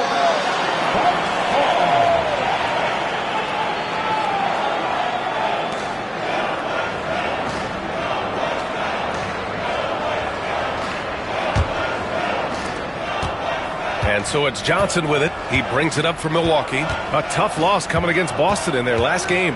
A missing piece was their offensive rebounding. There were just way too many one-and-done possessions for them. You know, if you're going to create more points, you need to create extra possessions. And getting wiped out on the boards kept that from happening. And the upcoming schedule for Milwaukee. On Monday, it'll be the Detroit Pistons coming to town. And then Monday... And for that game against Indiana, it's one that I'm curious about. It'll be their 6th contest of the season for them, and a game that should have a lot of great matchups. Now here's Williams. Hasn't gotten one to fall yet. Here's Lucas. Pass to Stackhouse. Launches a 3. Rebounded by Johnson. And about a minute gone in the second quarter. All right, Grant, give it to us straight here. What's the deal with star treatment in the NBA, you think? Star treatment? What is that, B.A.? No, I think some players have a reputation which might help them on 50-50 calls. And you could argue that some players have a reputation that hinders them on the 50-50 calls. So it really just all depends. Wallace, he's checked in for the Cavaliers. Now here's Johnson. On the take. No good. That would have tied it. Pass to Stackhouse. Oh, and there's the whistle on the shot. So 2 free throws for him coming up. Cleveland shooting their 7th and 8th free throw attempts of the game.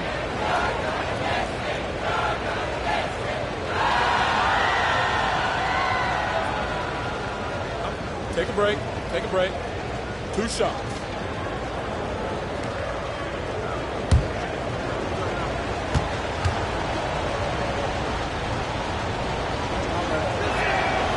And he can't get the first one. And Cleveland making a change here. Hardaway's checked in.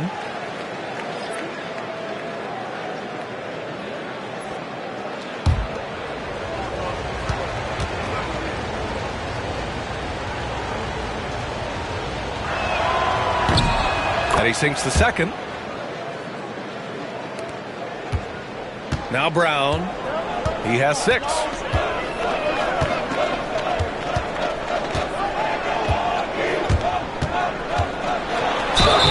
And they're going to count that bucket, and they'll send him to the line. It could be a 3-point play.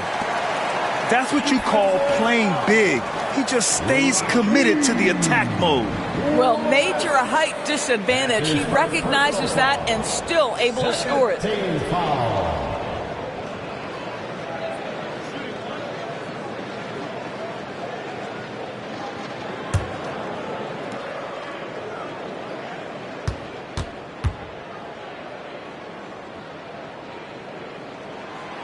And the free throw, no good. You gotta love how they've been crashing the boards, fighting hard for every miss.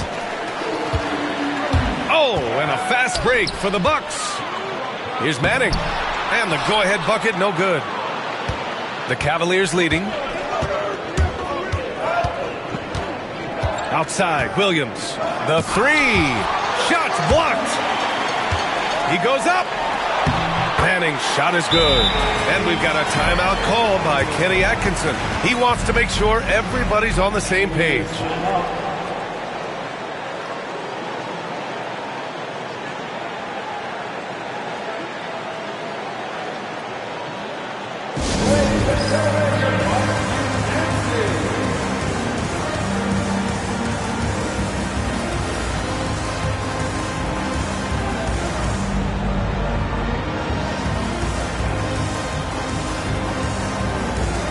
Jordan's checked in for the Cavaliers. And we're about 2 minutes into the second quarter here. Stackhouse, the pass to Wallace. It's stolen by Johnson. And he lobs it up to the rim. Shot by Manning, no good. Well, he saw the play coming together, but the timing was just a little off. It was a really good thought for sure, but the lob has got to be better than that. Now here's Johnson. And it goes. As the official calls the foul, count it, and he'll shoot one more at the line. Defensive foul. Aaron Williams. And a moment now to quickly take a look at the offensive approach for the Bucks. In the early goings, their effort level has been exceptional. They're speeding around the defense and opening up options with good penetration. And they've also shown dominance in the paint so far tonight, really putting the work in down low.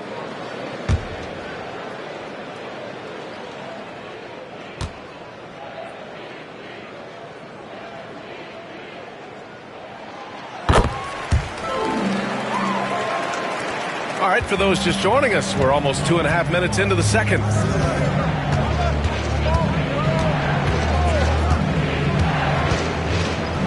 To win the run, and it's good on the layup. Difficult shot. Darren Williams does such a good job gauging space between he and the defender. Pass to McGinnis. Here's Maravich. 26 points for him last game against the Celtics in Boston. The floater, and it's rejected. And they'll keep possession. 4 on the clock. And another miss by Milwaukee. I'll tell you, it has not been this guy's best night, but the teammates have been there to pick up the slack. Love it. Hardaway's shot is good. What a display of skill. The defense was solid, but he finds a way. Here's Maravich. He has 6. Just under 3.5 minutes played here in the second quarter. Here's Johnson, and in 7 attempts, he's drained 3. We've seen that more than once today. An effortless basket inside. Johnson against Williams. Pass to Wallace.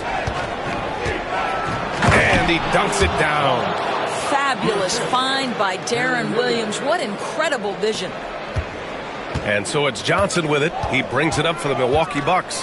Here's Maravich. Back to Johnson.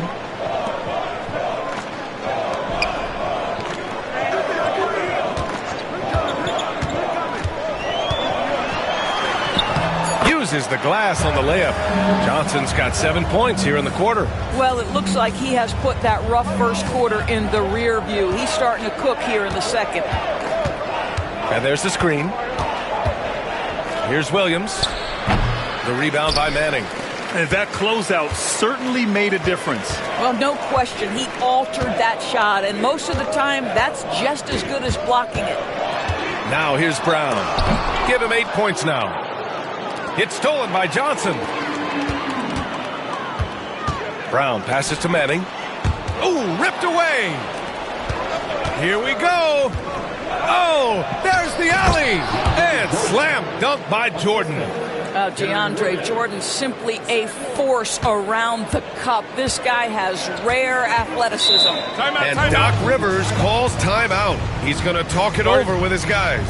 This, their first chance to take a look at Cleveland this season. Yeah, we saw how combative yet enjoyable last season's series was. 2 very excellent teams going at it. Both these teams are beneficiaries of tremendous coaching. Both have high hopes for the season. I expect to see a chess match tonight.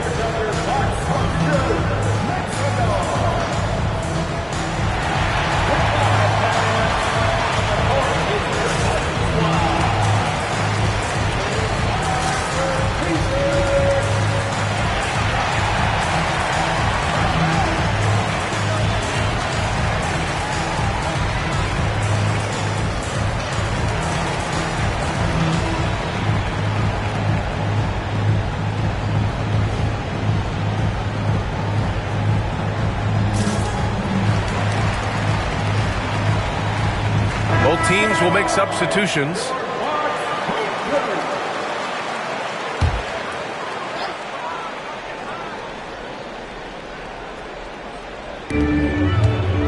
Outside, Brown. Ooh, plenty of contact on that shot. Officials call the foul, and he'll take 2 free throws now. Milwaukee shooting their 7th and 8th attempts at the foul line tonight.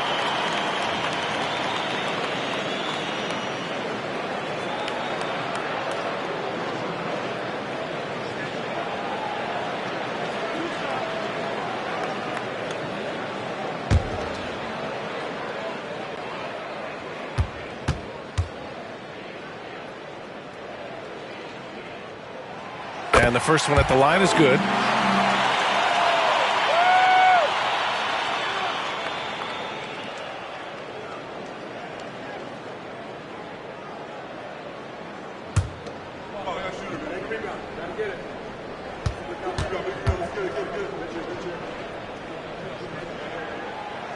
So after making the first, he goes 1 for 2.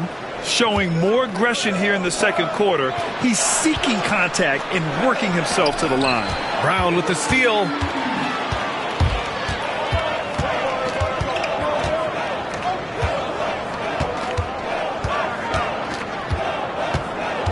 They set the pick, the shot, and the Bucks miss again. The Cavaliers have gotten 4 of 8 shots to drop in the second, and they take the lead. Williams has gotten 4 this quarter. Well, bullying his way to the interior, D. Will shows great confidence. And here's Brown. He's got 9. Pass to McGinnis. Here's Bird.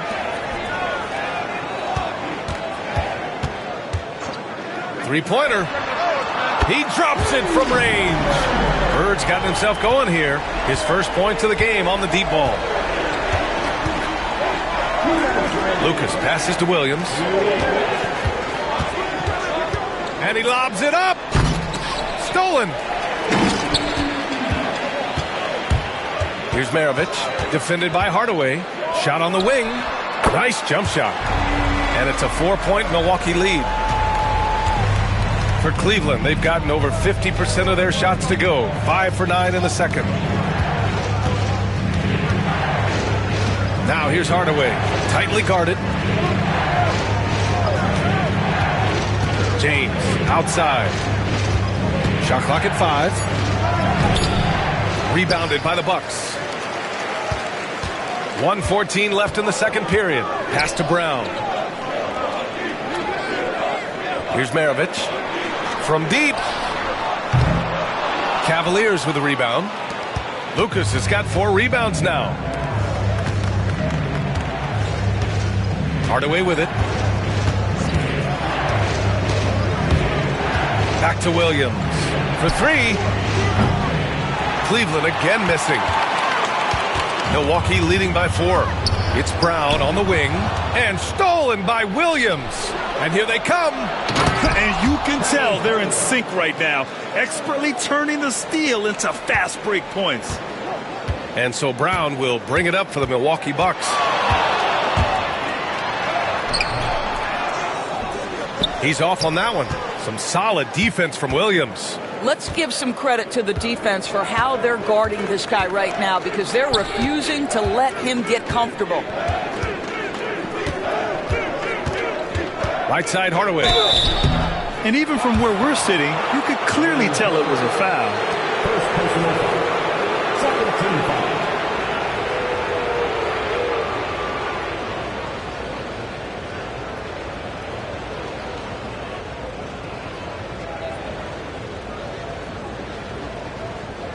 Shooting 2.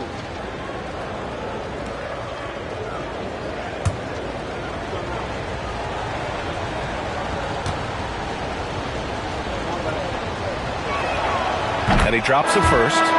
So both teams changing it up here.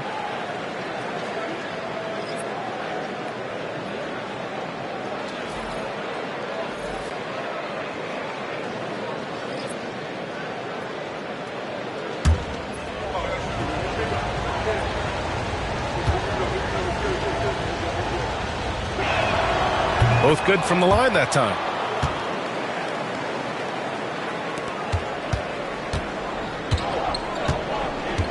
Here's Maravich, defended by Hardaway.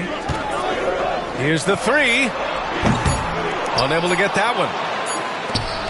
And the first half comes to a close in a tie game. And time now for the halftime break, with the third quarter soon to follow on 2K Sports.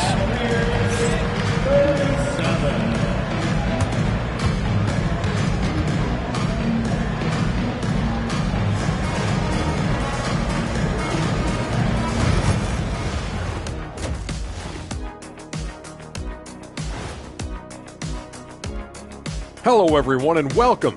Tonight's featured game sees the Cleveland Cavaliers in a tight one. They're hitting at a high clip. Some shots have been wide open, some tightly contested. And as the ball continued to fall through the net, you could see their confidence growing. All right, guys, let's swing it over and see what the fans have been posting. All right, guys, Moto Man Trifecta wants to know, when I'm playing 2K as Shaq, why can't I hit free throws even when I green them? Shaq, care to respond? Nope. All those social media questions, Ernie, and you had to choose that one? Man, that's cold. That is cold. Hey, I got to have some fun up here, too. Appreciate you joining us. It's been our distinct pleasure, and I mean that. Let's now take you back over to the third quarter with Brian Anderson.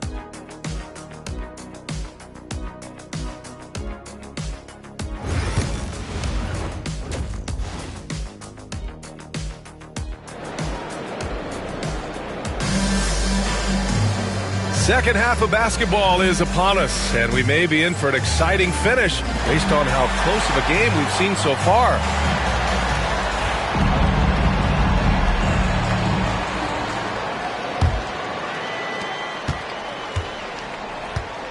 Now here's Johnson. So for Cleveland right now, they've got Karl Anthony Towns, and it's Wallace in at the power forward position. Got a piece of it.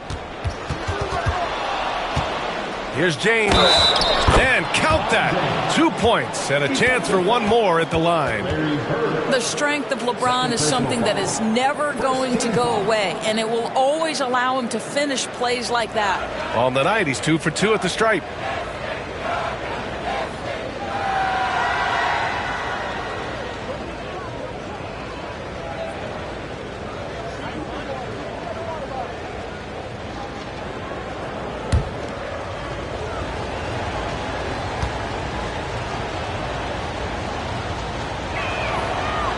And that one misses. The Bucks trail. Now Johnson. Pass to Bird. With the fadeaway. That one goes in. Bird's got 5 points. You know, being that wide open sometimes leads to a miss, but that fadeaway was money. James outside. Here's Red. Lets it go from deep. Gets the 3 ball to go. He's got 10. He made the most of that opening, teaching the defense a lesson. The Bucks shooting an average of 43% from the floor. Pass to Bird. Second half of basketball, just over a minute played so far. Here's Johnson. Good D by Hardaway. Cleveland leading by 3. There's a screen. Beyond the arc. And Cleveland another 3. Excellent execution coming out of the break. They've taken 3 shots and made 3 shots. Boy, they need something to go to regain some confidence. No question. Way too many empty possessions for them. Such a wide open look. And talk about payback. He hits the revenge triple. Oh, you love to see the competitive fire. A little bit of pride at stake. Here's James. Yeah, whacking James like the D does there is the right move. I mean, especially when you consider how strong he is.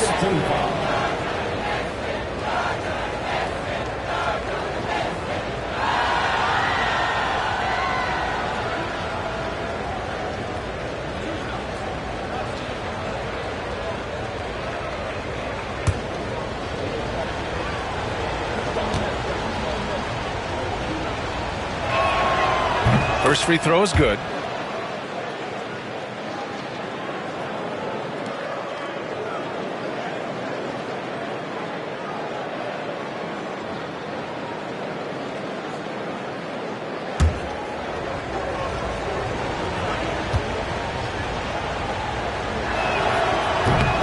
Both free throws good from James. 2 minutes gone in this third quarter now. And a timeout called here by Doc Rivers. He wants to review the game plan.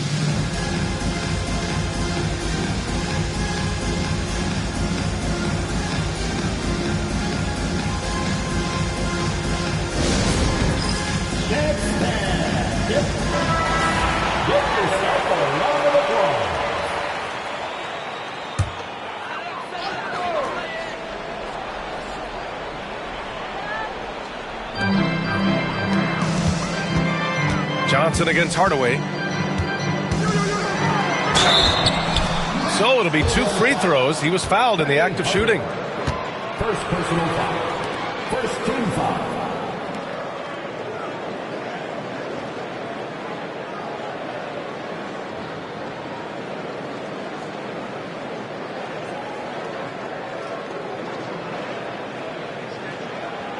Take a break. Take a break. 2 shots.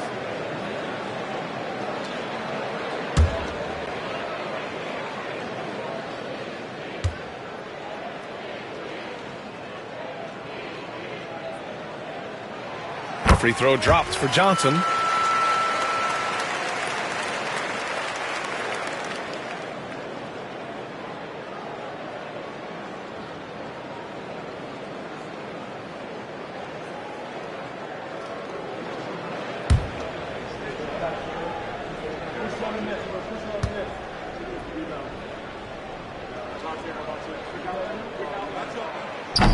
That one's no good. The Cavaliers lead by 4. Here's James. James, a freight train coming. Brilliant second half start. 4 for 4 from the field. Can't ask for any better. And so it's Johnson with it. He brings it up for the Bucks. Pass to Maravich. A little under 2.5 minutes gone by in the third quarter. It's tipped. And pushing it up, here's Cleveland. And the fast break ends at the rim with a jam. Wow, the long reach of Cat. When he grabs for the ball, it's over. Here's Johnson. He's got 12. Out left to the wing. Here's Bird. 6 on the shot clock. Milwaukee, no good that time either. Boy, he's definitely covered well there. And hey, we know he can knock down the fadeaway shot. Just didn't fall there. Pass to Towns.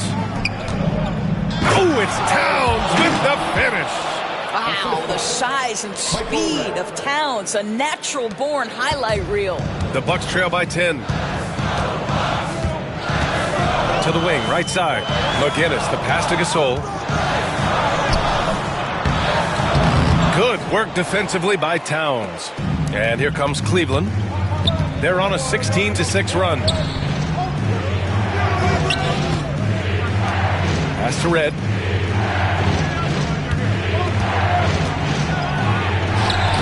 No good.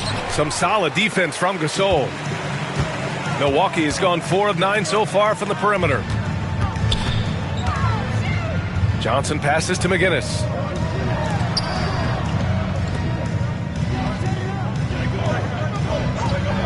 Now here's Johnson. Rejected by James. Wow, LeBron James sends it back. Woo-hoo-hoo. LeBron on the defensive end.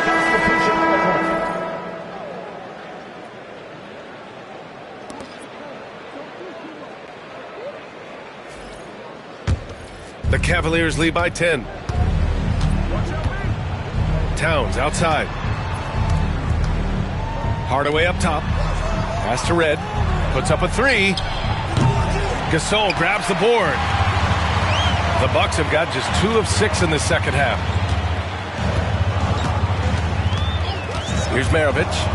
He's got 11. And that one's good. Gasol's got his second bucket on the night. Well, Marc Gasol is just so fundamentally sound. You put him in a pick-and-roll game, he is so effective. Outside Hardaway. Pass to James.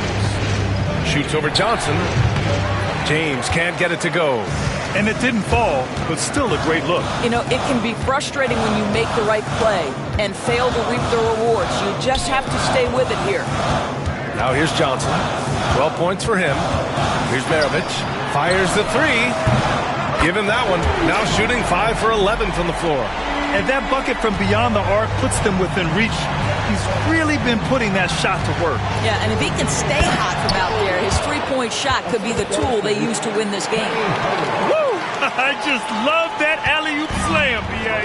Defense disorganized, defense pays. Timeout, timeout. And Doc Rivers calls timeout. He wants a few moments to regroup with his players.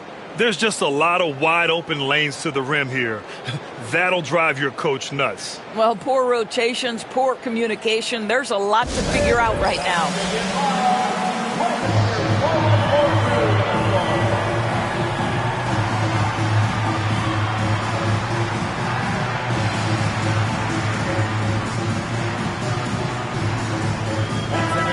Give it up for your forward court crew, Bucks fans.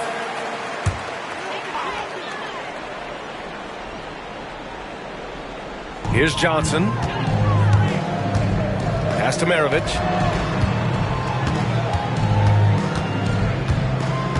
Here's Manning. Puts it up from 15. Another one falls for Milwaukee. And just using the size advantage he has, I mean, he can easily see over the defense. And he has got such good touch from that medium range area. It's an option they can always go to. So it's the Cavaliers now, following the score by Milwaukee. Towns finds the bottom from 13 feet out. Towns has got his third bucket of the night. Very little resistance around the rim right now. That's the 5th straight bucket they've given up in the paint. Pass to Maravich. Jacks up a 3. And the rebound goes to Cleveland. They've led by as much as 10. Their strong work ethic has been evident on the glass. Really getting after it and being physical. Johnson on the wing. He's got 12. And he can't get that one. Wow, he doesn't miss many of those. He's such a strong finisher and tight. 1:19 left in the third quarter here. Pass to Manning. And here's Gasol. Here's Maravich. Let's go with a 3. Towns with a rebound. Towns has got 6 rebounds in the game. That one's good from James on the assist from Towns. James has got 12 points in the game. Bucks trail by 9. Boy, they'd love if anyone could get a bucket. Yeah, their offense has been grinding to a halt. And it's Bird missing. Cleveland has gotten 2 of 4 threes to fall here in this third quarter. Towns for 3. He buries it from 3. Towns has got 7 now in this quarter. Karl Anthony Towns, such a great jump shooter. Doesn't take him any time to get set up. Johnson against Hardaway. Johnson passes to Bird. And it's good for 2. He's got 7. Nice bounce pass. That's just good fundamental basketball. James outside.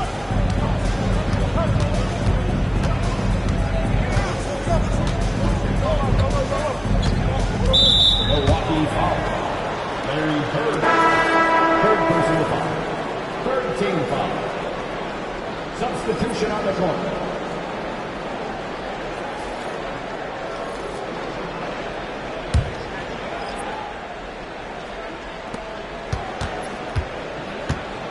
And here's James. LeBron on the go. Off target at the rim. And so it's Cleveland ending the quarter up 10. Defense is setting the tone. We'll be right back with you shortly.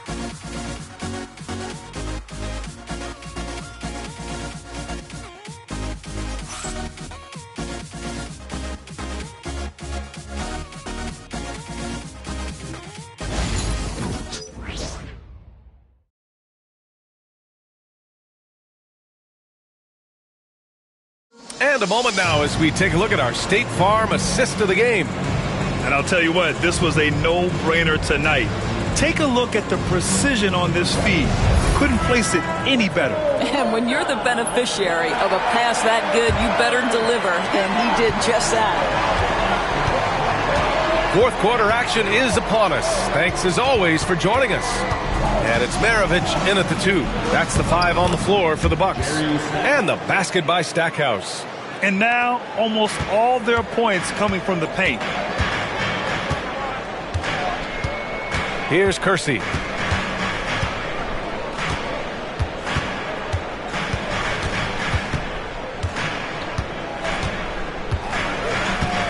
Pass Pass to Maravich. Just 5 to shoot. Yep, count it. And he's coming off a huge performance, and his confidence couldn't be any higher. And his coach knows that, too. Well, the best players, to me, deliver night after night after night. So as long as he's hot, keep riding it. Here's Stackhouse, following the score by Milwaukee. And he makes it. And the Cavaliers lead by 12. And just not letting up at all. I mean, you have to love this approach. You want to get the ball to the guys who make plays. One thing we've learned in the NBA, the game is never over. So you've got to continue to score, continue to build your lead. And Cleveland has possession after the basket by Milwaukee on the other end. Here's Lucas. Outside, Williams. For 3. McGinnis with a rebound. I've been in this position. Your team is up. You want to drive in the dagger. He may be a little overeager. Brown gets the bucket. Good job attacking. Those restricted area shots are what every NBA team is looking for. Here's Williams, following the score by Milwaukee. Pass to Wallace, down low. Here's Stackhouse.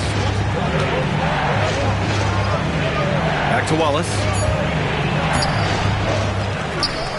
Kicks it out to Hardaway. Here's Stackhouse. Pure from three-point range. Stackhouse has got 7 points for the quarter.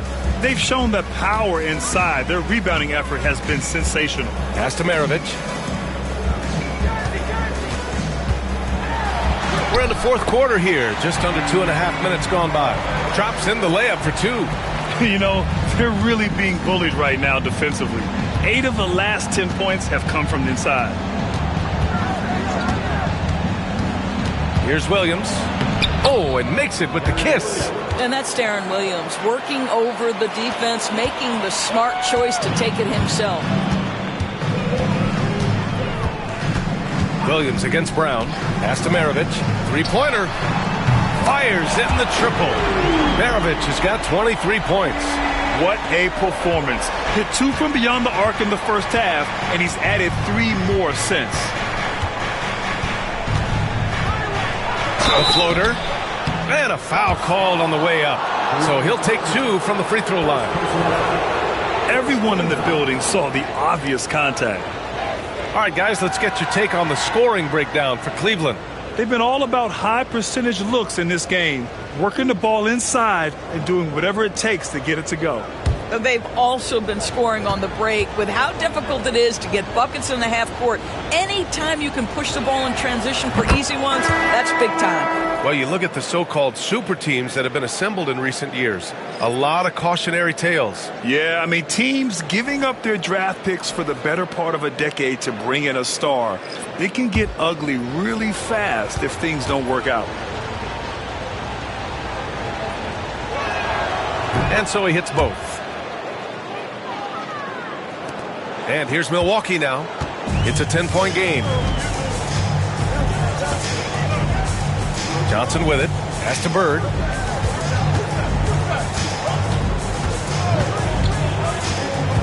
Back to Johnson. And he'll draw the foul. He'll head to the line for 2. Fourth personal foul. First team foul.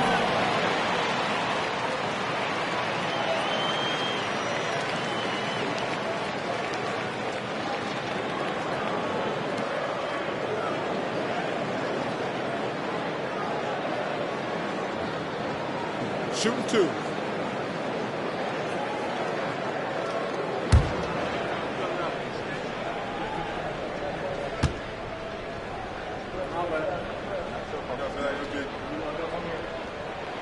Free throw drops for Johnson.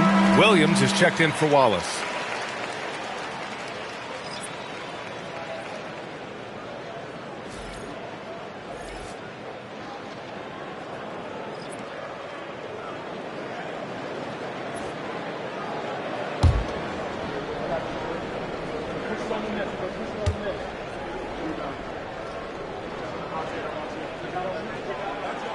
And Johnson drops them both. Here's Williams. A little over 3.5 minutes in the books now in this fourth quarter. Pass to James. Off target from three-point range. Bucks trail by 8. Brown passes to Johnson.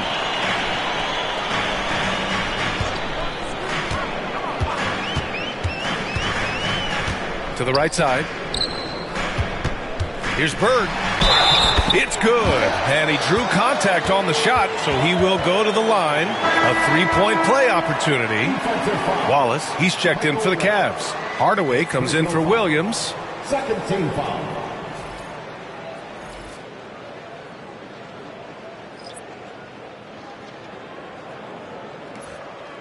One shot.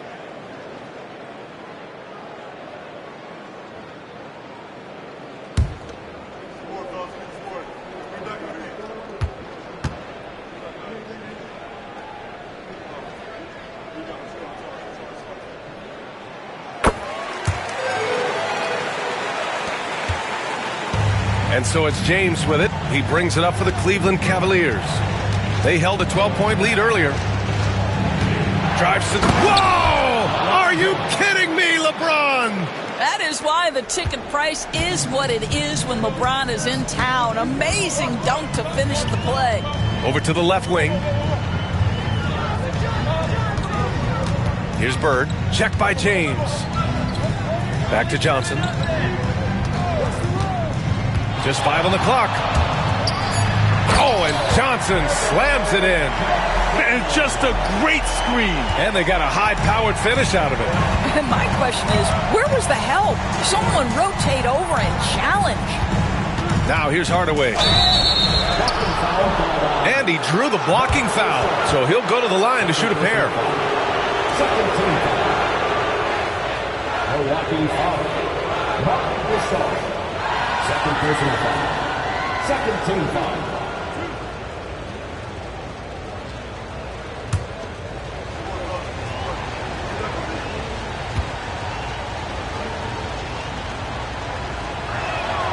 The first one falls.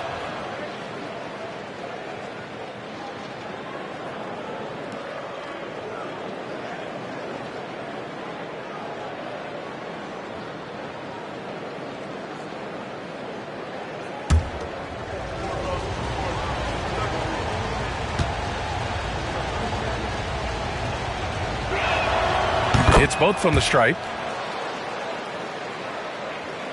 Bucks trail by 7. Outside Johnson. Here's Maravich. And the three-pointer goes. Maravich has got 26 points. Things started to click for him in the second half. You can tell the focus and the intent is all there. Hardaway against Johnson. Pass to Red. Left side, Hardaway. Towns a screen on Johnson. Hardaway, the pass to Towns. 6 to shoot.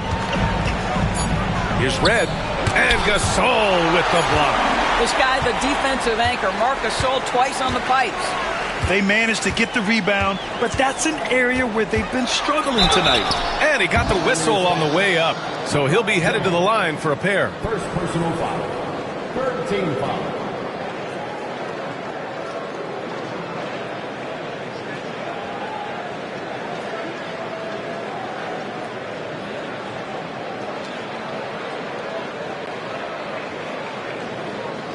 Take a break. Take a break. 2 shots.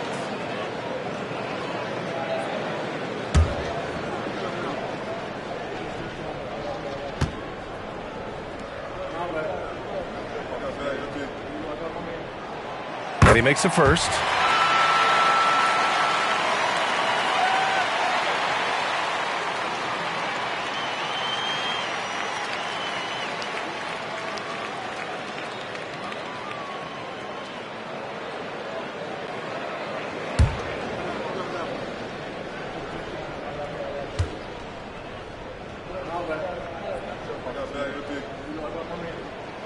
And Johnson drops them both.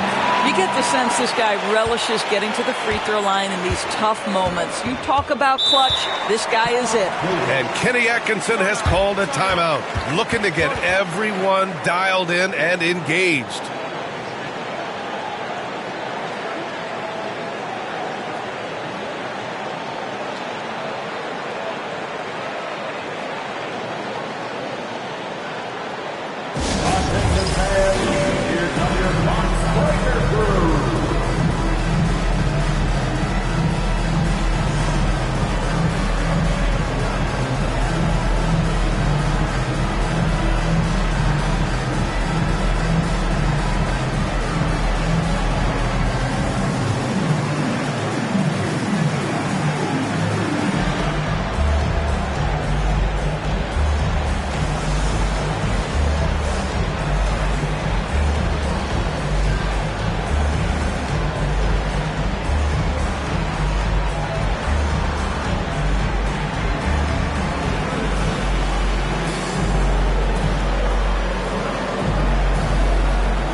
Let's swing it over to the sideline and hear from Allie. Well, over the break, I did listen in on Kenny Atkinson's huddle. Coach wasn't very animated in this tight game, but asked this of his team: how bad do you want it? Right now, this is all about who wants it more. So go out there and take it, guys. Okay, good stuff. Thank you, Allie.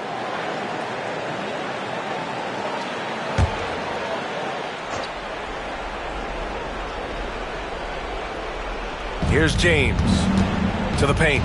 Here's Hardaway. Shoots over Johnson. That's good from Hardaway on the assist from James.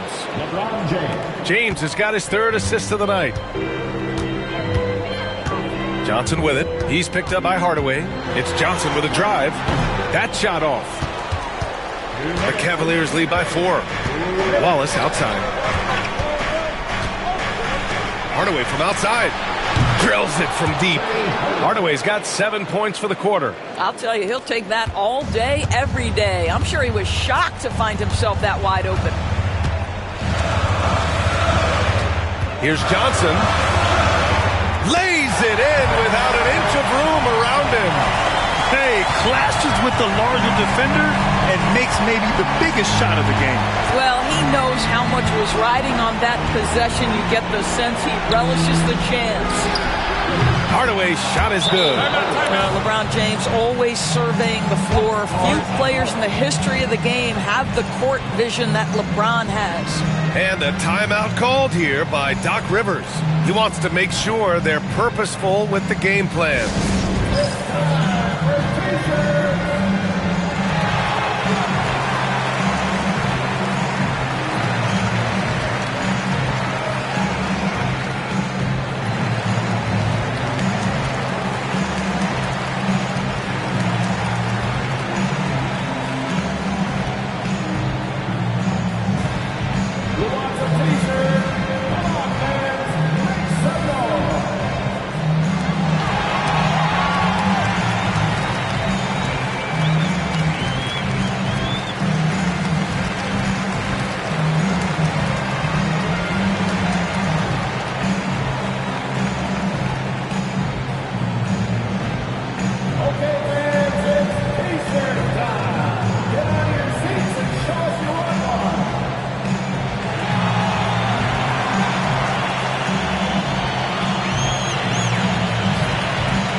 A minute 31 left in the fourth quarter. Hardaway against Johnson. Ooh, he took a hard foul on the shot. So he'll head to the line to shoot a pair. Yeah, and you never want to let shots at the rim go uncontested.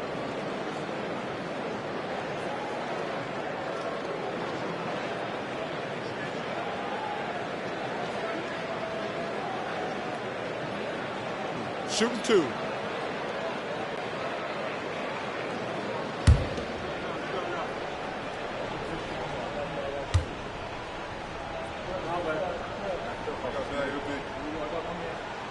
He drops the first one, and that narrows the gap to 7.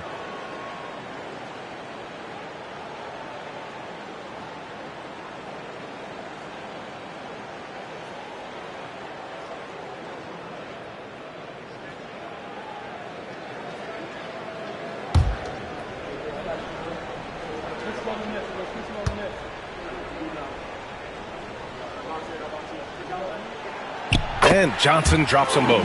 A perfect trip to the line narrows the gap. And James has got the ball here for the Cavaliers.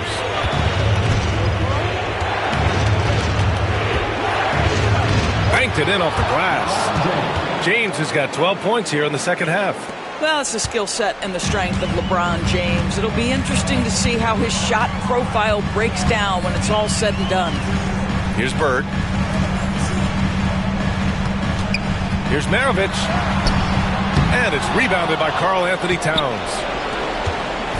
Don't do anything silly. Just ride out the clock. Yes, if they take their time and execute, the game is all theirs. Now, here is James.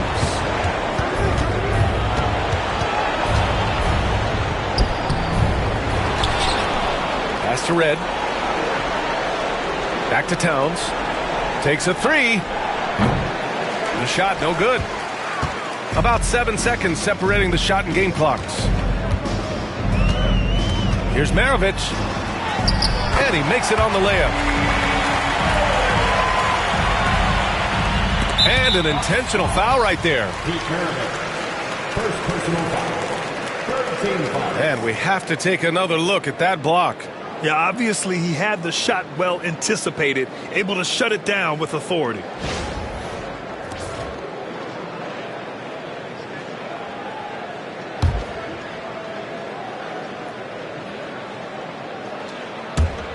There's 21 seconds left to play in the fourth quarter of this one. And so they foul intentionally. 14 fouls.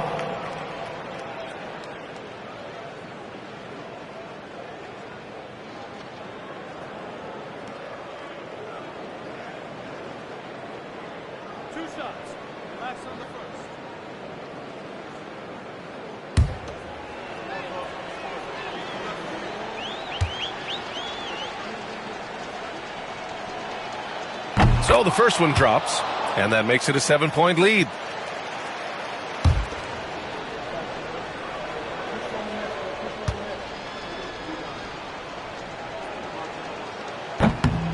And the second free throw, no good. Tough break there. And here are the Bucks now. Maravich, the pass to McGinnis. Towns with a rebound.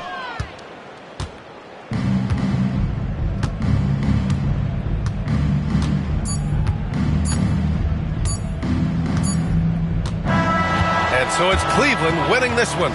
They played the villain tonight, and they played it well. Yes, they did. And, you know, you have two choices. You can either succumb to the hostility in this arena, or you can feed off of it and use it as motivation. They did the latter. Well, folks, that's going to do it for now. For Doris Burke, Allie LaForce, and Grant Hill, and our entire crew, this is Brian Anderson thanking you for tuning in. And now, our player of the game.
Welcome, basketball fans, to a very special veteran coach at this stage.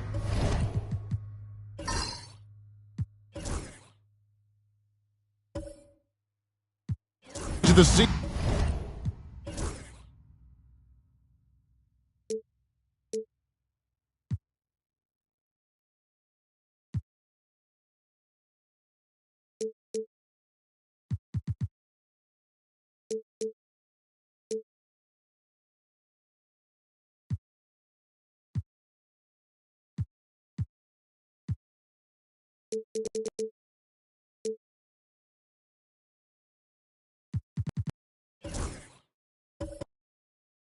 Season are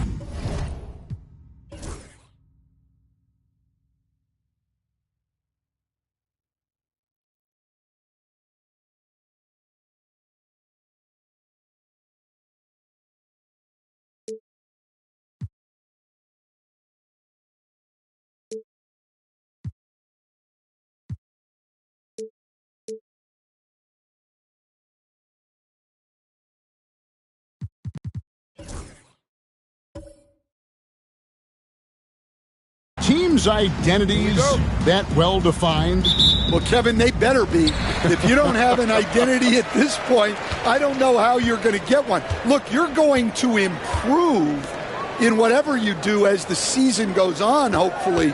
But your identity by now should be firmly established, what type of team you are and want to be. Teams that don't have that, they're in trouble. So with Smith sitting on the bench, here's the 5 for Tom Thibodeau right now. We've got Pierce. Rice is out there with Richard Hamilton. And it's Duncan. And it's Mikan in at the center position. And so here is Chicago. Rip missing on the 3. Green taking his time here. Here's Chamberlain. It's good. He makes his first shot of the game. But here's the problem. No one's got the strength to move Wilt off his spot, and no one has the height to challenge the shot at its point of release. Now here's Pierce. His last outing, he had 18 points. Inside, here's Duncan. Chamberlain with the rebound. Well, I know he can finish at the rim, but the defense did just enough to force the miss. Pass to Green. Here's Boosie. Three-pointer. Pierce with the rebound. Hamilton outside. There's the three. And the Knicks miss again. For Chicago, they've gone 2 of 3 here to start out the game. Now, here's Green. Chamberlain down low. Working on Price. Stolen by Duncan. To the paint. It's stolen by Green. Here's Chamberlain. And Chamberlain with the stuff. And that's just too easy. The size, strength, length. No way to stop Chamberlain once he gets the ball in that close. And talking about the Knicks, GA, do you feel they took a step forward last season? I do. I mean, losing in 7 in the conference semis with all the injuries they had, that really kind of set them back. They ended that game 7 with the Pacers missing 4 of their starting 5. So, no doubt, expectations will be high. The Knicks shooting their first free throw attempt on the night. Mind the lanes. Mind the lanes. One shot.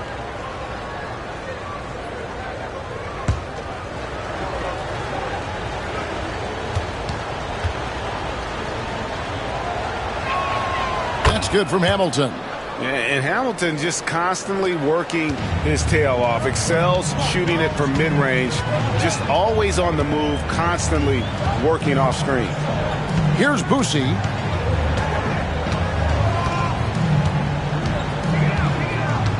Green with a screen on Price. There's the drive. Boosie, no good. So for New York, their last game, a win against Brooklyn.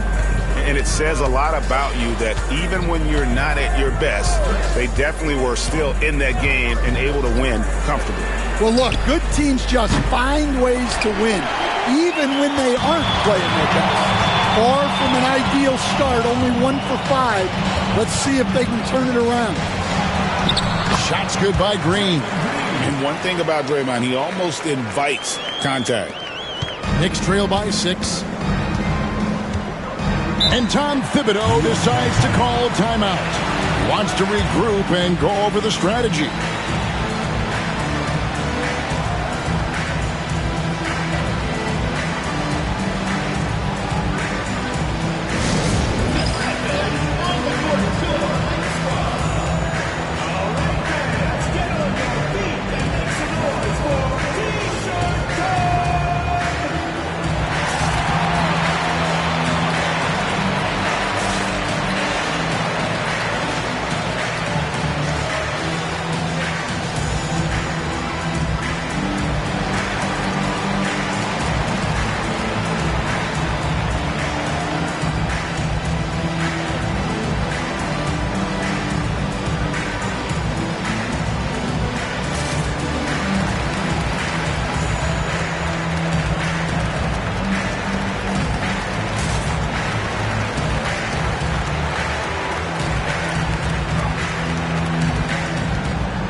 It's time now to look at the NBA's toughest defensive teams from a season ago. Defense was their identity, and that's how they're going to beat you. And they did it better than anyone in the league.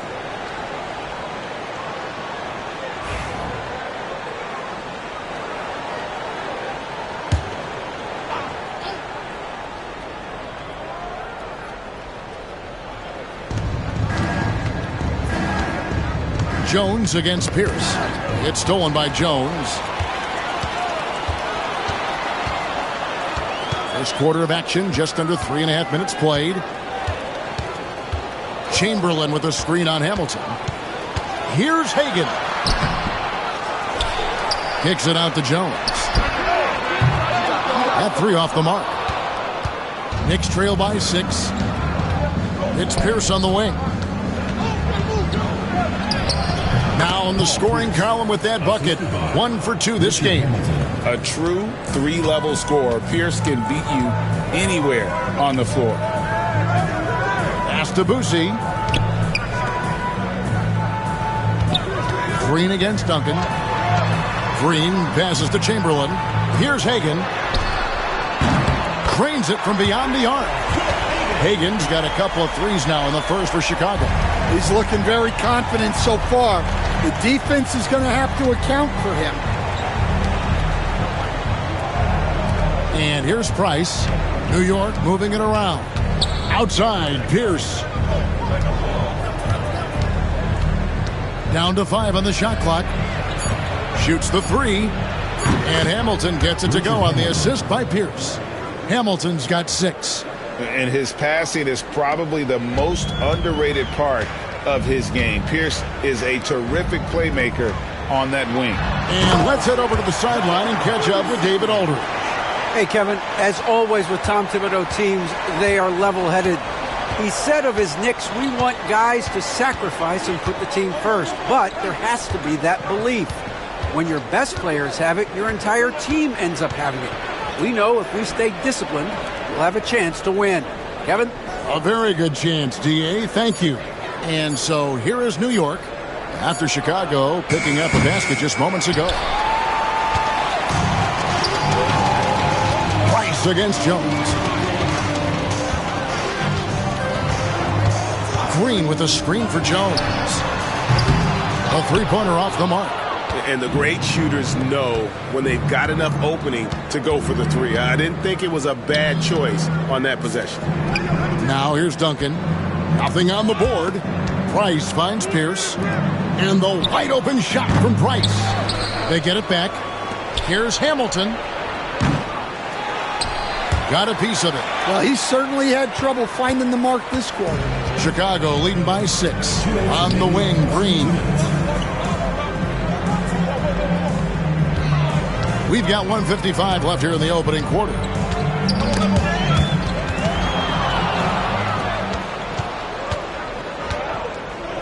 Hamilton outside. Pass to Pierce.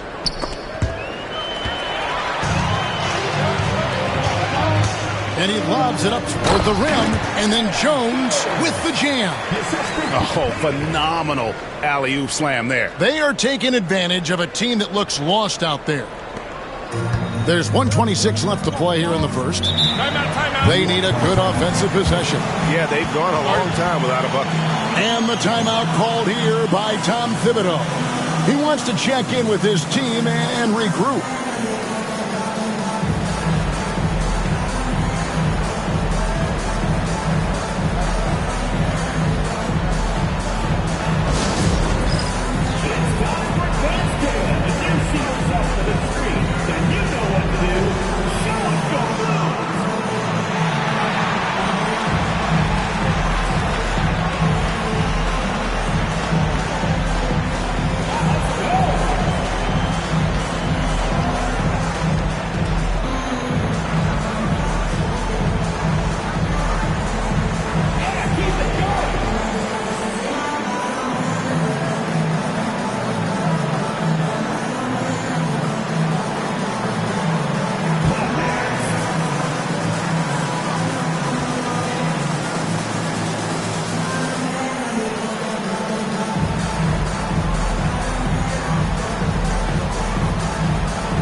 teams changing it up here.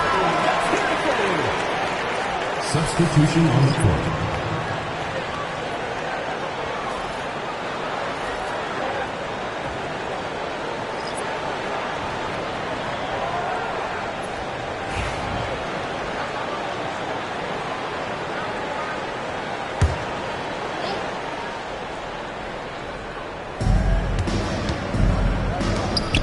Pierce against Jones.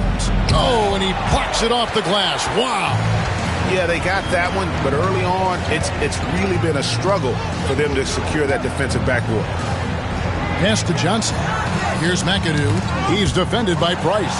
And stolen by Price. And here's the break. Here's Smith. And then Smith with the dunk.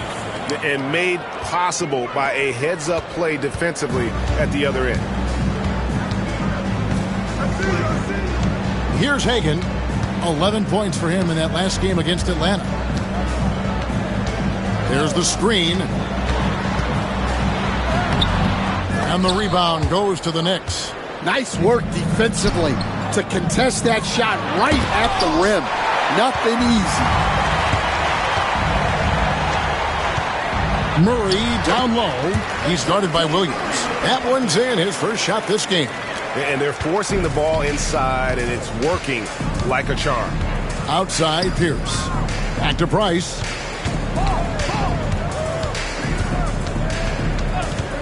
Over Johnson. New York, no good that time either. Well, the analytics don't like it, but if the defense is giving it up, I like that shot selection despite the miss. Building up a big early lead, they have taken charge of this game. Yeah, but you can't let up at all. They've got a chance to put this game away early, and they should take it. And that concludes the first quarter of play. Chicago leads by 7. We've got more hoops coming your way in just a moment.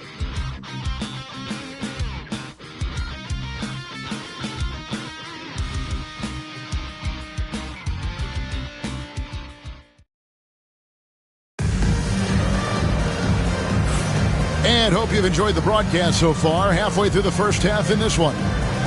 And guys, let's get your take on the scoring breakdown so far for Chicago. Well, they're playing with great pace, pushing the ball up the floor and attacking before the defense can get set. And another thing, guys, they've been very active tonight, frequently creating scoring opportunities off turnovers. Hey, Stan, the last few decades, we've seen the three become more and more necessary for offenses. Wondering if you think that's a good thing.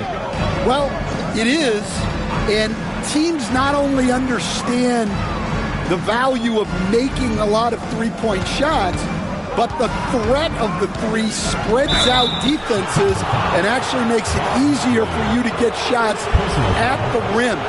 So the three is absolutely necessary to be a great offensive team in this league. Quickly, is the arc too close? Should they move it, maneuver that a little bit? Well, the skill level is really, really high. I like the suggestion of keeping the arc the same all the way around, which would eliminate the corner three. Mikal Bridges out there with Bol. Then there's Murray. Then it's Jones. And it's McAdoo in at the 5 down low. So that's the 5 in the game for Chicago. A big man who can score, rebound, and pass. This is why Siakam has become a huge piece of this team.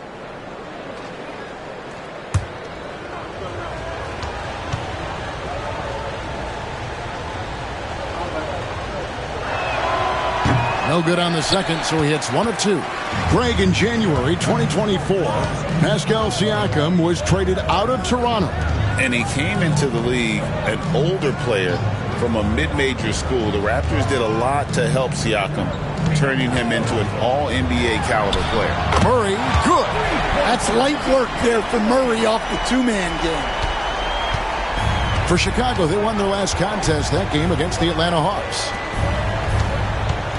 That's a 2 from Smith. Bucket number 3. He's a perfect 3 for 3 to start. And Murray's got the ball here for Chicago. They've led by as much as 10. First chance of the season for them to go up against this Knicks team. Richard Hamilton's checked in for Nader. Substitution on the court.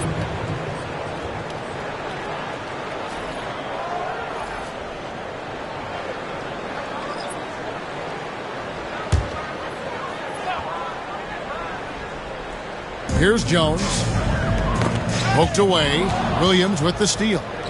And now here's Hamilton, the fast break chance. And Ball sends it back. And that massive wingspan coming into play there. Ball uses it to perfection to block shots. And the replay demonstrating once again how aggressive that defense was. Yeah, quick thinking pays off big.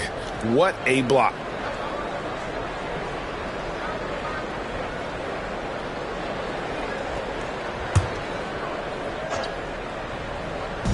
Pierce for 3.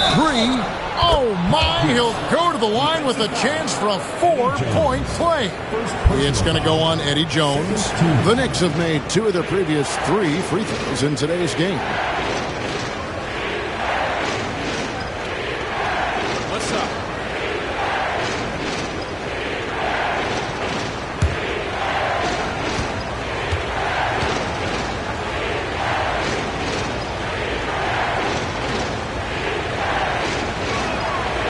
The free throw off from Pierce. And gotta like what they've been doing down low in the post. Jones, no luck. Knicks trail by 4. Here's Siakam. He's now 1 for 2 with that bucket. A tough start scoring the basketball, but they're starting to turn it around now. To the inside. And it's Bull that time on the assist by Murray. Bull's got his first bucket of the night. Yeah, inside, Bull does a great job just making subtle adjustments and utilizing that length. Some nice passing by New York here. Down low. Here's down low. He's against McAdoo. 6 on the shot clock. The fadeaway, and it's good off the back rim and in. Siakam's got 5 points in the quarter. And Siakam always has options in the mid-range. He's a talented shooter who can make that shot. And the first timeout of the game called for Chicago.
And the Knicks making a change here.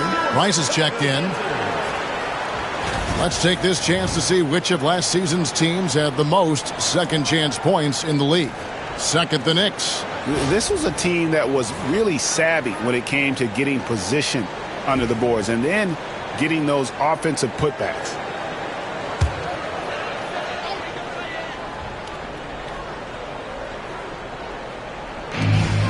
Jones kicks the ball. Pass to Boosie. And they call the foul, so a chance at the line for one more coming up. And there's a pattern starting to take shape here. They're working it inside and getting good shots from close range.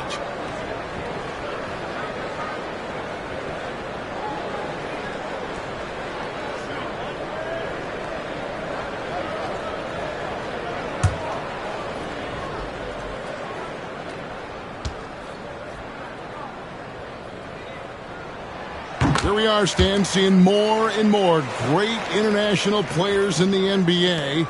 And you've had a chance to coach some of the good ones as well. Well, yeah, look, Kevin, you're right about the league now. We see every year, it seems like, the MVP is an international player. I had Hedo Turkoglu as a big part of what we did in Orlando. Yes. Was a most improved player in the league one year and a key part of our team that made it to the finals. 6'10", highly skilled, very versatile guy.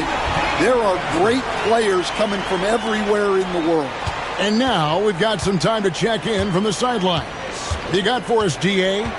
Thank you, Kevin. Now, Pascal Siakam is nominally a power forward, but his versatility at both ends of the floor allows him to play a number of roles. Siakam says that's where the NBA has been going. It's always positionless basketball, and I feel like I can do anything.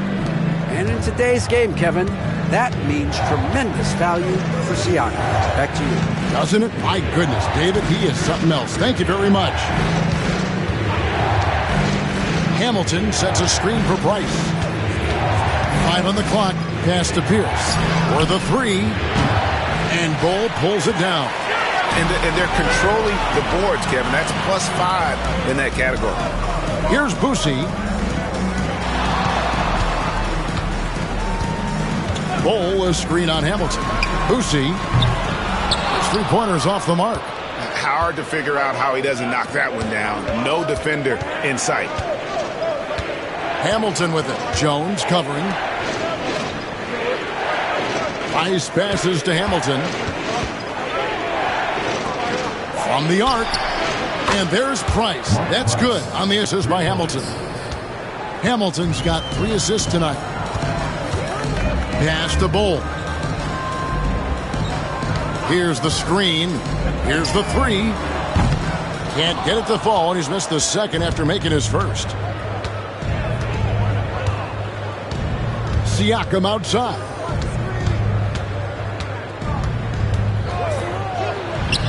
Boosie with the rebound. Chicago leading by 4. McAdoo inside. Guarded by Price. Nice shot by McAdoo. Not a lot of resistance on the inside, and they're taking full advantage. And the timeout called here by Tom Thibodeau. He wants to make some adjustments to the game plan, clearly.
Changes for Chicago. Chamberlain comes in for Bull.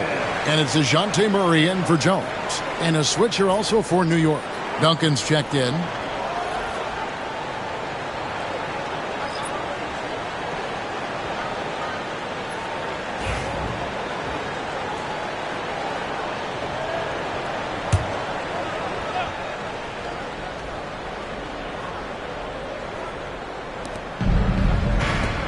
New York moving it around. And stolen by Chamberlain. Drives to the hoop. He muscles it in through the contact, and they call the foul. He's on his way to the free throw line. They should continue to get the ball inside. The defense struggling to contain them. For Chicago, they have gone 1 for 1, making their previous attempt at the line.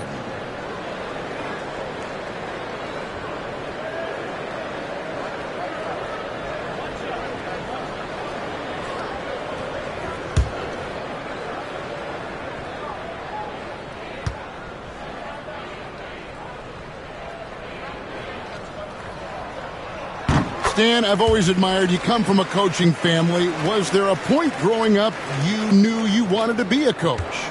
Yeah, look, I loved being around the game, and so two things happened that drove me into coaching. Number one, I loved baseball, and I couldn't hit one, so that was out. And I wasn't a good enough basketball player to go on that way, so if I wanted to stay involved in the game, that's when I knew I wanted to be a coach. But your dad had a little bit of that in his background. I say in a little kind of tongue-in-cheek, right? He was a guy that led the way and you're interested. Yeah, my dad coached for over 40 years, and I think he had a great passion for it and always used to tell us that he never actually felt like he worked a day in his life. He loved it so much. Following in his footsteps. Terrific story. To the middle and stolen by Chamberlain. Price with the steal. 2 minutes remaining in the first half. 2 minutes. Smith on the wing to the inside to stop the run. Out to Duncan, and it's out of bounds. The Knicks able to retain possession here. And let's take a look at the numbers for Siakam. Coming off a terrific season and a great touch around the rim. Top 15 in field goal percentage. Oh, yeah, one of the most dependable scorers in the league. He really saved him in several games a season ago. Catching up on the changes for Chicago. Green comes in for McAdoo, and Jones subbed in for Murray. There's 1:54 left to play here in the half. Duncan dishes to Pierce. New York, no good that time either. It's a +5 advantage for them in rebounding after that one. Here's Boosie. 8 points for him. Pass to Hagan. Jacks up a three. And Draymond Green picks up the foul. That is his first foul of the game. Second team foul.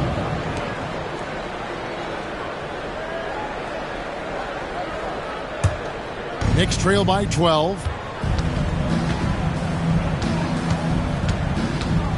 We've got 1:23 left to play here in the second quarter. Outside, Pierce launches a three, and the Knicks miss again. Yeah, those shots from him are certainly not helping their case. Here's Hagan, 11 points in the game. Chamberlain down low. Duncan on him. A shot by Chamberlain, no good. And not allowing the shooter even an inch of breathing room on that one. There's no air space there whatsoever. That's as close as you can get without foul. Duncan with the screen for Price. Clock at 6. Pass to Mikan. To end the drought. Wilt Chamberlain with the rebound. Chamberlain got 8 rebounds in this game. 5 seconds separating the shot and game clocks. Up again. He hangs in there and cashes in on the second chance points. Chamberlain got the lead up to 14 now for Chicago. And I'll tell you, the combination of agility, wingspan, and stamina, very difficult to keep Wilt from scoring off those misses. Here's Price. Not enough on that one as it misses. And they just can't find a way to end this thing. Nothing falling right now. Well, this is a spot where you have to be able to go to your leaders. They need to step up and make a play to turn things around.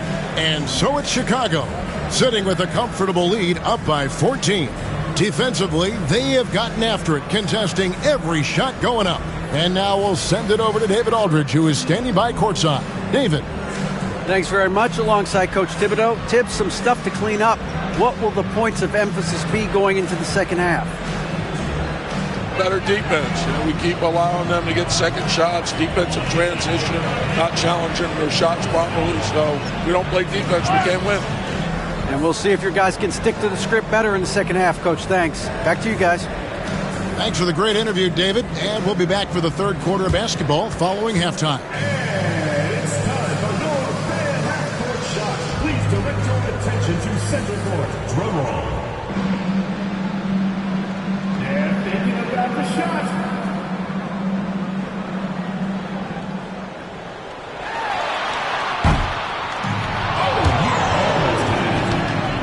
Give it up for the participants.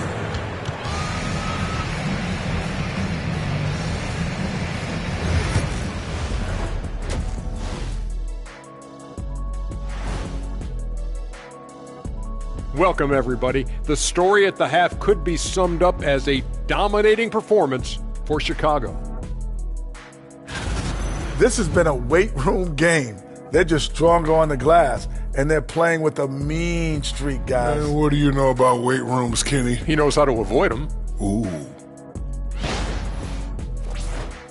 Next up, let's see who made the honors for our NBA Players of the Week. In the Eastern Conference, Dwayne Wade. He's been a force over the stretch, getting to his spots, capitalizing, relentless approach. No one's been able to stop him. No one's really come close. Thank you for being with us. Now let's send it to Kevin Harlan for the second half tip.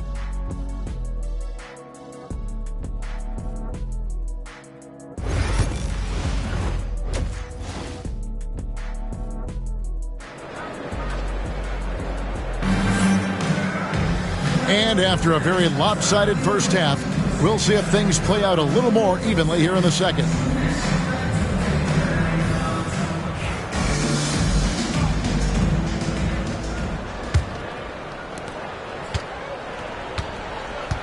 Now Hamilton. So with Williams on the bench, here's the 5 for Tom Thibodeau right now. They've got Price. Duncan out there with Pierce. Then there's Richard Hamilton, and it's Mikan in at the 5. Second personal foul. First team foul.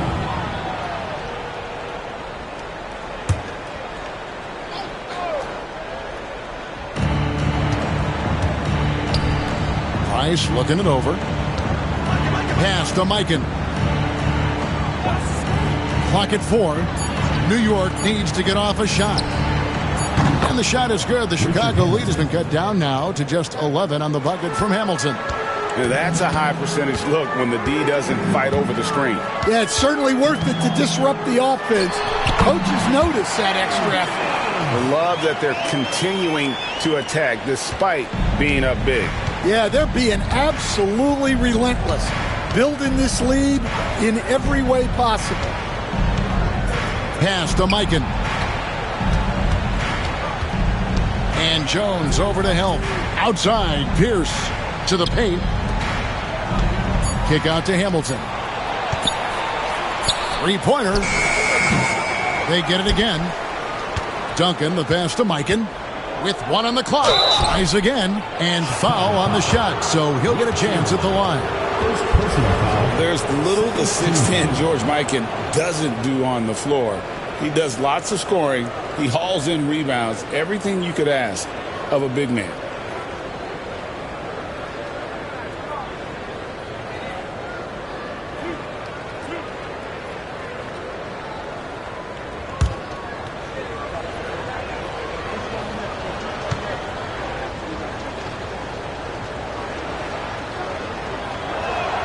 First one falls for him.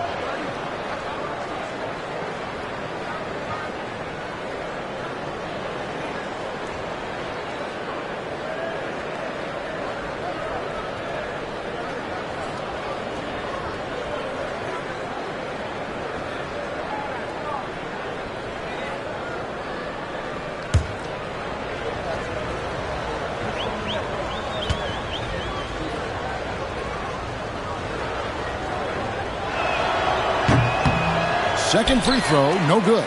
And they've got a big lead, not just on the scoreboard, but really in the rebounding numbers as well. Wasted no time on that one. Hagan's got the lead up to 14 now for Chicago.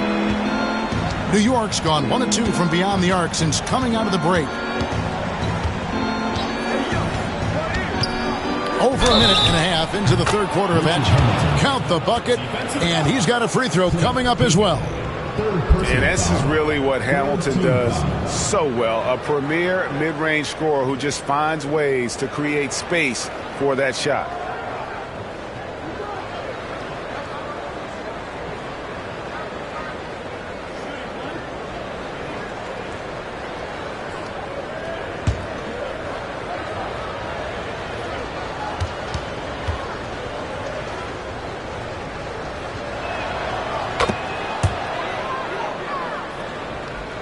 Just over a minute and a half have passed here in the third quarter. Boosie, the pass to Jones.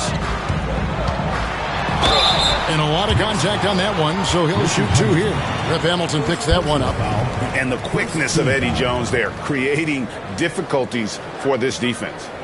Chicago shooting their third and fourth free throw shots of the night.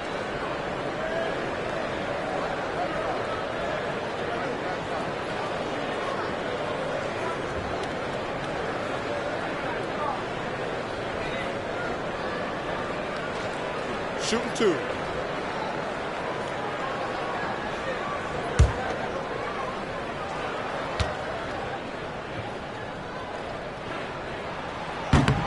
And he makes the first. A hard-nosed defensive player. You have to like the effort Jones brings on that end, often taking on the challenge of their best offensive player.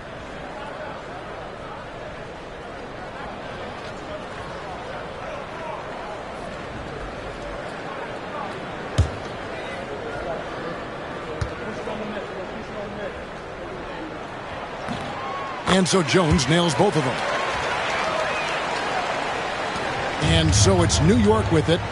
It's a 13-point game. Atlanta will be traveling to face them after this game. And that will be the first game of 5 straight at home.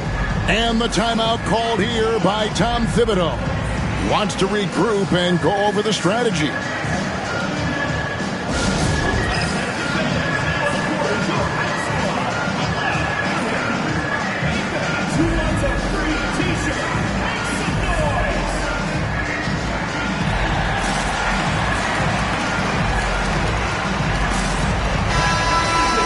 While we have a chance, let's take a look at the teams that led the NBA in rebounding last season. Number 5, the Knicks. It was really an impressive campaign for their bigs. And honestly, I think the whole team did a great job of getting bodies on bodies and controlling that defensive backboard. Pass to Price. 2 minutes into the second half of play now. Chamberlain with the block. And the quickness off the floor, the insane reach. Well, one of the greatest shot blockers you'll ever see. And the shot is good. The Chicago lead has been cut down to 10 on the bucket from Price. That's inexcusable defense right there. You gotta contest the shot better than that. Pass to Green. And some nice ball movement here by Chicago. Here's Chamberlain. That misses off the backboard. Knicks trail by 10. Hamilton dishes to Price. A touch over 2.5 minutes of basketball played here in the third quarter. Now Pierce shoots the three. Rebounded by Wilt Chamberlain. Chamberlain got rebound number 11 for him here tonight. Jones with the screen on Hamilton. Kicks it out to Jones. Outside, Green. Pass to Boosie. Just 5 to shoot. There's the three. It's hauled in by Duncan. Defensive breakdown there, and they got lucky. He's not going to miss too many of those. Mikan, good, and Pierce gets the assist. Pierce has got 3 assists now in this one. It's tipped. Here's Boosie, guarded by Price. Jones from outside. Drains the three-pointer. Jones has got 7 now in this quarter. And for the defense, that is a heart-sinking moment when you see him that wide open from beyond the arc. They set the pick. The drive by Price. Chamberlain with the block. And he's able to get it back. And it's out of bounds. The Knicks able to retain possession here. And we got to take a second look to admire that outstanding block. And boy, did he get up quick to reject that shot. That's as fundamental as defense gets.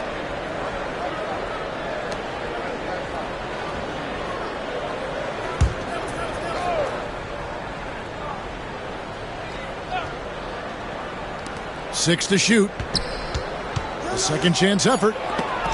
Blocked again. And since halftime, he just doesn't have a clue when it comes to shooting. Well, it's been a frustrating night for him at the offensive end. Just not able to give them any kind of a lift. Boucy, the pass to Green.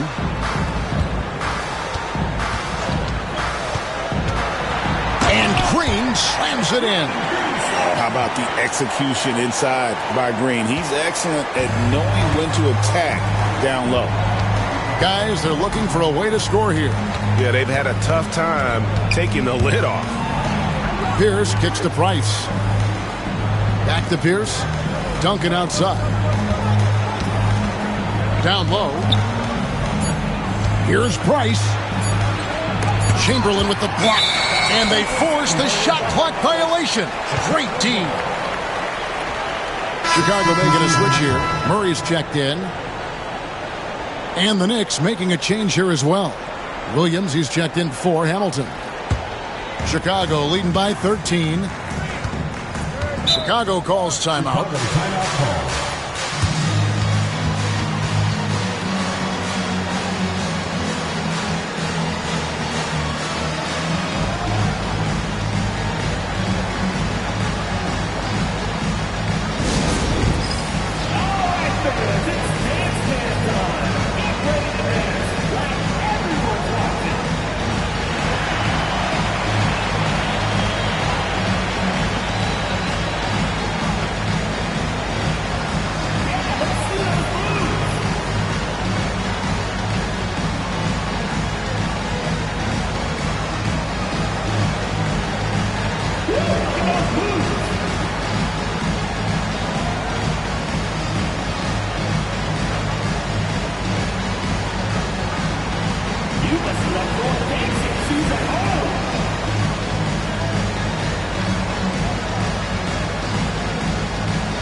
Take a look now at the numbers for DeJounte Murray. Great showing for him last season. He put up about 22 points a game last season, 6 assists and 5 rebounds. Last year wasn't his best, but he's looking for a bounce-back campaign this season. Well, he knows he can play better, and he's put in the work. Now he's just looking to see that work pay off. So it's Chicago now. Here's Green. Knicks with the rebound. Duncan's got 6 rebounds now in the game. Price, the pass to Williams. Pierce with it. He's covered by Murray. Price outside. 6 on the shot clock. Fires from the wing. And they call the foul, so he's got the and one chance here to make it a 3-point play. And guys, what do you think about the hustle stats here for Chicago? Well, I love how connected they've been defensively. They're right into shooters and piling up block shots. And also, guys, they've been showing how dangerous they are in the open floor. When they see a chance to get easy points, boy, they just jump at it.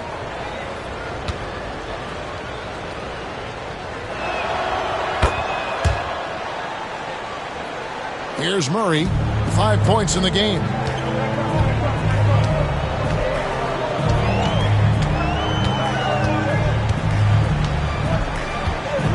Chamberlain with a screen on Pierce. Wide open look here for Murray. It's good on the putback. And Chicago leads by 12. +8 in the rebound differential. One more reason why they're in control. Duncan with a screen on Jones. looking to get back on track here. And then Pierce with a dunk. And that's a little lack of fight at the defensive end. Absolutely. At least on that slam, you're right. That's one way to let a team back in the game. Yeah, but also credit the offense there. That's making a play when you really need it, and they need more of those. Shot clock in 6. For 3, Bridges. And the rebound goes to the Knicks. Duncan's got rebound number 7 for him tonight. Duncan with a screen on Jones. Lob pass to Duncan. Eichen passes to Duncan. And it's blocked, and he keeps control of the ball. And Jones has it in the corner. Good. Great play by Green to set it up. Green's got 3 assists now in this one. Price against Bridges. Williams sets a screen for Price. Tried to answer back, but that 3 is off the mark. Chicago leading by 13. And it's Murray with the jam. Just a straight flush by Murray. No fret. 1:06 left to play in the third. Bridges against Price. Pass to Williams. Some nice passing by New York here. Pierce feeling it out a bit. Here's Mikan. Clock at 6.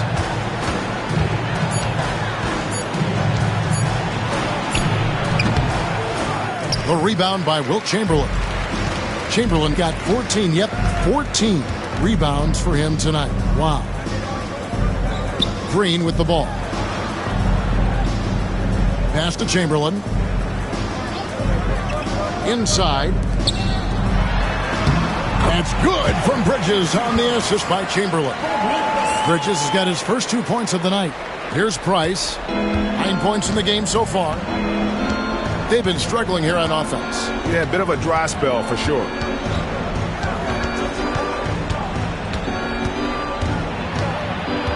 Duncan outside. Pierce with it. Over Green. No good on the last second attempt there. And so it's Chicago out in front by 17 points at the end of the quarter. And their ability to get points in the paint has made all the difference in this one. Right back after this break.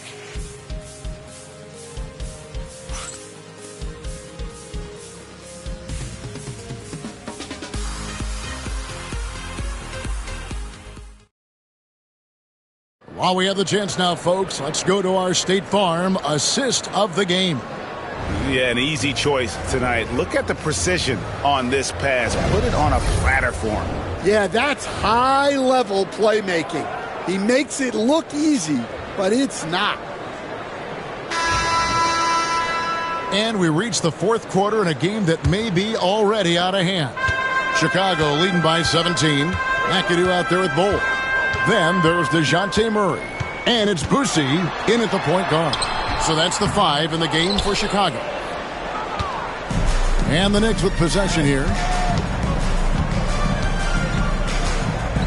There's a screen. Here's Siakam. And Siakam throws it down. With those long strides, Siakam can eat up ground in a hurry. Now here's Murray.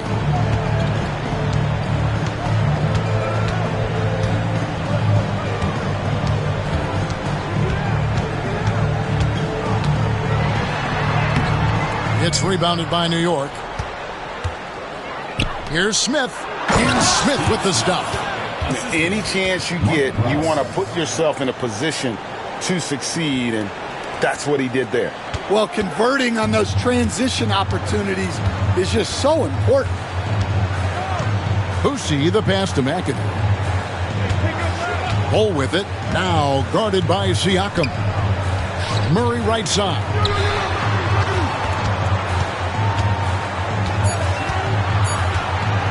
Over Smith. Murray, no good. Knicks trail by 13. We're just over a minute and a half now into the fourth. Siakam outside. And contact on the shot, so he'll be shooting free throws here. That one is on Bull. I'm just so impressed with Siakam's offensive improvement over the years. I mean, he's mastering the ability to play in attack mode.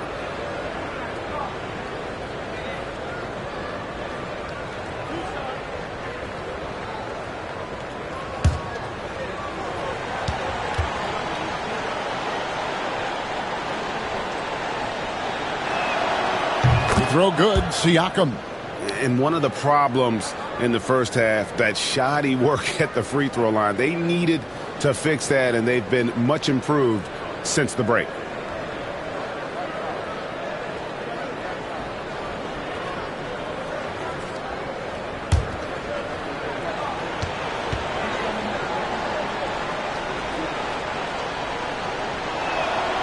So he gets them both. Chicago leading by 11. Chicago calls timeout. And coach can't like what he's seeing, trying to get them refocused. Yeah, you have to take a timeout in a situation like this. Stop the bleeding a bit and regroup.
With a short break in the action gives us a chance now to send it over to David Aldridge. Well, I was able to listen in on what Chicago's coach was going over with the team.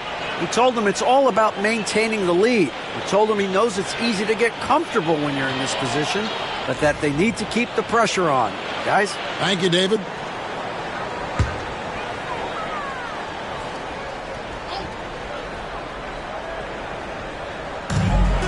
Hagan passes to Murray. Solid play in the low block, and that one's good. And Chicago leads by 13. Well, he's been very reliable tonight. Not wasting any chances, really using his head. For three, Siakam. Lucy with the rebound. And with the success they've had rebounding the basketball, they're right where you'd expect them to be, firmly in the driver's seat. To the inside. Here's McAdoo. That's in there. Murray with the assist. Murray's got 3 assists tonight. Man, just adding insult to injury. He just waltzes inside and extends this lead. Well, it's not going to get any easier if they can't improve their defensive intensity. They got to show some fight. And DeJounte Murray gets the whistle that time. That is his first foul of the game. Draymond Green, he's checked in for Chicago.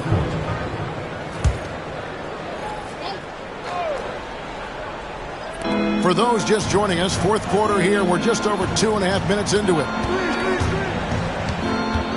6 on the shot clock. Siakam passes to Mikan over Green.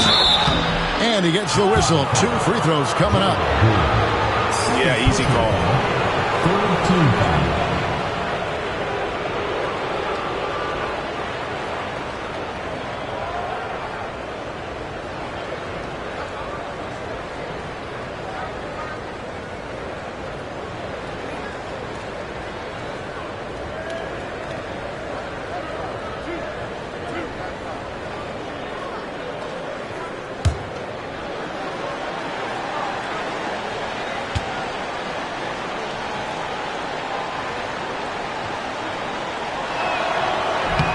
The first one falls. So for the Knicks, Tim Duncan, he's checked in for Siakam. Pierce comes in for Smith, and it's Williams in for Mark Price.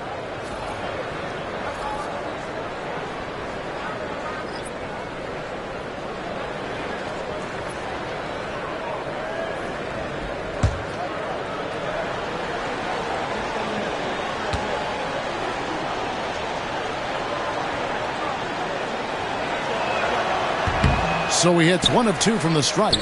Chicago leading by 14. Outside, Jones. Murray outside. On the wing, Green. Chamberlain with a screen on Pierce. Fouled on the shot and picks up 2 points. So 1 free throw coming up. And no wonder Green has been called the heartbeat of his team. He just makes plays that energize the entire roster. Mind the lanes. Mind the lanes. 1 shot.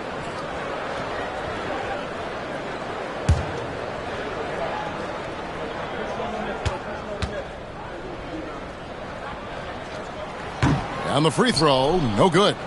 What I appreciate most about Green is his leadership. Strong vocally on and off the floor. Duncan down low. Defended by Jones. Yep, that one goes in there. Duncan's got his first basket of the night. Well, he knew he had the size advantage to dominate the defense there. Go right at him. Jones, the pass to Boucher. Over Williams.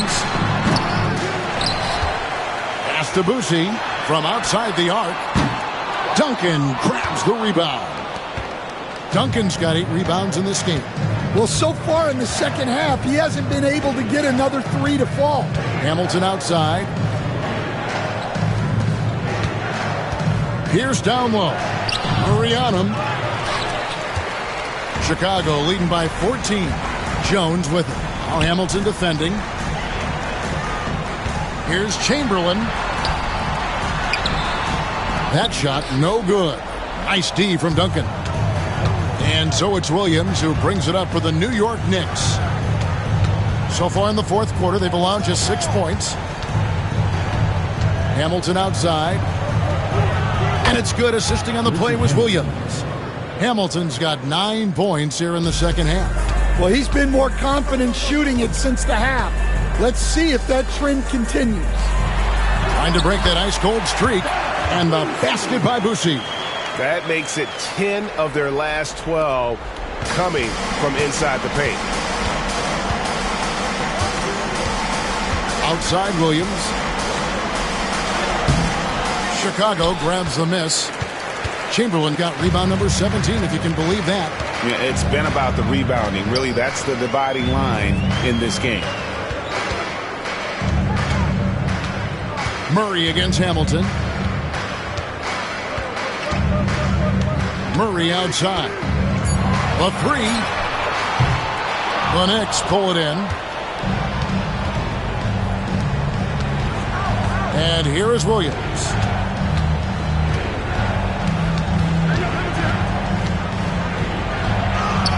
Blanketed by the D. Fights to the rim for the layup.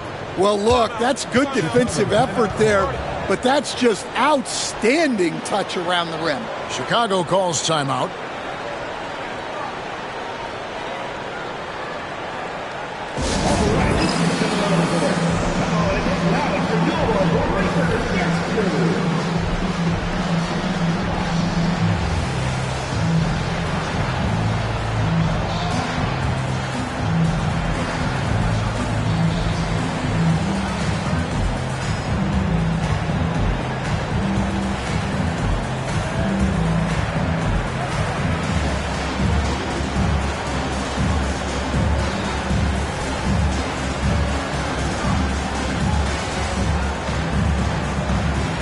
Price is checked in for New York.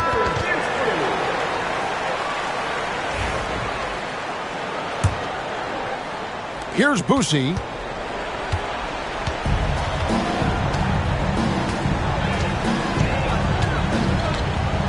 To the middle. Here's Chamberlain. And it's good off the back of the rim and in. And Chicago leads by 13.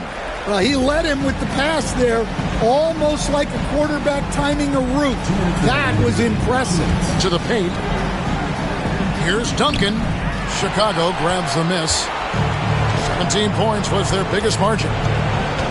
Hagan passes to Boucy. Down low. It's stolen by Duncan. Price against Jones. Price outside and stolen by Chamberlain. Pass to Boucy. Cross contact on the shot, and now a three-point play chance as he'll head to the line. And this is what they wanted. I mean, to announce their presence in this matchup with authority. Very decisive. It can definitely be considered a statement win for Chicago.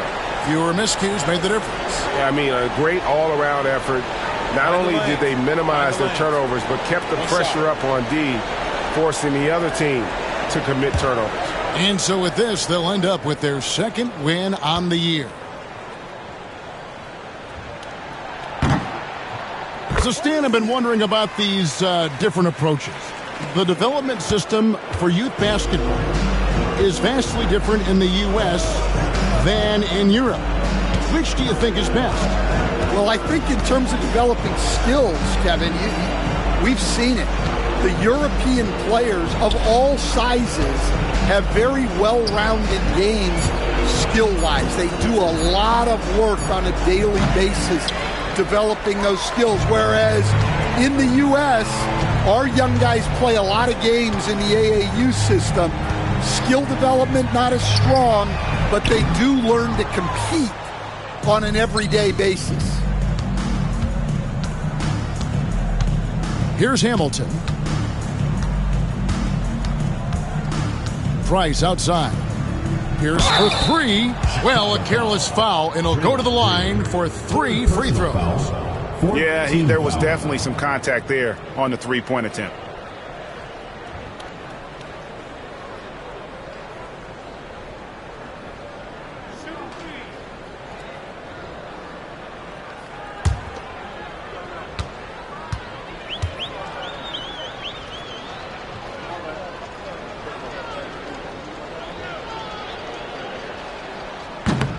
That's good from Pierce.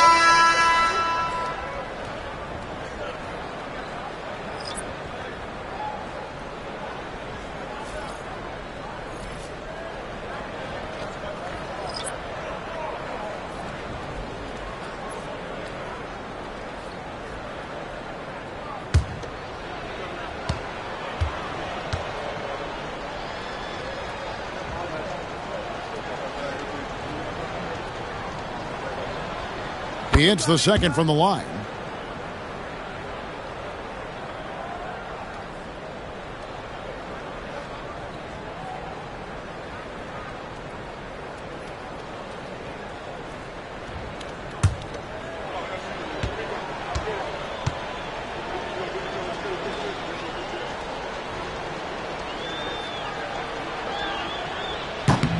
And he nails the third.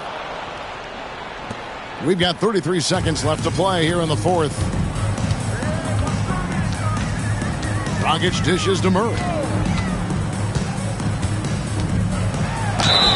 Basket is good. He'll get a chance for one more at the line. Impressive job by the players, coaches, and don't discount the impact of these fans. No, I'd be lying if I said the crowd doesn't have an impact. It's certainly felt from the head coach all the way down.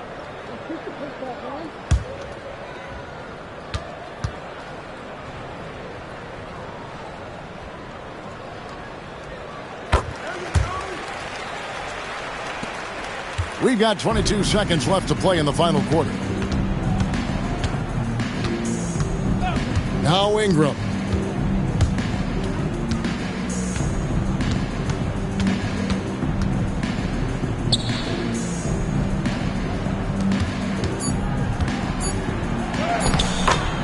Steve Smith.